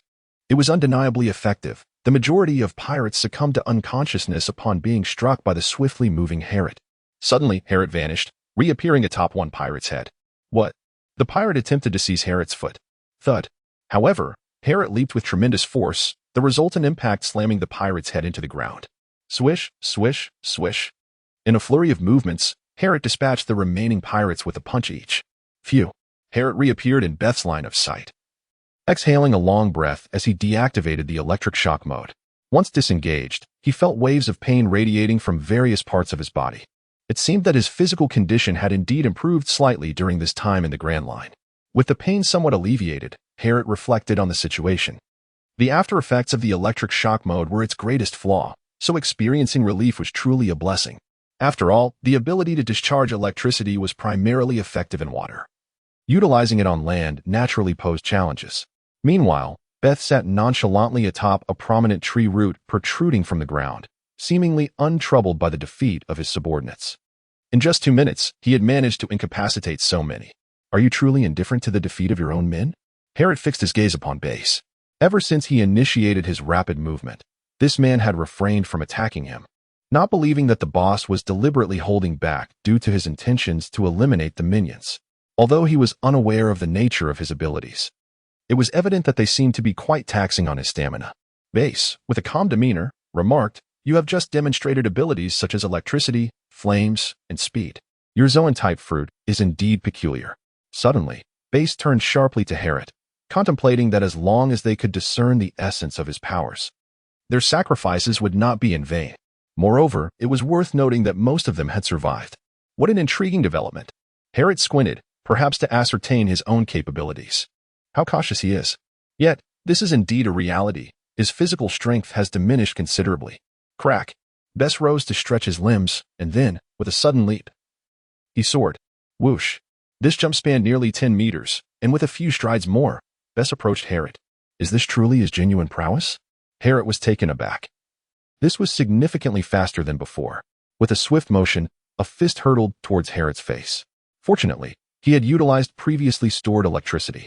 It was estimated that at least half of the charge remained in the gloves, which should suffice to deal with this opponent. In a swift moment, Harriet's mind conjured a thought as he reached out to grasp Beth's arm. His glove emitted a faint electric glow. A surge of 100,000 volts crackled through the air.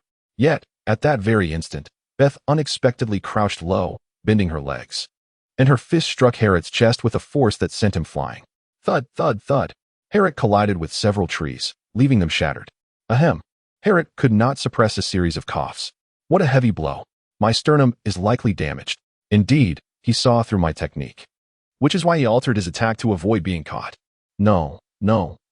Judging by his movements, it is evident that he could strike me. So that punch aimed at my face was merely a feint. How terrifying. Chapter 50. Zoro's victory. Stop it, giant uncle. I don't want to fight you. Luffy shouted as he deftly dodged Broggy's axe. Unfortunately, Broggy's expression was one of struggle, but he ultimately revealed a furious countenance as he strode purposefully towards Luffy. At that moment, a black and red pattern adorned his shoes. Color combination. The treachery of black plus the bullfighting red equals the enmity of black and red. Haha. The beauty of self-destruction is indeed exquisite. Even without lifting a finger, I can effortlessly reap the fruits of victory. Mr. 3 observed this scene, bursting into laughter, while Miss Golden Week quietly savored her senbei. Damn it. Under Broggy's immense strength, Luffy found himself in a dire predicament, his usually celebrated power rendered ineffective. If only I had greater strength. Luffy contemplated this thought in his mind. Then I must make you quiet. Luffy clenched his fists. This time he was truly ready to strike. To subdue a giant, one could not rely on a state where full power could not be unleashed. With astonishing speed, Harriet moved swiftly. Although he had not entered electric mode, his current velocity was still remarkable. This fellow's close combat ability is exceedingly formidable. Harriet circled around Bess, leaving behind a series of perplexing afterimages. Yet he dared not approach Bess recklessly. The recent lesson had demonstrated that Bess's close combat prowess far surpassed his own. Upon reflecting on his abilities, Harriet found himself in a quandary. It seemed he possessed no skills for sudden bursts of ranged attacks. Although the burst technique allowed for remote strikes, its overt nature could easily be anticipated and evaded by a skilled opponent. After all, it was a pillar of flame, not a laser. As for the fire breath, that was hardly a viable option in this jungle, as Harriet had no desire to ignite a conflagration here. Contemplating further, he realized that he had very few skills capable of countering Bess. Perhaps he could swiftly dash behind him to deliver an electric shock, paralyzing him before launching a flurry of attacks. A thought suddenly flashed through Harriet's mind. Electric shock mode. ZZZZ. In a brilliant flicker of lightning, Harriet once again entered a state of enhancement. Fire. A torrential downpour of fiery bullets cascaded forth. All around, flames surged, rendering Beth seemingly unable to evade. Roar. Yet, Beth let out a ferocious roar, tearing off his own clothing and spinning it violently around. Bang, bang, bang. The fabric ignited rapidly. Although it was anticipated that this would have little effect, it was surprising to see it deflect the assault. Whoosh. Beth hurled the burning garment away, and astonishingly, it flew directly in front of Harriet. Swish. Harriet swiftly dodged. Was it by chance? A thought emerged in Harriet's mind. However, Beth's subsequent actions clearly indicated that he was not acting recklessly. With a sudden push, Beth surged toward the direction in which Harriet was advancing. Harriet was instantly taken aback, realizing he was on the verge of being unable to evade. A surge of 100,000 volts was unleashed. With fierce determination, Harriet unleashed a powerful current that surged forth from his gloves, striking out with a formidable punch. Let us see how you approach me, he declared. Suddenly, Beth delivered a swift kick, sending a spray of dirt flying towards Harriet's eyes. What an astonishingly quick reaction. Harriet felt a sudden shock in his heart, but he quickly stepped back. To his astonishment, Bess came to an abrupt halt. How could he possibly maintain such formidable output? Bess gazed at Harriet and remarked, "Your abilities are truly impressive." Upon hearing this, Harriet couldn't help but smirk. He certainly wouldn't disclose the dwindling power within his gloves, allowing the misunderstanding to persist. However, The situation was indeed becoming troublesome. Through their encounters, Herod had come to a clear realization of the formidable prowess of his opponent's physical techniques. Even with the assistance of his deadly flame and electrical abilities, landing a blow on the adversary proved to be exceedingly challenging. It was likely that the moment he drew near, Best would evade, perhaps even employing a strategy of diversion, thus wasting his own vital energy. It seemed that even his rapid movements could be anticipated. Therefore, he decided to unleash his technique. In an instant, Herod vanished from sight. Startled, Bast immediately became vigilant and began to survey his surroundings. His first mate, Sains, was a swift individual, and after long bouts of combat with him, Bast had grown accustomed to Sains' pace. Thus, although Herod's rapid movements were indeed swift, they were only marginally faster than Sains, allowing Bast to discern certain flaws in Herod's technique. The primary distinction lay in the fact that Sains could only exhibit such speed in close combat, while Herod maintained his agility over extended periods. However, at present, Herod's velocity far exceeded Bast's capacity for perception. Yet, Bast harbored no fear. "Let us see if you dare approach me." Should you draw near, Bast was confident in his ability to strike, for his own speed of attack was no trifling matter. "Then let us proceed there." Herod felt a sudden impulse and hurried towards Broki's residence. Upon noticing this, Bess immediately followed suit. As Herod arrived, he immediately breathed a sigh of relief. "Back again?" Beth sneered. "You think you can defeat me here?" "Indeed," Herod nodded. Phew. Flames erupted from Herod's hands, while Zorro, panting heavily, found himself ensnared in a web of bloodlines, appearing utterly disheveled. "It seems you have reached your limit," Sains remarked with a hint of mockery. His arms crossed in front of him as he leaned slightly forward. "Indeed, it is time to conclude this battle." Zorro nodded, acknowledging that the next strike would determine the victor. "Oh." Sains detected Zorro's unwavering confidence in victory and scoffed. "Do you still believe you can turn the tide? The previous exchanges have been entirely in my favor, and it is you who has borne the brunt of the injuries. What gives you such confidence?" "What a foolish individual." A glimmer of determination flashed in Sains' eyes as he prepared to deliver the final blow. "Let this be your demise." Wild Windclaws. Sains charged towards Zorro, his hands moving with blinding speed, summoning a multitude of adamantium claws before Zorro. "I see it," Zorro whispered, his gaze tranquil. Unable to match Sains' speed with his eyes, he opted to rely on instinct. Slowly, he grasped his sword, his demeanor exuding relaxation. "You're courting death." Sains, mistaking Zorro's calm for surrender, roared, "Die!" The adamantium claws lunged at Zorro. In response, Zorro elegantly waved his sword with his left hand. Clang! To everyone's astonishment, he deflected the claws with immense force, overpowering Sains. "What?" Sains exclaimed in shock. "Ha ha!" Zorro smirked. "I've got you now." Sains' pupils dilated as he prepared to retreat at lightning speed. However, Zorro's blade was swifter. Three-sword style, demon slash. Zorro and Sains crossed paths, and in an instant, three bloodlines erupted from Sains as he collapsed to the ground. "I will grow stronger," Zorro declared, retracting his swords and murmuring to himself as he held the Wadikamanji. Chapter 51. 2 victories. Is it the swordsman's intuition? Earlier, during the relentless onslaught, Zorro had struggled to break the deadlock, his eyes unable to keep pace with his opponent. Yet, he inadvertently discovered that he sometimes instinctively blocked Sains' attacks.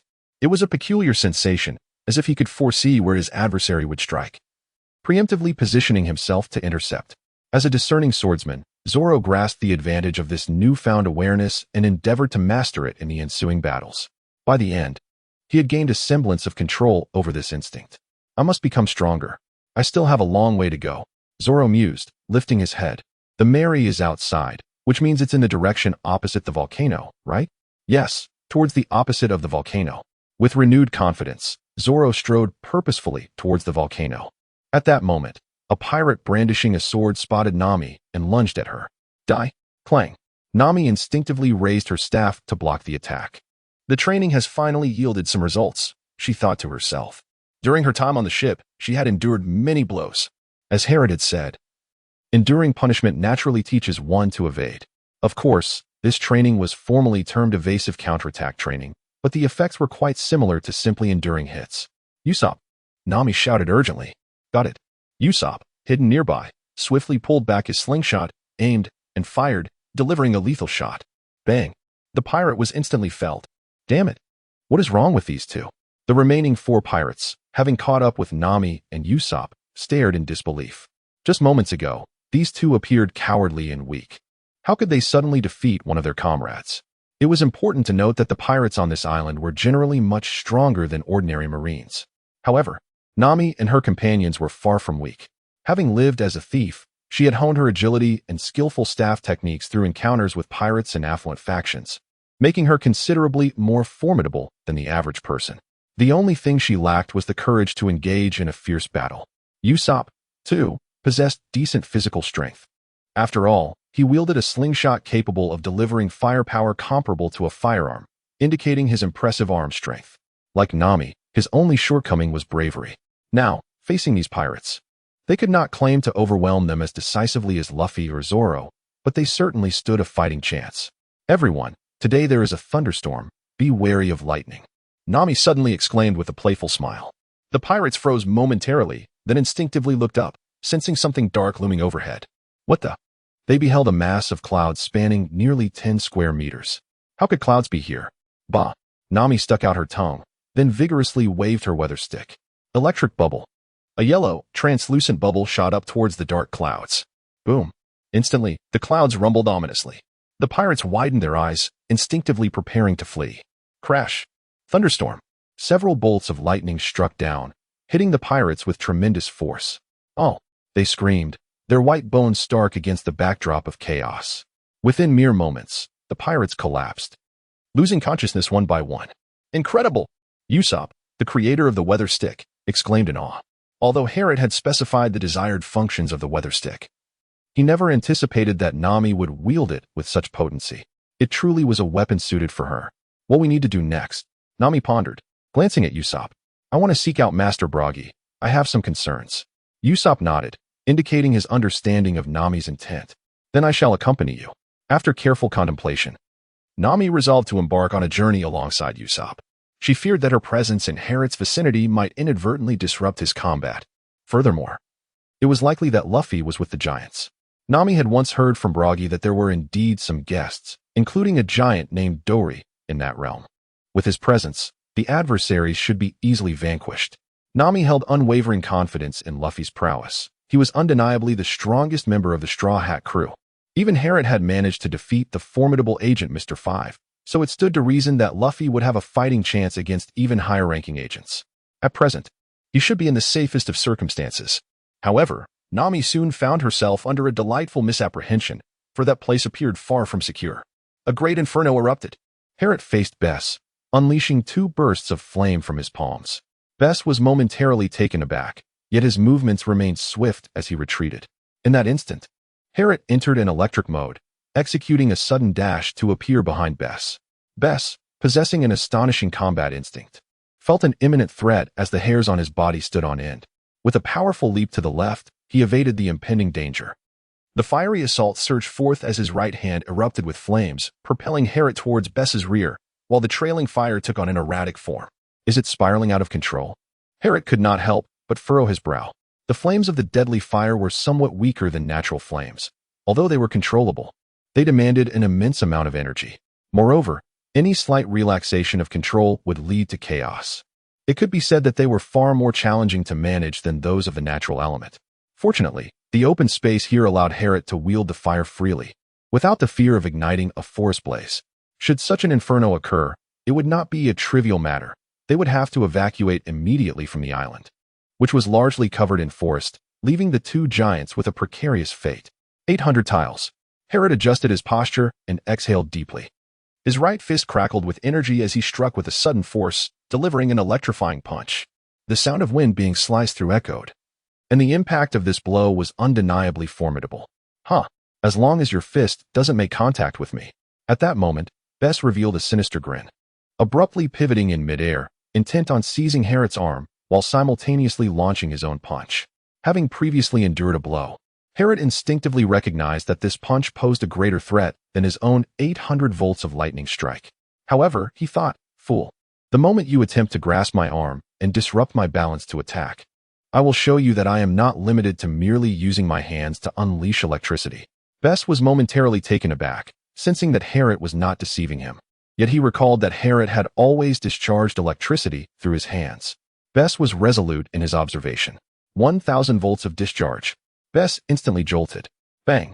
Yet, his fist did not falter, crashing directly onto Harriet's body. Ugh! Harriet felt an overwhelming urge to cough up blood, as if he were about to be propelled backward. However, he could not afford to squander this precious opportunity. With a fierce determination, he unleashed a small burst of fire. His legs bent slightly as blue flames erupted, instantly halting his rearward momentum. Yet, under the influence of both forces, Harriet sensed that his injuries had intensified, with a surge of electricity at 100,000 volts. He seized the moment when Bess was momentarily incapacitated. Ignoring the pain, Harriet tightened his grip on Bess in midair. The electric shock struck true, causing Bess, who was on the verge of regaining consciousness, to lose awareness once more. With a resounding thud, Bess lost control and plummeted to the ground. Accelerate. As Harriet descended to the ground, he instantly transformed into a blur of afterimages. At this moment, when should one refrain from adding insult to injury? 500 bolts of electric energy surged forth in a flurry of punches. Harriet, akin to Luffy possessed, unleashed a torrent of fists, each strike embodying the force of 500 bolts. Bang, bang, bang. In a state of temporary unconsciousness, Bess was powerless to resist, enduring each blow as his body quivered erratically. A great burst of flame erupted. Harriet, fearing the lack of security, delivered one final strike. With a resounding blast, Beeston was instantly reduced to a charred husk. At this moment, Harriet could not help but sit down on the ground. Finally, this fellow has been dealt with. Casting a glance at Base, who had completely lost consciousness, Harriet silently sighed to himself. Chapter 52. Usopp's Courage. It is likely that several of his ribs have been fractured. Harriet silently pressed his hand against his chest, contemplating. However, since I have vanquished this foe, my current combat strength should rival that of a wicked dragon, should it not? The mere thought of the wicked dragon ignited a peculiar glimmer in Harriet's eyes. The wicked dragon could be deemed the paramount boss of the Eastern Sea. Of course, this does not account for the hidden masters lurking in the shadows, who hardly qualify as adversaries. With this in mind, Harriet felt that the weapon he had custom-made was indeed worthwhile. At the very least, its existence significantly bolstered his combat prowess. I wonder how things are faring with Luffy? His gaze drifted towards the volcano, and at that moment, the corners of Harriet's mouth involuntarily twitched. One day, I shall surely overcome this lingering aftermath. At this point, Harriet had returned to his normal state.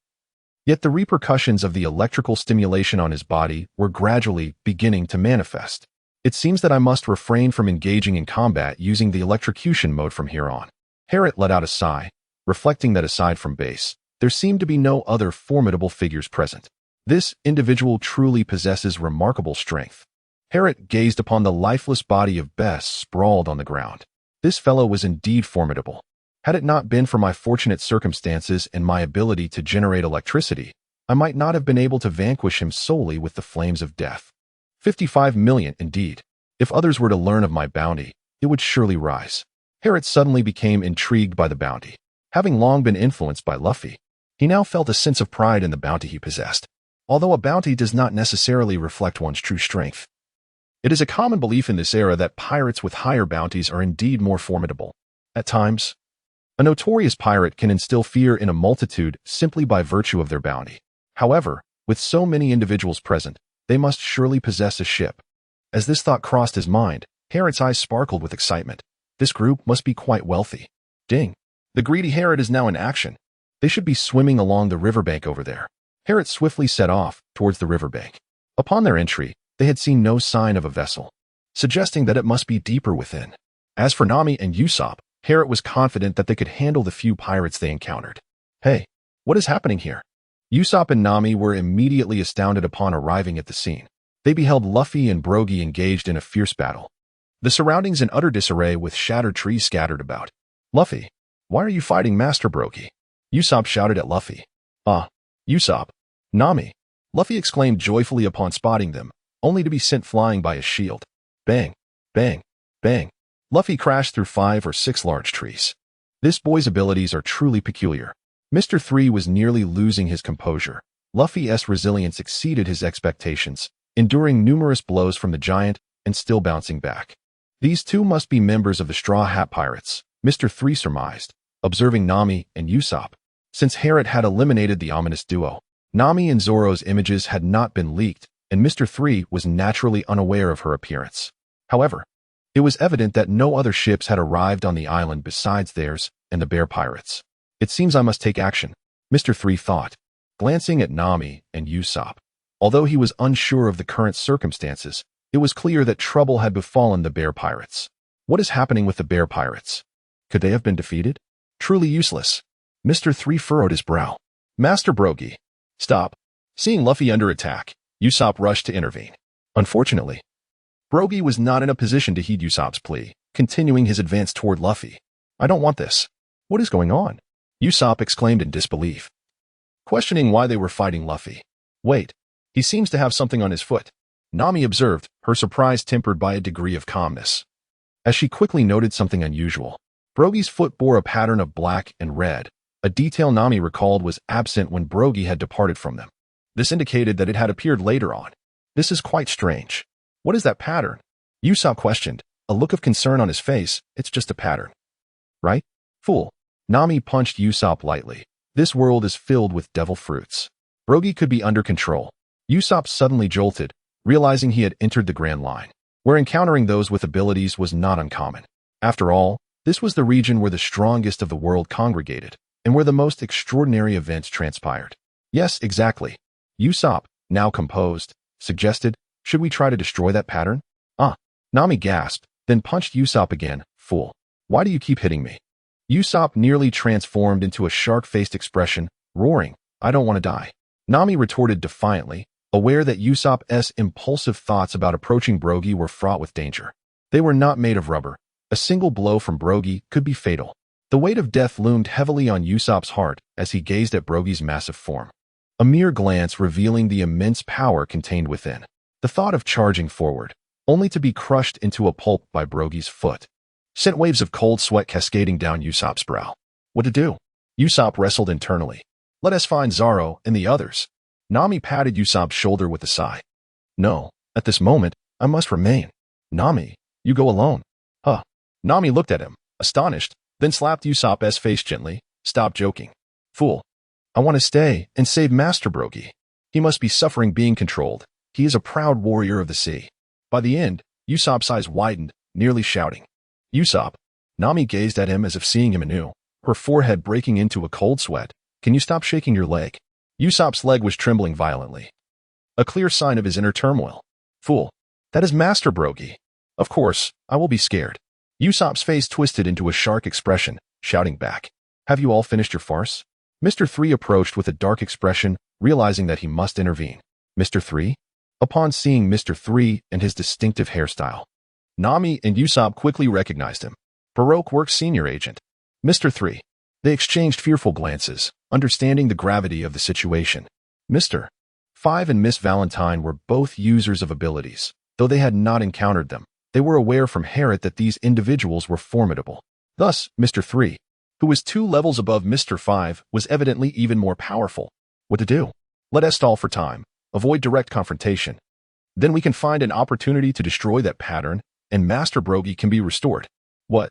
Let us proceed with that plan. Exchanging knowing glances. They understood each other's intentions. How remarkable. Ultimate Stinky Egg Star. Usopp took up his slingshot and aimed a stinky egg at Mr. 3. Mr.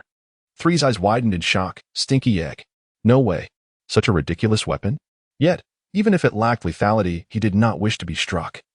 Quickly raising his hand to release a mass of white substance, swiftly creating a wax wall. Smack! The stinky egg smashed against Mr. 3's wax wall, releasing a foul odor. Indeed, it was a stinky egg. Mr. 3's expression darkened further. Self-proclaimed as graceful and intelligent, Mr. 3 could not tolerate such an affront, and murderous intent surged within him. I have decided. I shall turn you into an art piece. Mr. 3 glared at Usopp with malice. How terrifying. Usopp was momentarily frightened. But upon seeing Brooks still engaged in battle with Luffy, he regained his courage. After all, he was Captain Usopp, commanding 8,000 subordinates. He hastily urged Mr. 3 to surrender. Mr. 3's expression turned blank. Such a pitiful lie. A devil fruit user. It cannot be mistaken. That was undoubtedly the power of a devil fruit. Yet another ability user. Nami felt tears welling up. Once mere legends in the East Blue. These ability users were now emerging one after another, and they were her adversaries. This was unbearably cruel. However, this was not the time for such thoughts. The climate baton transformed into a long staff in her hands, poised and ready against Mr. 3. Nami's determination touched Usopp, realizing that she was prepared to fight alongside him. "You fool. We came here together." Nami's words stirred Usopp's heart, but she continued, "Besides, the jungle is fraught with danger." Nami vividly recalled the myriad of colossal creatures in the jungle, including numerous dinosaurs. Suddenly, a sound echoed, as if something had shattered. Usopp gazed at Nami in awe. "You scoundrel. Return my emotions. P.S. Are there any votes to spare? I need them." Chapter 53. Weakness Indeed. It is here. Herod arrived at the upper reaches of the river and indeed discovered a magnificent vessel. How grand it is. How did they manage to navigate it here? Herod sighed as he gazed upon the pirate ship, which was scarcely smaller than an ordinary warship. It was only natural, considering the vast number of crew members in the violent bear pirate crew. Who goes there? As Herod approached the ship, he was immediately detected. The sound of hurried footsteps echoed as a dozen armed individuals emerged. It was evident that the bear pirate crew had concealed a portion of their strength. Observing this scene, Herod realized that the external understanding of this pirate crew was far from comprehensive. However, given that the bear pirate crew were indeed pirates operating in the Grand Line, it was quite remarkable that ordinary media had managed to gather so much information over the past 5 years. The intricate details, it seemed, could only be known by the intelligence agencies of the world government. Unbeknownst to Herod, the bear pirate crew had already suffered the loss of several crew members in their efforts to return, and the total number of their forces was likely to exceed 100. Indeed, battle was inevitable. Herod furrowed his brow. To be honest, he had no desire to engage at that moment. Although he had only been struck twice, the force behind Bess's blows was far from negligible. Fire. A sphere of azure flames erupted from his hands, gathering energy for a few fleeting seconds before it surged forth. Whoosh. A barrage of fiery projectiles raced towards the approaching pirates, striking 5 or 6 of them instantly. Herod did not believe he could resolve the situation in one fell swoop. As the fiery projectiles struck the pirates, he made his move. Kill. Upon seeing Herod charging towards them, the pirates swiftly drew their swords. 100,000 volts, discharge. Harlot's method was remarkably straightforward. After evading several blades in close quarters, he unleashed a powerful electrical discharge that incapacitated his foes with a resounding crack. One by one, the pirates fell unconscious to the ground, effectively neutralizing the guards. With the remaining pirates dispatched, Harlot confidently boarded the ship to plunder its treasures. Meanwhile, on the battlefield of giants, Usopp exhibited his true speed, sprinting with all his might. Deadly lead star. As he dashed across the giant battlefield, Usopp did not forget to deliver a blow to Mr. 3, who was trailing behind. Damn, that guy really is fast. Mr. 3 casually conjured a wax shield to block the attack, his expression souring at the swiftness of the 2 escapees. Little did he realize, their speed was the result of over a decade of training. As a fruit user, he lacked such extensive experience in evasion, making it impossible for him to catch up to them. Wax flying spike. With a flick of his wrist, Mr. 3 produced a barrage of wax spikes, hurling them towards Nami and Usopp. The duo was taken aback. Deadly gunpowder star. Usopp retaliated by firing a gunpowder star. Boom. A burst of flames erupted, surprisingly effective, melting a significant portion of the wax spikes. The remaining spikes quickly lost their strength and plummeted to the ground. Fire. Mr. 3 scowled, for as a wax man, he abhorred flames. Even though his wax solidified to a hardness akin to iron, it would still melt away. Fire was his natural nemesis. Hey, this is unexpectedly effective. Both Nami and Usopp were astonished, particularly Usopp, who had merely intended to block a few spikes but ended up neutralizing them all. Realizing this, Mr. 3 understood he could not deal with Nami and Usopp for the time being. Fine, I will handle that guy instead. Unable to catch up to the duo, Mr. 3 shifted his focus to Luffy. A glint flashed across his glasses as he called out, "Miss Golden Week, go deal with that Straw Hat Kid." Oh no. The expressions of the fleeing Nami and Usopp shifted dramatically. In just a brief moment, they had grasped the situation. Broggy was being controlled to confront Luffy, and it was evident that Mr. 3 was not a mind-controlling ability user. Thus, the girl indulging in the rice crackers must indeed possess the ability to control others. Usopp, stop that girl. If she takes control of Luffy, it will be disastrous. With this thought, Nami urgently instructed Usopp. At that moment, they were still quite a distance away from Miss Golden Week, leaving only Usopp's long-range sniping skills to thwart her. I understand, Usopp replied, beads of cold sweat forming on his forehead. The thought of facing Broggy alongside Luffy made this battle seem nightmarish. Calm down. Think rationally. Usopp pondered. Recalling the white substance Mr. 3 had conjured and reflecting on the names of his techniques. Wax. He is a wax man. Usopp had an epiphany. Yes, he is the wax man. This means I do have a way to deal with him. He adjusted his glasses, observing Broggy while simultaneously keeping an eye on Miss Golden Week. That pattern seems to be drawn on. This must be related to the art supplies in her hands. Could she be influencing others through her patterns? It appears to be oil painting. Then, Nami, Broggy, rain. Usopp shouted at Nami. Mr. 3 was puzzled by this statement, but Nami quickly understood. She needed to use her weather stick to create rain around Broggy? Her gaze landed on the rising Miss Golden Week, and suddenly she was enlightened. Oil painting. As long as we prevent her from completing the drawing, we should be fine. Moreover, if it is oil paint, it might be washable. Clearly, Nami also believed that Miss Golden Week controlled others through her patterns. All right. Temperature, humidity, wind direction. Nami affirmed, carefully sensing the weather information around her. She disassembled her weather stick into 3 segments and began rotating 2 of them. Heat bubble, cold bubble. A multitude of red and blue bubbles soared into the air, merging together. What are you planning? Mr. 3 exclaimed, sensing that Nami's intentions were far from benign and preparing to intervene. However, at that moment, deadly lead star, triple shot. Usopp unleashed 3 lead bullets towards Mr. 3. Wax wall. Mr. 3 effortlessly blocked the assault. Snap. Usopp turned around confidently, pointing his thumb at his long nose. Your opponent is me now. Oh. Mr. 3 scoffed, unsure if he could believe that this timid fellow would dare to confront him directly. However, he mused, stopping now would be foolish. Wax lock. Mr. 3 flung the wax liquid towards Usopp's hands and feet. If hit, the wax would solidify, effectively sealing him in place, leading to an assured victory for Mr. 3.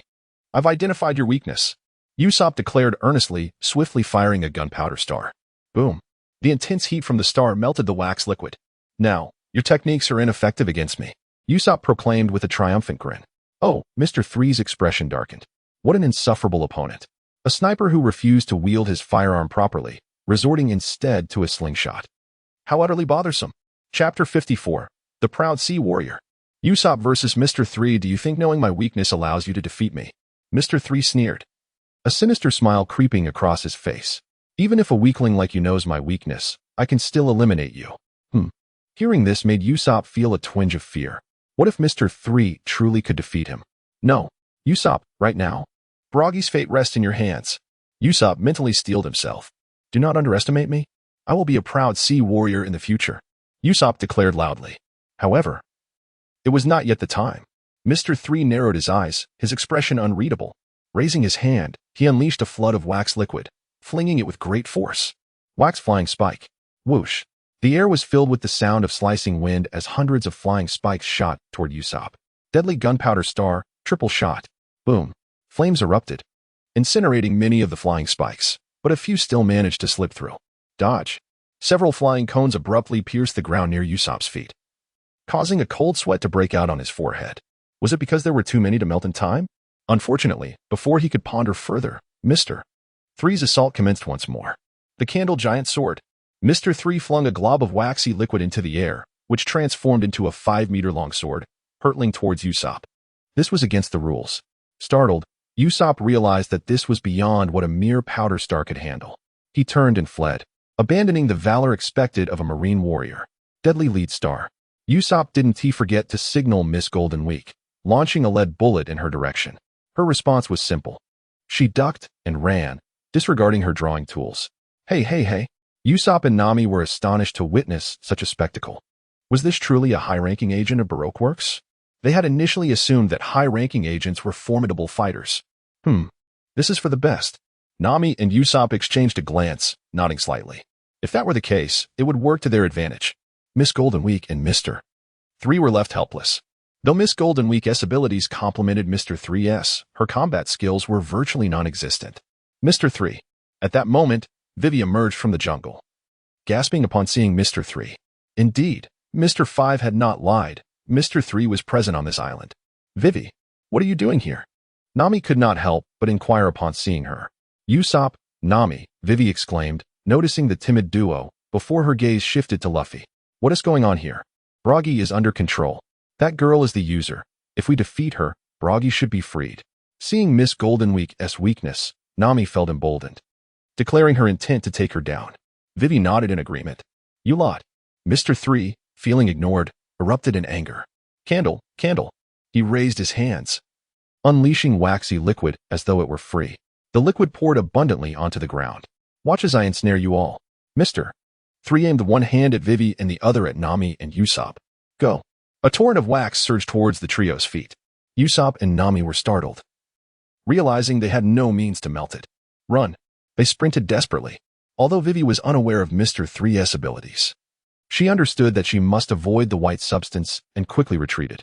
Deadly powder star. Usopp fired several rounds, but only scattered some of the wax. This wasn't working.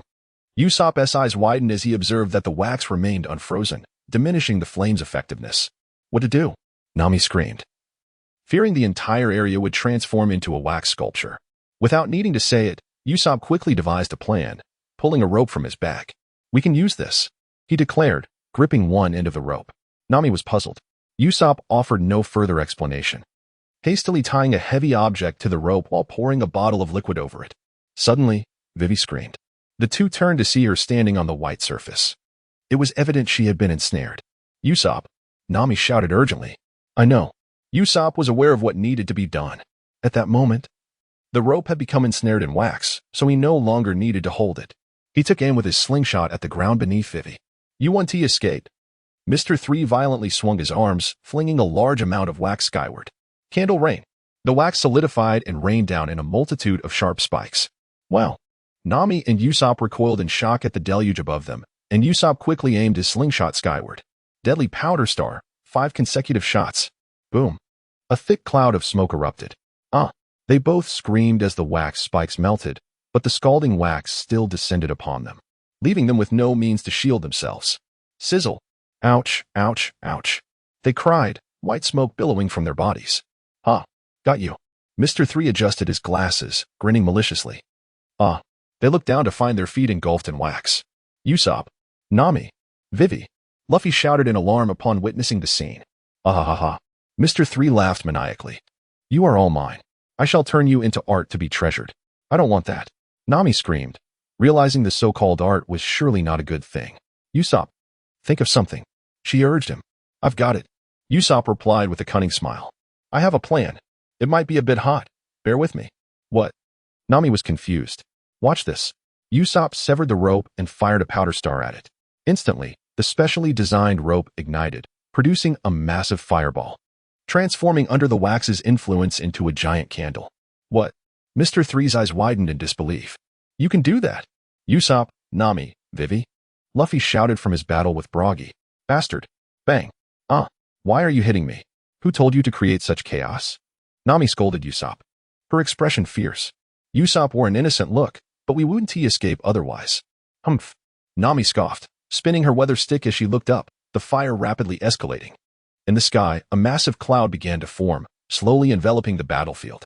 You owe me 100,000 berries for my clothes, Nami exclaimed, glancing at her nearly scorched attire. Nanny. Usopp's eyes nearly popped out. Sister, I just saved you from falling into a money pit. Peacock display. Swish. Vivi's peacock cutting machine was swiftly hurled towards Mr. 3, colliding with the wax wall with a resounding clap, splattering a copious amount of wax. Damn it. Is it so difficult to solidify under the influence of heat? Observing this scene, and glancing at the still burning candles, Mr. 3 could hardly be oblivious to the situation. With a sigh of relief upon seeing everyone safe, Luffy turned his attention back to confronting Bragi, aware that it was a rainy day. At that moment, Nami smiled at Mr. 3, warning him to be cautious of getting wet. Mr. 3 replied, bewildered. Suddenly, a deep rumble echoed from the sky. Clouds. Mr. 3's eyes widened in astonishment at the unexpected phenomenon. Rainy weather. Nami flicked one segment of the weather stick, and an electric bubble soared into the air. Thunder roared. And soon, a few drops of rain transformed into a torrential downpour. The flames began to diminish under the relentless rain. How could this happen? And only in this area. The miraculous scene nearly left Mr. 3 dumbfounded. Booming footsteps resonated as a colossal shadow loomed. Mr. 3's mind raced, a cold sweat breaking out as he slowly lifted his gaze. I owe you for this hospitality. Bragi, drenched in rain, glared down at the tiny figure below. a terrifying smile spreading across his face. Now, let me treat you properly. More cold sweat dripped from Mr. 3, mingling with the rainwater, leaving him uncertain whether it was rain or perspiration. A glance revealed that the patterns on Broggy's feet had become blurred by the downpour. It's ineffective, Mr. 3 gasped, abruptly turning to Miss Goldenweek. Miss Goldenweek. Yes, Miss Goldenweek was poised to make a discreet exit, but Mr. 3's call drew all eyes upon her. How frightening. She turned to face the menacing giant, tears welling in her eyes. Usopp wiped his nose and chuckled. The great Captain Usopp successfully rescues the giant Broggy. Let us see what you'll do now. Nami narrowed her eyes, emboldened, as she assembled the weather stick and approached Mr. 3. Mr. 3. Vivi also approached. Crack.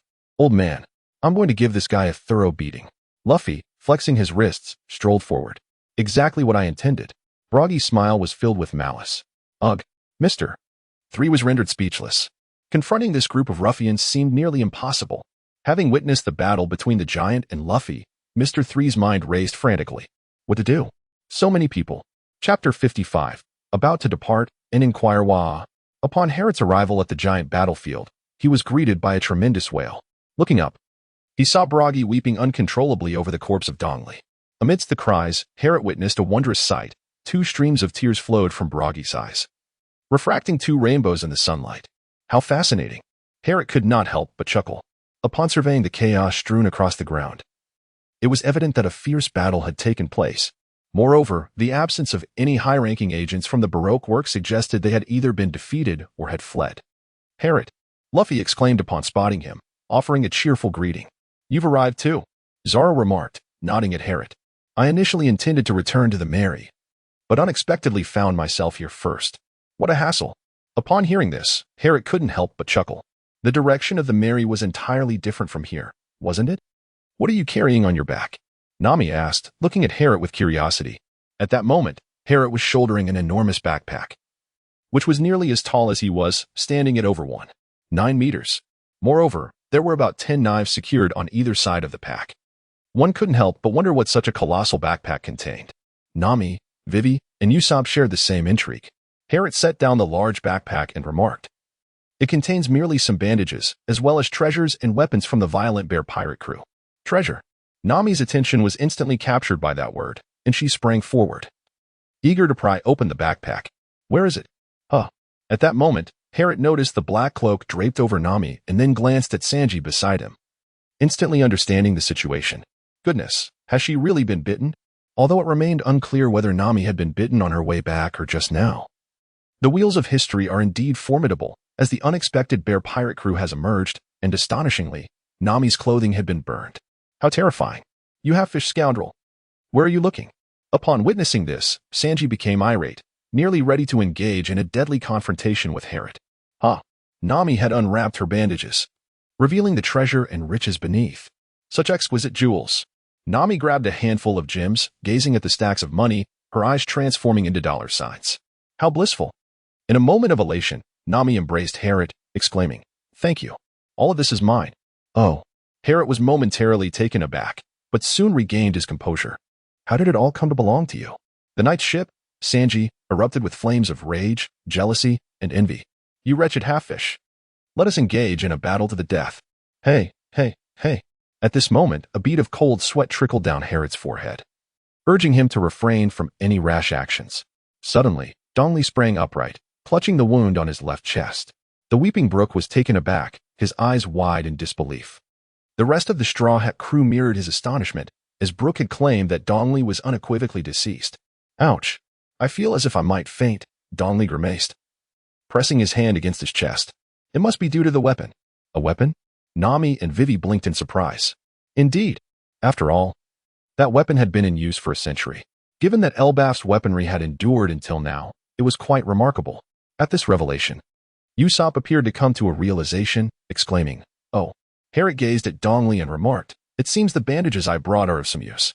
His backpack contained bandages collected from the ship of the Violent Bear pirates. However, they were evidently unsuitable for Dongli and required some modification.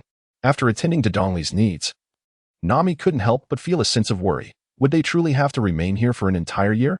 According to Broggy, the records of this island demanded a year's time. Was there truly no alternative? Vivi shared her concern, as turmoil was erupting in Alabasta, leaving little time to spare. A year restoration might lead to a complete upheaval in Alabasta's situation. By the time they returned, it might indeed be too late for any remedy. Suddenly, Sanji made his entrance, twirling gracefully before producing a permanent pointer with a gentlemanly smile. "Do we really need a whole year?" he inquired. The Straw Hat crew's eyes widened in astonishment. "How did this happen?" "I had a phone call with Mr. Zero." Sanji began to recount his experience. His tale mirrored the previous trajectory, with the sole distinction being the absence of the ill-fated duo, and Sanji had received the permanent pointer, which Mr. 3 had acquired ahead of time. Meanwhile, Crocodile, under the impression that the Straw Hat Pirates had been vanquished, was plotting to eliminate Mr. 3. "This is splendid." Upon hearing Sanji's explanation, Vivi joyfully embraced him. "Not at all," Sanji said, his eyes sparkling with affection, grinning as he added, "I didn't expect you to be this happy. This is fantastic. We can set sail." With the pointer issue resolved, the Straw Hat crew was invigorated. "Let us celebrate with a senbei party," Luffy exclaimed, beaming brightly. By the way, Sanji recalled their competition, glancing at Zoro. "What about our hunting contest?" "I'm certain I've won. I hunted a massive rhinoceros." Zoro gestured, boasting about the size of his catch. "Hunting? A competition?" The two giants appeared to remember something, tilting their heads in contemplation. Having resolved the pointer dilemma, Harrot turned to Broggy and inquired, "Uncle Broggy, is there a swift way to master hockey?" Donley looked at him in surprise. "You know about hockey?" After spending some time together, Donley had learned that this newly formed pirate crew hailed from the East Blue. Outside of the Grand Line, users of hockey were exceedingly rare. It was astonishing that Harrot was aware of such a concept. "What exactly is hockey?" Nami couldn't help but ask. Hockey is a latent power within every individual, serving as a crucial means to counteract the abilities of natural-type users. Harrot glanced at the crowd, who were captivated by his words. Could one truly contend with a user of natural abilities? Even the seemingly indifferent Luffy turned his attention. Acutely aware of his own shortcomings, despite his formidable strength, he realized that against a natural ability user, his power was nearly rendered ineffective. During his last encounter in Rogue Town with Smoker, he had been utterly powerless. Luffy adjusted the straw hat atop his head and listened intently. "Hockey, huh?" Broggy mused, smacking his lips. "If one wishes to master it swiftly, perhaps a year should suffice." Harrot could not help but twitch his lips. It has been a year. Can this truly be considered a rapid progression? However, considering the lifespan of giants, a year is indeed a fleeting moment. Unfortunately, in such a brief span, the Straw Hat Pirates cannot afford to squander time on this. Contemplating this, Harrot felt a headache coming on. Such a rare opportunity to closely engage with hockey should not be easily overlooked. "Could you perhaps share with me some methods for cultivating hockey?" Harrot scratched his head and inquired. "Certainly, my friends." Donley and Broggy exchanged glances and smiled. "That is splendid." Harrot beamed, as this was indeed a valuable gain. "In that case, Uncle, we shall take our leave. If mastering hockey requires such a lengthy period, it is indeed unsuitable to pursue it here. Especially since Vivi is the one most pressed for time." The foolish captain was still preoccupied with the turmoil occurring in Princess's homeland. "You all head back to the ship. I shall jot down some notes here." Harrot addressed the group. They all nodded in agreement, and Nami, naturally, would not let go of the opportunity for treasure, casually instructing Sanji, who hurried back to the Mary. "As for hockey, we specialize in Busashoka hockey," Broggy remarked while walking towards the river's mouth. "There are various methods for training," Donley added as he followed suit, addressing Harrot. Meanwhile, Harrot, perched on Donley's shoulder, took out the paper and pen he had acquired from the Violent Bear Pirates, hastily recording the giant's words. This knowledge is of paramount importance. When the giants arrived at the river's mouth, the Mary had yet to appear, and Harrot seized the opportunity to gather more information. Finally, Harrot turned to the two giants and asked, "Gentlemen, would it be possible for you to strike me with hockey?" The two giants looked at Harrot with puzzled expressions, questioning his sanity. It is well known that the strength of giants is formidable. Had Luffy not been a rubber man, he might not have withstood so many blows. Of course, it would not be a full-force strike. Harrot also recognized the flaw in his words. Alas, he was no rubber man. A blow, though it may not be fatal, would surely leave him grievously injured. After all, he was already in a state of severe harm. Merely a gentle tap to allow him to experience the essence of dominance. With this understanding, Donley and Baloki grasped the situation. To imprint the sensation of power upon the body? Humanity truly is a fascinating species. In light of this, allow me to take the lead. Donley nodded, placing Harrot gently on the ground, and then, With a subtle bend of his index finger, an invisible force began to entwine around it. Huh. Herrick clasped his hands before his chest, instantly entering a state reminiscent of a merman, with a flicker of blue flame emanating from his brow. Over the past few days, he had begun to grasp a semblance of understanding. If this flame were primarily of the nature of the underworld, it would bestow upon him a sense of calm and focus. At this moment, it was perfectly suited for instilling the essence of dominance. Whoosh! With a flick of his index finger, he struck Herrick. Bang! It felt as though he had been struck by the main cannon of a battleship, sending Herrick hurtling through the air. At this moment, Herrick could not help but grimace. Having skimmed across the surface of the sea before plunging into the depths, the searing pain radiated through his arms. Although he understood that the giant had tempered his strength, he was still taken aback. Is this the might of hockey? In the original narrative, the warriors of Nine Snake Island employed hockey to envelop their arrows, achieving a cannon-like impact. It was evident that the amplification effect of hockey was strikingly potent.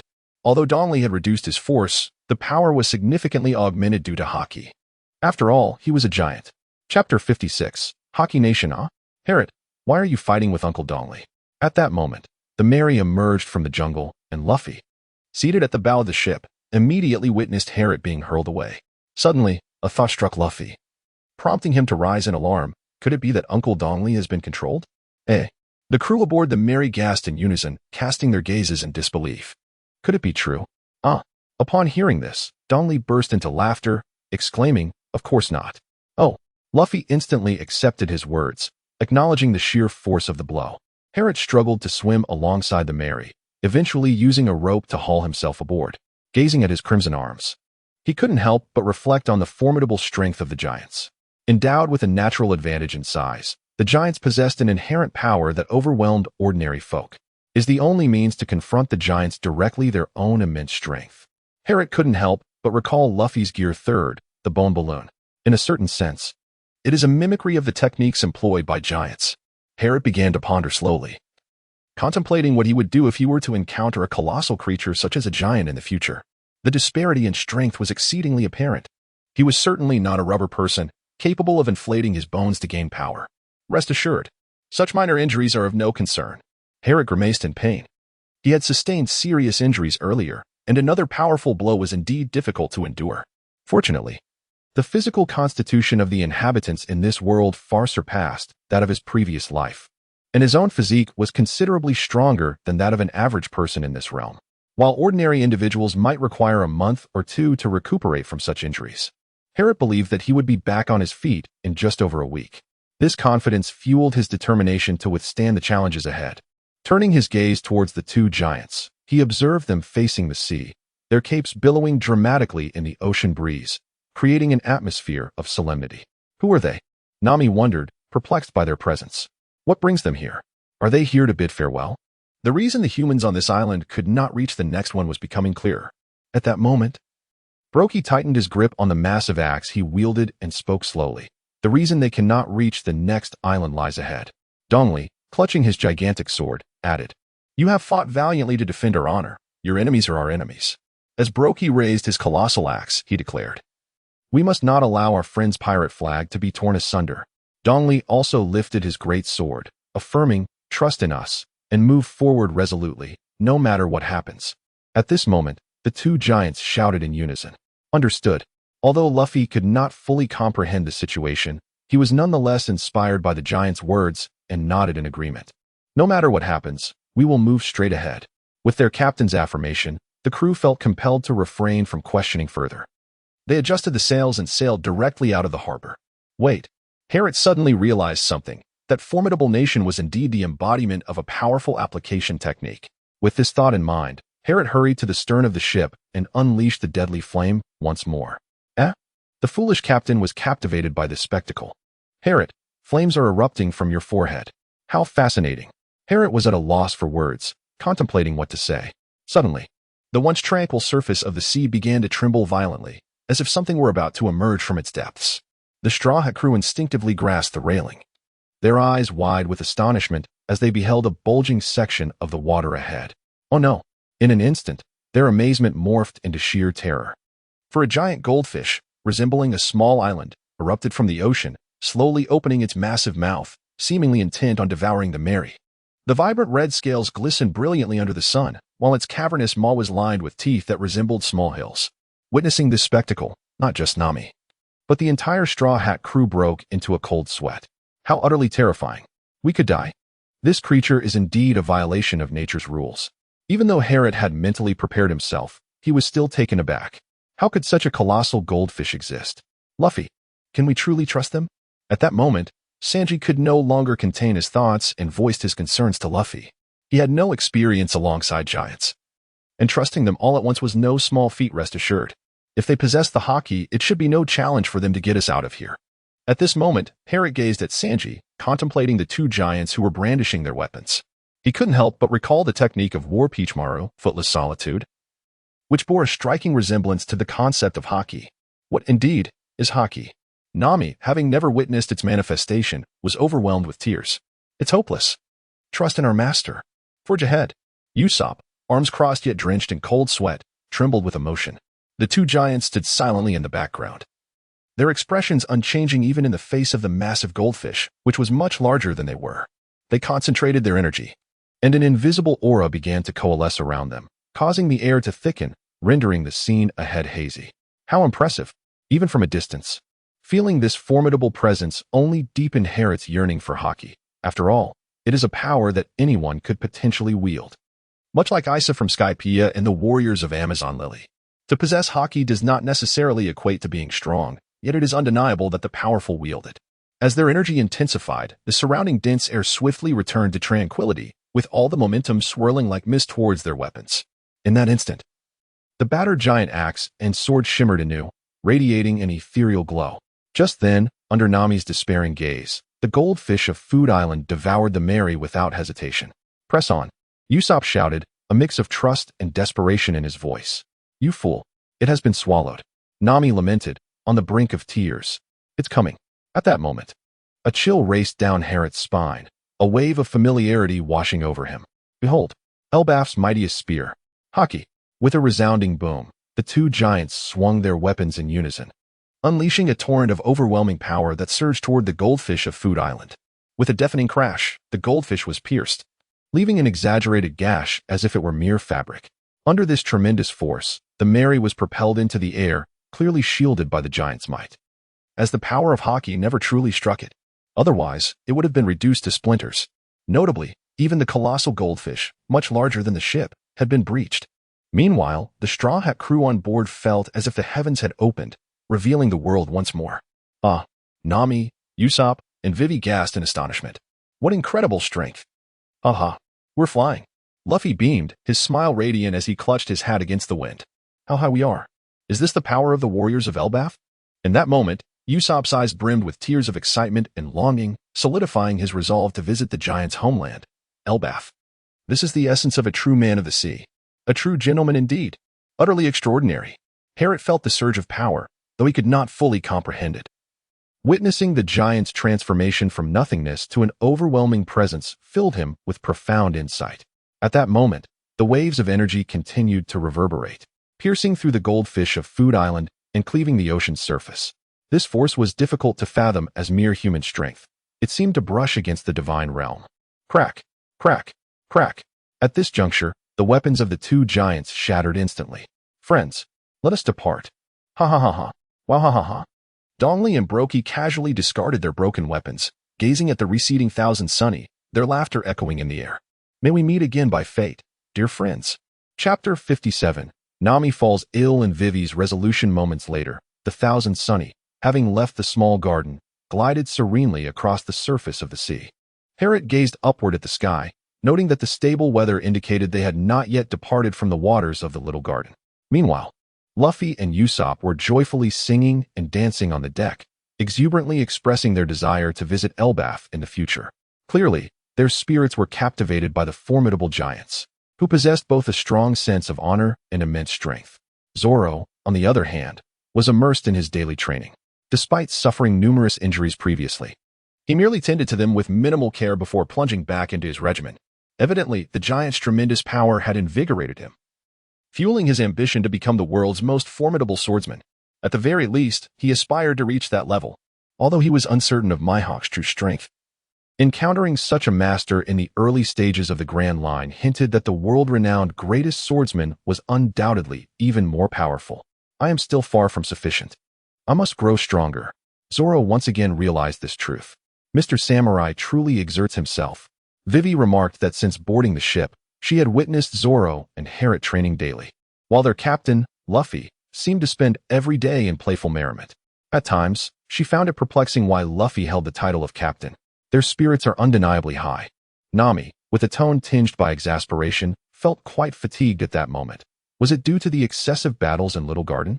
Or perhaps the overwhelming scares they had faced? Nami was uncertain, but she knew she needed rest. Suddenly, a wave of exhaustion washed over her, and she leaned against her forehead, passing the eternal pose to Vivi. On this vessel, there were only a few individuals she could trust to safeguard the compass. As for Luffy and the others, well, if they merely refrained from damaging the pointer, she would consider herself fortunate. Vivi gazed at the eternal pose, lost in contemplation, reflecting on the direction of her homeland. At that moment, Harrot flipped through his notes, confirming their contents before setting them aside and observing Nami more closely. She seemed to be showing signs of illness. Noticing Nami beginning to sweat, Harrot's suspicions were confirmed. Sure enough, shortly thereafter, as Sanji brought snacks for the two women, Nami collapsed. After a flurry of commotion, the group confirmed Nami was unwell and carried her back to the cabin. Would Nami perish? Could it be true, Vivi? Sanji, seeing Nami lying there in evident discomfort and distress, bit down on his handkerchief, tears streaming down his face. Perhaps it was due to the climate, Vivi conjectured, suggesting that it might be an illness brought on by the unpredictable weather of the Grand Line. Is there anyone aboard this ship knowledgeable in medicine? Vivi inquired at that moment. Standing nearby, Luffy and Usopp simultaneously pointed at Nami, then directed their fingers toward Harrot. Oh. Harrot observed as 4 individuals and a duck turned their gaze towards him, responding with a nod. I possess some medical knowledge, primarily focused on physical rehabilitation and adept at treating both internal and external injuries. I can manage common ailments, yet when it comes to diseases likely caused by a virus, such as Nami's condition, I find myself lacking. Virus. The 4 in the cabin were taken aback. Have you forgotten about Little Garden? It is crucial to remember that Nami spent a considerable time there without clothing. In such an ancient island, encountering insects carrying some archaic virus is rather commonplace. Wouldn't you agree? Harrot solemnly recounted a terrifying revelation. Could it be? Vivi was instantly startled. Upon further reflection, it seemed plausible. After all, that was the ancient island. And the presence of archaic viruses was indeed conceivable. Nami, being a modern individual, naturally could not possess the antibodies for such ailments. Is being ill truly frightening? Luffy blinked, wearing a puzzled expression. I wouldn't know. I've never been sick. Both Sanji and Usopp chimed in, tilting their heads in unison. Indeed, the same goes for me. At this moment, Harrot also approached, attempting to show off. However, it is indeed true that Harrot has never fallen ill. You are all monsters. Vivi's expression instantly morphed into a fierce visage. Is it possible that there exists a being who has never experienced illness? What kind of creature is this? Terrifying. Hey, Sanji, should we give Nami some meat? Perhaps consuming meat will restore her health. Observing Nami's suffering, Luffy suddenly proposed this idea. It was evident that he was projecting his own experience onto Nami. Hey, do you believe that everyone can be rejuvenated by simply consuming meat like you? Harrot could not help but scoff inwardly. Fool, how could this be possible? Usopp's merciless rebuttal shattered Luffy's eccentric fantasies. However, might it be that Nami is simply unaccustomed to the climate? Vivi clenched her teeth and remarked, it will take over a week to return to Alabasta from here. If it is merely a case of acclimatization, with Harrot and me caring for her, Nami's condition should stabilize, and we can seek a doctor's treatment later. After all, time is of the essence. Unfortunately, Harrot was already aware of the true cause of Nami's ailment, and he promptly dispelled Vivi's hopes. Nami had been wandering the East Sea for years, visiting numerous islands. She had certainly experienced the discomfort of unfamiliar environments. Even upon entering the Grand Line, should a similar situation arise, her condition would not be so severe, especially with Sanji's nutritional meals in place. Sanji wholeheartedly agreed, as he had always been most attentive to Nami's dietary needs, ensuring she received a balanced intake of nutrients. This led them to the unsettling conclusion that Nami's illness might indeed be of viral origin. What should they do? The cabin was suddenly engulfed in silence. Such an illness was beyond the capabilities of these laymen to treat. Doctor, we need a doctor. The realization dawned upon everyone present. Would Nami perish? The foolish captain. Having absorbed the gravity of the situation, finally reacted, his expression one of sheer panic. Go find a doctor. I must save Nami. Nami-chan. Woo-woo. Ga. The three individuals and one duck were thrown into chaos. Enough noise. You'll disturb the patient. Vivi could not restrain her exasperation at the ruckus. This group, truly insufferable. Upon hearing her outburst, the trio and the duck immediately clamped their mouths shut, their eyes fixated on Nami's feverish face, terrified of disturbing her. Observing Nami's distress, Harriet opened a drawer and retrieved a newspaper, handing it to Vivi. Take a look. Gulp. Vivi's expression changed drastically upon glancing at the paper. How could this be? It revealed that 30,000 soldiers from the king's army had defected to the rebel forces, plunging the situation into peril. Vivi was engulfed in profound fear. What should she do? This newspaper is dated 3 days ago. It seems Nami hid it to spare you from worry. Harriet gazed at Vivi and remarked, after all, that is a war involving 1,000,000 people. 1,000,000. Luffy was taken aback by this revelation. You truly bear a heavy responsibility. Sanji glanced at Vivi, finding it hard to fathom how such a delicate young girl could shoulder such a monumental burden. Vivi was silent, yet her body trembled slightly, clearly indicating her inner turmoil. I am fine. How could I possibly have a fever of 40 degrees? The thermometer must be faulty. At that moment, Nami sat up, forcing a smile. As soon as Nami lifted herself, Luffy and the others were startled and looked over with concern. Nami, do not worry. It will get better in no time. She reassured them. We promised we would reach Alabasta as swiftly as possible. This minor ailment is nothing. Nami comforted her companions, but her feigned bravado was evident to those around her. Nami, this simply won't do. Harriet gazed at Nami, though he could not recall the specifics of her ailment. He distinctly remembered it was a disease that would lead to her demise within days. He continued, You are the most skilled navigator aboard our ship. If it is an acute illness, we are in trouble as we possess no expertise in professional medical treatment. An acute illness. She is going to die. No, please. Doctor. I need to find a doctor. Nami, don't leave us. Upon hearing this, the three fools erupted into chaos, while Karu flapped his wings in agitation. Regrettably, Nami lacked the strength to wield her Justice Iron Fist and could only endure their ruckus. What should I do? What should I do? Vivi bit her lip tightly, her complexion pale, and her heart filled with confusion. How can I choose between one person and 100,000? Gazing at Nami, Vivi was reminded of the care the Straw Hat crew had shown her since the death of Ikilum, as well as their shared battles in Little Garden. They need not risk their lives for me. The thought that the Straw Hats could have remained uninvolved, yet chose to help her without a hint of complaint, ignited a determination within Vivi. Everyone. Vivi set down the newspaper and surveyed the room. The three goofballs fell silent, while Zoro outside the cabin slightly tilted his ear in attentiveness, clearly sensing Vivi's resolve. You have already allowed me to board this ship. I truly feel unworthy to make selfish demands. However, my country is in grave danger, so... She paused, and the faces of those listening turned ashen, disappointment creeping into their hearts. This ship must sail at once to Alabasta, Vivi declared with unwavering conviction. In that moment, even Sanji, who adored the ladies, fell silent, merely gazing at Vivi with a neutral expression, as if she were a mere passerby. Thus, we must swiftly locate an island with a doctor. At that juncture, Vivi altered her tone, stating, Only by curing Nami's illness and then embarking for Alabasta can we achieve the fastest speed for this vessel. What a touching declaration. At that moment, Harriet felt a stirring within him. Well said, Vivi. I hold you in high regard now. Such admirable poise. The Straw Hat crew instantly regained their vitality, smiles illuminating their faces as they began to frolic once more. In that instant, they fully embraced Vivi as a companion rather than merely a guest aboard their ship. Chapter 58. Approaching Winter Island. Meanwhile, on the route to Alabasta, two warships sailed parallel across the sea. On one of the vessels was Smoker, the White Hunter, who had previously crossed paths with Luffy. Farrell, what brings you here? Smoker inquired, a cigar clenched between his teeth, casting a sidelong glance at the man beside him. The individual, a towering figure at 2 meters and 3 centimeters, was a dark-haired, muscular man, his attire indicating his rank as a Navy colonel. In response to Smoker's question, Farrell turned slightly and stated, I am here to pursue the Bear Pirate crew. Oh? Smoker raised an eyebrow, having recently received announcements dispatched to nearby naval ships, urging them to report or eradicate any traces of the Bear Pirate crew. As a Navy colonel, though he had left his post without permission, he had still managed to gather some support and acquire relevant intelligence, naturally becoming acquainted with the particulars of the Bear pirate crew. "Is this a command from the Admiral?" Smoker asked, knowing that this colonel was one of a kind's favorite subordinates. "Not exactly," Farrell shook his head, countering. "Did you not see the intelligence regarding the Bear pirate crew? Such dangerous pirates could pose an even greater threat upon entering the New World. If they were to cultivate a stronger crew, it would spell disaster for the entire world." As he spoke, a flicker of disdain for pirates shone in his eyes. The entire world?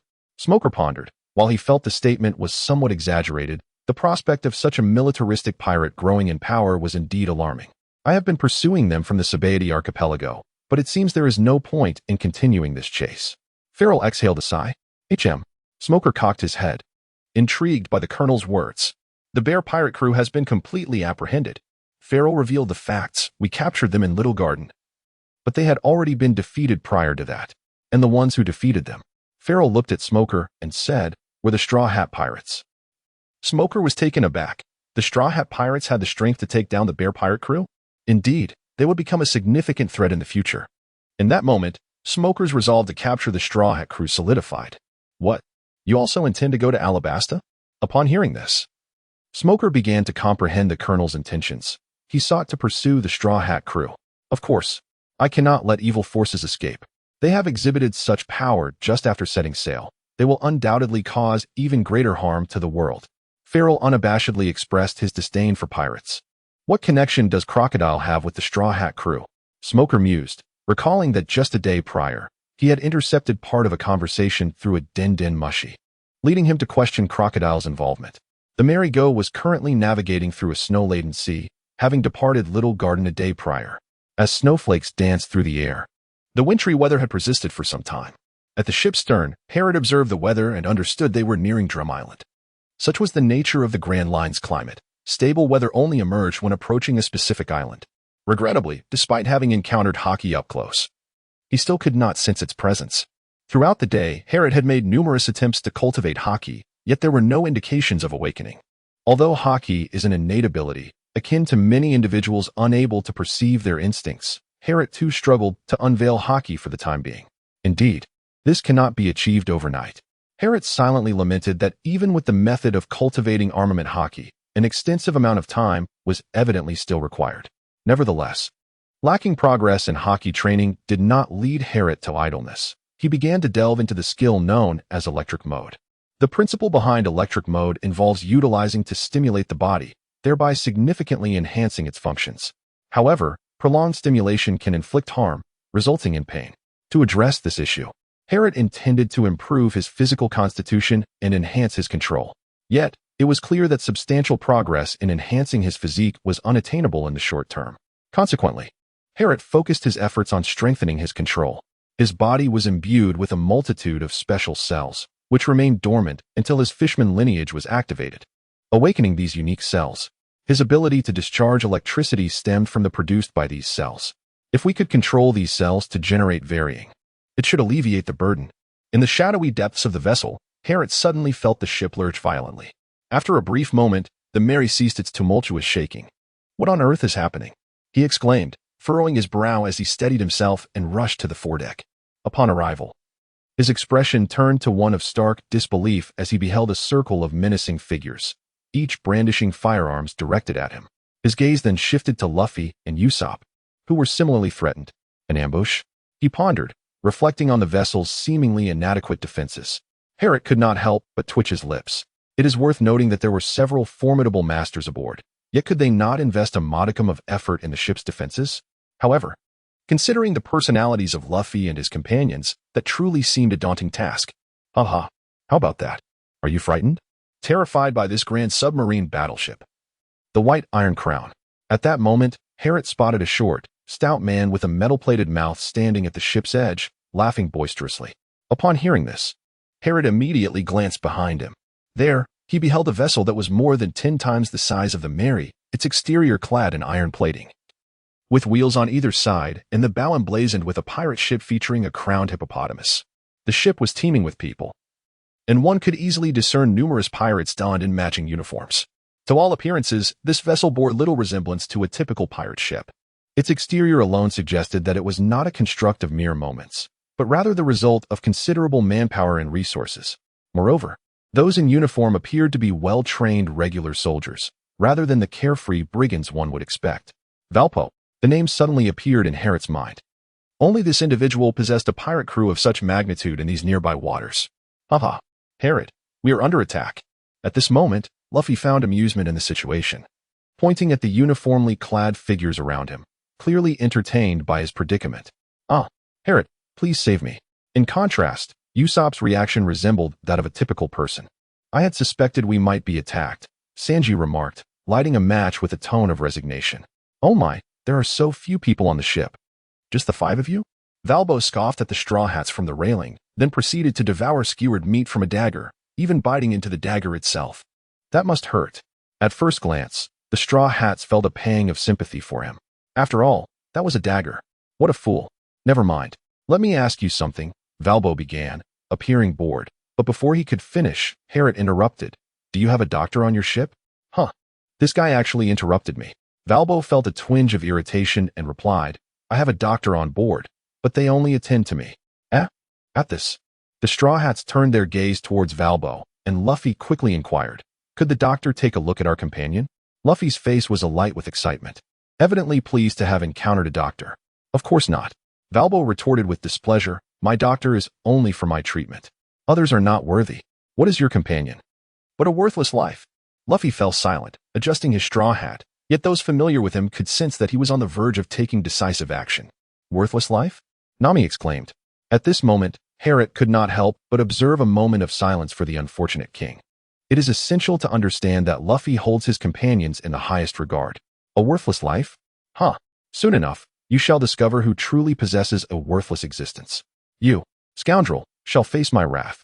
As expected, Luffy was instantly incensed and charged forward. It was about time. Sanji and Zoro exchanged faint smiles. Do remember to leave their ship intact. Harriet did not forget to remind everyone. Chapter 59, Arrival at Winter Island. The subsequent events unfolded with relative ease. Though Luffy may lack in certain areas, he excels in combat. True to his word, he swiftly sent Walpo flying. Not good. Lord Walpo is a capable fighter. We must rescue him. The White Iron Crown ship was too slow. We need smaller boats. Immediately, voices echoed from the White Iron Crown, and soon a vessel, slightly smaller than the Mary, emerged from it. What followed was even simpler. The Walpo pirates, having lost their main force, stood no chance against the combined might of the Straw Hats' formidable four. Even though they were trained soldiers, they were no match for the almost superhuman strength of their opponents. One by one, the resistors were subdued, and naturally, 20 doctors were summoned aboard the Mary. Moreover, Harriet seized control of the ship, for it belonged to Walpo and undoubtedly contained valuable treasures. Doctors, please attend to Nami. As the 20 doctors entered the room, Luffy looked at them earnestly. The doctors were taken aback by Luffy's expression. They had expected to encounter ruthless pirates. A glance at the surrounding pirates revealed that they did not seem villainous at all. Rest assured, our duty as doctors is to heal and save lives. Nodded an elder physician. Regardless, their calling was to aid those in need. The 20 doctors began their examination of Nami, and after 20 minutes, they shook their heads in unison, declaring that her ailment was beyond their capabilities. Damn it, you charlatans. Sanji erupted in fury, nearly unable to restrain himself from kicking them. Calm down, calm down. Harriet hastily grasped Sanji and then addressed the doctors. Esteemed physicians, please share with us the details of Nami's condition, and then consider any possible remedies. Upon hearing this, the doctors nodded in agreement, grateful for someone who understood the gravity of the situation and began to provide their insights. This woman is afflicted with a disease known as the 5-day illness, a long-extinct infectious disease. Without specialized antibiotics, it is utterly impossible to save her. Yet, this disease has been eradicated for over a century. How could we possibly possess the necessary antibiotics? An elder doctor, who exuded authority among the 20 physicians, stated gravely. At this revelation, the Straw Hat crew furrowed their brows in concern. A disease that had vanished a century ago? Indeed, it was an ancient affliction. Nami. Sanji was overwhelmed with tears. Could it be? Usopp, trembling with fear, glanced at the 20 doctors. Yes, the explaining physician nodded solemnly, pointing to the bite wound on Nami's body. From her wound, it is evident that this is already the 2nd day. She has only 3 days left. Vivi's face turned pale as she spoke, her voice quavering. A heavy silence enveloped the Straw Hat crew as they struggled to accept this grim reality. Nami, ultimately, Their gazes fell upon her. The fragility of human life is indeed profound. Is there truly no one who can save her? Harriet spoke up, recalling that there existed an elderly woman in the Drum Kingdom capable of saving Nami, albeit her name eluded him. Moreover, it was highly likely that these physicians possessed the permanent pointers.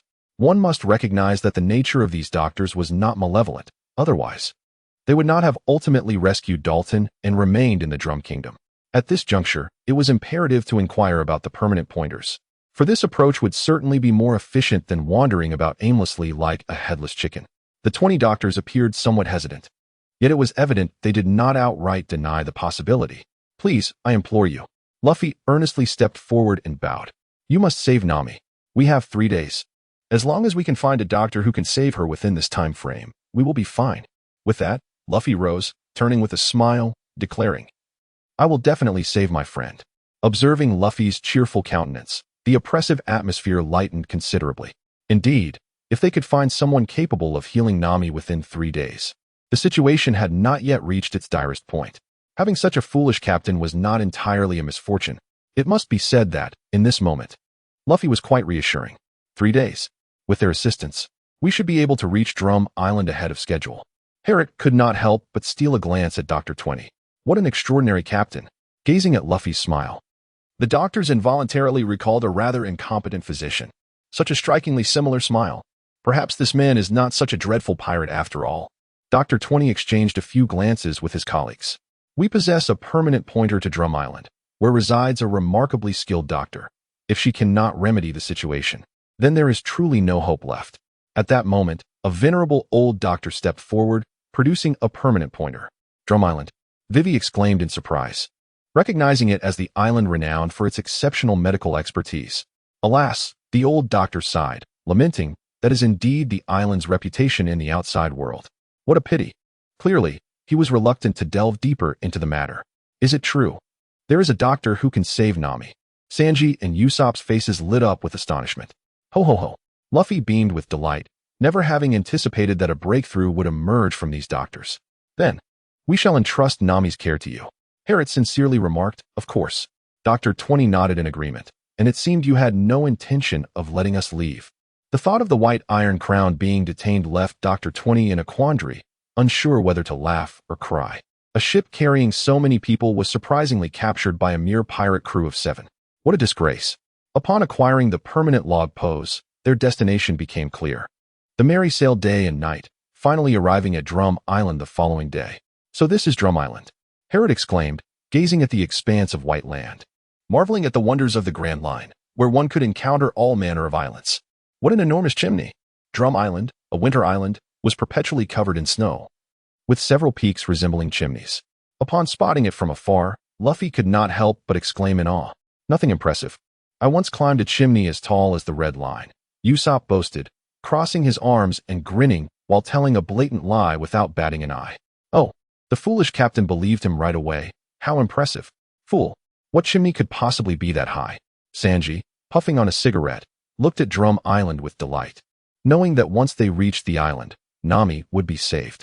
In the mind of the lovesick cook, rescuing Nami was the utmost priority, leaving him little desire to appreciate the snowy landscape. Could there be snow monsters on that island? Usopp pondered aloud, glancing at the snow-covered Drum Island, only to frighten himself with the thought, I must have the sickness of not being able to set foot on the island. Usopp, we have a doctor on board. Go ask them to treat you, Luffy said with genuine concern, evidently convinced. If that doesn't work, there's a skilled doctor on the island, Zoro added with a mischievous grin. On that day, although Nami had not been cured, Dr. 20 had still managed to stabilize her condition significantly, alleviating her previous weakness. Consequently, the mood among the Straw Hat crew brightened considerably. At that moment, Harriet looked at Luffy with a puzzled expression and asked, Luffy, aren't you cold? Even though they had arrived at a winter island, Luffy still wore his typical attire, and Harriet felt cold just looking at his thin vest. A gust of frigid wind swept through. Suddenly, a certain fool realized, clutching his chest in terror, it's so cold. How could I be so oblivious? The crew on deck could not help but chuckle at his expense. Chapter 60. Landing on Drum Island, the Mary navigated along the inland river, with the White Iron Crown following closely behind. As they drew nearer, the Straw Hat crew gained a clearer understanding of what a snowy country truly was. Flurries of snow filled the air, and the wind howled as many trees bent beneath the weight of the snow. "How beautiful!" exclaimed the princess, marveling at the breathtaking sight of the world adorned in silver, having never witnessed such a magnificent scene before. Herrick comprehended the situation well, for it was nearly impossible to behold such magnificent landscapes in the desert nation of Alabasta. Before long, the group discovered a suitable location to dock their vessels and prepared to moor. At that moment, a multitude of armed individuals suddenly emerged from the shore, each one anxiously fixated on the Mary and the White Iron Crown. It appeared their attention was solely directed towards the White Iron Crown. "Pirates! And Walpo, you are not welcome here. Depart at once, or we shall open fire." A cacophony of fearful yet indignant voices resonated from the shore. How terrifying! Usopp's face was a mask of fear. With so many guns pointed at him, how could he not be frightened? "We are not wanted here," he thought. Observing the scene, Sanji, with a cigarette in hand, maintained an impassive demeanor as he scrutinized the situation, concluding that these individuals were hardly a regular military force, especially considering the recent events they had endured. Herrick gazed at the armed populace on the shore and remarked, "The capture of the White Iron Crown has not been in vain for me today." Although he had gleaned some aspects of the narrative, he still acquired pertinent information from these deserters. Thus, the Straw Hat crew found themselves in a position to comprehend the reactions of the people on the shore. "Hey!" Herrick greeted and then pointed towards the White Iron Crown, declaring, "This vessel has been captured by us, and Valbo has been sent flying by our captain." Although a few managed to escape, they posed little threat. Captured? Valbo was sent flying? The crowd on the shore was taken aback, gesturing and whispering among themselves as they gazed at the White Iron Crown. On board, rows of soldiers stood, yet they bore no weapons, their hands empty. This was entirely to be expected. Having been captured, Herrick could hardly provide them with arms. Moreover, he had unreservedly taken a portion of the supplies and treasures aboard. The lion's share must remain for Magnetic Drum Island. Herrick was acutely aware of this. These soldiers would inevitably return to Magnetic Drum Island. After all, he ought to leave something for Chopper's homeland, thus he could not plunder excessively. However, true to his tyrannical nature, Valbo had amassed a considerable wealth, and even a small portion of it surpassed the worth of the Straw Hat crew. "We are here seeking a doctor. There is a critically ill patient aboard." Luffy and Vivi shouted anxiously from the ship's edge, having no time to linger with the crowd, yet to seek the doctor's aid. They could not bypass these people, especially since they were unfamiliar with the area, and Dr. Kureha was the last physician on the island. "Impossible. You must be deceiving us. That is undoubtedly Valbo's ship. You are merely pretending to have a patient to gain access to the island." The crowd's instinctual rejection stemmed from their disdain for Valbo and their fear of pirates. "Indeed, we have encountered Valbo, but we speak the truth. The doctor on board can testify for us. They are currently treating our crewmates. What do you say? If you allow us to enter the island, we will help you deal with Valbo." Herrick gazed at the crowd and proclaimed loudly. His words incited a flurry of discussions among the islanders. As they beheld the steel crown, a flicker of fear danced in their eyes.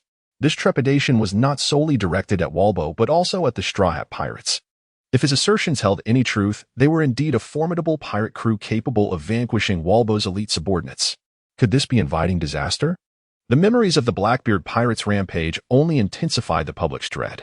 Contemplating the Straw Hat crew and then glancing at the soldiers aboard the Steel Crown, they could not help but draw parallels between the two, perceiving the Straw Hats as yet another faction akin to the Blackbeard pirates.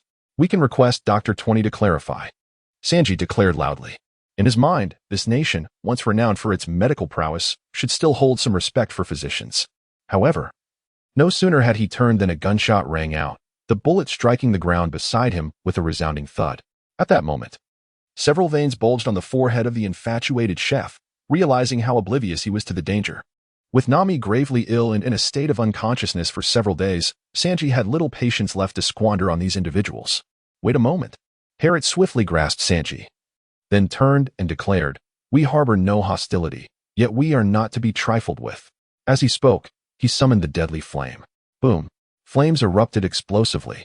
Herrick raised his right hand, and azure flames surged forth, coiling around his hand before forming a colossal fiery arm in the sky, nearly the size of the Mary.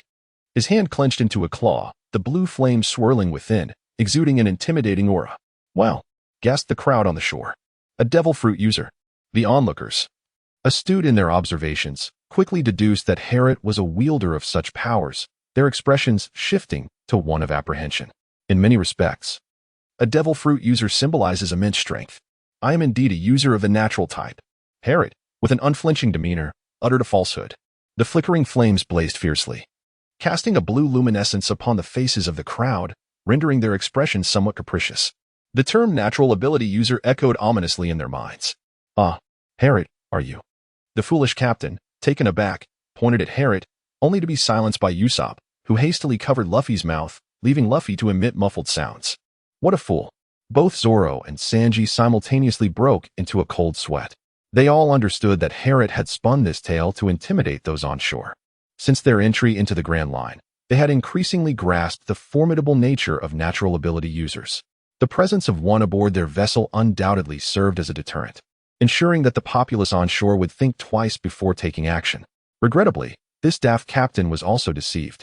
Moreover, he was privy to the truth. There exists a type of deceived individual known as Luffy.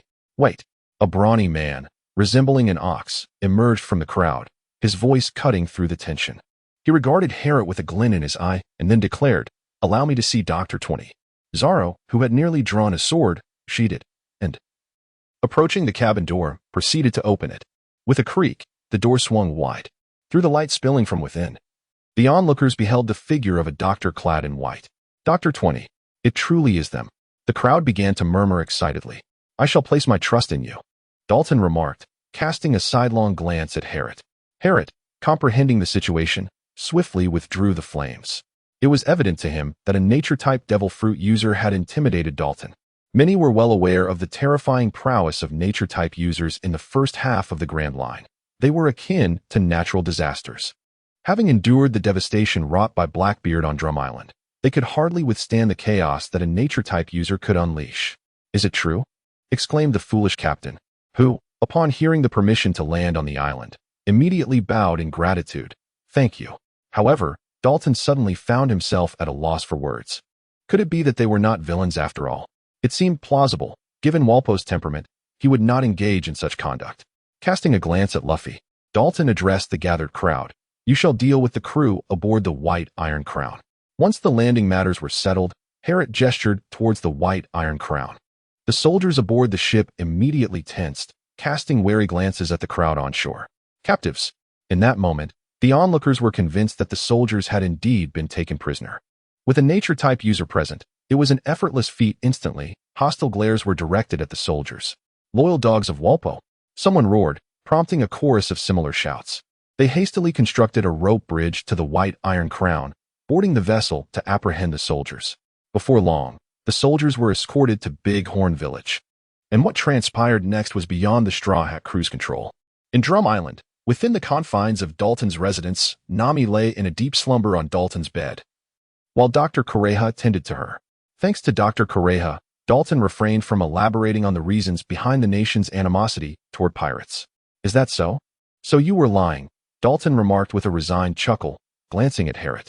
Just moments ago, Harriet had inadvertently revealed that he was not a nature-type user, though he offered no further explanation. Despite knowing that Harriet was not of the nature type, Dalton felt a sense of reassurance towards these pirates. At the very least, they exhibited no hostility. As he spoke, Dalton pointed out the window. After Walpo fled, his castle was left vacant. It was subsequently claimed by that witch, Dr. Kureha. She should now be atop that mountain. Everyone turned to follow his gesture, only to be met with a sight that caused several sweat drops to form on their foreheads. That's the snow monster, Solora. That's the super snowman. The comical duo frolicked outside, inciting Sanji's ire. Those two imbeciles. He fumed. They are certainly full of energy. Harriet gazed at the two individuals, deeply questioning whether he had succumbed to the passage of age. Minutes later, on the snowy expanse, a makeshift snowmobile raced across the terrain. This contraption was comprised of two sleds at the front, a wooden plank in the center, and a track at the rear, with the propulsion stemming from Harriet, who occupied the back seat. Oh, how exhilarating! Luffy exclaimed, seated on the wooden plank, his excitement palpable. Isn't it fast? Of course. Do you not see who I am? Harriet smiled, his left hand engulfed in flames gripping a pipe, evidently the source of power, while his right hand held the control lever. The operator of this rudimentary snowmobile was none other than Harriet himself. The azure flames continuously surged into the conduit, which, through mechanical action, propelled the tracks, enabling the makeshift snow vehicle to advance at an astonishing speed. Indeed, Usopp's ingenuity is truly remarkable. He actually conceived of this idea. Gazing at the snowmobile, Sanji couldn't help but recall Usopp. Although this fellow is timid, his mind is exceptionally sharp. Upon hearing that Drum Island was a winter island while on the ship, he devised this plan and enlisted Harrot as a laborer. He claimed that searching for a doctor in the snow would undoubtedly necessitate this contraption, and as it turns out, it is indeed being put to use at this very moment. Harrot could not help but twitch the corners of his mouth. Initially, he had little desire to come. He had hoped to spend more time seeking knowledge from Dr. 20 about human anatomy. Unexpectedly, he was conscripted. Fortunately, Dr. 20 promised to provide him with relevant literature. Reflecting on the future ship's doctor, Chopper, he realized there was no need to rush. Ha. Luffy laughed heartily, tugging at Harrot. Can't you go any faster? Fool. If we go any faster, this vehicle won't hold up. Moreover, it will affect Nami. Harrot couldn't help but retort. At that moment, the makeshift vehicle was already advancing at a speed of 40 kilometers per hour. Any swifter, and it might very well collapse. Indeed. You idiot, stay still. Sanji kicked Luffy in the face, glancing at Nami, who was lying in the center, his teeth bared in annoyance. Got it, Luffy replied, his expression reluctant. Yet he ultimately acquiesced for Nami's sake. Chapter 61. Chopper's debut. Since entering the Grand Line, an array of wondrous creatures had emerged, continuously reshaping Harrot's understanding of life. Just moments ago, a group of beings known as Raven had leapt forth to launch an attack on them. Their bodies resembled oversized polar bears, yet they sported the head of a rabbit. The combination of a rabbit's head with a bear's physique was indeed jarringly incongruous. Harrot could not help but marvel at the wonders of the Creator, which further solidified his resolve to traverse the globe. However, despite the ferocity of the creatures around him, Harrot felt no fear and swiftly made his escape. The consequence of this hasty retreat was a swift kick from Sanji, which resulted in several cracks appearing on the makeshift snow sled. With the absence of conflict, the avalanche naturally subsided. How steep it is! Upon reaching the foot of the mountain, Harrot gazed at the nearly vertical rock face in awe. Now is not the time for such musings, Sanji exclaimed. Seated on the sled, his impatience palpable. The daunting incline posed a significant challenge for ascent, and with the frigid weather, climbing solely by hand could lead to frostbite. How about I carry Nami and fly us up? Harrot proposed. Are you up for it? Sanji inquired, aware that Harrot's reserves of the deadly flame were limited, especially after the exertions on their journey thus far. I can manage, Harrot affirmed, nodding decisively at the rock face before them. Even if it seems impossible, it must be done. He felt a twinge of guilt for not having warned Nami earlier in the small garden, and now that they had arrived, retreat was not an option. Then I entrust Nami to you, Sanji, and I will climb up as well, Luffy stated, his expression serious as he nodded in agreement. Haru nodded slightly, choosing not to speak further, as he lifted Nami and descended from the cart. With a whoosh, blue flames erupted from his feet, coalescing rapidly, their hue deepening perceptibly. Finally, with a resounding boom, the flames exploded, propelling Haru upward with tremendous force. Like a rocket, he soared swiftly into the sky. The rush of wind howled around him, and even his robust physique felt the chill. However, he dared not use the deadly aura to fend off the cold. Instead, he enveloped Nami in flames, unwilling to squander the deadly aura on unnecessary matters. As his mastery over the deadly aura grew, he finally reached the point where he could mold it and release flames without causing harm. Of course, this molding technique had limited practical significance. It was time-consuming and difficult to control, though it could serve to intimidate ordinary people.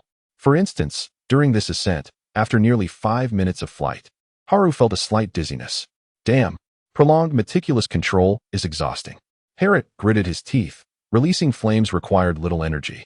Yet compressing and controlling the speed of the fiery eruption was a taxing endeavor.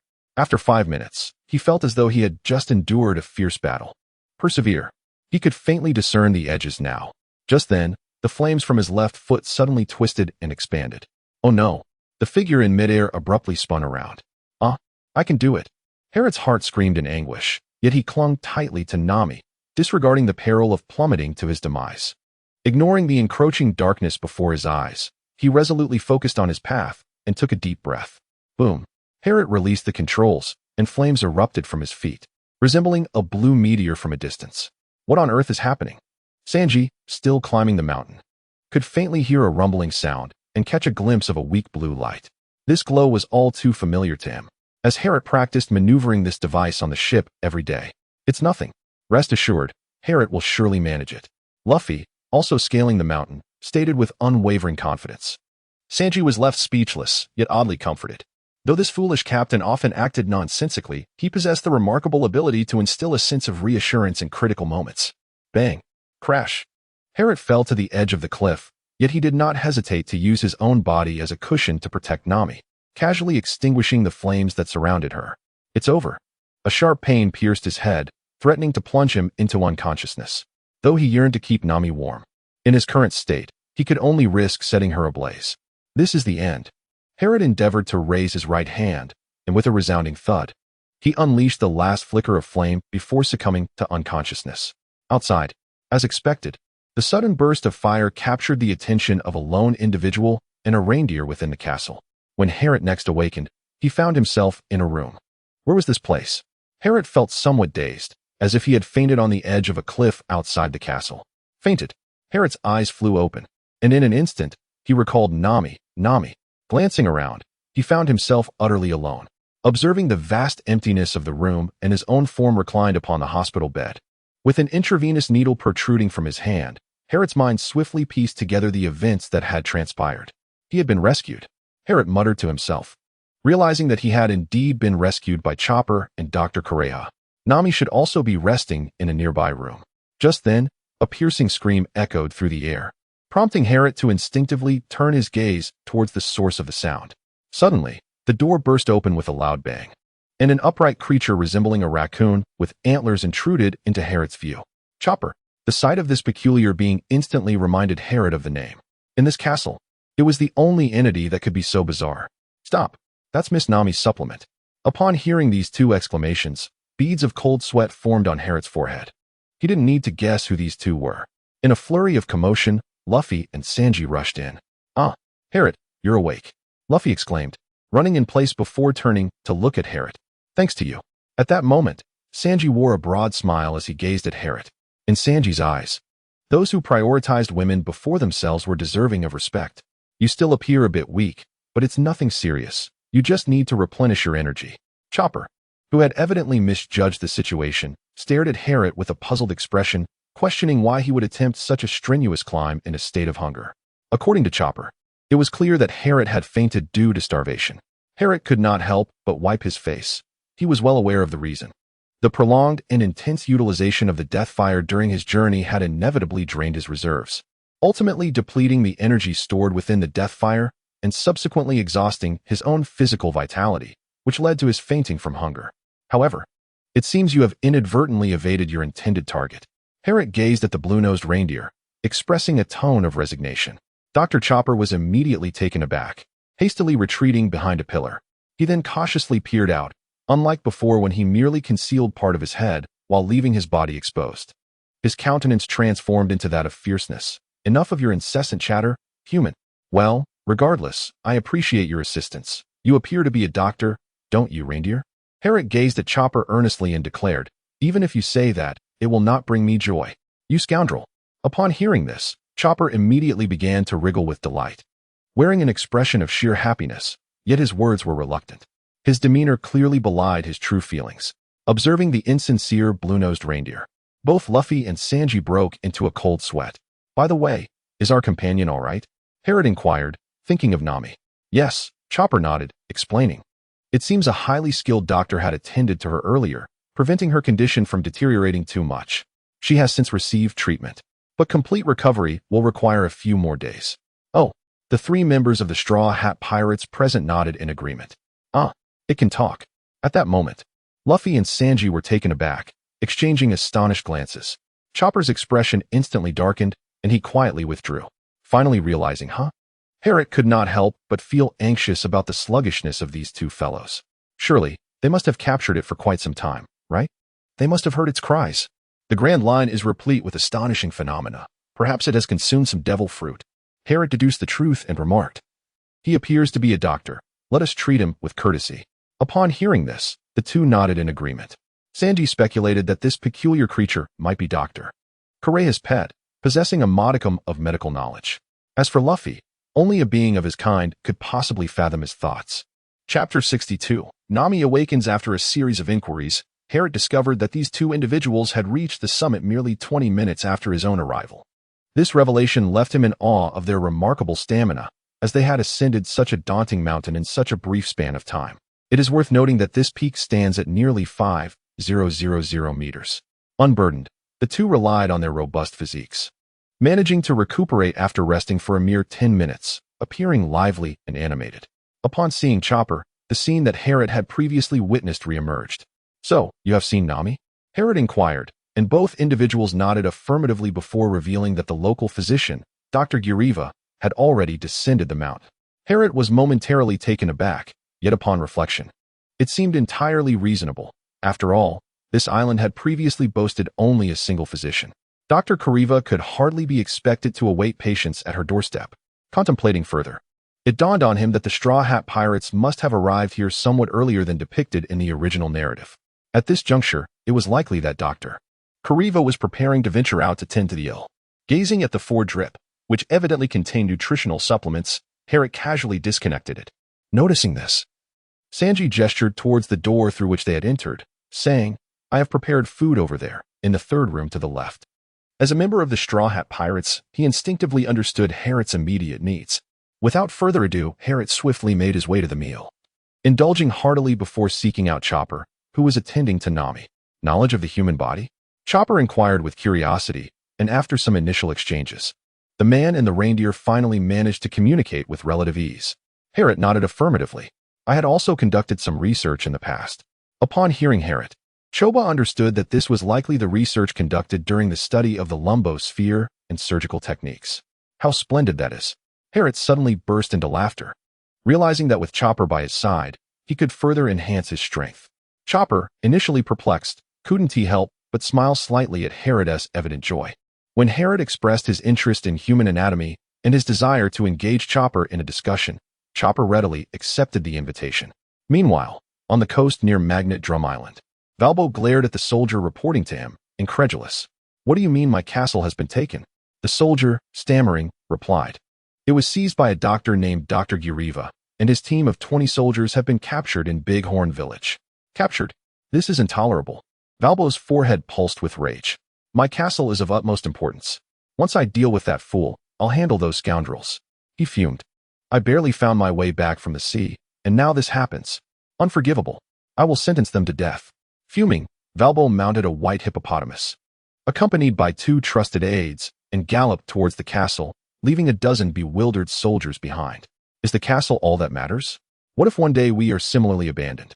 A sense of discomfort washed over the soldiers, but they felt powerless, lacking the courage or strength to resist. What should we do now? They were engulfed in confusion. In Big Horn Village, Dalton's home, he slammed the table, staring intently at the villager who had come to report. "What? Valbo is back." The villager gulped nervously and affirmed, "I saw soldiers outside the village gathering information, and Valbo was heading towards the castle." Dalton furrowed his brow, his expression turning serious. "Do not engage them lightly. Keep a close watch on those soldiers." The villager nodded, understanding that Dalton referred to the captives. If Valbo arrived and the soldiers caused trouble, it would spell disaster for the villagers, who were no match for them in a direct confrontation. Fortunately, their weapons had been confiscated. Dalton pondered, initially believing that Valbo's return was incited by the Straw Hat Pirates. However, reflecting on their prior encounter with Valbo in nearby waters, he concluded that Valbo's return was inevitable.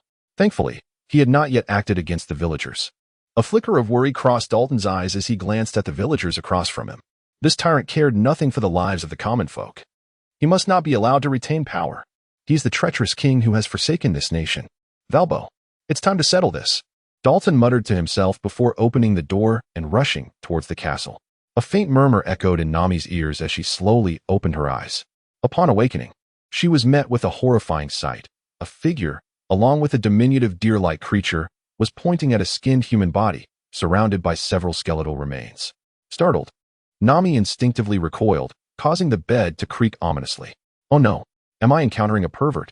she thought, still half asleep. "I'm too beautiful to be turned into a specimen. How terrifying. Oh Nami, you're awake."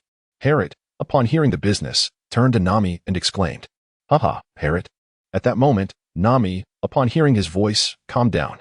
A closer inspection revealed that they were studying a remarkably lifelike human muscle model, so realistic that it could easily be mistaken for genuine. The bones scattered nearby were merely models of internal organs and skeletal structures. As she glanced around the room, she observed the walls adorned with various skeletons and an array of weapons, while the table was cluttered with peculiar reagent bottles, creating a decidedly eerie atmosphere. No wonder such a misunderstanding arose. Nami quickly found her rationale.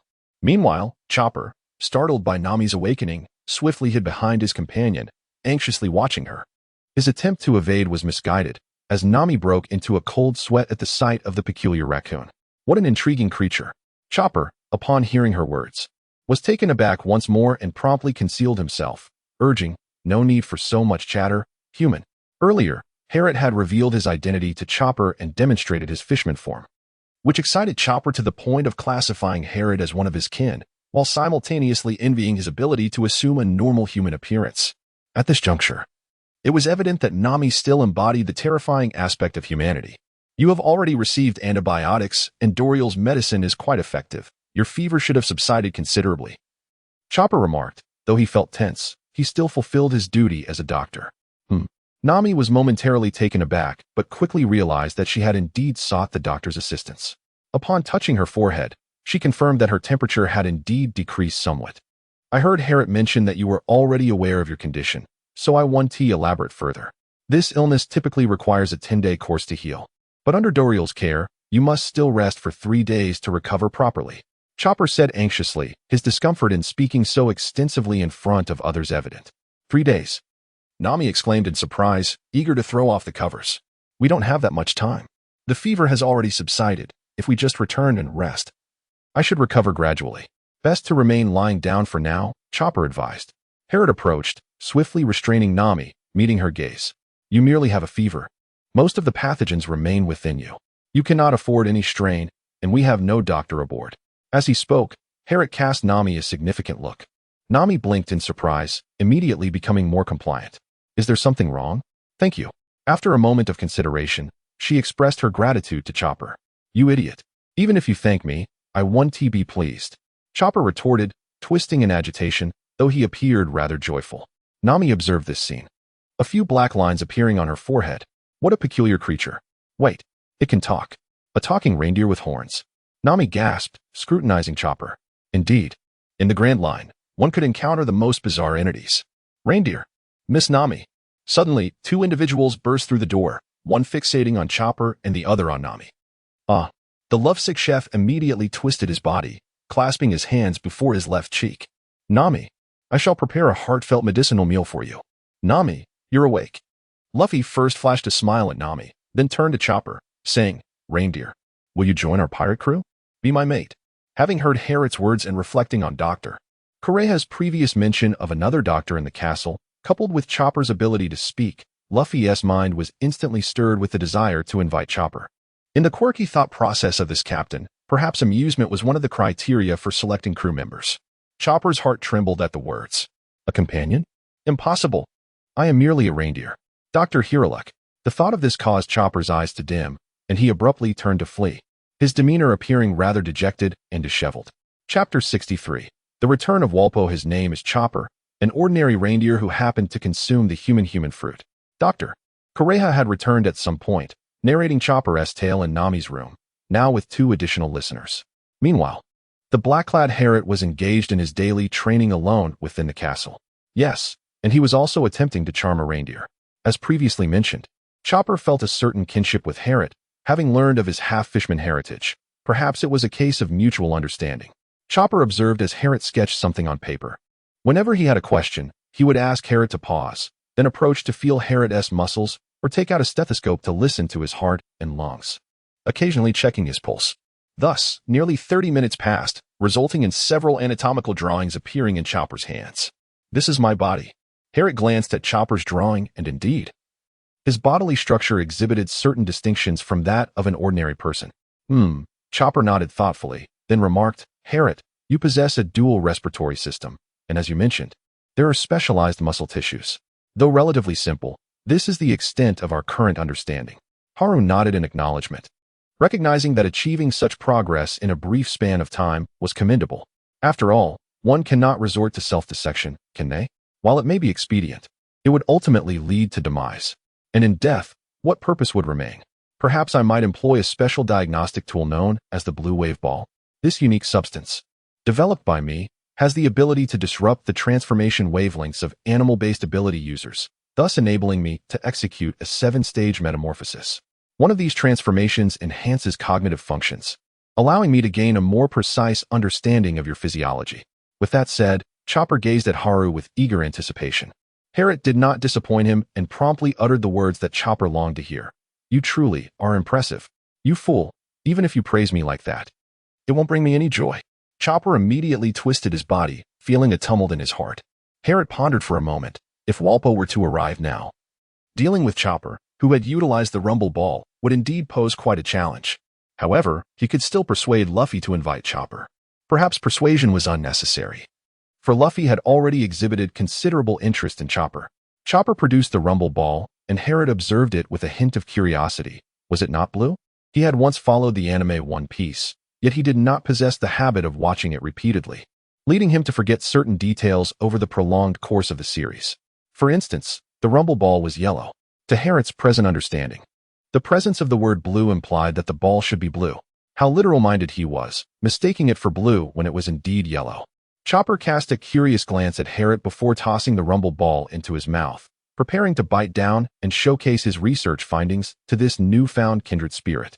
In Chopper's eyes, this fellow creature bore many similarities to himself. Not only were they both not true humans, but they could also transform, and most importantly, they were both doctors, one a professional and the other an amateur. Such a multitude of similarities provided ample justification for Chopper to share his research with Harriet. Harriet quietly observed from the side, possessing no extraordinary abilities himself. Though intrigued by the blue orb, he harbored no particular desire for it. Suddenly, however, a voice pierced the air. Valpo. Chopper's nose twitched, revealing a look of astonishment. How could he have returned? What? Harriet was slightly taken aback. So soon? It is worth noting that with the permanent pointer in their possession, they should have arrived on the island ahead of the original narrative. At this moment, even if Valpo had landed on the island, he should still be flaunting his power among the villagers. What Harriet was unaware of was that, due to the absence of numerous soldiers, those who ventured out for reconnaissance dared not penetrate deep into the village, which in turn meant that Valpo also refrained from heading to the village first. Upon learning that his castle had been seized, an enraged Valpo hastened directly to the castle, naturally arriving much sooner than in the original narrative. Harriet, I kindly ask you to inform Dr. Doriel that Valpo has returned. Chopper, having not consumed the rumble ball, dashed out of the castle. Valpo. Harriet stroked his chin, pondering how this fool was rather weak. Had it not been for Luffy's erratic nature, he likely would have been dispatched within 3 moves. Upon this reflection, Harriet found Zoro to be far more dependable. No matter the adversary, he would resolutely strike them down. One only needs to consider the unfortunate souls who fell victim to his blade on Whiskey Peak. Lost in thought, Harriet leisurely made his way towards Nami's room, exuding an air of nonchalance, utterly devoid of any sense of urgency. After all, Walpole was certainly no match for the current Harriet. Should he provoke him? Well, that could be amusing. Harriet did not mind teaching him the ways of life. Tap, tap, tap. The sound of footsteps approached, and Harriet turned to see it was Luffy. It's so cold, Luffy exclaimed, hugging himself and shivering slightly. He then looked at Harriet with an anxious expression and asked, Harriet, do you have any warm clothes? It's freezing outside, and I need to hurry and give that foolish knife-eater a good beating. Upon seeing Harriet, he was rendered speechless. This fellow was once again clad in a red top paired with knee-length shorts. Even in such frigid weather, truly, he was rather oblivious. Harriet promptly removed his black coat and handed it to Luffy. Curiously, Luffy gazed at Harriet and inquired, Aren't you cold? In response to this question, Harriet demonstrated his answer through action. Suddenly, blue flames erupted from beneath his feet, coiling around him in a serpentine manner, emanating warmth that swiftly dispelled the chill in the air. How cool is that? Luffy exclaimed, his excitement palpable as his eyes sparkled with wonder, his mouth agape in exaggerated amazement. Harriet gazed at Luffy and spoke with a tone of exasperation. Is now really the time for this? At this, Luffy suddenly realized. All right, I need to go and beat that guy up. With that, he hurriedly dashed out. Arriving at Nami's room, Harriet observed the battle outside through the window. Harriet, aren't you going to fight? And who is that Walpo? Nami inquired, still unaware of the figure as she had been unconscious during Walpo's previous attack. "Oh, just a foolish glutton," Harriet casually remarked. "A glutton? Haha, you are quite amusing, young man." Dr. Garewa chuckled, taking a large swig from a bottle. "Besides, Luffy is down there. With him around, that big eater is hardly a challenge." At this point, Harriet paused and looked at Luffy, pondering if he could indeed fight seriously. If he can fight seriously. Nami felt a dark line appear on her forehead at the thought. Could their clueless captain truly fight with seriousness? It would be remarkable if he spent even half the time fighting without being comical. For now, we should focus on getting Chopper away. After all, he is an exceptionally skilled doctor. Saying this, Harriet flashed a smile at Dr. Garewa. "Haha, how amusing, young lad. To say such things right in front of me about stealing my reindeer." Dr. Garewa burst into laughter, taking another hearty gulp of his drink. "If you can take him, then go ahead." Harriet and Nami exchanged glances, momentarily speechless. "You really are 139 years old. It's hard to believe." Meanwhile, at the port of Bighorn Village, aboard the Mary, Zoro, who had just returned from winter swimming, pointed nonchalantly at the soldiers sprawled across the deck. "So that gluttonous fellow is back?" The soldiers, having initially thought it would be easy to deal with Zoro, who was merely clad in pants, had ended up defeated. Usopp nodded vigorously. "Uncle Dalton has gone over there as well. We should hurry too." "However, Zoro, why are you wearing their clothes?" Vivi asked curiously. "Oh, I just came back from winter swimming," Zoro replied indifferently. "Winter swimming?" Usopp's eyes widened in disbelief. "You dared to swim in Winter Island waters?" Vivi finally understood why she had rescued Karu from the river. Karu also stared wide-eyed, shivering and quietly chastising the fool. Chapter 64. The battle on the summit. At this moment, Harriet had made his way to the rooftop of the castle, surveying the surroundings. This castle was perched atop the highest mountain of Magnetic Drum Island, and Harriet found himself at one of its highest points, imparting a sense of being on top of the world. The landscape was a breathtaking expanse of silver, a wintry spectacle he had never before witnessed. Upon reflection, it occurred to him that he hadn't truly taken in the beauty of this winter island. Surely, he should appreciate the final sights of this winter paradise, especially since he knew that the Straw Hat crew had never set foot on this island. With a sudden impulse, Harriet eagerly rushed up to enjoy the view, as experiencing the various peculiar islands was one of the reasons for his journey through the Grand Line. Yet, the discordant sounds from below shattered the tranquility of his snow gazing. You think I don't understand the meaning of that flag? Straw Hat Kid, what significance could there be in a pirate's foolish decoration?" Walpo's disdainful voice echoed from below. "So you are a waste of space then." Luffy's serious voice reached Harriet's ears as he grasped the pirate flag, declaring, "This is not merely a decoration you can just insert." Chopper looked up at Luffy, seemingly seeing him in a new light. "Bastard, pull down that flag." Walpo, unfazed, raised his transformed arm, now resembling a cannon, aiming it at Luffy. "I told you this is my kingdom. Watch me shatter that pathetic flag." Boom. A cannonball shot up, striking Luffy directly. "Fool." Sanji below widened his eyes. With Luffy's abilities, he should have been able to evade that easily. As the flames and smoke dissipated, Luffy appeared disheveled. Harriet was taken aback, exclaiming, "Isn't that a rubber man? Why isn't he bouncing back?" At the base of the flagpole, a segment was severed by the explosion, and the flag bore several tattered holes. Yet, it continued to flutter defiantly in the swirling snow. This scene profoundly shook Chopper to his core. Is this what it means to be a pirate? The kind of pirate that Dr. Silvers dreamed of? I had mentioned that it could not be broken. Just look. Luffy displayed a triumphant grin as he gazed down at Walpole. Although I am unaware of whose flag this is, it is a flag defended with life, and thus, it should not be easily hoisted. The Jolly Roger of pirates. Luffy took a deep breath and shouted, "But it represents faith." In that moment, an indelible impression of a man named Luffy was etched into Chopper's heart. Beneath the falling snow, this man shone in Chopper's eyes like the sun. "Doctor, is this the true pirate who possesses faith?" Indeed, he is a captain who stirs one's emotions deeply. Upon witnessing this, Harriet's lips curled into a faint smile. It was precisely because of this fool that he had chosen to align himself with him. "Now, I shall deliver a thrashing to you." Luffy, wearing a grin, fixed his gaze intently on Walbo. "You scoundrel." Bang, bang. At these words, Walbo immediately fired 2 shots. Fire. Harriet, upon witnessing the scene, promptly unleashed 2 fiery projectiles that detonated mid-air. "Luffy, it would be best if you entrusted that flag to me. You should simply proceed to pummel that fellow." At this moment, Harriet gazed at Luffy, feeling somewhat exasperated. Was it truly necessary to endure such bombardment? Oh, thank you. Luffy smiled at Harriet. Very well, off you go. Harlot waved his hand while leaping up to catch the flag. He had little interest in defeating Walpo. After all, Luffy was more than capable of handling him. It was far more delightful for him to enjoy the scenery from above or perhaps leave quickly.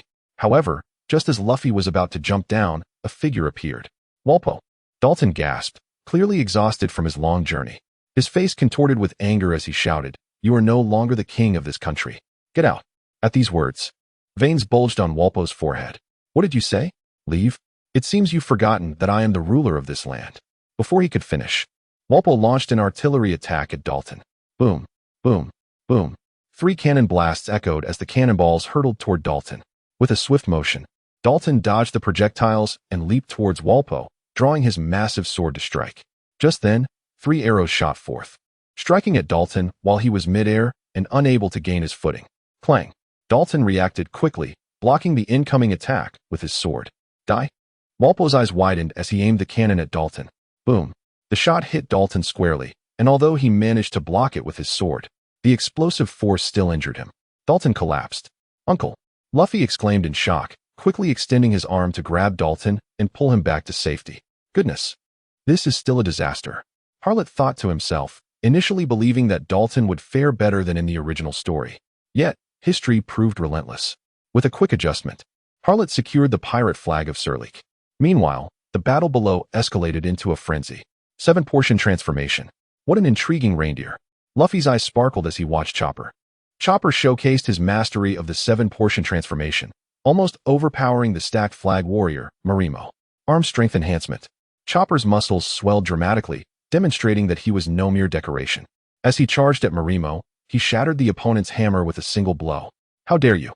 Don't be so self-important," Marimo retorted, producing 4 axes from seemingly thin air and launching a frenzied assault on Chopper, who could only evade for the moment. "Damn it, the effect of the rumble ball is fading. I need to end this quickly," Chopper thought, feeling a sense of urgency. He reverted to his original form, hoofs together, and declared, "We will have no weaknesses." Marimo rushed at Chopper, swinging his axes. Just as he closed in, Marimo swung wildly, axes flying in all directions, threatening to strike Chopper down. Found it. The chin. Arm strength enhancement. At the moment Marimo charged, even with 4 axes poised to strike, Chopper remained unfazed. He leapt into the air, muscles bulging, and with a powerful thrust, he executed a move called Sakura. Boom. His hooves, gleaming with metallic sheen, struck Marimo's chin, sending him flying with immense force. In that instant, everything seemed to freeze as Luffy widened his eyes, captivated by the scene. 3 minutes, done. Chopper reverted to his original raccoon form and adjusted his hat. Oh, I must have him as my companion. At that moment, the unscrupulous captain decided the fate of the blue-nosed reindeer. Fantastic. A reindeer, Luffy exclaimed with a radiant smile. Chopper paused, then twisted away. You idiot. Even if you praise me, I won't be happy. Sanji, who had come to join the fray, looked on in disbelief at Chopper's seemingly joyful demeanor. Hey, Walpo is gone.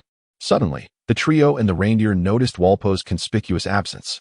Could he have taken the opportunity to escape while we were distracted by the 7-portion transformation? Sanji pondered. Nami. Sanji rushed back. Just then, a loud crash echoed as a window exploded and a figure catapulted out. Swish. The figure soared swiftly, darting off the mountaintop. Walpo. Dalton, lying in the snow, widened his eyes, recognizing the silhouette. Time rewinded by a minute. I must replenish food. Having reverted to his original form, Walpo stealthily entered the castle, heading toward the armory. My castle? He was taken aback by the sight before him. The once majestic castle was now blanketed with thick layers of snow, obscuring its former glory. Unforgivable. Looking up, Walpo spotted a lit room and faintly discerned a figure inside. Enraged, he charged forward, intent on eliminating whoever was there. Hey, that's the infirmary. Stay out, you ugly brute. You might scare someone. Harlot, perched on the railing above, called out as he spotted Walpo's approach. He had been watching Walpo sneak in, neglecting the winter scenery and Chopper's battle. For Nami, the ailing patient, was of greater concern. You are the one who stayed atop the castle? Walpo recalled Harlot. Unforgivable. Unforgivable. I will swallow you whole. Walpo roared, opening his massive iron jaws to bite down on Harlot. In that moment, Harlot nearly bulged his eyes in disbelief. On screen, it hadn't seemed so exaggerated. But in reality, the mouth was comically enormous, 10 times larger than his head. Chomp, chomp, chomp. Walpo snapped his jaws repeatedly, pursuing Harlot. However, to Harlot, Walpo's movements appeared sluggish and predictable, allowing him to evade effortlessly. Phew! Suddenly, a blue flame erupted from the elbow of Harrot's right arm, and the flames swiftly coalesced toward the center, their hue deepening gradually. A capabilities wielder? Upon witnessing this scene, Valpo initially presumed that Harrot was indeed a capabilities wielder. There are many extraordinary individuals in the Grand Line, yet those who can distinctly manipulate flames such as this could only be considered capabilities wielders. Alas, the assumption was incorrect. Harrot revealed a peculiar smile and declared, "In that case, I shall impose a punishment upon you." Valpo was taken aback, instantly deciding to strike first, devouring voraciously. Valpo's mouth opened wide, surpassing even Harrot's height, as he lunged forward to bite Harrot. Should this attack connect? There was an 8 in 10 chance that Harrot would be consumed in one fell swoop. Observing this scene, Harrot couldn't help but break into a sweat, bemused by such an eccentric mode of combat, engaging in battle with one's mouth. With a sudden burst of energy, his left hand ignited with a deadly flame. Swiftly, he moved forward. Harrot approached Valpo, leaving a trail of afterimages in his wake, with Valpo's mouth positioned right beside him. In that instant, Valpo's eyes swiftly turned towards Harrot, his mouth ready to follow suit. Boom! The flames erupted from Harrot's left hand, propelled by immense kinetic energy aimed directly at Valpo. Rocket punch! Bang! At the very moment Harrot unleashed his punch, flames burst forth from his right elbow, creating an elongated tail of fire as his right fist shattered the sound barrier, rippling waves of air in its wake. Crash! In an instant, his right fist collided with Valpo, the overwhelming force nearly causing Valpo's eyes to bulge from their sockets. His tongue extending in shock, unable to emit even a scream. Whoosh! Bang! The corpulent figure was sent hurtling through the air, shattering glass, vanishing from sight in the blink of an eye. Indeed, what a formidable power it possesses. The corners of Harrot's mouth lifted slightly. Chapter 65. Chopper joins the crew. What is that? Zorro and the others, ascending via the cable car, spotted an unidentified flying object soaring from the mountain's peak. Whoosh! Unfortunately, before they could discern the nature of this mysterious entity, it vanished from their sight. What exactly transpired? The group gazed toward the summit, less than 200 meters away, their minds filled with perplexity. Crack, crack, crack. Harrot had scarcely reveled in his joy when tragedy struck. A faint sound of bone cracking resonated from his right arm. Ouch! It hurts. Harrot's brow furrowed deeply, his face slightly contorted. Upon closer inspection, even his arms appeared mildly swollen. Alas! It seems I am indeed not cut out for explosive endeavors. At that moment, Harrot was overwhelmed by discomfort. The impact on his arm was causing a dull ache to radiate from his chest as well. It appears I must take some time to recuperate. What was that about Harrot just now? Luffy rushed in, gazing up at Harrot, and inquired. Oh. Harrot felt a bit embarrassed, scratching his head. That was Walpo, and I accidentally knocked him away. Dalton, who was being supported by Sanji as he entered, looked at Harrot with a bemused expression. Accidentally? Why does it sound like Walpo is weak? After all, he is an ability user. Oh, I see. Luffy blinked in surprise for a moment before exclaiming, then next time, you must let me knock him away. Harrot, upon hearing this, felt a twinge of awkwardness. Next time. Will we even encounter that fellow again? According to Harrod's recollection, it seemed that the Straw Hat crew had never crossed paths with such a character in their future adventures. Hey, why is it so noisy outside? Nami, clad in a thin white shirt, poked her head out of the room to observe the commotion and the hole in the wall. Ah, Nami looks so beautiful in that white shirt. Sanji, the infatuated chef, instantly became enamored, twisting into a pretzel of longing. Harrot above felt exasperated. After all, hadn't he seen this before? Oh, just now, Walpo came in, and I knocked him away again. Harrot, with an expression of indifference, pointed towards the shattered window. It was evident that in his mind, defeating Walpo was not a feat worthy of boasting. Defeated him. Nami's forehead broke out in a cold sweat. After all, he was not Luffy, who could effortlessly vanquish anyone. Dalton, hearing this, was further convinced and promptly knelt down, exclaiming, "Thank you for saving this country. Help him up." At that moment, Dr. Kureha emerged, addressing Sanji. Meanwhile, Dalton, having been struck by cannon fire, had yet to receive any medical attention. As a Dr. Kureha could not overlook such negligence. Oh. At this juncture, Luffy noticed that the enemy had vanished and immediately turned his attention to Chopper, flashing him a radiant smile. Join me as my companion, Reindeer. Chopper froze momentarily, his hooves meeting at his chest, a wave of inexplicable joy washing over him. Is he inviting me to be his companion? Can I truly be a companion to humans? Ultimately, Chopper.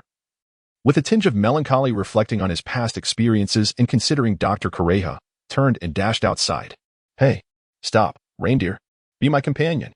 Let us become pirates together. Luffy exclaimed, following suit. What an exuberant spirit. Observing this, Harriet felt a pang of envy towards Luffy's vivacity, for his own spirit had waned considerably. After all, controlling the flames of despair was indeed taxing. Hey, young man, you should also receive treatment. It seems you are injured again. I noticed your sternum was damaged earlier, Doctor. Correja remarked, sipping her drink. No need, came the reply. Harriet instinctively prepared to refuse, determined to handle the situation on his own. Suddenly, a fierce gust of wind swept past him, the cold gleam of a blade reflecting in his eyes. Poison. A knife quivered slightly as it embedded itself in the wall behind Harriet. What need is there for anything? Dr. Guliva, with one eye closed, cast a sidelong glance at Harriet. No, there is nothing at all. A cold sweat suddenly broke out on Harriet's forehead. What an exuberant grandmother she is. Ouch. It hurts. On the hospital bed, Harriet, bare-chested, let out a piercing wail. Meanwhile, Dr. Guliva held a mysterious red vial in one hand, vigorously applying its contents to Harriet's body, completely disregarding his status as a patient. This medicine is quite potent. At this moment, Harriet felt a warmth radiating from his chest and arms, as if the medicinal properties had permeated to his very bones. Does this old woman even comprehend the essence of healing? Gazing at Dr. Guliva, Harriet's lips twitched uncontrollably. Disregarding any semblance of respect, what should have been a straightforward healing process had been transformed into this predicament. Harriet firmly believed that if he were to handle the situation himself, it would not end in such brutality. Lying beside him, Dalton mourned in silence. Nami, witnessing this, felt beads of cold sweat form on her forehead. Even as an outsider, she could empathize with the pain. Very well. Next, let us use all the possessions of your ship to cover the medical expenses. Dr. Gareva exclaimed, clapping her hands. What? All of it? Nami erupted in outrage. You expect us to forfeit our entire ship for a mere treatment? She was ready to argue with Dr. Gareva when, suddenly, a crowd appeared outside the door. Mr. Dalton, are you all right? The villagers who had taken the cable car rushed to Dalton, who lay beside Harriet. Dalton was taken aback upon seeing the villagers. We were worried about you, so we all came up, one villager explained. Dalton felt his eyes moisten at the sight of so many familiar faces. It's good that so many of you came. Doctor. Gareva pushed her glasses up to her forehead and addressed the crowd. Later, come with me to the armory to gather supplies. The villagers looked at the elderly doctor with confusion. Dalton, you have the key to the armory, don't you? Dr. Gareva asked, glancing at him. No. Dalton shook his head. Is this the key you were referring to? At that moment, Harriet produced a key he had snatched while dodging Walbo's attack. Although he had forgotten many things, he still remembered this gift from Sakura. How do you have that? Dr. Gareva was momentarily taken aback. But then she shook her head and smiled. Oh, how about we use this key to offset the treatment costs? The astute Nami seized the opportunity upon noticing Dr. Gareva's interest in the key. She certainly would not let the chance to protect the Straw Hat Crew's, her own, possession slip away. All right, Doctor. Gareva was momentarily stunned by Nami's apparent greed, then she chuckled in agreement. She had never truly intended to demand the treatment fee. Knowing Chopper as she did, she could easily see that he had developed an affinity for this group and was eager to set sail. Moreover, she was well aware of their natures and felt assured they would not harm Chopper. Listen closely, young lady. I need to attend to some matters downstairs, which means I will be leaving this room for a while. In other words, I will not be here to keep an eye on you. My clothes are in the cabinet inside the room. Also, that young man's treatment has concluded. Do you understand? Under no circumstances should you think of escaping. Doctor. Gareva took the key and, as she walked out, turned back to Nami, then strode away without looking back. Nami, taken aback by her words, glanced at Harriet in surprise. Was she suggesting that we escape? I believe so. Such an obvious hint should be comprehensible to anyone, she mused. Why did I suddenly think of Luffy? Harriet shook his head, casting aside the thoughts that clouded his mind. At that moment, Chopper found Dr. Correja and, with a serious expression, declared to her, Dr. Doriel, I wish to join them. Chapter 66, The Cherry Blossoms and the Banquet.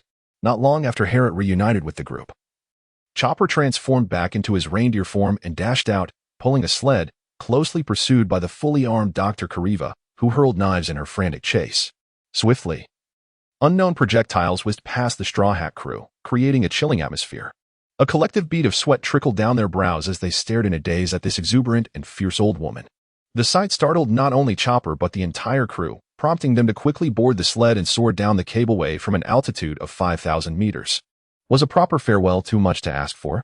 Dalton emerged, bandaged and followed by townsfolk pushing a cannon. I absolutely detest weeping, Dr. Kariva remarked with a smile, quietly watching the departing sled. Under the full moon, with snowflakes swirling in the air, the sled sped along the cableway. From a distance, it appeared as though it had descended from a fairy tale. Whoa! Luffy exclaimed, exhilaration lighting up his face, clearly relishing the thrill. In stark contrast, Nami and Usopp wore expressions of sheer terror, nearly overwhelmed. Zoro and Sanji remained unfazed, their demeanor calm. Vivi, albeit startled, held a glimmer of excitement in her eyes, hinting at her adventurous spirit. As for Harriet, he wore a broad smile, reveling in an experience he had never encountered in his past life. Life ought to be brimming with such excitement. What an intriguing grand line. Wow, let's do it again, Luffy shouted at the end of the cableway. Still craving more. Idiot. Nami promptly unleashed her judgment punch. Just as the sled touched down, a barrage of cannon fire erupted from behind. Turning around, the group was met with a marvel that seldom graced Winter Island. The mountains resembled trees, and the snow appeared as blossoms. In the dark night sky, the peak of Magnetic Drum Island radiated with light, pink snowflakes swirling around the mountain that symbolized royalty, captivating the eyes of all the island's inhabitants. Cherry blossoms. This flower, which seemed impossible to bloom on Winter Island, manifested at this moment in an extraordinary manner. The sight profoundly astonished the observing townsfolk, etching itself into their memories. The miracle known as Silica unveiled itself to the world, with pink cherry blossoms defiantly blooming on an island perpetually shrouded in ice and snow. In that moment, everyone was enchanted by this beauty, staring in awe at the breathtaking scene. It was a miracle, a rebirth. This is Dr. Silica's research. Dorleo, the healer. Woo. Chopper suddenly felt tears welling up and burst into loud sobs. What a stunning farewell gift. Harriet gazed at the scene atop the mountain, rendered speechless by the elderly woman's lack of candor. However, the gift was truly remarkable. What a splendid fantasy it was. Dalton stretched his arms wide, smiling as he lifted his gaze to admire the breathtaking vista. Hee. The thoughts of fools are indeed foolish. Dr. Giriva looked skyward, tears of warmth welling in her eyes. Go on, silly child. Having departed from Magnetic Drum Island, the Mary slowly glided across the sea. This time, Winter Island yielded substantial rewards. Not only did they save a considerable sum on medical expenses, Nami's perspective, but they also secured a ship's doctor, Harriet's perspective, and discovered an amusing reindeer capable of transforming in 7 distinct ways, Luffy's perspective.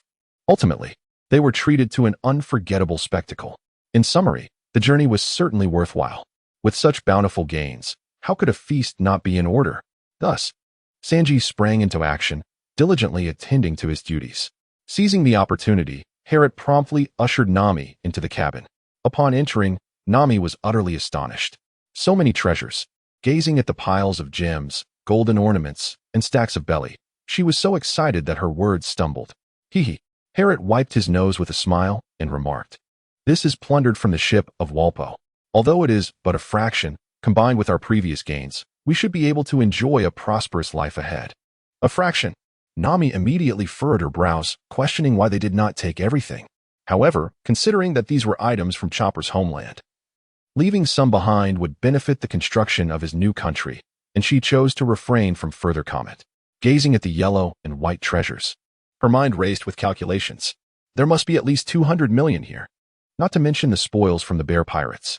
Nami's eyes instantly transformed into sparkling Bailey symbols, her expression one of overwhelming joy and bliss. What a delightful success. Nami playfully unleashed a well-known technique, the chest pain kill, upon Harriet and the Straw Hat Pirates. It was likely just the two of them who took notice of the loot. Harriet was equally astonished by this scene, rendered utterly motionless.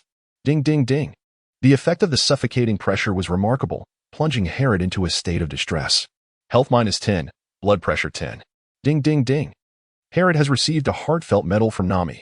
Harriet acquired the emblem of envy and resentment from Chef Sanji, resulting in a disapproval rating of -50. Half-fish scoundrel. At this moment, Sanji's heart was tumultuous, his eyes ablaze with jealousy, nearly forgetting to focus on his culinary endeavors. Ha! Ha! Harriet struggled free, a hint of panic in his voice as he exclaimed, "Hey! Hey! Hey! Someone could get hurt." The bashful Harriet, in his flustered state, inadvertently ignited Sanji's temper. With a sudden flare, the flame surged, and Sanji swiftly tossed the ingredients in the pan before plating them with finesse, followed by a flying kick directed at his target. "Half-fish bastard," Sanji thought, feeling that this half-fish creature was exceedingly bothersome at that moment. Bang! Harriet instinctively raised his right hand to shield himself. And then tragedy struck. His eyes widened in shock, nearly popping out of their sockets. The pain surged through him, overwhelming his senses. In that instant, his mind was inundated with a barrage of agony as he momentarily forgot that his right hand had already sustained severe injury, teetering on the brink of a catastrophic fracture. Any further impact would undoubtedly bring him to the brink of tears. And then, Harriet was furious. "You scoundrel! Do you wish to kill me?" "Indeed. Perish." In an instant, Harriet and Sanji were engaged in a brawl, lost in a flurry of strikes. What on earth is happening? The inexperienced little reindeer, Chopper, entered upon hearing the commotion and was astonished to witness the scene. Aren't they all comrades? Meanwhile, Luffy strolled in, glanced at the chaos, and burst into laughter. "Ha ha. Those two are so full of energy. Fool, is this truly the reason for their vigor?" Zoro, Usopp, Vivi, and Karu exchanged bewildered glances. Why were they fighting? The princess was perplexed. Harriet was one of the few rational individuals aboard. The author's expression, "Well, let's say he is somewhat normal." And a confrontation with Sanji was entirely unexpected. Who knows? The instigator, blissfully oblivious, was rubbing his face against the jewels in the treasure pile, seemingly forgetting his own role in the chaos. As if, with a synchronized clap of their hands, Zoro and Usopp expressed their exasperation. Finally, Nami emerged to intervene, her expression one of exasperation. "You two are utterly impulsive." Harriet, sporting a bruised face, was rendered speechless by her comment. Indeed, this woman had a dark heart concealed beneath her exterior. Who was responsible for this outcome? Nami, feigning indifference, still looked beautiful. The lovesick cook, despite his battered appearance, continued to fawn over her. Little did he know, his words had inadvertently compromised Nami's dignity. Zoro, Usopp, and Vivi stared at Nami with incredulous eyes. Irrelevant? Infuriated, Nami unleashed her judgmental fists upon Sanji. At that moment, Chopper, fulfilling his duties as a doctor, approached Harriet to examine his injuries, noting damage to his arm bones that had worsened.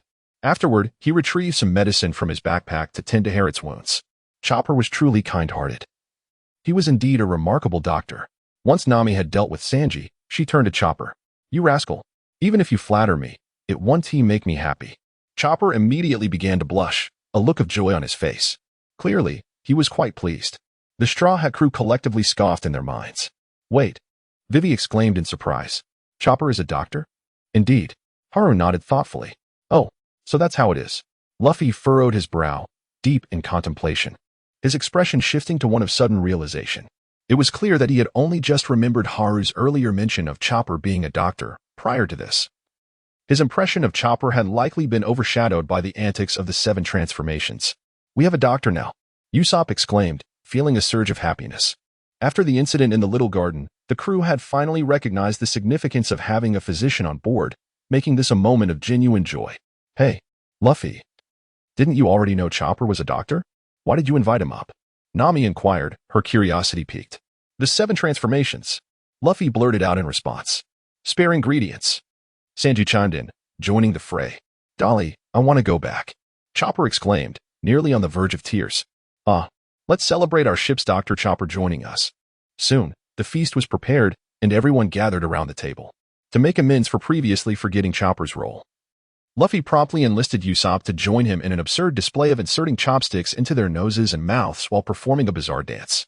Seeing this, Zoro and Haru almost spat out their food. "You two idiots!" Nami and Vivi burst into laughter. Before long, the comical duo approached Chopper. "Is it really okay?" The bewildered little reindeer thought this was an expression of camaraderie among friends and joyfully pointed at himself. The foolish pair nodded in affirmation. "Chopper, don't imitate them," Nami began, but before she could finish, another reindeer was added to the scene, dancing awkwardly. Nami's forehead twitched with irritation as she unleashed a powerful judgmental punch, knocking the troublesome duo to the ground.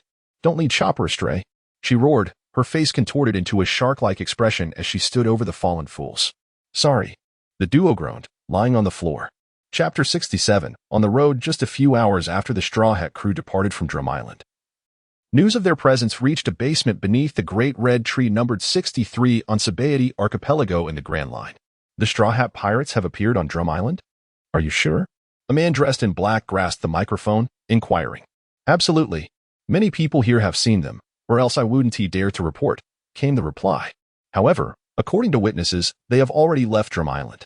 The talking snail displayed a remarkably serious expression, mirroring that of its speaker. Very well. We will confirm the information through a third party. Within 24 hours, we will have verification. Provided the information is accurate, your reward will be processed within 36 hours. The man in black nodded, promptly hanging up the phone and rising to approach a door. Knock, knock, knock. A knock resonated. Come in, a faint voice beckoned from within. Sir.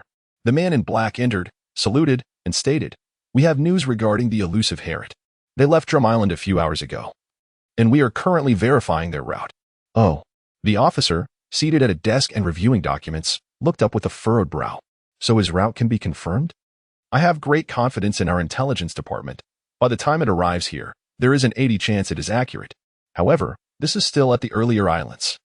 Who knows where the Straw Hats could venture next? Continue to monitor their movements. The officer commanded. Understood. The man in black replied before exiting the room. Tap, tap, tap. The officer drummed his fingers on the desk, his gaze flickering with intrigue. Drum Island, is it? If that's the case, it should follow this route. He pulled out a nautical chart, studying one of the paths, lost in thought. The day after departing Drum Island, aboard the Mary, Luffy and Usopp sat on the ship's edge, fishing to pass the time, while the large yellow duck, Karu, watched nearby. Passing the time. Since Harriet had joined the crew, his remarkable skills allowed them to catch large fish almost every night, easily satisfying the appetites of the ship's voracious eaters. Consequently, fishing, once a survival skill in the original story, had transformed into a leisurely pastime. Just as Luffy was about to doze off from boredom, suddenly, the fishing rod shook vigorously. A big fish, Luffy exclaimed, springing to his feet, gripping the rod tightly.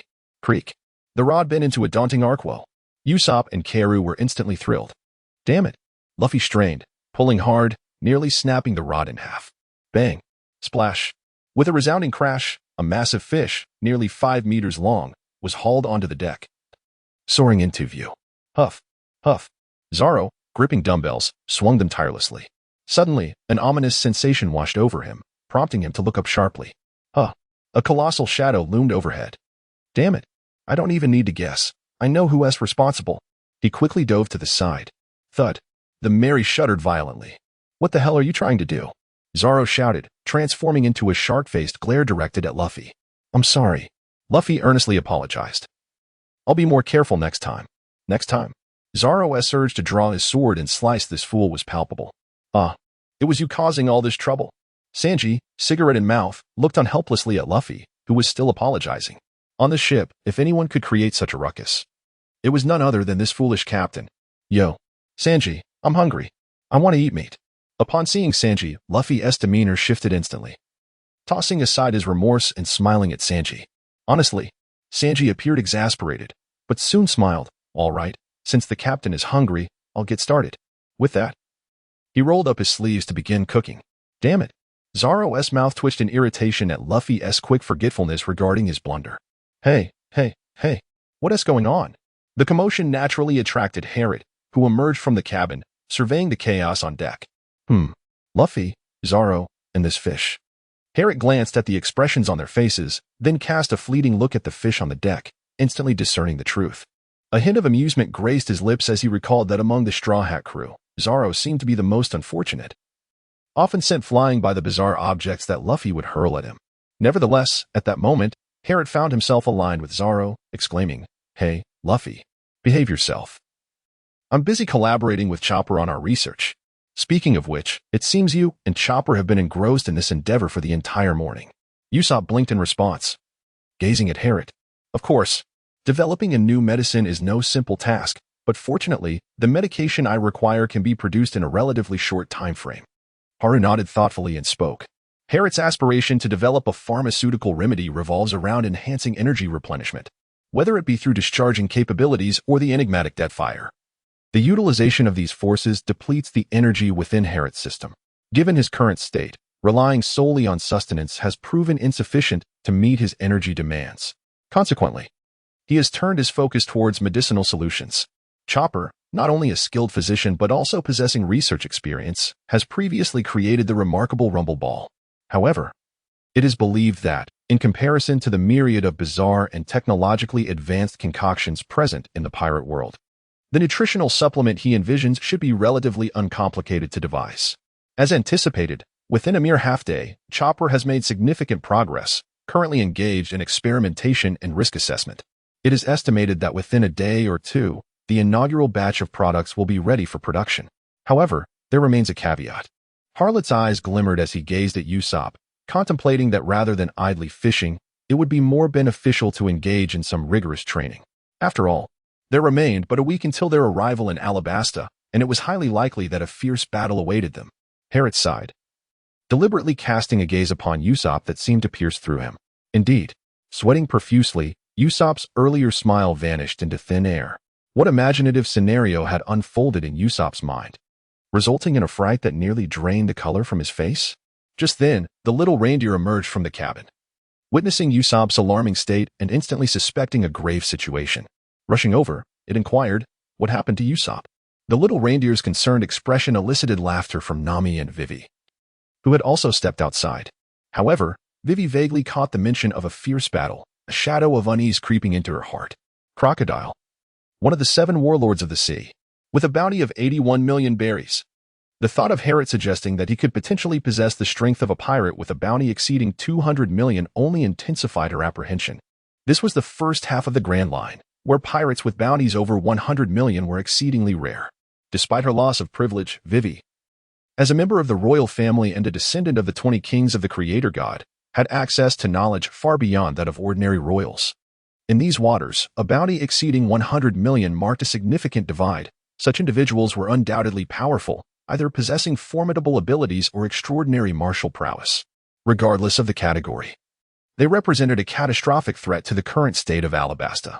Contemplating these matters, Vivi clenched her fists and bit her lip.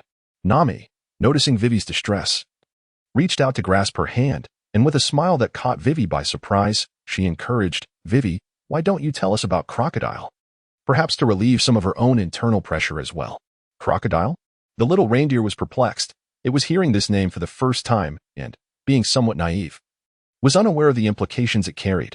The 7 warlords of the sea were government-sanctioned pirates, possessing immense power that allowed them to vanquish their fellow pirates one after another. Hence the world government recognized them as capable of suppressing piracy. Through the title of warlords, the government had allied with these pirates, utilizing their strength against others of their kind. It must be noted that to the average pirate, the warlords were seen as the government's hounds, and they harbored considerable animosity towards them. Nevertheless, leveraging the might of these formidable pirates, the world government bolstered its authority, deterring many pirates in the process. Although many among the warlords harbored ulterior motives or resisted commands, the current benefits outweighed the drawbacks, resulting in minimal constraints imposed by the world government. As long as they did not oppose the government and focus solely on combating other pirates, they were free to operate as they pleased. How terrifying! Upon hearing this, the little reindeer began to grasp the gravity of the situation, feeling quite startled. Vivi proceeded to explain that Crocodile was a beloved hero in Alabasta, known for his assistance in suppressing pirate attacks. However, this was merely a facade. In reality, the ongoing internal strife in Alabasta was orchestrated by him, his intentions unmistakably aimed at seizing power. When discussing the pirate assaults on Alabasta, Herrick couldn't help but ponder whether Crocodile had intentionally incited these pirates to create chaos, all for the sake of maintaining his heroic image. Yet, neither the people of Alabasta nor the king had yet uncovered Crocodile's true nature. The ability to manipulate an entire nation with such ease demonstrated that Crocodile's cunning and strategy were far from ordinary.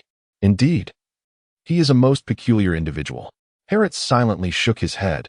In the world of pirates, one could say that ignorance reigns supreme. Truly, a schemer as competent as Crocodile is a rare breed indeed. Should we perhaps bestow upon him the title of a first-class protected species?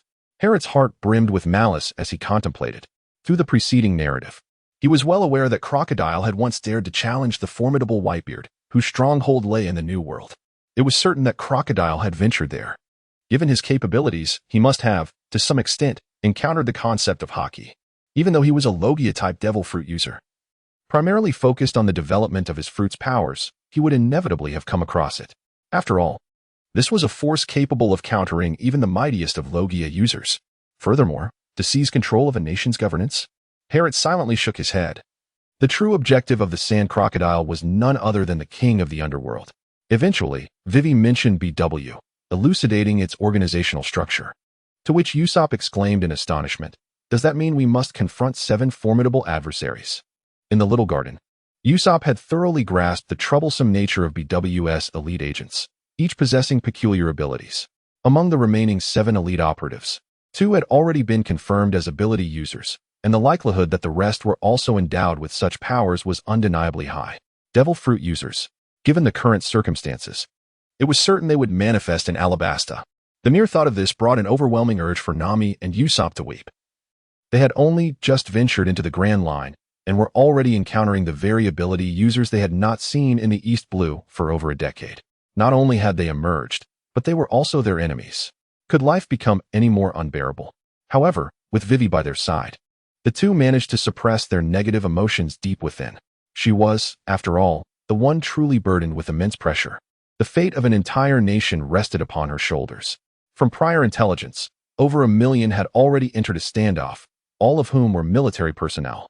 When factoring in civilians, the population of Alabasta could very well reach tens of millions. Tens of millions. Contemplating this staggering number, the Straw Hat crew, aside from the carefree Luffy, the perplexed Chopper, and the foresight Harriet, all silently acknowledged Vivi's unwavering strength. This seemingly fragile girl was anything but weak. Her inner fortitude surpassed that of countless individuals. "Well, Sanji, I'm hungry." At last, Luffy shattered the increasingly oppressive atmosphere, raising his fist with a grin, declaring, "So, we just need to defeat that sand crocodile." "It's not that simple," Sanji replied, his tone laden with resignation. "After all, he is a well-known Logia user. I don't care. I just want to take him down." Luffy pouted defiantly. Sighing, the others shook their heads, yet their spirits lifted considerably. Gazing at Luffy's radiant smile, the weight upon their hearts dissipated entirely. Indeed, the Straw Hat crew began to beam with smiles. There was still hope ahead. Chapter 68. On the Road, continued, 4 days after departing from the Little Garden. Water splashed, with 632 throws resulting in 512 failures and 120 successes. Sitting at the stern, Harriet gazed at the damaged wooden target at the bow, exhaling deeply. At last, he had achieved a ratio of 5:1. Since leaving the Little Garden, he had intensified his training regimen, whether due to his diligence or the environment of the Grand Line. Harriet once again felt the sensation of progress he had experienced 6 months prior. 600 punches. Harriet stood firm and unleashed a powerful punch. Bang! The air was instantly filled with a resounding explosion. In a normal state, he could exert a force equivalent to 600 watts. Harriet gazed at his clenched fist, a glimmer of joy shimmering in his eyes. In just a few short weeks, he had made more progress than in the previous 6 months. At that moment, Harriet began to comprehend why, during their time in the Sabaody archipelago, Luffy and his companions had encountered so many formidable adversaries. If he himself had advanced so significantly, it was likely that those extraordinary beings had experienced even greater growth. Just then, Luffy, who was seated nearby, cast a resentful glance at Harriet. The bow of the ship was supposed to be Luffy's special seat, yet for the past few days, Harriet had often occupied it for an hour of training. Consequently, Luffy could not remain there. After all, he could not simply sit idly while getting splashed by the waves. Harriet felt a genuine sense of regret. Harriet scratched his head and chuckled. The efficacy of striking the water hinges upon 2 factors: the strength exerted by the individual and the ability to maintain control. Only with sufficient force, and the capacity to concentrate that force upon the water without dispersing it, can one hope for success in striking the water. If we liken the power of the evil dragon's water strike to that of a shotgun, then Harriet's current attempt resembles that of a mere pistol, with an effective range of approximately 20 meters. In comparison, he still falls significantly short of Hody Jones 2 years hence. That creature's attack range is measured in kilometers. 3 days prior, Harriet commenced the practice of this technique, progressing from a mere 1 successful attempt out of 10 to achieving 1 success in every 5 attempts, a substantial improvement indeed. What remains now is the gradual honing of his skills. The journey is arduous and the path long. Harriet is acutely aware of how far he still has to go. Currently, he can only exert a force equivalent to 600 units. It is only when he can effortlessly unleash 1,000 units that he will truly attain the level of a bounty exceeding 100 million. Although he previously defeated Bess, who had a bounty of 55 million berries, Herod understands that luck played a significant role in that victory. For instance, Bess never employed any weapons and never truly fought Herod with all his might. If it came down to a serious battle, the outcome would remain uncertain. Meanwhile, Usopp, who was also training at the stern of the ship, was drenched in sweat, supporting himself with his hands on the ground as he gasped for breath. Ever since Herod began to assist Usopp in his training, he often summoned Usopp to join him for an hour of rigorous exercise. Usopp had contemplated skipping the training, but he found himself unable to resist Herod's insistence. Moreover, the training had no detrimental effects on him. Thus, he remained ensnared in this arduous routine. With the impending confrontation against the 7 warlords approaching in just a few days, Usopp resolved to grit his teeth and persevere. Survival. This was Usopp's most immediate thought. Herod's training regimen for Usopp is rather straightforward, consisting primarily of dumbbell exercises, push-ups, and agility drills. After a period of rigorous training, Usopp has significantly enhanced both his arm strength and evasion skills. While Herod does not insist that Usopp participate in direct combat, it is evident that increasing his arm strength undoubtedly augments Usopp's overall capabilities. As is well known, Usopp wields a slingshot. Thus, greater arm strength naturally translates to increased power in his weaponry. Everyone seems so bored, Luffy pouted, observing that, apart from their carefree captain, the other crew members had been quietly dedicating more time to their training. At times, Herod genuinely struggles to comprehend how this simpleton manages to grow stronger. Is it merely through indulgence in food? Herod stroked his chin and gazed at Luffy's stomach. At that moment, 2 ships, one large and one small, were sailing side by side in the weather sea of Alabasta. "Colonel Farrer, may I see your sword?" Dasky asked, her eyes fixed on the saber at Farrer's waist, unable to contain her curiosity any longer. Over the past few days, Colonel Farrer had occasionally visited this warship to spend time with Smoker, which astonished Dasky. Although she was not well acquainted with Smoker's past, she was aware that her superior was not particularly popular, otherwise, as a natural devil fruit user. He would not have been relegated to this desolate East Blue. Meanwhile, his peer, Tina, was thriving in the Grand Line. Being cast into the East Blue meant merely biding time, as earning a promotion through merit was nearly impossible, given the lack of formidable pirates in the region. This was evident from the warships themselves. Farrer's vessel was significantly larger than Smoker's. However, it was Farrer's saber that proved more captivating than the man himself. "Oh," Farrer exclaimed, momentarily taken aback, before glancing at his sword and nodding, offering it to Dasky. With a swift motion, Dasky grasped the sword, drawing it from its sheath with a satisfying sound, her face alight with excitement. A swift blade, the black cut. She marveled, holding the blade adorned with a black and red hilt, admiring the gleaming edge. With a flick, she struck the blade, producing a clear, ringing tone. Dasky's dream was to collect the swords wielded by pirates and bounty hunters, and while this esteemed sword was not hers, the fact that it was in the hands of the Navy brought her a sense of satisfaction. Meanwhile, Smoker's expression darkened as he observed Dasky's rapture. Perplexed by her seemingly intoxicated demeanor, especially in front of Farrer, an outsider. "Haha," Farrer chuckled, patting Smoker on the shoulder. Despite Smoker's unpopularity, he was indeed a diligent Navy officer, as evidenced by the order maintained in Log Town since his appointment. The weapon shop owner had remarked that business had significantly declined since Smoker took charge. In a place like Log Town, a crucial gateway from the East Blue to the Grand Line, a lull in trade indicated that Smoker had effectively quelled the pirate presence. "From what you say, it seems the Straw Hat Pirates may be linked to one of the 7 warlords, Crocodile," Farrer stated, his gaze fixed on Smoker as he broached this serious matter. "Indeed." Smoker nodded, harboring a deep disdain for the 7 warlords. Upon learning of Crocodile's connection to the Straw Hats, he immediately suspected foul play. "I reached out to Colonel Tina and investigated Crocodile. Recently, his actions have indeed been peculiar." As he spoke, Farrer shared the intelligence he had obtained from Tina. Both Tina and Smoker were contemporaries in the Navy, and Tina happened to operate near Alabasta, providing Farrer a valuable resource. "A hero?" Smoker frowned upon hearing about Crocodile's recent behavior, his expression grave. "This ruthless pirate can be considered a hero?" "A pirate is a pirate," Farrer wholeheartedly agreed, doubting that Crocodile would transform into a guardian of the people merely due to his title as a warlord. There had to be a hidden agenda. Yet, What was Crocodile's true intention? What could possibly attract him to the nation of Alabasta? Reflecting on Tina's mention of Alabasta's internal strife, which had persisted since Crocodile's arrival, Farrer speculated, could he be the cause? Just wait.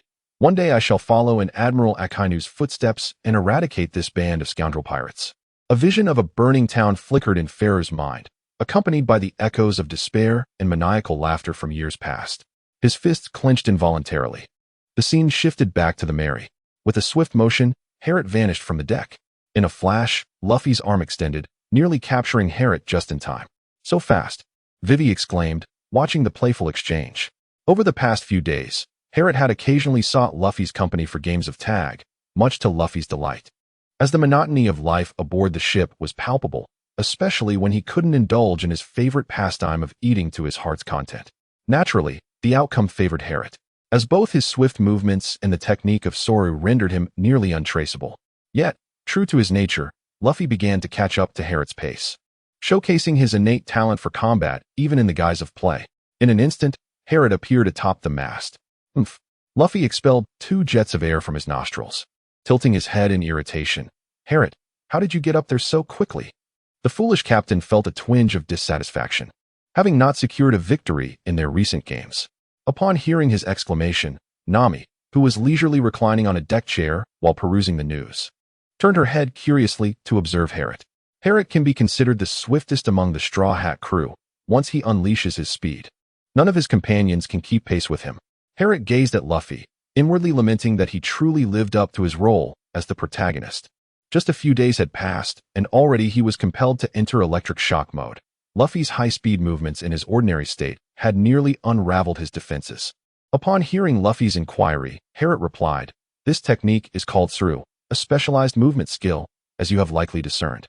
Luffy nodded in immediate understanding. Suru involves a rapid succession of over 10 footfalls against the ground in a mere 0.36 seconds, harnessing the explosive speed generated by the resultant force to propel oneself. Given Luffy's keen perception and innate talent, it was only natural that he would unveil its secrets within just a few days.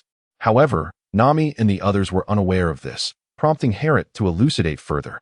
While the explosive speed of Sora may seem straightforward, merely a matter of explosive force, it is imperative to also consider the environmental factors. For instance, aboard a ship, excessive force could lead to the unfortunate consequence of breaking the deck. Well, as long as you keep pace with me, you should be able to grasp it. Harriet chuckled, prompting Luffy to pout in response. He was not fond of complicated matters. Nami sighed in resignation, having discerned Harriet's intentions over the past few days. Did she wish to master this skill? Although she yearned for such swiftness, acquiring it would undoubtedly enhance her prowess in the art of thievery. Unfortunately, the physical demands were rather high. Without considerable effort, mastery remained elusive. Chapter 69. On the Road, Continuation, Alabasta, Rain Feast.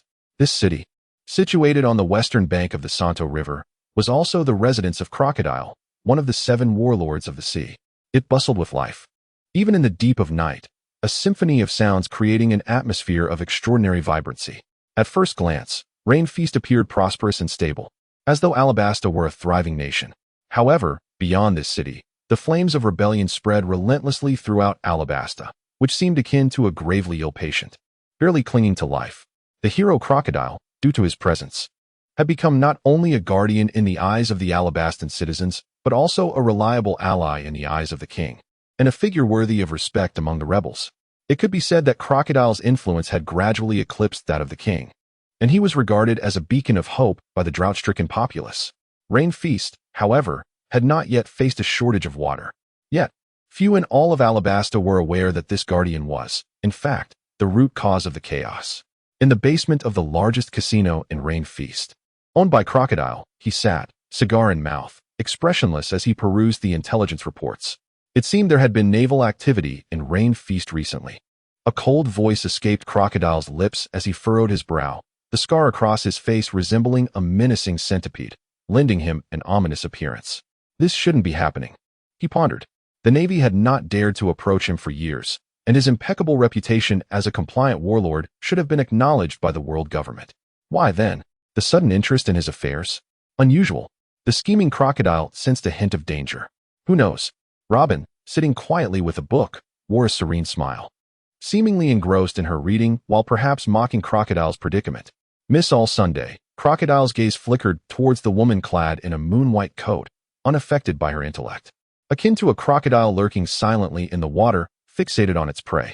Regardless of whether the news had leaked or not, the time was ripe. His low voice pierced the air. Has Mr. 3 dealt with that issue? A week prior, in the small garden residence. The absence of the animal duo had not mitigated Sanji's flippant demeanor, which had irked Crocodile, particularly due to his lackluster report, far removed from past standards. Consequently, Crocodile deemed him unreliable and dispatched Mr. 2 to resolve the matter. Given the timeline, it was about time for an update. Still no news. Robin remained unfazed by Crocodile's icy tone, her tranquil smile seemingly a. Crocodile glanced at Robin, then back at the intelligence reports. Had it not been for her ability to decipher ancient texts, her demeanor might have drawn his ire, yet he remained in a tolerable state. Regardless, no one could hinder him now. Once he obtained it, the Pluton, he would command the most formidable military force in the world. At that point, the Navy would be of little concern. Crocodile narrowed his eyes, resembling a crocodile poised to strike. Meanwhile, Robin's expression remained unchanged, impervious to Crocodile's declarations. Years spent navigating the shadows had honed her into a master of disguise. The sounds of roaring, flesh meeting flesh, and laughter resonated in the air. Herod once again dreamt of his past. The Colosseum, a place he had envisioned countless times, loomed before him, with deities perched high above, while below, caged beasts struggled for survival. A tremendous, monstrous figure hurled aside a despairing, weeping human, scattering a deluge of blood. The colossal silhouette's eyes blazed crimson, emitting a roar unlike any of ordinary humanity. The sound of clanking chains echoed all around. Herod abruptly awakened from his slumber, beads of cold sweat forming on his forehead. With his right hand pressed against his brow, he realized he had once again been haunted by memories of the past. How vexing. Herod clenched his fist and offered a faint, bitter smile. The influence of this body still lingered, not entirely dissipated. The mere recollection of the past caused the emblem of the celestial dragon on his back to throb with a subtle pain. Indeed, it is a most distressing past. Herod was acutely aware that this was a dreadful memory from over a decade ago, and forgetting it would likely take a considerable amount of time. Sighing, he understood that his recent overexertion during training had triggered the dream he had not experienced for over a year.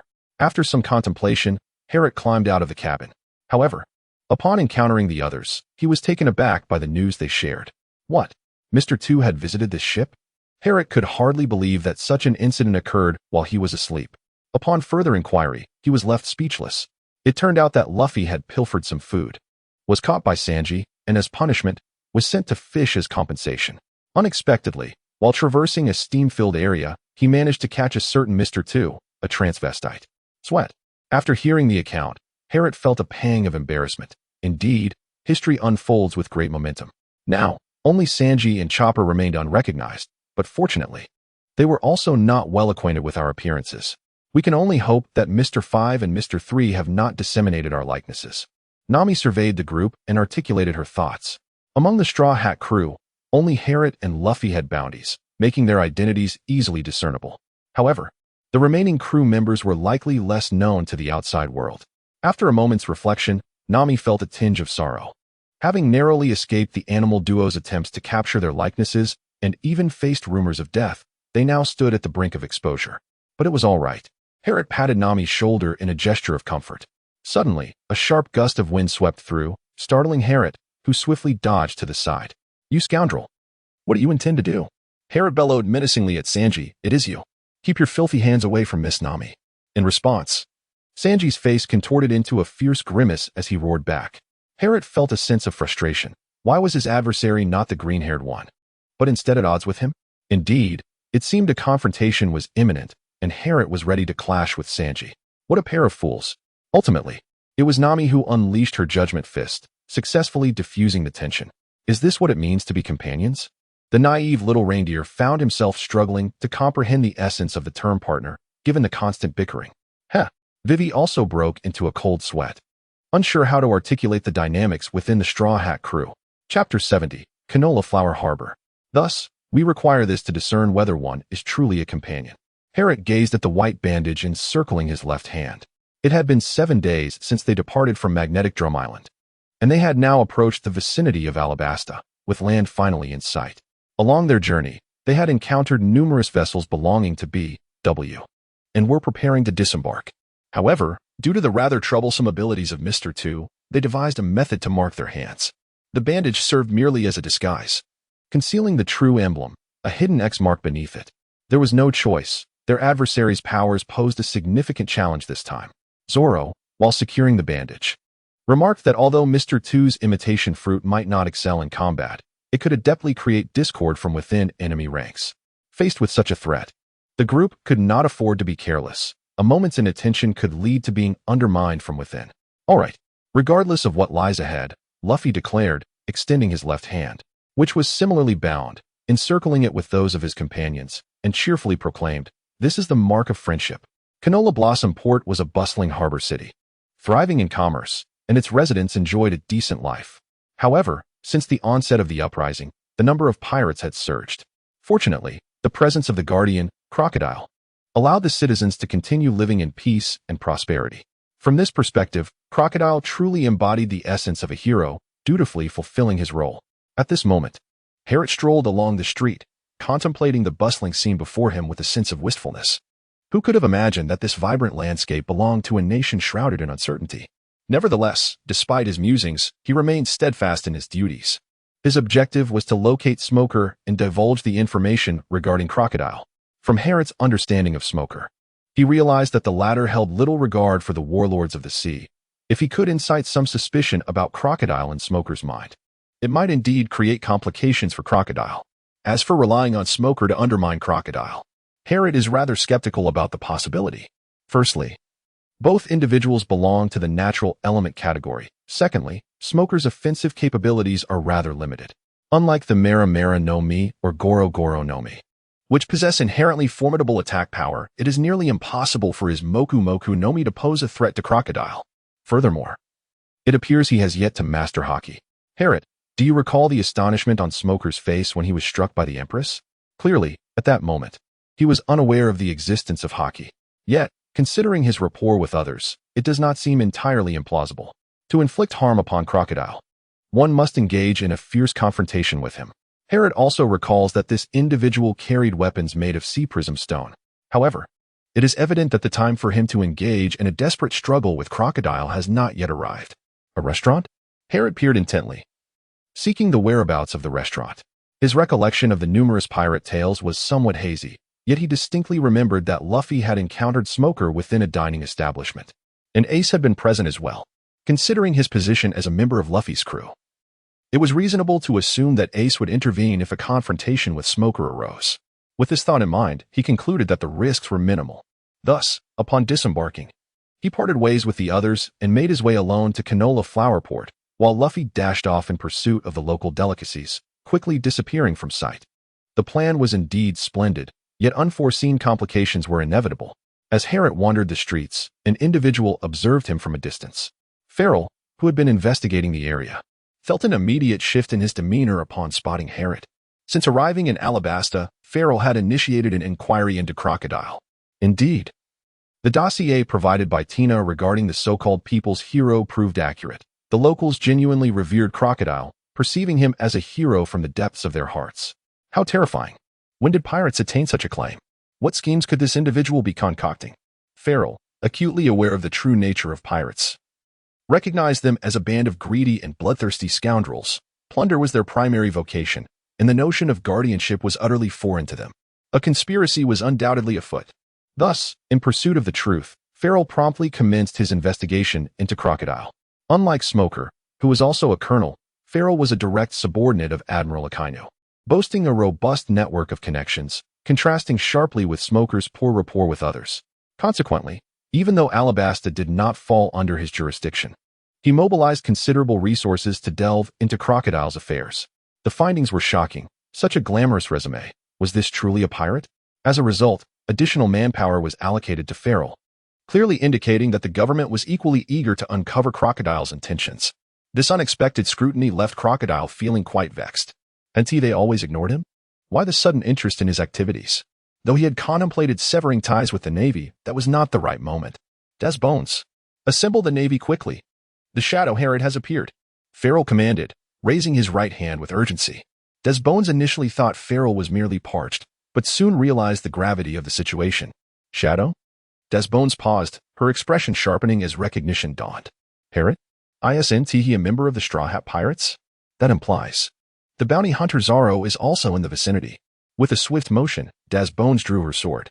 They were here to investigate. This would not act as a cohesive unit. Fortunately, Farrell had a substantial number of subordinates prepared for rapid deployment, unlike Smoker, who had scant manpower. Desbones hurried toward a street where the awaiting troops were stationed. Though she yearned to capture the bounty hunter, she remained mindful of the pressing matters at hand. Upon spotting Harriet, Farrell quickly concealed himself, stealthily tracking Harriet's movements. While Farrell was confident in his ability to defeat adversaries, he was cognizant of the bustling marketplace. Should a confrontation arise, innocent bystanders could be harmed. He was not like Smoker, who would recklessly charge in without regard for circumstances in his fervor to capture a pirate. Farrell understood that apprehending the formidable foe who had vanquished the bear was no simple task. This place truly is thriving. Harriet felt a twinge of discomfort, for it seemed that even in the brightest of places, there lurked shadows where rats concealed themselves. As he strolled down the street, he became acutely aware of several pairs of eyes fixated upon him. Or rather, they were fixated upon his purse. Moments ago, Harriet had indulged in a plethora of local delicacies and fruits, consuming them with great enthusiasm, evidently drawing the attention of those unsavory characters. Was it because he was an outsider? Harriet is acutely aware that he is unlike the individuals from Alabasta, those perennial thieves and scoundrels who would naturally cast their gaze upon him. However, Harriet stroked his chin, pondering that these fellows must be well-informed and likely aware of the naval news. With this thought, an idea sparked in his mind. At that moment, a diminutive figure abruptly appeared on the street ahead, rushing towards him in haste. Bang! Ouch! It seemed that by accident, the small man collided with Harriet, who quickly offered his apologies, exclaiming, "I'm so sorry. I have an urgent matter." As he spoke, he hastily fled the scene. "Per outsider," murmured the merchants peddling their wares nearby. "This scoundrel only targets foreigners, tarnishing our reputation." They assumed that in the cacophony of the bustling street, Harriet would remain oblivious to their whispers, unaware that his heightened senses allowed him to hear every word distinctly. Indeed, he was a habitual offender. Harriet patted his body and discovered, to his dismay, that his wallet was indeed missing. However, he remained unperturbed as he proceeded in a determined direction. Despite the throngs of people, Harriet had long since identified his target. "Ha ha ha. This fool is indeed quite wealthy. My brother, you are remarkable." In a dimly lit alley, a slender man opened the wallet, gazing at the bulging banknotes within, erupting into laughter. Opposite him stood a stout man and a short fellow, showering him with compliments, yet their eyes were fervently fixed upon the wallet, clearly envious of the riches it contained. "Let us go. I shall treat you to a grand feast." The slender man waved his hand with an air of authority, exuding confidence. Indeed, his two companions nodded eagerly in agreement. "I must ask, did you take my belongings?" Harriet suddenly appeared behind the diminutive man and patted his shoulder. "Who?" The small man turned around, a cold sweat instantly breaking out on his brow. "The owner. How did he appear? How did he appear?" His two companions, positioned behind him, surely must have seen and warned him. Chapter 71. Farrell takes action. What is happening? What is that strange scent? At this moment, Luffy was sprinting down the street, his nostrils flaring wide. In the presence of food, his sense of smell rivaled that of a dog. Sniff, sniff, sniff. Luffy vigorously inhaled, and suddenly, his eyes lit up, his tongue greedily extending as he fixated on a restaurant ahead. Found it. That is indeed an eatery. With a swift motion, he reached out and grasped the restaurant's door. Rubber rocket launcher. With a whoosh, Luffy propelled himself forward. Bam! In an instant, he collided with Smoker, who was confronting Ace, sending both of them crashing through several buildings. The onlookers were left agape, their eyes nearly popping out in astonishment as they stared at Luffy. Unfortunately, this fool remained blissfully unaware of the chaos he had caused, plopping down at the counter and rhythmically clattering his cutlery while urging the owner to serve him food. What is he intending to do? Concealed in the shadows, Farrell observed Harriet with a furrowed brow. Is he planning to eliminate those individuals? Farrell initially thought Harriet had discovered his belongings were missing and was seeking trouble with the thieves. Given the ferocity inherent to pirates, he might very well kill those petty criminals. Though thieves are hardly virtuous, they cannot be deemed utterly nefarious. With this contemplation, a weight settled in Farrell's chest. He must take action. After all, this area was relatively deserted. As the thought crossed his mind, his right hand slowly grasped the hilt of the dagger at his waist. There is a murderous intent. In the dimly lit alley, Harriet rested his hand upon the shoulder of the slender man, his eyes subtly shifting as he pondered. There is a murderous intent. Could it be that this malevolent gaze does not belong to these petty thieves? Baroque workshop. Or perhaps, several thoughts flashed through Harriet's mind. Do you know where the naval colonel is? As Harriet pondered the identity of the menacing figure, he inquired aloud, simultaneously making a swift motion to reclaim his wallet. Alabasta, largely unaffected by piracy due to Crocodile's influence, was a nation of considerable military strength, naturally devoid of a naval presence. Reflecting on this, it became evident that Alabasta was indeed an ideal sanctuary for Crocodile. Not only did the environment enhance his abilities, but the weakened naval forces further complemented his position. At that moment, the presence of any navy would undoubtedly be conspicuous, and those who thrived in the shadows would surely be aware of the news. The diminutive man, failing to recognize Harriet's formidable prowess, instinctively spat out a curse. You scoundrel! Release your grip. In his moment of insecurity, he suddenly brandished a dagger, aiming to stab Harriet. His companions, taken aback, sensed the impending violence. However, the thief's meager skills were utterly insufficient against Harriet, who effortlessly seized his hand. As the realization dawned upon the thief that his sudden aggression had been so easily thwarted, and that Harriet was no ordinary individual, he was about to plead for mercy when a glimmer of cold steel abruptly flashed before him. In an instant, a figure materialized from the alley, swinging a blade toward Harriet's arm. Should Harriet attempt to counter with the dagger against the diminutive man, his arm would surely be severed. Faced with this unforeseen development, Harriet's astonishment was palpable. CP? It can't be. How did they end up here? A flurry of thoughts raced through Harriet's mind. Simultaneously, his hands moved swiftly, retracting abruptly as he leaped back 2 steps. The Navy. Upon recognizing the individual wielding the razor, Harriet was taken aback. This person appeared to be a naval officer of the school level. When had Alabasta gained another such officer? And not Tina, no less? Harriet recalled that Tina was responsible for this maritime region. We must leave at once. Farrer urged, his gaze fixed intently on Harriet, issuing a low command. At that moment, the few thieves who had been standing foolishly were jolted into action, hastily fleeing. How terrifying. That naval officer appeared out of nowhere. Farrer's sudden appearance clearly struck fear into them. They could hardly comprehend how he had materialized beside them. But upon realizing he was a naval officer, the thieves instantly recognized that this was not a situation in which they could involve themselves. Shunning Harriet, there is no escape for you today, Farrer exclaimed, his voice low, as he vanished in an instant. With a swift motion, he reappeared behind Harriet, wielding his blade with an intensity that suggested a grievous injury was imminent. Indeed, he knows how to use shave. A fleeting thought crossed Harriet's mind as he swiftly moved his feet, propelling himself forward with remarkable speed. In an instant, Farrell struck down, his blade slicing through the phantom. With such velocity, it seems you truly possess the potential to vanquish the ferocious bear. This blow did not incapacitate his opponent. But Farrell was unfazed. According to the captured pirates, Harriet possessed extraordinary swiftness, capable of swiftly dispatching those marauders. Indeed, this remarkable speed likely contributed to his ability to confront the ferocious bear. However, do not think you can elude me, pirate. As he spoke, his tone turned ominously grave. With a rapid succession of footsteps echoing around him, Harriet's ears perked up, instantly discerning the presence of an organized squadron. The Navy. It was evident that this was the most probable scenario. Is this fellow akin to Smoker? The 7 warlords are recognized by the government as pirates and, in a sense, are allies of the Navy. If this individual harbored no disdain for the 7 warlords, his assertion that Crocodile harbored sinister intentions might be perceived as an attempt to sow discord. Indeed, the seasoned Smoker remains the best.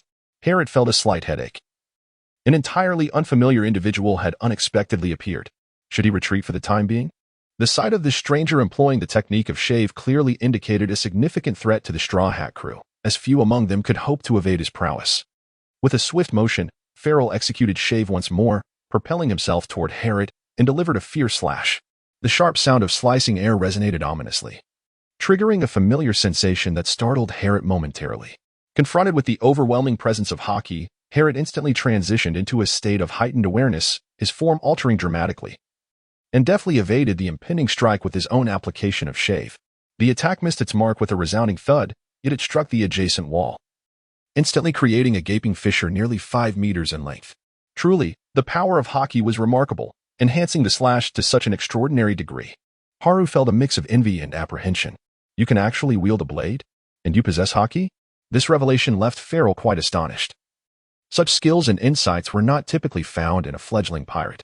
However, the more formidable you are, the less I can allow you to escape. Pirate. A glimmer of murderous intent flickered in Farrell's eyes. Should you evade capture, you might one day bring calamity to countless innocent lives. The black blade lay horizontally, an invisible force enveloping it. Yet, having once been struck by such power and having had a close encounter with haki, Haru recognized it instantly. Armament haki entwined. Chapter 72. Framing, what a nuisance, a colonel from the Navy. It seems he is an elite as well. As Harriet gazed intently at Farrell, a flurry of thoughts raced through his mind.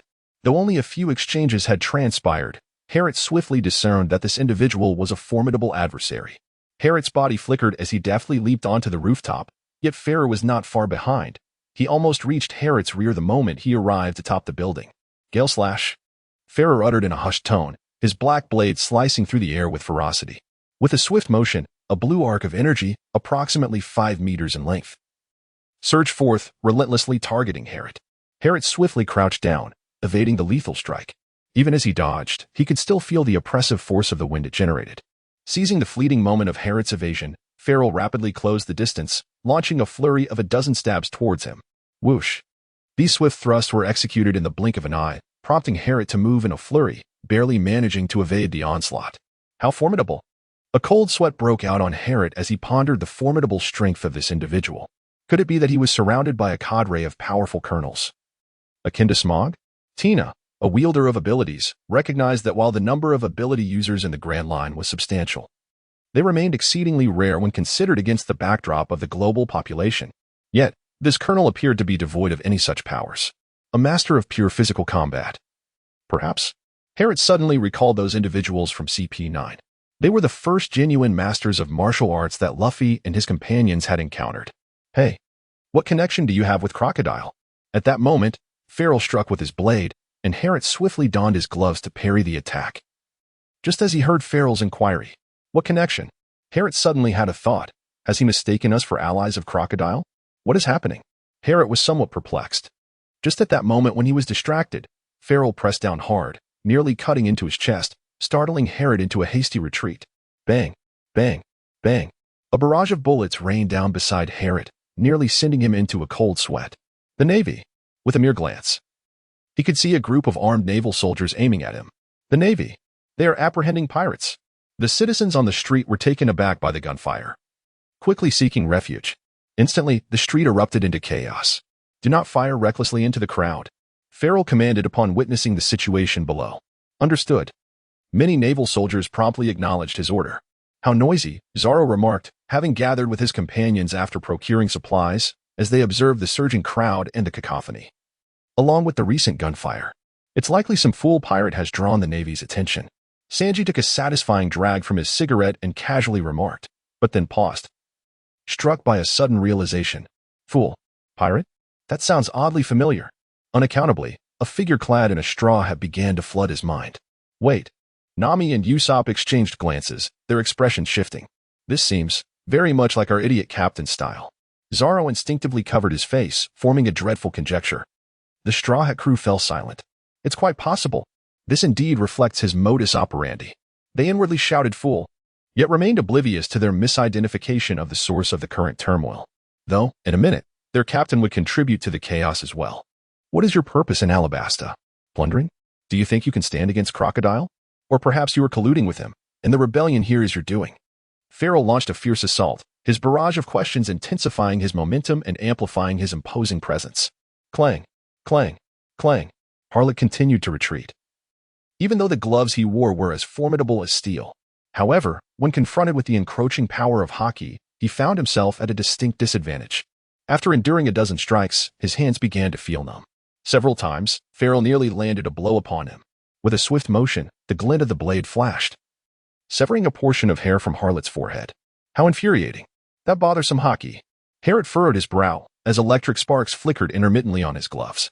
Confronted with this formidable opponent, he dared not exhibit the slightest carelessness. With each parry, he unleashed a jolt of electricity.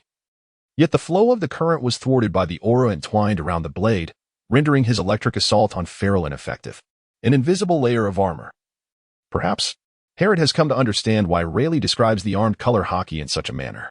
Indeed, when the armed color hockey envelopes a weapon, it acts as a layer of armor, shielding against external encroachments. Unless one can breach the defenses of the armed color hockey, it is exceedingly difficult for one's own electric currents to inflict harm upon Farrell. Great fire. At this moment, Herod puffed his cheeks, took a deep breath, and then unleashed a torrent of flame. A surge of blue fire erupted forth, startling Farrell, who quickly leaped back and swung his black blade with a swift motion. The flames were astonishingly cleaved apart, revealing a fiery passageway. It goes without saying that this too is a manifestation of hockey's power. Herod's hand trembled slightly. The enhancement provided by hockey in physical attacks is remarkably significant, akin to the warriors of Amazon Lily, whose arrows, as described by Luffy, are nearly comparable to cannon fire. While this may be somewhat exaggerated, it nonetheless illustrates the extent of the amplification granted by Busashoka hockey. With each strike, Herod felt as though Farrell wielded a colossal hammer weighing a ton, leaving his arms numb from the impact. Bang, bang, bang, before Herod could catch his breath. Gunfire erupted from below, prompting him to hastily evade. Damn it! Wait a moment. It seems this fellow is also suspecting Crocodile. Herod suddenly noticed the gaze of Farrell upon him. Such profound hatred. I have not wronged him in any way. Herod quietly pondered, yet recalled the backdrop of this world, where pirates seemed to run rampant. The renowned pirate king, Gold, Roger, was indeed a remarkable figure, yet in a certain sense, he also embodied the essence of malevolence. It was he who, with his own hands, ushered in the great pirate era, inspiring countless men to venture into the seas in pursuit of their dreams, or rather, in search of the legendary treasure. Wealth served as the driving force propelling innumerable souls to embrace piracy. Consequently, the allure of riches led many to become rogues, indulging in reckless behavior and giving rise to countless tragedies. Thus, could he be yet another victim in this tale?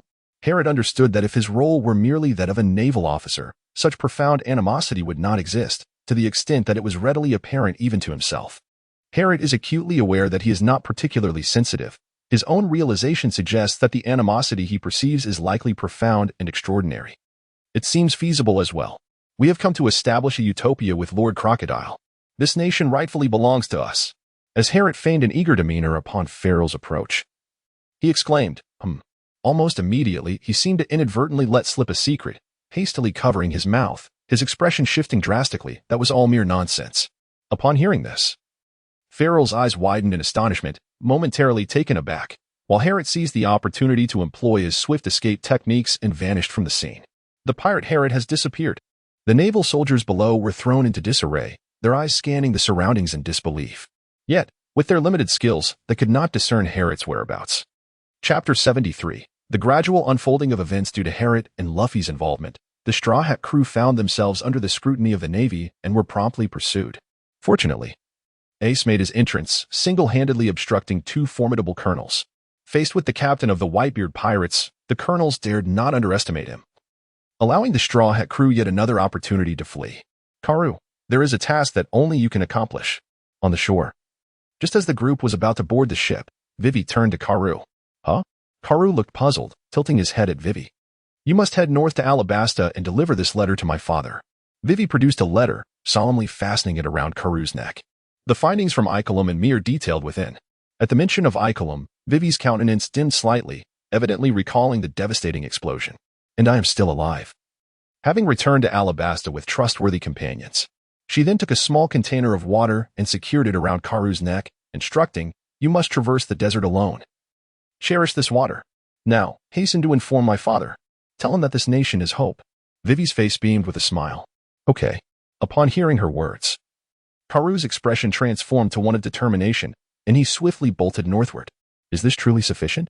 The crew on board, aside from the carefree Luffy, exchanged discreet glances. Shaking their heads, though they had only recently arrived in this land, they had quickly grasped the immense reputation of Crocodile. The citizens they had questioned spoke highly of him, showing little concern for his status as a pirate. It was evident that Crocodile had made a profound impression on the hearts of the Alabastan people through his actions. Thus, it was clear how much effort he had invested. His plans would not be easily thwarted. However, despite their foreboding feelings, they could not bear to voice their concerns upon witnessing Vivi's joyful expression. How cruel! Nami exclaimed, having regained her composure, raising an eyebrow in annoyance at Harriet. Moments ago, she had witnessed Harriet's unique blue flames, followed by the chaos surrounding Luffy, which appeared to be two separate disturbances. Luffy was one matter, but what was Harriet's predicament? I encountered another colonel from headquarters. This fellow, though not a devil fruit user, is nearly as formidable as Smoker, which is why I found myself in trouble. A colonel not inferior to Smoker. Usopp and Nami were taken aback, aware of Smoker's prowess as a powerful Logia user. Astonished to hear of another colonel of comparable strength. Luffy, Zoro, and Sanji remained silent, listening intently, though their expressions indicated a shared wariness toward this colonel. Harriet pondered for a moment before continuing, however, I have also caused some obstruction for Crocodile. Nami was taken aback. But she quickly urged Harriet to elaborate on what had transpired. I see, she nodded, realizing that if Harriet's claims were indeed accurate, it could indeed create some complications for Crocodile. Even Zoro and Sanji slightly nodded in agreement. Nami narrowed her eyes at Luffy. Considering that while Harriet had stirred up some trouble, he had also inadvertently contributed to their advantage. Luffy tilted his head, gazing vacantly at Nami. Recognizing his expression, Nami understood that trying to admonish him would be futile. You certainly cannot traverse the desert in that state. Harriet had long forgotten what Nami wore during the Alabasta arc and now gazed at her with a hint of perplexity. It was peculiar that such a dancer's attire seemed ill-suited for traversing the desert. She was bound to suffer sunburn in such garb. It's fine. We'll wear a coat over it when the time comes, Vivi interjected as she boarded the ship to answer for Nami. Nanny. A certain lecherous chef nearly turned ashen, wearing an expression of utter despair. This is the outfit I meticulously selected to fully showcase feminine allure. Sanji continued to ramble incessantly, prompting the others present to break into a cold sweat. Indeed, it's hopeless. What a lovesick fool, Zoro remarked, shaking his head in disbelief at the infatuated cook. He then turned his attention to Luffy, who was perched on the railing, and inquired, who is that fiery captain with the white beard? Luffy paused, then quickly responded with a wide grin, he is my brother. Brother. The Straw Hat crew was taken aback. This guy had siblings. If this fool has a brother, Nami and Usopp stared at Luffy, suddenly contemplating some rather inappropriate notions. Could it be that this fellow was also a fool? Terrifying. Ace, indeed. A glimmer flickered in Harriet's eyes. He contemplated whether to extend a helping hand by revealing news about Blackbeard, a character rare in the world of pirates who had met his demise. However, he realized that persuading Ace to refrain from pursuing Blackbeard was an impossibility. Individuals like Ace could not be swayed merely by words. It would ultimately depend on the whims of fate. To his astonishment, both of the brothers had consumed devil fruits. Sanji expressed his surprise, for devil fruits were exceedingly rare, practically unheard of in the East Blue. Yet, this foolish man had two individuals with abilities. I was taken aback as well. Ace is 3 years my senior and set sail 3 years before me.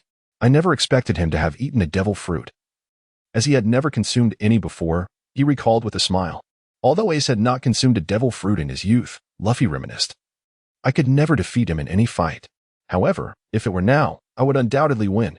As he concluded, Luffy clenched his fist, exuding confidence.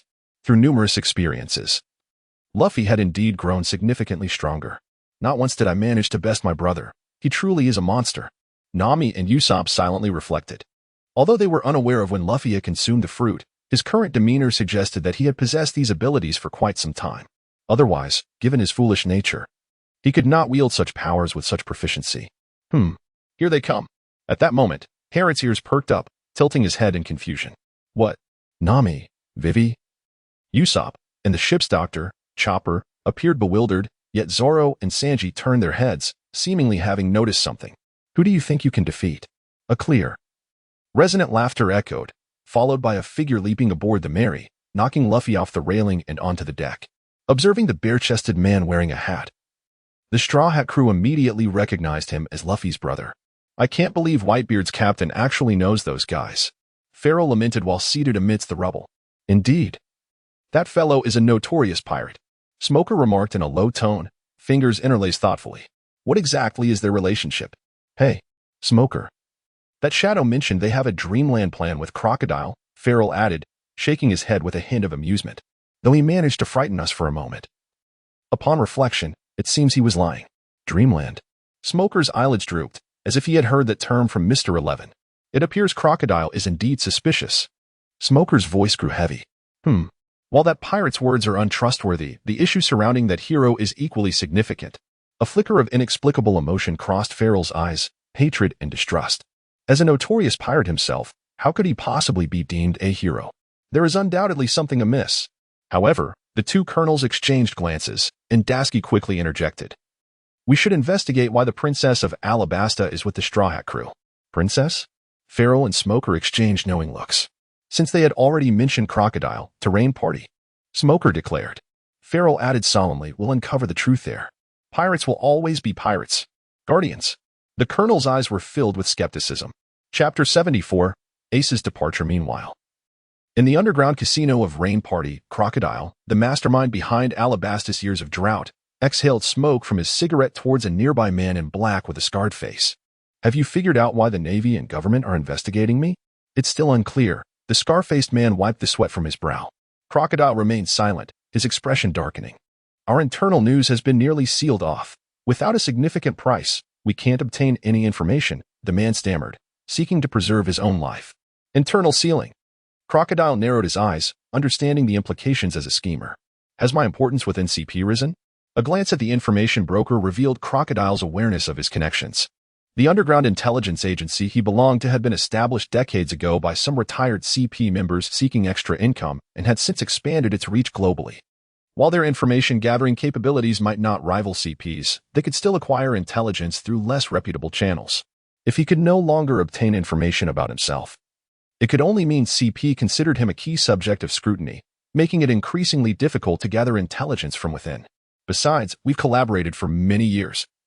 The information here is concealed by us. How could we not assist you? The scar-faced man continued, subtly aligning himself with Crocodile.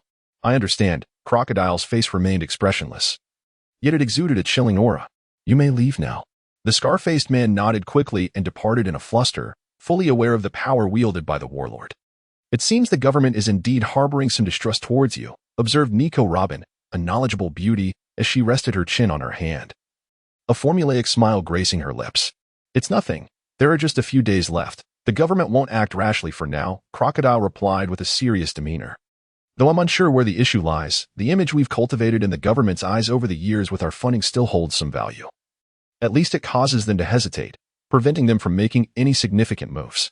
Even though Farrell had mobilized a considerable force, Crocodile believed that as long as the CP departments remained inactive, they could buy some time. CP was the true intelligence agency of the world government. The others fell far short. After a lengthy discussion, the Straw Hat crew was astonished to discover that Luffy's brother was entirely different from Luffy. Not only was he a normal person, but he was also exceptionally polite. Following Ace's expression of gratitude, the Straw Hats were nearly moved to tears. A normal person. Luffy's brother is genuinely a polite, normal individual. Here, Ace, perched on the railing, retrieved a folded piece of paper from his pocket and tossed it to Luffy. I came to give you this. It will allow us to meet again next time. Huh?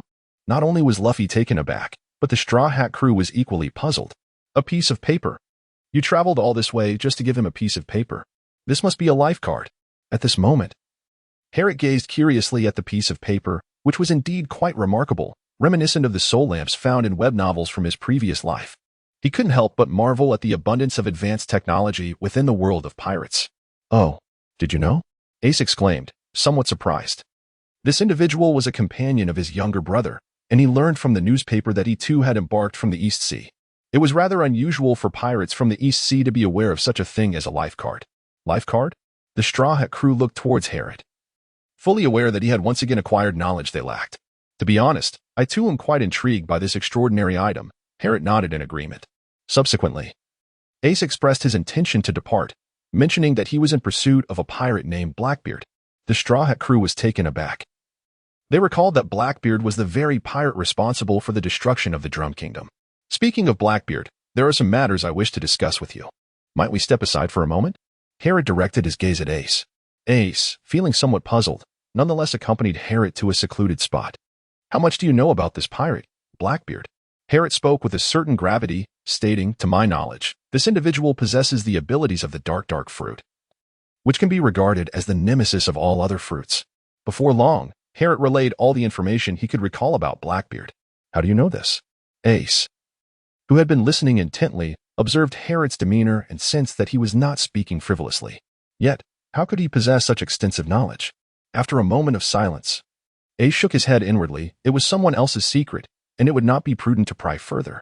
Thank you for sharing this intelligence with me, Ace said earnestly, bowing respectfully. With this information, I feel far more confident in my ability to defeat him. Upon hearing the words, Harriet comprehended that even if he were aware of Blackbeard's formidable abilities, he would not retreat an inch. Though resigned to the circumstances, it would be unwise to suggest that one might be captured after confronting Blackbeard. Those who possess strength are often imbued with a sense of pride, especially considering this individual had the capability to contend with one of the 7 warlords, Jinbei, for 5 consecutive days and nights 2 years prior. At this moment, he was likely even more powerful. It is nearly impossible for a figure of such caliber to relinquish their aspirations easily. Seeing you so lively brings me comfort.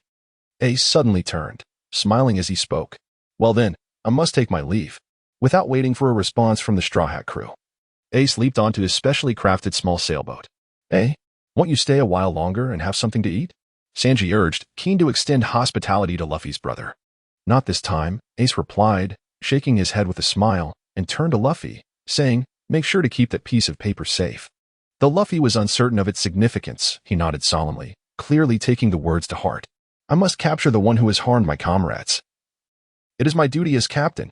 Otherwise, I shall not tread the path of retreat." Despite Ace's cheerful demeanor, the Straw Hat crew could easily sense his unwavering resolve. "Not turning back, are we? Truly the Fire Fist Ace." Ace lowered the brim of his hat, expressing a cool demeanor.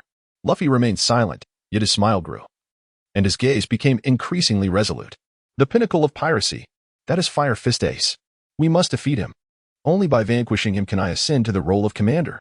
Just as Ace set his specially crafted boat in motion, several ships adorned with the Baroque emblem approached from the distance, accompanied by the reckless sounds of those aboard.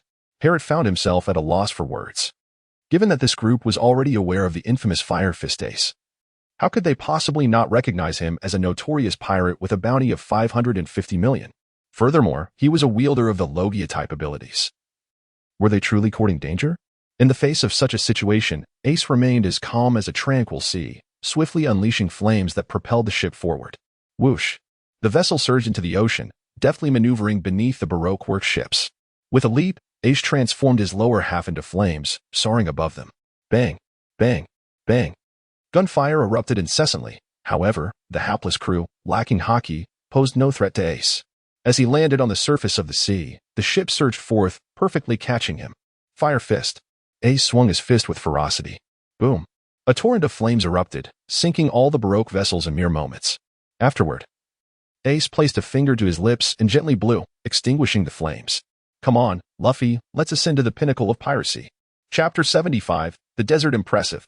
Chopper's eyes sparkled with awe. To think he could sink so many ships in one fell swoop. How formidable must he be? Is this the strength of a great pirate? Zoro was equally taken aback. While he too could dispatch those lackeys, he could not do so with the effortless grace that Ace displayed. Indeed, the strong in the Grand Line were as numerous as the stars. Sanji reminisced about the words of Zeph from the past. Upon hearing Sanji's remark, Nami and Usopp nodded in agreement. It had only been a short time since they entered the Grand Line and already encountered so many powerful individuals.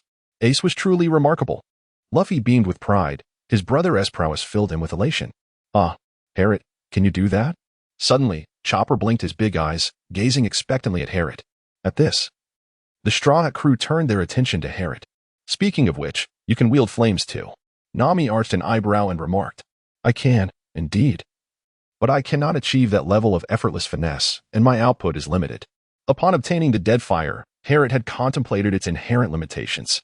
After all, he was no wielder of extraordinary abilities. Nonetheless, the scene before him was truly captivating. Witnessing Ace's power intensified Harriet's yearning for strength. One day, I too shall become this formidable. What is this life card that Harriet possesses? At that moment, Luffy inquired, curiously gazing at the paper in his hand. "Ah, this?" Shortly after Vivi resolved to head towards Yuba, the Mary arrived near an oasis known as Elmaru after a period of sailing. Just as they disembarked, before they could even unload their belongings, they were greeted by a swarm of small, turtle-like creatures emerging from the surroundings. They bore green shells, and at first glance, one might mistake them for sea turtles, yet upon closer inspection, they bore a resemblance to seals. "Well, what are those? Are they sea turtles or seals?" Usopp exclaimed, astonished, realizing that in the Grand Line, one could encounter the most bizarre creatures. "Ah, Those are Kung Fu manatees. They are quite combative. Vivi cautioned upon noticing them. Kung Fu manatees?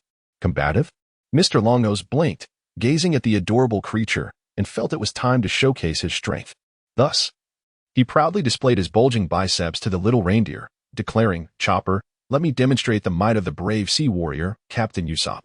Usopp's tone grew somber, exuding an air of authority.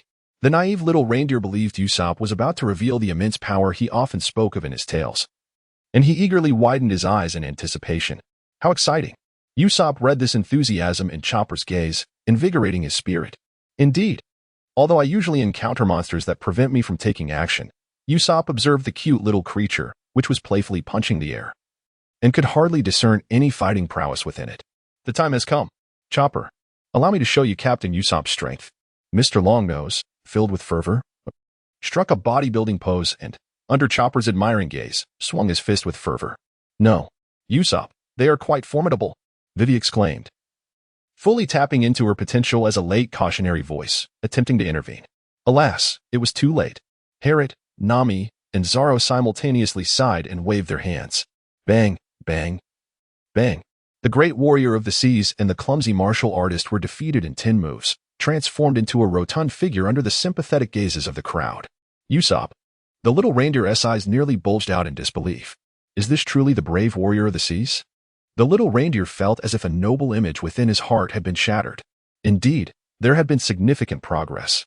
Harriet was both enraged and amused. Despite undergoing rigorous training, he could barely manage 10 moves. Had he truly transformed from a mere novice to a slightly more competent one? How pitiful. Observing Chopper and then glancing at Usopp, who lay defeated on the ground, Nami realized that Usopp's only remaining admirer had vanished. What a lamentable situation. Nevertheless, fear not, for our captain has already avenged him. Harriet pointed toward the victorious pose struck by Luffy ahead. Nanny! Chopper and Nami's eyes nearly bulged out of their sockets. Was it magic? In the blink of an eye, he had managed to defeat all the Kung Fu sea cows. This was problematic. If they triumphed over the Kung Fu sea cows, those creatures would surely seek to become their disciples. Vivi, ever eager to assert her presence, once again made her voice heard. It was too late. The crowd sighed in exasperation, bemused as they pointed at the already engaged group of sea cows. Moments later, after demonstrating a round of the Straw Hat King's signature moves, and through the diplomatic efforts of the polyglot, the esteemed Deluc, the sea cows relinquished their pursuit of Luffy for the price of half their rations, agreeing to ensure the safety of the Mary. At this juncture, the sea cows, clutching the provisions of the Straw Hat crew, bid a reluctant farewell. As they journeyed onward, the Straw Hat crew, having never encountered a desert before, came to fully comprehend the sensation of consuming sand. No, rather, the taste of it. Under the blazing sun, with gusts of wind howling, they were constantly bombarded by swirling grains of sand, a demonstration of the desert's formidable presence. Gazing upon this desolate and monotonous landscape, the initial novelty of the desert had long since faded. It was sweltering. The crew's spirits dwindled. Oh no, not this fellow again. It's hot, Luffy exclaimed, panting like a dog, only to find his tongue filled with sand. The wind howled, whipping the sand across their faces. At that moment, they found themselves aboard a colossal desert cart, racing through the dunes. Fortunately, Harriet was there. The young deer reclined on the wooden platform, basking under the scorching sun, with only the breeze brushing his face providing a modicum of relief. As the ship's doctor hailing from Winter Island, Chopper bore a coat that shielded him from the cold. However, in the sweltering desert of Summer Island, this became his greatest vulnerability. It was hot. That was the sole feeling that prevailed in his mind. I'm not faring any better. Harriet felt utterly exasperated as he voraciously devoured the meat, replenishing his energy. Ah, how enviable. Luffy nearly drooled, throwing a temper tantrum, rolling about exclaiming, I want to eat. I want to eat. The rather small cart suddenly lost its balance, swaying slightly. Hey, you fool. The Straw Hat crew instantly transformed into expressions of alarm. Do you intend to topple the cart? Bam. Nami, the most direct among them, resorted to brute force, decisively transforming Luffy's head into that of a pig. I'm sorry, Luffy mumbled as he lay sprawled on the cart. A bead of cold sweat trickled down Harriet's forehead. Could this be the long-lost technique of overpowering Luffy? Are you still holding up? The princess inquired with concern, gazing at Harriet. Thankfully, I had brought back some provisions earlier. Harriet could not help but twitch his lips. Ever since Winter Island demonstrated the practicality of Harriet's humanoid power device, our ingenious Usopp has crafted the second generation of the cart. Thus, Herod has been reduced to merely a humanoid power apparatus. Fortunately, he had a premonition and, while fleeing from Canola Flower Port, managed to pilfer some food. Otherwise, they would be facing a dire shortage at this moment. Nevertheless, under the current circumstances, it seems that a run of 2 to 3 hours should suffice. Herod sensed the speed of digestion within his body.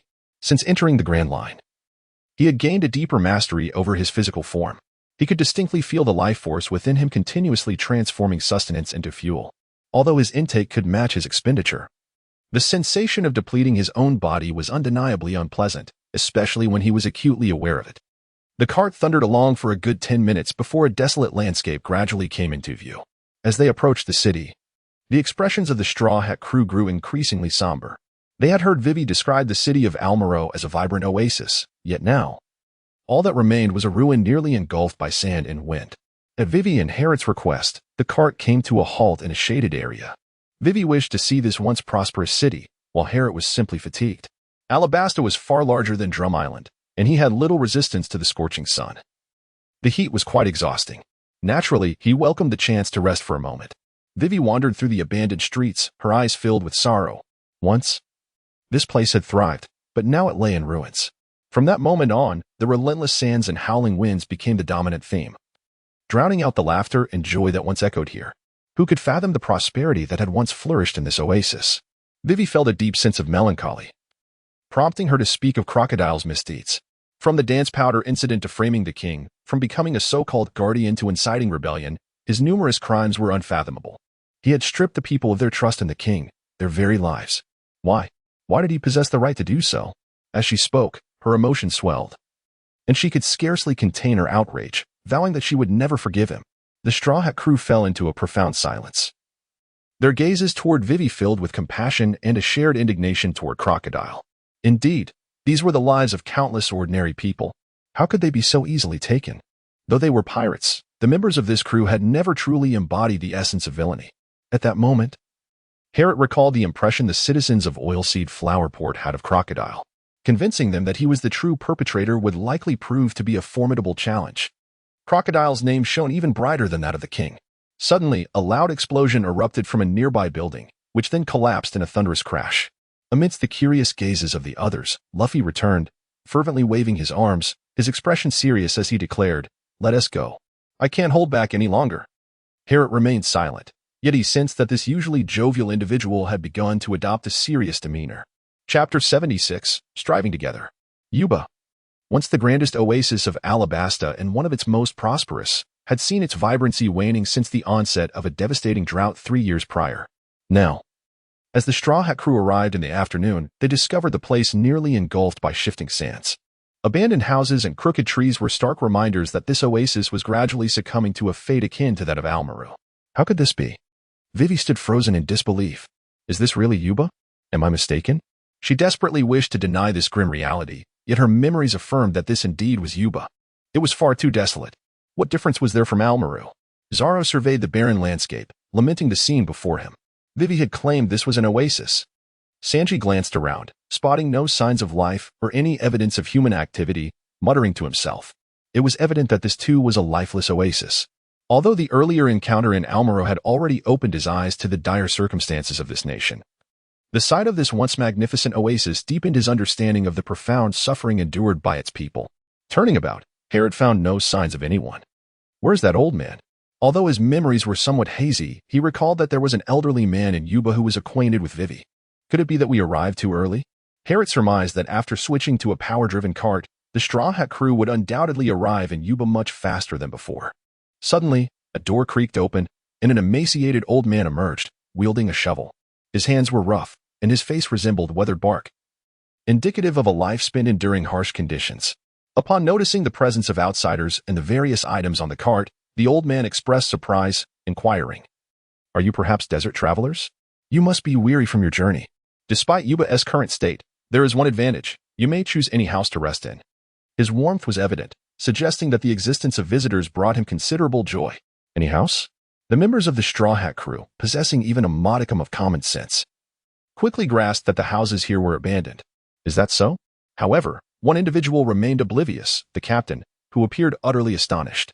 Upon hearing this, Harriet silently mourned for the captain's bewildered intellect for 3 seconds. As the old man's gaze began to shift toward her, Vivi hurriedly turned her face, concealing half of it with her veil. She was quite a renowned figure in this land and could not risk revealing her identity. Simultaneously, she subtly signaled to Harriet. Within the Straw Hat Pirates, Harriet was regarded as one of the few rational individuals in Vivi's eyes. Ahem. Although Harriet was already aware of the outcome, he feigned seriousness and inquired, "Old man, may I ask if the rebel army is still present here?" Upon hearing the term rebel army, the previously amiable old man's demeanor shifted dramatically. He bellowed, "Get out. There is no rebel army here. Are you perhaps one of those seeking to join the rebels?" With an unexpected surge of strength, the old man seized a battered water bucket nearby and hurled it at Harriet. In his eyes, these were merely miscreants lured by the allure of the rebel army. With a resounding thud, although the old man's action was sudden, it was a trivial matter for Harriet, who deftly caught the bucket between 2 fingers of his right hand. "Why did you suddenly throw a bucket at me?" Luffy exclaimed in astonishment, for with his limited emotional intelligence, he could hardly discern that the frail old man was incensed by the suspicion that they had come to join the rebels. However, the dim-witted captain, upon hearing that the rebel army was not present, took a moment to process this information before turning to Vivi with a face full of terror, exclaiming, "Vivi, what should we do now that the rebel army isn't here?" Fool. Nami and Sanji could hardly contain their urge to strike him. Had they just advised against revealing Vivi's identity? What part of that did this imbecile fail to comprehend? Vivi. As expected, the old man raised an eyebrow, his gaze fixating on Vivi. She instinctively shifted uncomfortably. Just then, Luffy suddenly realized that Vivi's identity was meant to remain a secret, and in a panic, he rushed forward to clarify, "Vivi is not a princess at all."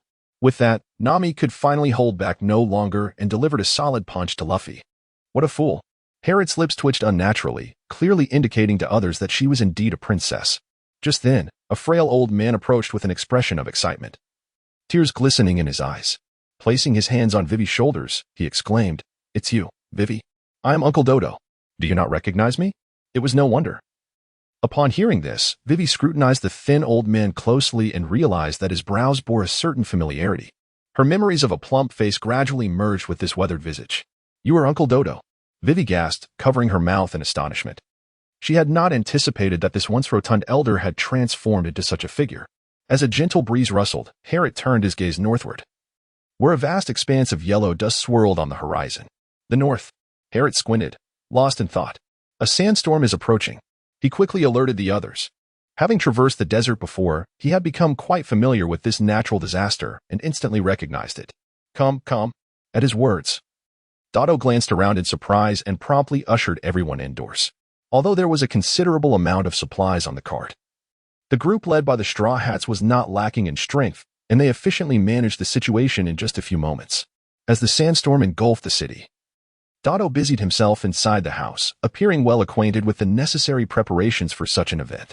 Soon, he began to discuss the current state of the rebel forces, while also expressing his unwavering trust in the king. How could this be? Vivi struggled to comprehend. Wasn't Cartlia situated near the canola flower port? It was absurd that they had missed it from the very beginning. Was this some cruel jest from the divine? Vivi clenched her fists tightly, her nails nearly piercing the flesh of her palms. "I believe persuading the rebels is not the most pressing matter at this moment," Harriet remarked, seated calmly in his chair. The gaze of the group fell upon him. The senior agents of the Baroque works had already begun to assemble, indicating that their preparations were entering the final stage. Harriet surveyed his surroundings and remarked, "Moreover, judging by Miss All-Sunday's condition, it seems they have likely entered the final stage." Why would Robin wish for Vivi to know the truth? Is it out of morbid curiosity, or perhaps genuine concern? Harriet does not deny that Robin may still harbor some goodwill, yet the historical narrative serves as her pursuit and her solace. How could she easily shatter her dreams? Informing Vivi can only imply that Vivi is aware, which no longer holds any significance. The war has shifted beyond the will of any individual. As long as this nation endures its drought, Vivi's complexion paled. Astute as she is, she too contemplated this possibility. Yet she gritted her teeth and asserted, "We still have time, provided you genuinely believe that you can meet the leader of the rebel army." Harriet couldn't help but shake his head, stating that given the current circumstances, it was likely that there were agents of the Baroque workshop embedded within both the rebel forces and the royal army. As soon as one approached the rebels, they would likely be detected, jeopardizing one's endeavors, and moreover. Harriet cast a significant glance at Vivi and remarked, Will they believe in a hero or perceive this as a scheme orchestrated by the king? Enough. Vivi could no longer contain her fury, though these thoughts had crossed her mind. The overwhelming power of Crocodile made her reluctant to confront him directly. At this moment, the Straw Hat crew fell into a contemplative silence. Indeed, such scenarios were highly plausible. You must comprehend that the rebel forces now number a staggering 700,000, and the tide of war has shifted beyond anyone's control.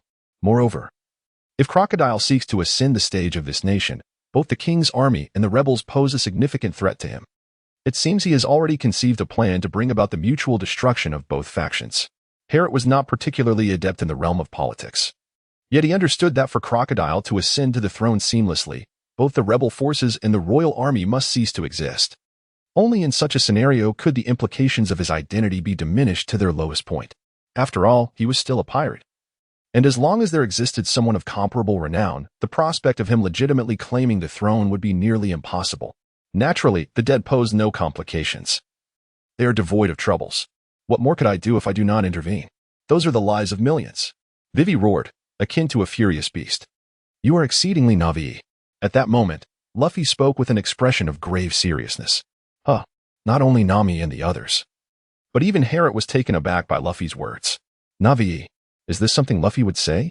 However, Herod quickly regained his composure. Is it too soon? Herod recalled that Luffy had only given up after departing from Yuba. Upon reflection, it seemed he had harbored such thoughts prior to that moment. With this realization, Herod resolved to allow the captain to play the role of the villain. Thus, he remained silent, observing the captain as he spoke. In the face of war, is there truly such a thing as a casualty-free conflict? Luffy's expression was one of indifference. As though the loss of life held little significance. This sentiment ignited Vivi's fury. She lunged forward, seizing Luffy by the collar and exclaimed, Is it wrong to wish for everyone's safety? At this moment, the shattering of her idyllic fantasies by Herod left Vivi somewhat unhinged. Dato too remained silent, clearly recognizing that Vivi's views were somewhat utopian. After all, this was war. The enemy was one of the formidable 7 warlords of the sea. And as Herod had pointed out, this was a conflict on a scale of millions. It was utterly implausible for no one to be injured or perish. Such naivety was disheartening. Luffy's demeanor grew increasingly grave, casting a cold gaze upon Vivi, entirely disregarding her emotional turmoil that teetered on the brink of collapse. How astute your words are.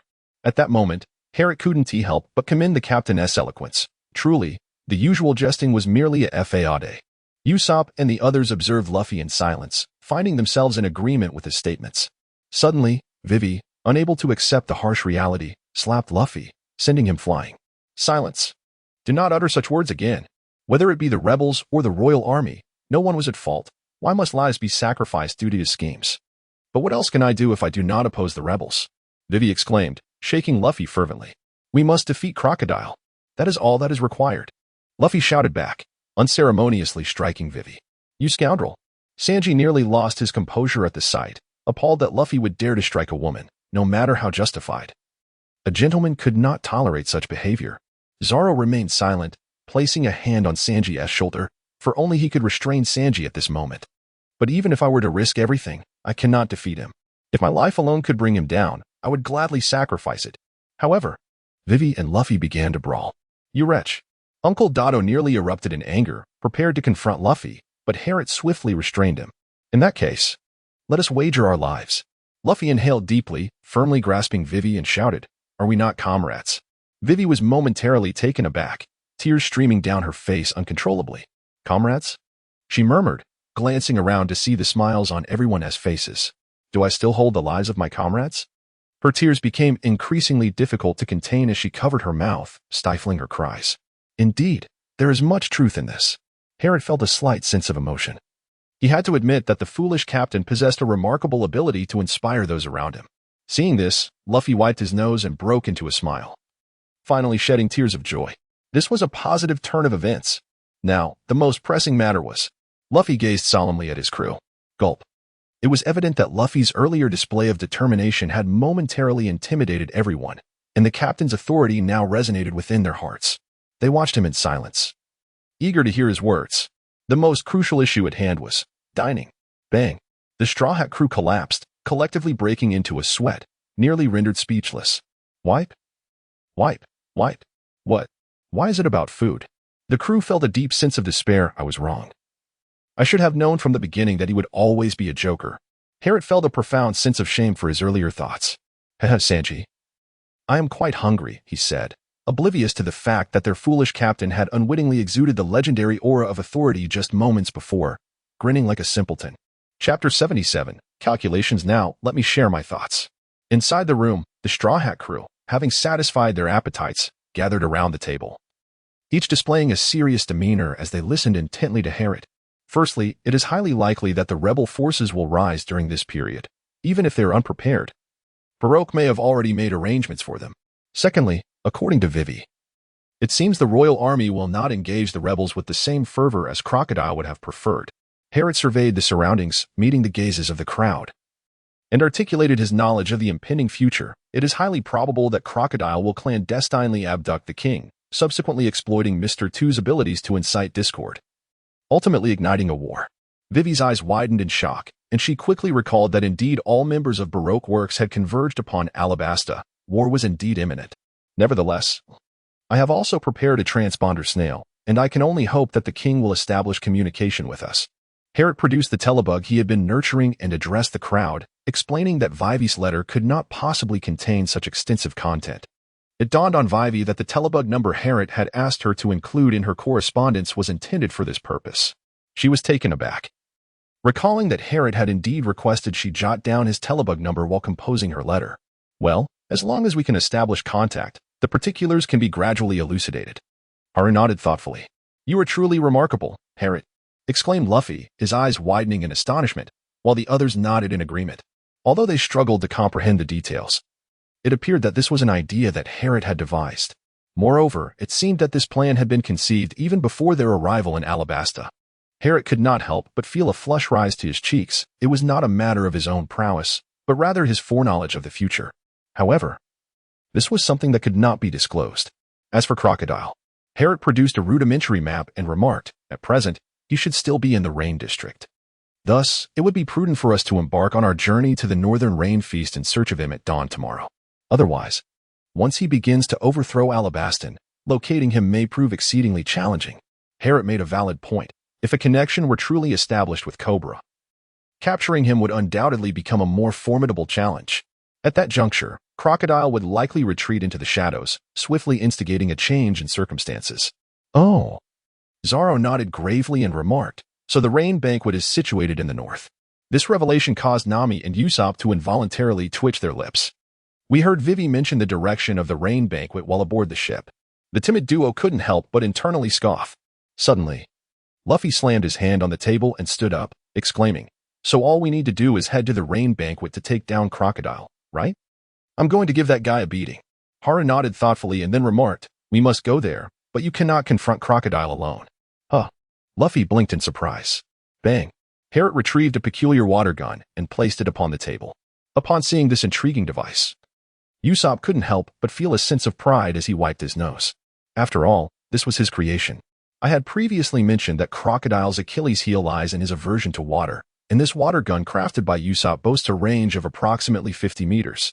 However, in reality, its efficacy would likely diminish significantly beyond 20 meters. Thus, it will be necessary for me to divert Crocodile's attention. With my swiftness, he should be unable to capture me. As long as there is water, I can restrain him, providing Luffy the opportunity to engage him in battle. Harriet expressed his thoughts incessantly. That is the entirety of my plan, he concluded. Glancing back, the corner of his mouth twitched. At that moment, Luffy appeared utterly bored, picking his nose. While Zoro dozed off, cradling 3 swords, Sanji was preoccupied with desserts, leaving only Vivi and a few others truly attentive. Indeed, it seems discussing battle strategies with this group is futile. Harriet silently complained to himself, recalling the past. It was evident that Luffy and his crew never adhered to any serious battle plans. They invariably charged forth with sheer force, relying on intellect. Alas, attempting to convey a strategy to Luffy proves to be quite the challenge. Expecting him to act according to a plan is indeed a tall order. As night fell, the moon hung high in the sky. At that moment, Karu was still sprinting through the desert on the other side, with only half the distance to Alabasta remaining. Meanwhile, on the side of Yuba, the Straw Hat crew was taking a well-deserved rest. Harriet stood alone upon the sandy expanse, his right hand suspended in the air, gesturing gracefully. Within the palm of his hand, a small quantity of water danced and swirled, never spilling despite his vigorous movements. This was the art of merfolk jujitsu, a martial discipline he had acquired from a black belt. Herod held a deep admiration for this water-based technique and pondered whether it could be adapted for use in the air. From the outset, this question had occupied his thoughts. And after considerable reflection, he concluded that it was indeed a distinct possibility. Water and air share certain similarities. Both are fluid and elusive. Should he master the intricacies of merfolk jujitsu, Herod firmly believed he could harness it in an aerial context. After all, his primary battlegrounds were on solid ground.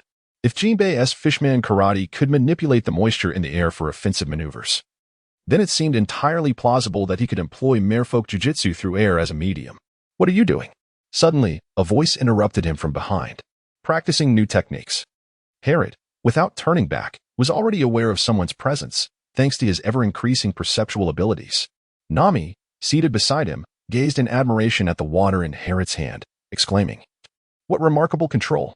Indeed, even when Herod executed a flipping motion, the water seemed to adhere to his hand as if it were magnetized. This must surely be the fruit of years of practice in fishman karate. Haru's distinctive traits manifest themselves in his mastery of fishman karate. Prior to assuming control of this body, Herod had dabbled in the practice of this martial art. After 2 years of rigorous training, he has seamlessly transformed the techniques for harnessing bodily strength into instinctual abilities. This is also the reason why he can swiftly command the powers of the deadly flame. With enhanced control, adapting to new abilities becomes second nature. However, the audacity of requesting my assistance in vanquishing Crocodile is truly astonishing. Nami interjected, unable to restrain herself. Herod was taken aback, causing the water in his hand to spill and soak into the sand. In Herod's plan, there were 4 individuals in the expedition to confront Crocodile in the rain base, and Nami was one of them. Meeting Nami's gaze, Herod could discern the anxiety that lay within her eyes. After all, he was one of the 7 warlords of the sea. "Fear not. You will not have to face Crocodile directly," Herod consoled, asserting that even if they could not defeat him, they still had a fair chance of escaping. In Herod's recollection, the speed of the president was rather lackluster. As long as he was determined to flee, the odds of his success were quite favorable. Nami remained somewhat speechless. Yet her spirits lifted considerably. Indeed, if Herod's plan unfolded as envisioned, the likelihood of Crocodile's defeat, who was constrained by the limitations of his Logia fruit abilities, was substantial. Reflecting on Herod's strategy, Nami couldn't help but chuckle, casting an odd glance at him. "You, who usually seem rather unremarkable, surprisingly possess such keen insight into the situation here." At this point, Herod felt a twinge of guilt. Nami was certainly no fool like Luffy. He had not demonstrated any particular cunning in the past. Yet upon arriving in Alabasta, he had nearly deduced all of Baroque Works' operations. This, he feared, might arouse Nami's suspicions. Ahem, these are merely my personal conjectures. A mere analysis based on the movements of Baroque Works. After all, aren't biographies often written in such a manner? Surely, there are similarities when it comes to conspiracies. Herod hurriedly explained, albeit appearing quite disheveled. Upon seeing Herod in such a state, Nami's spirits lifted instantly, and she burst into laughter, her joyous sound echoing far into the night. Chapter 78, Undercurrents. Alabasta, around 8 o'clock the next morning. I never anticipated that he would be the mastermind behind it all. King Cobra of Alabasta, a benevolent ruler beloved by his people, now rested his forehead on his hand, his voice trembling slightly. I had underestimated him, believing him to be an ally of the government. It is not too late to realize this, but I fear Crocodile may already be aware that Vivi is still alive, which means he might strike preemptively. I previously mentioned that there is a high-ranking agent in the Baroque Works who possesses the ability to mimic devil fruit users. So you must pay heed to your safety. At that moment, the phone bug in Gaka's hand spoke with a serious expression. Understood. Cobra's demeanor turned grave as he absorbed Herod's analysis of the situation. He was acutely aware of the formidable enemy they faced, an underground force composed of devil fruit users. If they were all capable fighters, it would indeed be challenging for his army to ensure their protection. Cobra understood that if he were to go missing, the consequences of being exploited by the enemy would be dire. In that case, I shall hang up. The phone bug's expression softened considerably as it spoke. Thank you for your immense kindness, Cobra said after a moment of silence, expressing his gratitude. Then, Cobra's expression softened, and he gently remarked, Vivi, you are incredibly strong. I have learned of the situation regarding Eichel. Father. The phone bug's voice instantly took on a tearful tone, emanating a feminine sound. Click. Immediately, the phone bug lowered its head. Once the call ended, Cobra's expression turned serious once more. Clenching his fists, he gazed out at the cityscape and declared, "Gaka." As he instructed, spread the news immediately and assemble the troops. Prepare to confront Crocodile. Upon hearing this, Gaka's face paled slightly, and he quickly interjected. Are you truly going to disseminate that information? It could significantly impact your reputation. What will happen to the palace if the army departs? Indeed, the rain base is too far. If the enemy chooses to evade confrontation, we may find ourselves at a disadvantage. Currently, Crocodile has garnered considerable support from the populace. I must say, he is even more popular than you. Bell raised his hands in exasperation, hastily attempting to dissuade them. By failing to recognize Crocodile's true nature earlier, he allowed him to gain immense prestige domestically. To act against a hero without evidence might tarnish the king's image even further. Consequently, Cobra's position as king could become increasingly precarious. What of the palace being occupied by rebel forces? What does it matter if I lose my throne? Cobra slowly turned his head, speaking deliberately yet with a commanding presence. I have stated before that the most crucial aspect of a nation is its people. Even if our royal army is entirely vanquished, as long as we can defeat Crocodile, the citizens will rebuild the nation. However, if we direct our ire towards the rebel forces, it will be Crocodile who ultimately triumphs. Cobra's voice resonated with authority, unyielding and powerful.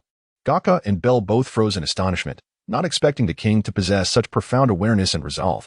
Would he forsake his throne, even risking the annihilation of his royal army to protect his people? Even if they could not comprehend it, he would still safeguard them. This is our king. Moreover, Vivi is also striving for the sake of Alabasta. Cobra lifted his gaze to the sky, his tone softening. Princess. The two exchanged glances, and the image of that fragile girl flickered in their minds. Yes, she too is fighting for Alabasta. As the wind whipped across their faces, Parrot, Luffy, Nami, and Vivi sped along in a cart towards Rain Base. By this time, the Straw Hat crew had already split into two groups, with Zoro and the others heading towards Alabasta. Parrot still recalls that the elite agents of the Baroque works would congregate in Alabasta. To be frank, he finds the military capabilities of Alabasta rather perplexing. Logically speaking, as a nation that was once among the 20 kings, even after losing its status as a celestial dragon, it ought to retain a certain standing within the world government. Furthermore, this nation is not insignificant. It is located along the Grand Line, yet it astonishingly lacks a notable number of formidable experts to safeguard it. Parrot was not at ease relying solely on the protection of the king's army. Thus, at 5 o'clock, he dispatched Zoro and his companions to Alabasta to thwart the senior agents of Baroque works. Moreover, engaging in combat with the elite agents of Baroque works would significantly aid the growth of the Straw Hat crew. Vivi, your father is a remarkably resolute king. Parrot gazed at Vivi, gently tightening his grip on the transponder snail, and smiled. Indeed, Vivi, taken aback, also broke into a smile, her earlier sadness considerably alleviated. 2 hours later, in Rain Base, Farrell strolled along the streets, accompanied by a dozen Navy officers. Along the way, numerous onlookers pointed at him, akin to spotting a rare creature. This was hardly surprising. Under the diligent efforts of the Guardian, Mr. Crocodile, piracy had been effectively suppressed, relieving the Navy from the necessity of deploying substantial forces in Alabasta. Furthermore, this also served as a form of respect towards Crocodile, or rather, to the 7 warlords of the sea. See? I'm not surveilling you. The world government undoubtedly conveyed such a message, soothing the 7 warlords. After all, if they were constantly monitored, how could they remain compliant as warlords? It was a clear indication of distrust. Consequently, the citizens of Alabasta had grown quite unfamiliar with the Navy, gazing at them with curiosity. Some civilians even suspected that the Navy was there to confront Crocodile, prompting a small number to rush to the casino with warnings. Evidently, the people of Alabasta placed greater trust in pirates than in the Navy. Farrell found this rather disheartening. To think that his efforts to uphold justice had led to his being perceived as a villain. However, this only heightened his suspicions regarding Crocodile. Such a flawless facade? Why? Then, had he once chosen the path of piracy? The world government was not to be underestimated. Once mobilized, a wealth of information on Crocodile came to light. Farrell was aware that this individual had willingly embraced piracy in his youth, unprompted by external circumstances. Moreover, Farrell squinted, casting a fleeting glance towards a shadowy corner. This city harbors many extraordinary individuals. Pirate Crocodile, what is your true identity? Pirate. A flicker of flame caught Farrell's eye as he glanced towards the casino. In the casino's basement, the senior agents of Baroque Works had long departed, leaving only Crocodile and Robin behind. Initially, the utopian plan had commenced, and Crocodile should have been elated. Yet, he found no joy in the moment. What? Cobra has tightened his security. The elder statesman hiding within the royal army cannot approach the king. The royal army is still fervently publicizing the king's presence in Alabasta. Crocodile answered the call, his expression darkening to the point of resembling a storm cloud. The yellow sand swirled around him, rapidly spinning before violently dispersing, demolishing nearby furniture. Miss Wednesday. The Straw Hat Crew. Crocodile's voice was low and filled with malice as his gaze fell upon the photograph on the long table. It was an image of Mr. Two, transformed using his powers into the Straw Hat Crew, a photo that, under normal circumstances, would be humorous but now only incited irritation in Crocodile. Without a doubt, he understood the intent behind these actions. It could only be Vivi who, aware of his secrets, conveyed the information to Cobra. This thought deepened Crocodile's annoyance with Mr. 3, who not only failed to handle Vivi in the garden but also spoke foolishly. Truly troublesome, Crocodile muttered, a vein throbbing on his forehead. Had he not already fed Mr. 3 to the crocodiles, he would have ensured a thorough reprimand. It's quite amusing, Robin remarked lightly, seemingly unfazed by Crocodile's ire. I never expected they would consider you capable of kidnapping the king. Typically, if Vivi managed to contact Cobra, he would merely heighten his vigilance towards Crocodile or inform the Navy to investigate him. He would not hastily act against the rebel army or Crocodile. After all, he was a benevolent monarch who would not wish to see unnecessary casualties among his troops. However, the heightened security clearly indicated a fear of abduction. From the reports of the Royal Army spies, it became evident that only those loyal to the king, who had resided in Alabasta for 3 generations or more, could approach Cobra. In such a case, suspicions of a traitor within the royal army arose. Robin understood that, given the king's temperament, he would never arrive at such a conclusion. So, who could it be? The figures of the Straw Hat Crew flitted through Robin's mind. The captain? The swordsman? The navigator? The gentleman? The long-nosed one? The princess? Or perhaps, Robin's thoughts settled on an individual wielding flames. Could it be you? Although they had only met once, Robin felt confident that Luffy, Zoro, and Usopp could be ruled out. Herod's mention of the son of the devil had evidently left an impression on her. Suddenly, Crocodile revealed a sinister smile, his long scar across his nose adding to his menacing appearance. Do you truly believe that heightened security will suffice? That I would be rendered incapable? Foolish. Crocodile's eyes glinted as he turned his gaze to the transponder snail, grasping the receiver and dialing. Hello. Inform the rebel army's spies to launch a surprise attack on Cobra and frame the royal army, and supply them with weapons. Click. As the call ended, Crocodile spread his arms wide, erupting into a slightly deranged laughter. Haha. You wish to thwart me.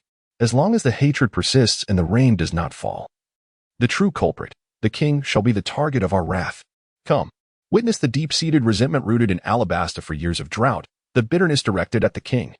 Cobra's somber voice echoed ominously within the basement. Meanwhile, Robin remained silent, her enigmatic smile unwavering, concealing her thoughts from view. Chapter 79. Arrival in Rain Base. PS. The king is in Alabasta. Citizens, do not believe anyone claiming to be the king outside the royal army.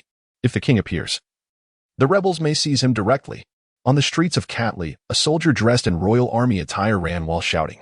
He had been shouting for over 10 minutes, and the surrounding citizens looked on in confusion. What was the meaning of this? What had happened to the king? Why was there a strange message being spread? Were they truly inciting the rebels to capture the king? The citizens murmured among themselves, with some having lost faith in the king, maliciously speculating whether he had lost his wits.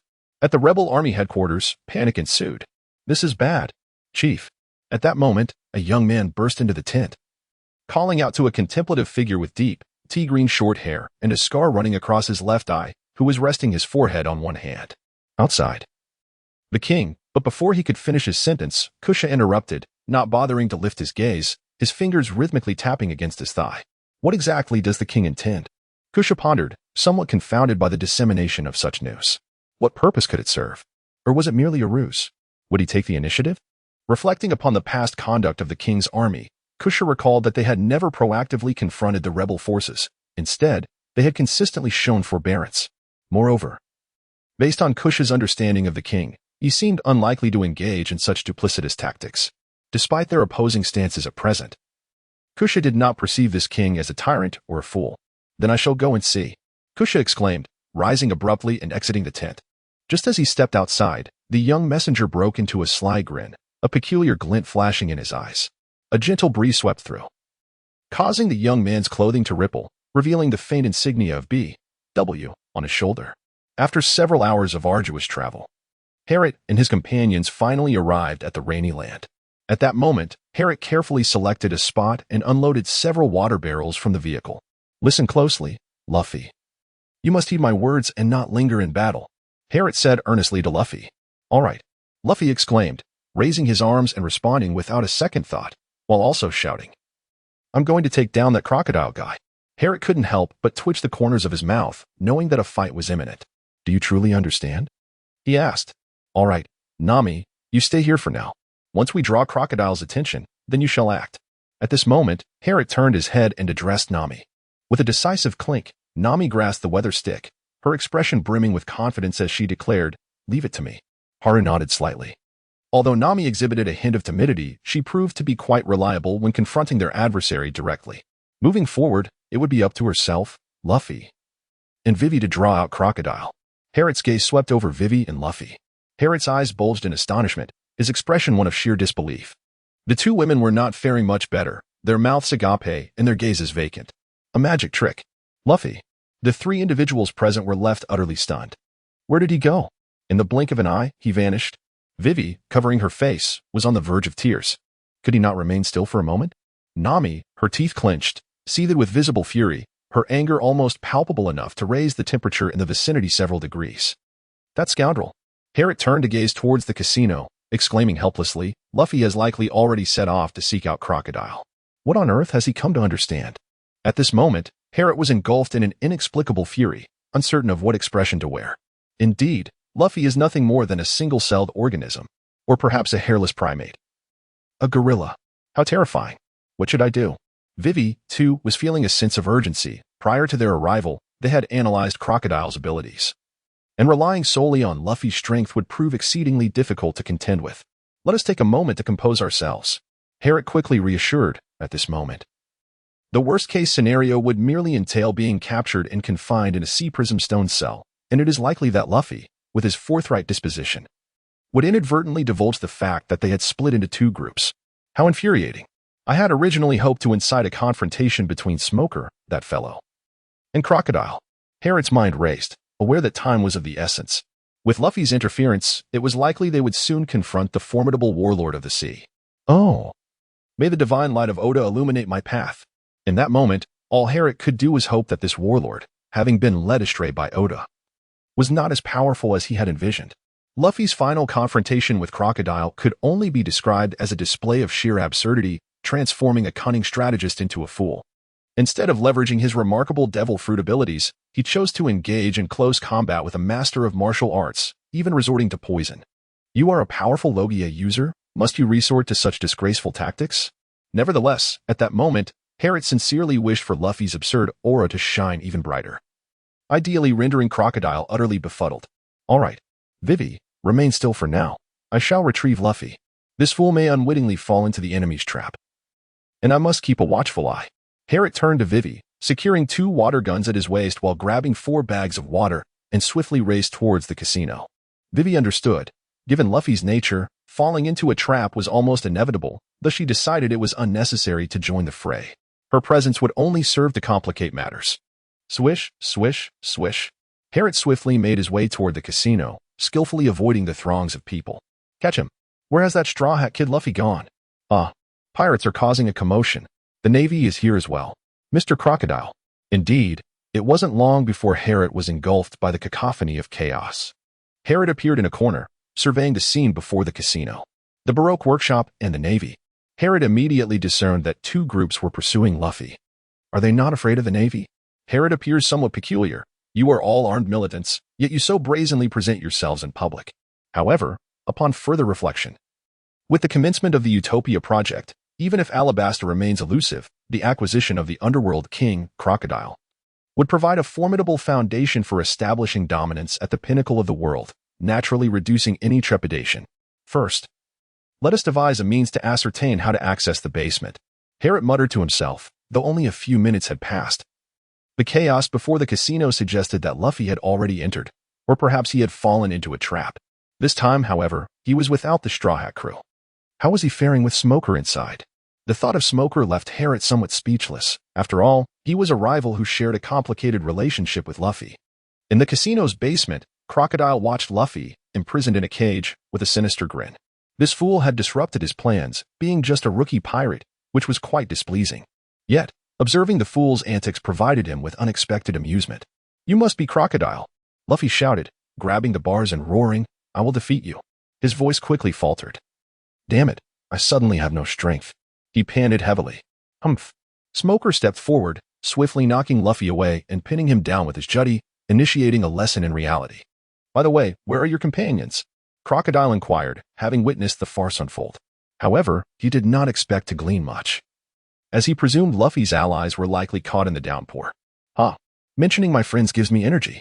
Luffy perked up, and as Smoker released him, Luffy leapt up and shouted at Crocodile, "You despicable fiend. Harrod has seen through your intentions and has sent Zoro and the others to deal with your elite agents in Alabasta. You won't easily kidnap Vivi's father. They're incredibly strong." Luffy beamed with pride, showcasing his confidence. Crocodile, taken aback by Luffy's boldness, contemplated the implications of Cobra's movements. "I can't linger here any longer," he resolved. Although his own agents were formidable, he did not fully trust them. With 2 devil fruit users in Alabasta and the order to keep civilians away from Cobra, coupled with the Straw Hat Crew's understanding of Mr. Two's abilities, success was uncertain. King of the Underworld. Crocodile narrowed his eyes, a strange glint flashing across them. Indeed, he would have to take matters into his own hands. "Hey, Crocodile, what exactly are you plotting? Is the turmoil in Alabasta you're doing? What are your true intentions?" Smoker interjected, his gaze fixed intently on Crocodile, demanding an answer. Crocodile's eyes shifted, resembling a crocodile stalking its prey, as a cold smile crept across his face. "Plotting?" Chapter 80. Rescue Luffy in an alley not far from the casino. A chaotic pile of bodies lay strewn about, with Harrod being the only one standing. The next moment was. Harrod turned his gaze towards the casino and approached a man who still seemed to retain his consciousness. He inquired, "Do you know how to access the basement of the casino?" The man was taken aback. "The basement of the casino? How could I possibly know the way in?" A chuckle escaped his lips. It seems you have arrived as well." Suddenly, a light laughter echoed through the room, and Harrod looked up to see a woman in a moon-white coat standing atop the roof. It was Nico Robin. Upon encountering the woman once more, Harrod instantly recognized her identity. "Why have you chosen to meddle in this affair? Surely, you must comprehend the nature of the adversary you're facing." Robin observed with keen interest, gazing down at Harrod. Despite their brief interaction, she surmised that this man was not one to be deluded by illusions. The 7 warlords of the sea are not adversaries that such a modest pirate crew could hope to challenge. Harlot smiled and shook his head, saying, "Since our captain is prepared to confront the 7 warlords, I can only support him." "Oh." Robin raised an eyebrow, a seductive smile gracing her lips. "But your captain has already been captured." With a curious glance at Harlot, she added, "Given the current situation, he may soon meet his demise." Robin's words were indeed accurate. Crocodile had commenced flooding the basement and appeared ready to abandon the casino. At this moment, preparations were underway to depart for Albana. "Therefore, I require your assistance." Harlot then flashed a peculiar smile at Robin. Suddenly on guard, Robin took a few steps back and swiftly activated her powers, causing 2 flowers to bloom. Her movements were quick, yet Harlot's were swifter. With a powerful stomp, he propelled himself onto the rooftop in an instant. Just then, Robin's hand appeared on Harlot's back, poised to choke him. A burst of blue flames erupted, and fortunately, Robin retracted her powers just in time, otherwise, her hand would have been scalded. However, Robin seemed to have noticed something, examining Harlot from head to toe.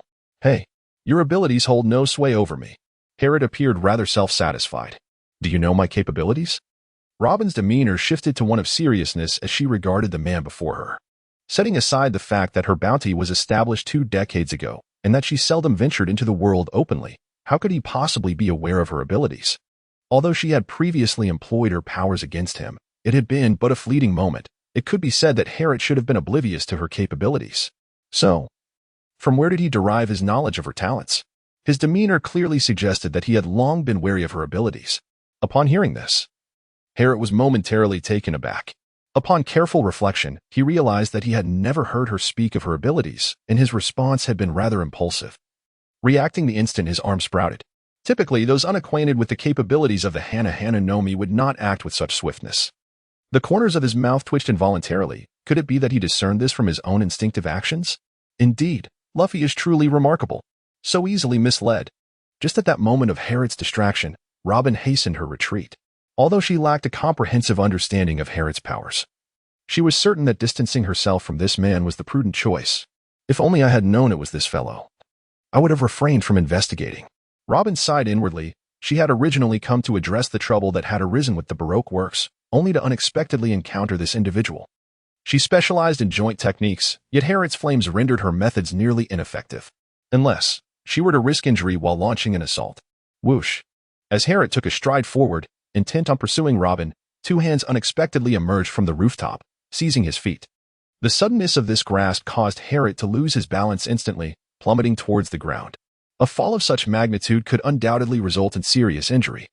Harriet was equally astonished, yet his reaction was swift. Flames erupted instantaneously, swirling around his feet, while his right hand pointed firmly to the ground, restoring his balance. A fiery lasso. Realizing the gravity of the situation, Harriet did not dare to be careless any longer and shot forth a flame-woven rope, ensnaring Robin. At that moment, Robin became immobilized. Just then, the phone bug on Robin's person began to ring, drawing both their gazes towards it. Crocodile. Harriet instantly deduced the identity of the individual on the other end of the line. What should I do? Harriet, with a sudden spark of inspiration, turned to Robin and said, "Hand me the telephone book." Robin, with commendable promptness, readily complied and handed over the device. Taking a deep breath, Harriet swiftly connected the call. "Where are you? Haven't you captured that troublesome individual?" As soon as the line was established, a deep voice resonated from the other end. Crocodile was already aware of the presence of an intruder, as the million messengers had relayed the news to him. "Nico Robin is now in my possession. I have handed her over to the Navy." Harriet spoke with remarkable speed, yet his enunciation was crystal clear. Once he finished, he promptly ended the call. "Hello? Hello?" On the other end, Crocodile was momentarily taken aback, only for his expression to darken ominously. How infuriating. That woman had been captured. This was a private den mushy. And now it had fallen into the hands of others. Naturally, Robin was not faring any better. The Navy. Crocodile narrowed his eyes, deep in contemplation. Harriet swiftly terminated the call. Scarcely 2 seconds elapsed, leaving Crocodile with insufficient time to analyze the situation on the other end.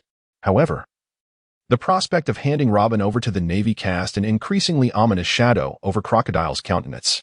Nicole Robin constituted a pivotal element in his scheme, should anything befall her. He would find himself utterly at a loss. In this world, few possess the ability to decipher the ancient texts, and he would be unable to procure a substitute in such a short span of time. Was he truly aware of Robin's significance? Or was he merely attempting to divert my attention? Crocodile pondered.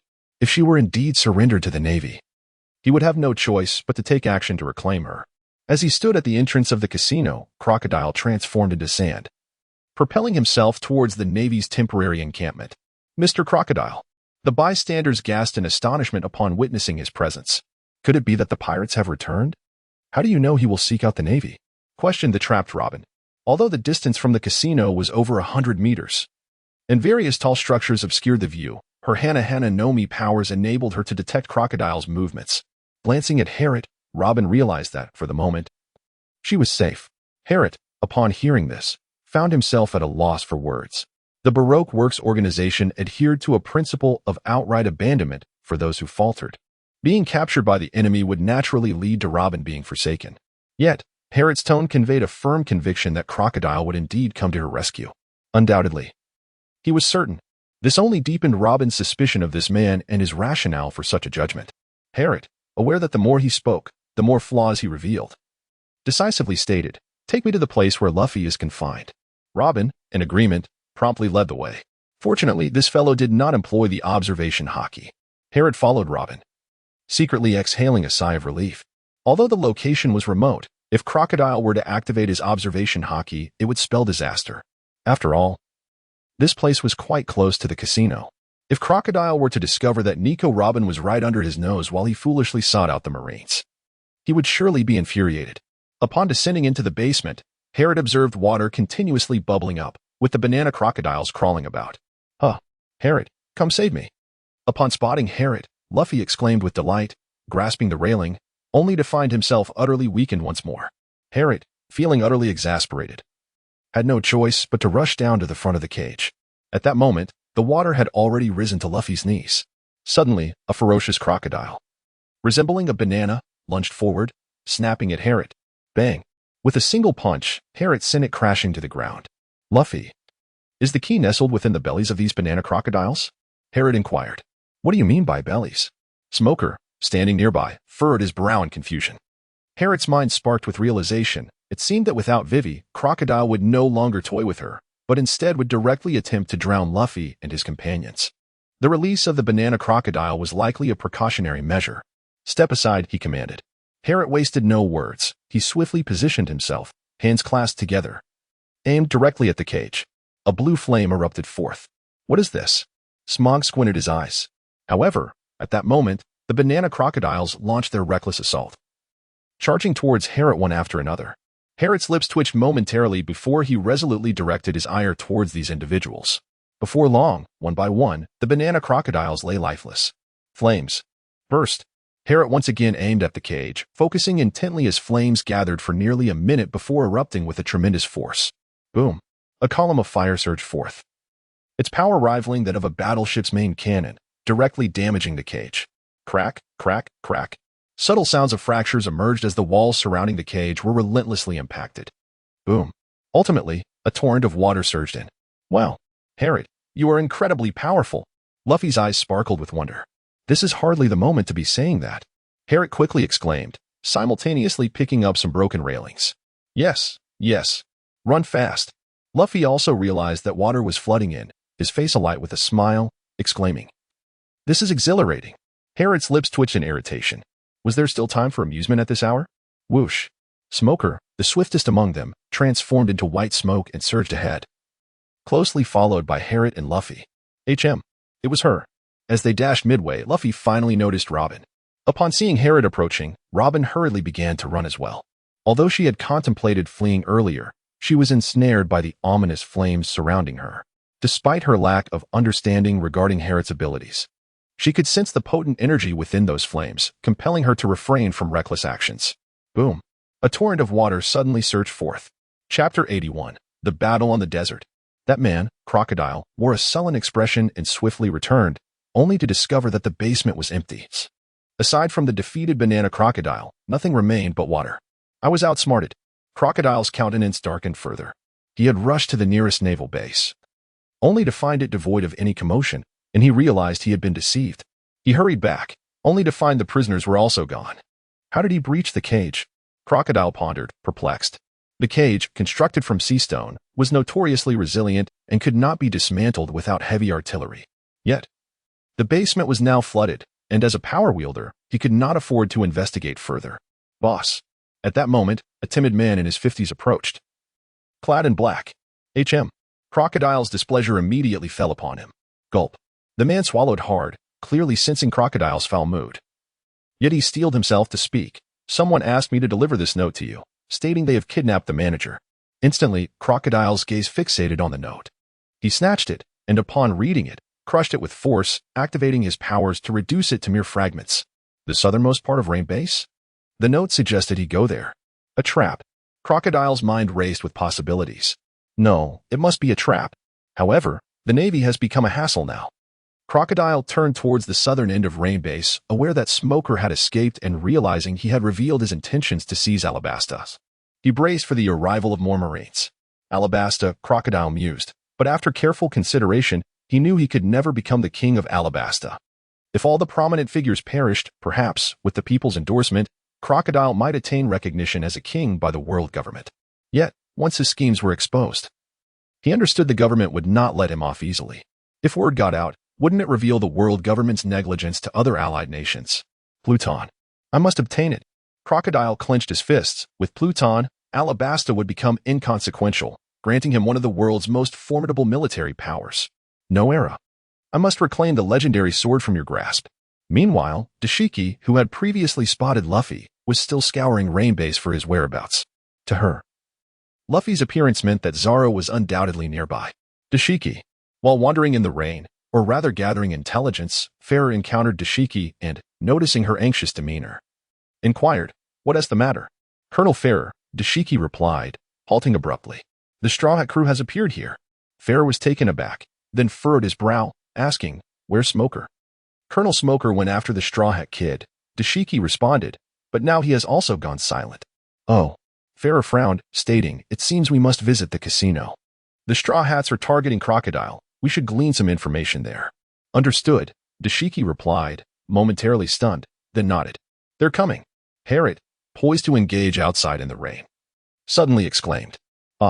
Nami and Vivi were taken aback, quickly displaying expressions of panic as they dashed to hide behind the corner of a nearby building.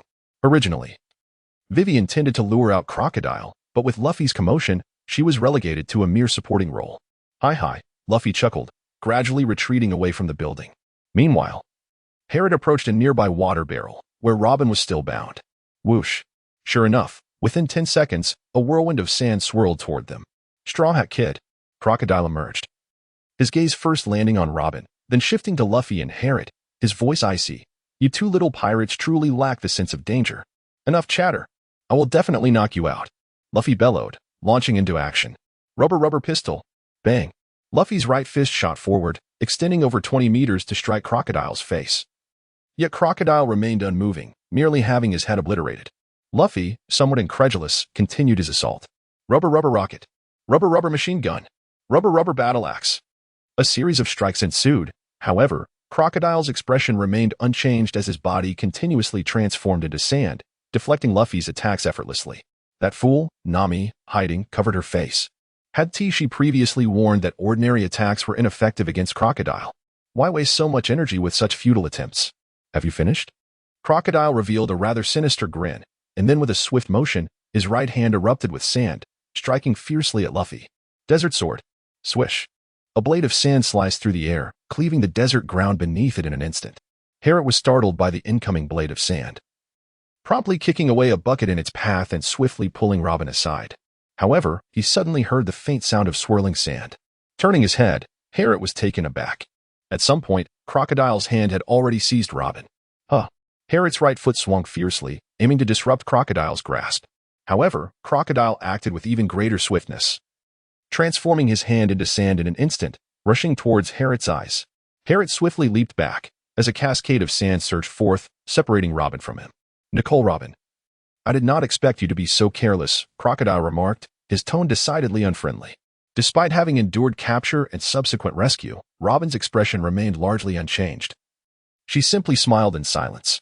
Observing her demeanor, Crocodile felt a twinge of irritation, yet he recognized that this woman was still of use to him, and thus he restrained his displeasure. However, Crocodile continued, casting a cold smile towards Harriet and Luffy. I shall indulge you fledgling youngsters for a while longer. Harriet toyed with him, while Crocodile was intent on demonstrating what true despair entailed. Casually, he tossed a sandglass and declared, I shall indulge you for merely 3 minutes. He cast a disdainful glance at the two, regarding them as insignificant pirates incapable of posing any real challenge. Humph. Witnessing this, Luffy was immediately incensed and prepared to strike back. Luffy. At this moment, Harriet realized that he could no longer allow Luffy to squander his energy, and he let out a thunderous shout. Luffy, initially taken aback, quickly regained his composure, nodded vigorously, and charged forward. Fool. Crocodile scoffed, raising his right hand as a swirl of sand began to whirl in his palm. Just then, Harriet seized a nearby water barrel and hurled it towards Crocodile with great force. Swish. Without a moment's hesitation, Crocodile unleashed a desert blade. Bang. The barrel shattered violently when it was still 5 meters away from him. The sound of water splashed forth. Water. Crocodile was momentarily stunned, instantly comprehending that his opponent intended to use water against him. Yet, he thought, it was rather simplistic to throw it at him. Idiot. Crocodile sneered inwardly. And at that moment, Harriet struck. Great fire spray. Boom. Blue flames erupted, surging directly towards the shattered water barrel. Splash. Harriet gathered his strength, and the intense heat instantaneously transformed water into steam, directing it toward Crocodile. Rubber gun. At that moment, Luffy launched his attack, delivering yet another powerful punch. What? Crocodile was utterly unprepared for such an occurrence, and in an instant, he was enveloped by the steam. Following a brief cooling period, the steam swiftly condensed back into water. In that moment, a profuse amount of sweat appeared on Crocodile's body. Bang! Luffy's fist struck with precision, sending the taken-aback Crocodile flying. Chapter 82. The battle in the desert continued. It was a hit. Nami and Vivi, who had been hiding in the shadows, could not help but gasp in astonishment. What is the greatest challenge in confronting a user of natural powers? It is none other than the inability to land a blow. Now, with a method to counteract the natural abilities, their chances of victory had undoubtedly surged. Robin, who had distanced herself from the battlefield, remained silent, pondering whether she had discovered the means to counter Crocodile. Truly, a considerable effort had been exerted. Luffy did not relent. His combat intellect was at an all-time high during the fray. He understood the importance of striking while the iron was hot. Waiting for Crocodile to regain his composure would lead to complications. Rubber machine gun. Whoosh, whoosh, whoosh. At this moment, Luffy's fists unleashed a barrage akin to the relentless fire of a machine gun, targeting Crocodile. Bang, bang, bang. In an instant, a cloud of dust erupted from where Crocodile had fallen. Had he been struck? Harriet fixed his gaze intently in that direction, his hands, already clad in X-gloves, gripping the two water guns at his waist.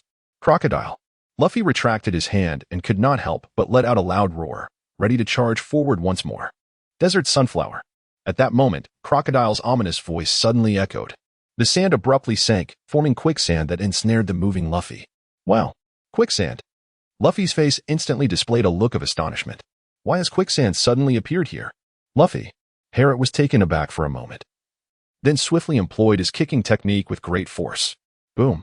The immense explosive power propelled him toward Luffy, whereupon he grasped Luffy's shoulders firmly. Inferno surge. The flames that had been accumulating around his feet erupted. Bang. The fire instantly lifted the two into the air. Desert Blade. Crocodile was not idle either, unleashing 5 sand blades in one breath. Whoosh, whoosh, whoosh, whoosh. The sharp-edged sand blades arrived in the blink of an eye. Inferno breath. Harriet's eyebrows twitched as he swiftly exhaled a burst of flame towards the advancing blade of sand. Bang. However, the sand blade instantaneously dispersed the flames. Wow. Yet, thanks to the thrust from the flames, Harriet and his companion narrowly evaded the sand blade, barely escaping a fatal strike. Luffy felt a wave of apprehension wash over him as he observed Crocodile emerging from the swirling dust. Crocodile's desert sword technique possessed formidable power. Being struck by it was akin to being sliced by dozens of blades, a significant threat for Luffy, a rubber man. You little brats have angered me. Crocodile's voice dripped with fury. How humiliating it was to be hit by mere newcomers after all these years. The sand began to swirl ominously around Crocodile. You actually know my weakness? How surprising. His smile was devoid of warmth as his gaze turned cold, fixating on the two before him, then shifting to 5 wooden barrels nearby. Water. Initially, he thought them to be abandoned, but now they appeared to be tools specifically designed to counter him. However, do you truly believe that possessing water will enable you to defeat me? Naive. Crocodile's tone was frigid as he slowly raised his right hand, a whirlwind of sand spinning violently above it. Upon witnessing this, Harriet immediately comprehended that the bucket had been destroyed. Electric shock mode. Without hesitation, Harriet activated his swiftest state. A crackle of energy surged forth, causing his hair to stand on end. The sandstorm. Indeed, with a mere wave of Crocodile's hand, the mass of sand rapidly expanded, hurtling towards him with formidable force. Slash. Harriet suddenly sprang into action, effortlessly hurling 2 buckets into the air. Boom. Simultaneously, a sandstorm violently descended, sending a layer of sand flying into the atmosphere. What tremendous force. Luffy gasped in astonishment that he managed to evade the sandstorm with some difficulty, avoiding a direct confrontation. Bang, bang, bang. The 3 wooden barrels still resting on the sandy surface were instantly crushed by the weight of the sand. Empty. Crocodile's eyes widened in shock. He had previously assumed they were all filled with water, believing that Harriet had only managed to save 2 in time. However, it now appeared otherwise. He quickly looked up and saw Harriet's figure appearing before one of the buckets that had been thrown into the sky. Harriet exerted all his strength and hurled the wooden barrel, which soared towards Crocodile like an arrow released from a bow. Sandstorm. Crocodile, no fool, immediately unleashed the sandstorm technique, challenging him to find a way to penetrate the densely packed sand. The vapor could not pass through such a thick barrier. Great fire. Harriet once again employed his technique, striking the bucket with a resounding splash. In an instant, the intense heat vaporized the water. However, the steam was utterly unable to penetrate the sand. In that fleeting moment, as visibility was obstructed, Harriet and Luffy swiftly closed the distance to Crocodile. Rubber rocket. Luffy launched a powerful blow aimed at Crocodile's abdomen. Yet Crocodile's gaze remained fixed on Harriet, who was situated to his left. To him, it was the one possessing water that warranted caution. With a thud, Luffy's fists once again connected with solid matter. Crocodile's eyes widened in shock as he was sent flying backward, a look of disbelief crossing his face. How could this be? He is merely a paramecia user. Crocodile's bewildered gaze fell upon Luffy's hands, and in that moment, he discerned the truth. Water traces. When did that happen? His eyes shifted to find Harriet, who had mysteriously grasped a water gun. What an unusual weapon. In an instant, Crocodile comprehended the situation. It was indeed a water gun. With a roll, he regained his balance. Luffy, go. Harriet let out a low growl, forcefully hurling a bucket that struck Crocodile on the head. Bang! In a swift motion, Luffy unleashed a rubber pistol, shattering the bucket midair. Water splashed everywhere. Crocodile, now alert, sensed danger. Although the water fell from above and appeared difficult to evade, it was hardly a challenge for him to dodge. What were they plotting? Crocodile pondered apprehensively. Swoosh! At that moment, Harriet leaped into the air, harnessing flames to propel himself forward. 700! Arrowfish! With both hands in motion. The water he touched shot towards Crocodile like bullets. Simultaneously, Luffy's fists surged through the descending droplets, targeting Crocodile. At first glance, it seemed as though Crocodile was ensnared in a predicament. However, you little brats. Veins bulged, and Crocodile was genuinely enraged. Years had passed. For many years in the first half of the Grand Line, he had relished his invincible status, never expecting to encounter such resistance today, especially from mere children. The CEO's heart brimmed with fury. It had been so long since he had unleashed his true power. You little brats! Crocodile roared, his eyes glinting with murderous intent as they fixed on Harriet. Boom! The sand erupted, swirling around him like a tornado. The droplets incessantly struck the whirlwind. No. The sandstorm, yet yielded no effect. Even Luffy's punch was rendered ineffective, failing to penetrate the sand. At that moment, Harriet's heart sank. Indeed, it was not so simple. Nevertheless, Harriet's gaze was resolute as he took a deep breath. Fire release. Great fireball technique. With a resounding explosion, a torrent of flames erupted, ultimately coalescing into a colossal fireball hurled towards the sandstorm. In an instant, the sandstorm transformed into a fiery whirlwind. Hiss, hiss, hiss. Harriet squinted slightly, feeling the intense heat. Now you must be suffering too. Boom. Indeed, mere moments after the fire tornado formed, a gust of sand surged forth. Flames consume oxygen, after all. A crescent-shaped sand dune. At that moment, the sand soared into the sky, and Crocodile's icy voice resonated. Whoosh! A crescent-shaped blade of sand sliced toward Harriet. So swift. Harriet, be cautious. Luffy, grounded on the sandy surface, panicked. He lacked the ability to soar through the air. Harriet was taken aback, not expecting Crocodile to strike so swiftly. A plume of fire shot forth, swiftly altering its trajectory and aiming for the ground. Although capable of flight, the earth remained his most familiar terrain. Desert sword. Yet, Crocodile showed no mercy as nearly 10 blades of sand descended before Harriet could even gather himself. Whoa! In that instant, both Harriet and Luffy widened their eyes in disbelief. Boom, boom, boom. The once relatively smooth surface of the sand was suddenly marred by numerous ravines. As the dust settled, Luffy and Harriet emerged, albeit in a rather disheveled state. Luffy fared better, with only a scraped face and tattered clothes. However, Harriet had sustained wounds to his chest and right arm, blood pouring forth. Indeed, this adversary was not to be underestimated. Harriet was secretly astonished. You little brats, are you being too arrogant? Crocodile cast a frigid gaze upon the two below. At this moment, he was no longer careless. Then perish. You little imps.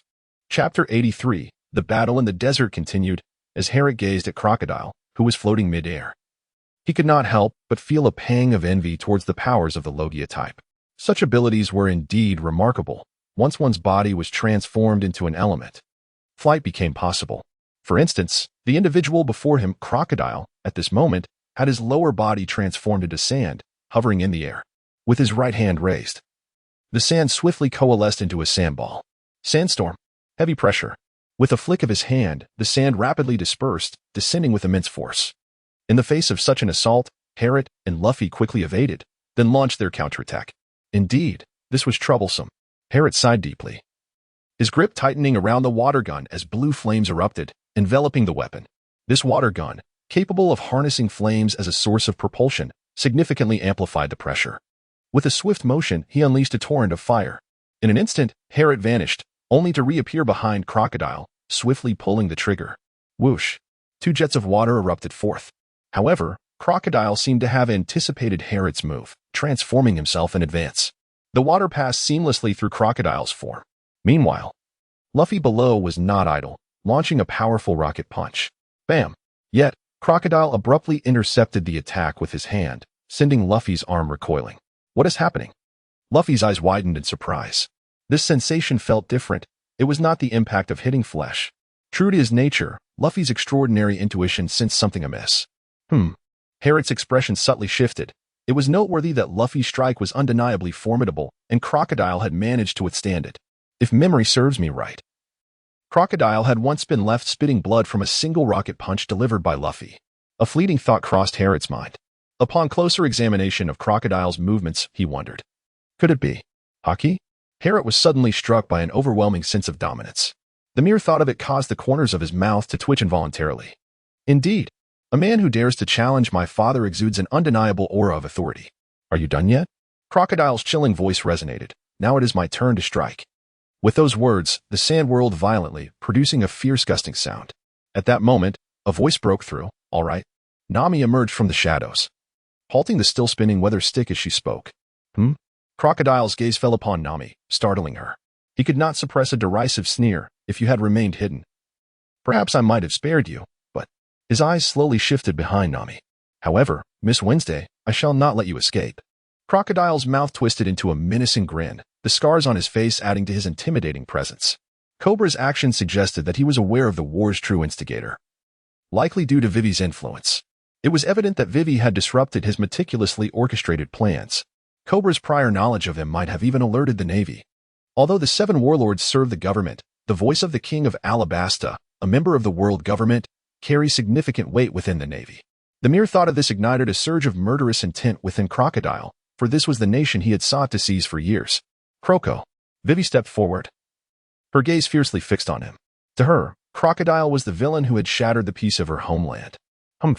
Despite feeling intimidated by Crocodile's oppressive stare, Vivi summoned her courage and declared, your powers have been sealed by us. Let us see how arrogant you can be now. Sealed? Crocodile paused for a moment, then erupted into laughter. His abilities were still intact, after all. Nami, incensed by Crocodile's demeanor, let out a huff and swung the weather stick with force. Heat bubble. With a crackle, bubbles ascended and burst, causing Crocodile's expression to darken. Clouds. Crocodile abruptly looked up to see an unprecedented gathering of clouds above him, and they were so close. A gust swept through, transforming the white clouds within a 20-meter radius into ominous black. Buzz. A low rumble echoed, and Crocodile's countenance shifted dramatically. Rain. As expected, within seconds, a torrential downpour began, drenching everyone present. However, it was Crocodile, the user of the sand fruit, who felt the most profound impact. The moisture clung to him, irritating the man made of sand. This woman. Crocodile had not anticipated that she could conjure a rainstorm. It seems you are not merely hiding, he remarked coldly. Previously, with his somewhat unrefined observation Haki, he had sensed the presence of individuals nearby. After a brief inspection, he had dismissed them as mere women. As one of the 7 warlords, he never considered them a threat, thus relaxing his vigilance. Now, one of them had presented him with such an unexpected challenge. Killing intent surged within Crocodile. Ugh. Seeing the look in Crocodile's eyes made Nami instinctively seek cover, shouting, Luffy, hurry up and fight him. What an amusing little girl. Robin chuckled. Truth be told, Nami's remarkable ability to summon rain was astonishing. All right, Luffy declared, raising his fist with determination. Crocodile, you're going to regret messing with me. For Luffy, the prospect of landing a hit filled him with unshakable confidence. However, Harriet's gaze fell upon the man with a sullen expression. Could it be so simple? Do you truly believe this will be enough to bring me down? Crocodile slightly shook his head, revealing a smile imbued with malice, and said softly, do not be so naive, young fool. How would you know without trying? Before Luffy could finish his words, he boldly launched an attack. Gum Gum Pistol. With a swift motion, his arm elongated, striking towards Crocodile in the blink of an eye. However, Crocodile effortlessly sidestepped, grasping Luffy's arm and yanking him forcefully. Swish. Luffy, taken aback, was swiftly pulled towards Crocodile. I have already seen through your attack. Crocodile mocked, raising his formidable hook to strike at Luffy. Yet, in that very instant, Harriet appeared nearby, delivering a swift kick that sent Crocodile's golden hook flying, allowing Luffy to escape his grasp. Indeed, it was not so simple. Harriet did not pause, his hands flickering like lightning as he circled around Crocodile. Whoosh. Raindrops were incessantly sent flying, yet no figure could be discerned. Electric fist. Countless shadows of punches were unleashed, in an instant resembling dozens of individuals striking Crocodile from behind. Given Crocodile's current state, where he could only withstand the blows physically, the impact would undoubtedly be considerable. Crescent Sand Dune. Crocodile's voice was cold and deep as he swiftly made several-minute movements, his right hand transforming instantaneously into a colossal blade of sand. Years of utilizing his devil fruit ability had elevated his skills to an impressive level.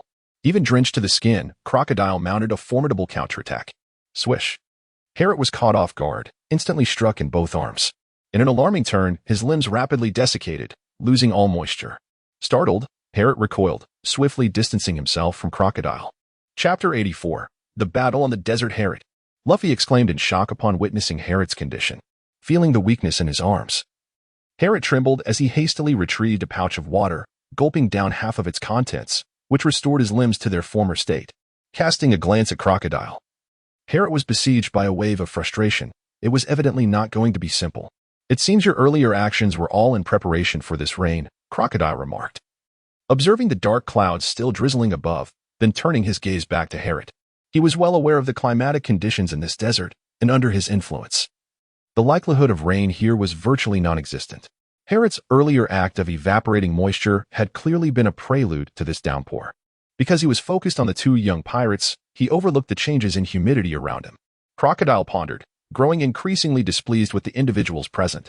Indeed, sending them to their demise would be the most satisfying form of revenge. With that thought, Crocodile raised his golden hook, advancing towards Luffy. Rubber pistol, Luffy shouted, unleashing a powerful punch. You fool. I've already seen through your attack. Truly, you never learn. Crocodile scoffed, effortlessly evading the blow. For him, Luffy's offensive moves were far too easy to predict. But just as he prepared to counterattack, Luffy unexpectedly soared forward, catching him off guard, and delivered a headbutt that forced Crocodile back 2 steps. Harriet observed the scene with a sense of satisfaction, pleased that this fool had finally managed to exert some control over his elastic transformations. Meanwhile, Harriet was not idle. Flames erupted from his elbow as he charged forward with determination. Facing the dual assault, Crocodile, though his elemental abilities had waned, skillfully evaded several strikes using his rudimentary martial arts. He extended his right hand forward, and with a swift motion, a vortex of sand began to whirl within his palm. Following this action, the moisture in the air diminished at a visible rate. In mere seconds, the rain clouds began to dissipate rapidly. This is bad. He can still absorb moisture from the air, Nami gasped in alarm. However, upon reflection, she surmised that this must be the very ability he employed to siphon the rainwater from this nation. The thought sent a shiver down her spine. Was it merely the influence of the dance powder? This power was akin to a natural disaster. The capacity to drain an entire island of its rainfall was staggering. Nami's respect for those wielding nature-based powers deepened considerably. Meanwhile, Vivi clenched her fists tightly, her gaze fixed intently on Crocodile, her keen intellect leading her to the same conclusion. Nami gently patted Vivi's shoulder, acknowledging the despair that such a monstrosity could instill. The rain is almost gone, Luffy exclaimed, panting, his eyes wide with shock. Damn it. Harriet could not help but clench his fists. Even in such dire circumstances, this fellow still possessed the ability to turn the tide. Shave. Great fire. Harriet launched a surprise attack from behind, unleashing a burst of flames that instantaneously pierced through Crocodile's back. Yet, Crocodile remained unfazed, gradually regaining his composure. Sandification. After siphoning the surrounding moisture, he once again regained his elemental form. Harriet was also taken aback, not expecting Crocodile to desiccate him so swiftly. Indeed, the temperature is insufficient. If it were Ace, you would likely not succumb to elemental transformation so easily, would you? Harriet pondered deeply. It is well known that extreme heat can also obliterate sand. Regrettably, his flames, lacking the process of condensation and compression, were considerably weaker than ordinary flames. In an instant, Harriet seized his water gun once more. Your tricks are over. Crocodile spoke in a low voice, and as expected, the rain clouds in the sky dissipated entirely at that moment, returning everything to the starting point. Not yet finished. Luffy shouted fiercely, charging forward to unleash a swift attack. Meanwhile, Harriet attacked Crocodile with his water gun, occasionally spraying water onto Luffy. However, Crocodile had already been on guard, skillfully maneuvering with the powers of his devil fruit as sand swirled around him, quickly draining Harriet and Luffy of their stamina. How can this be? Nami and Vivi, observing from the side, felt a sense of despair. Is this truly the strength of the warlords of the sea?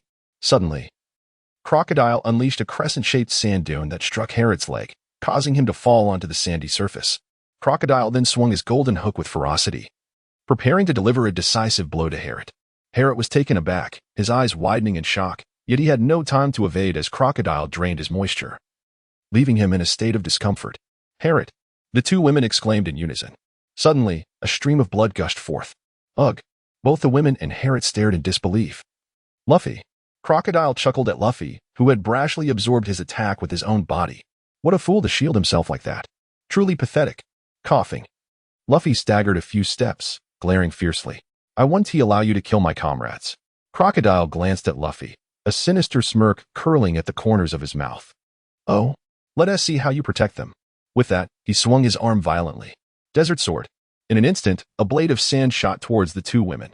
Watch out. Nami and Vivi hastily dodged, barely escaping. The house behind them, however, was not so fortunate, cleaved in two. Crocodile's lower body transformed into sand, rushing towards Vivi. Vivi. The trio gasped in alarm. Damn it.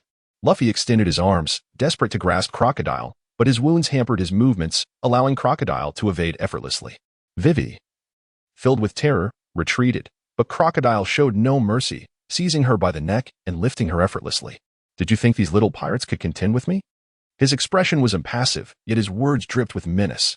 As he tightened his grip, Vivi struggled fiercely. Bastard! Luffy's eyes widened in anger as he charged forward. Just then, a flash of light descended, severing Crocodile's arm. Yet, in no time, it regenerated. The gaze of Crocodile landed on the female marine before him. Des bonus. Harriet finished half a bag of water and looked at Dashki, feeling somewhat perplexed. How did she arrive here? Could it be that Smog has also come? Harriet surveyed his surroundings but found no trace of the old smoker. Crocodile, why have you harmed the princess of Alabasta? Dashki demanded, gripping her blade with evident intent to strike. Indeed. Warlord Crocodile, I believe you owe us an explanation. At this moment, Farrell also made his entrance. It turned out that the two had arrived at the casino only to find Crocodile missing. After some inquiries, they learned he had headed south. Subsequently, they heard a tremendous noise, followed by an inexplicable downpour that seemed to descend from the very ground. Thus, they rushed over and stumbled upon the scene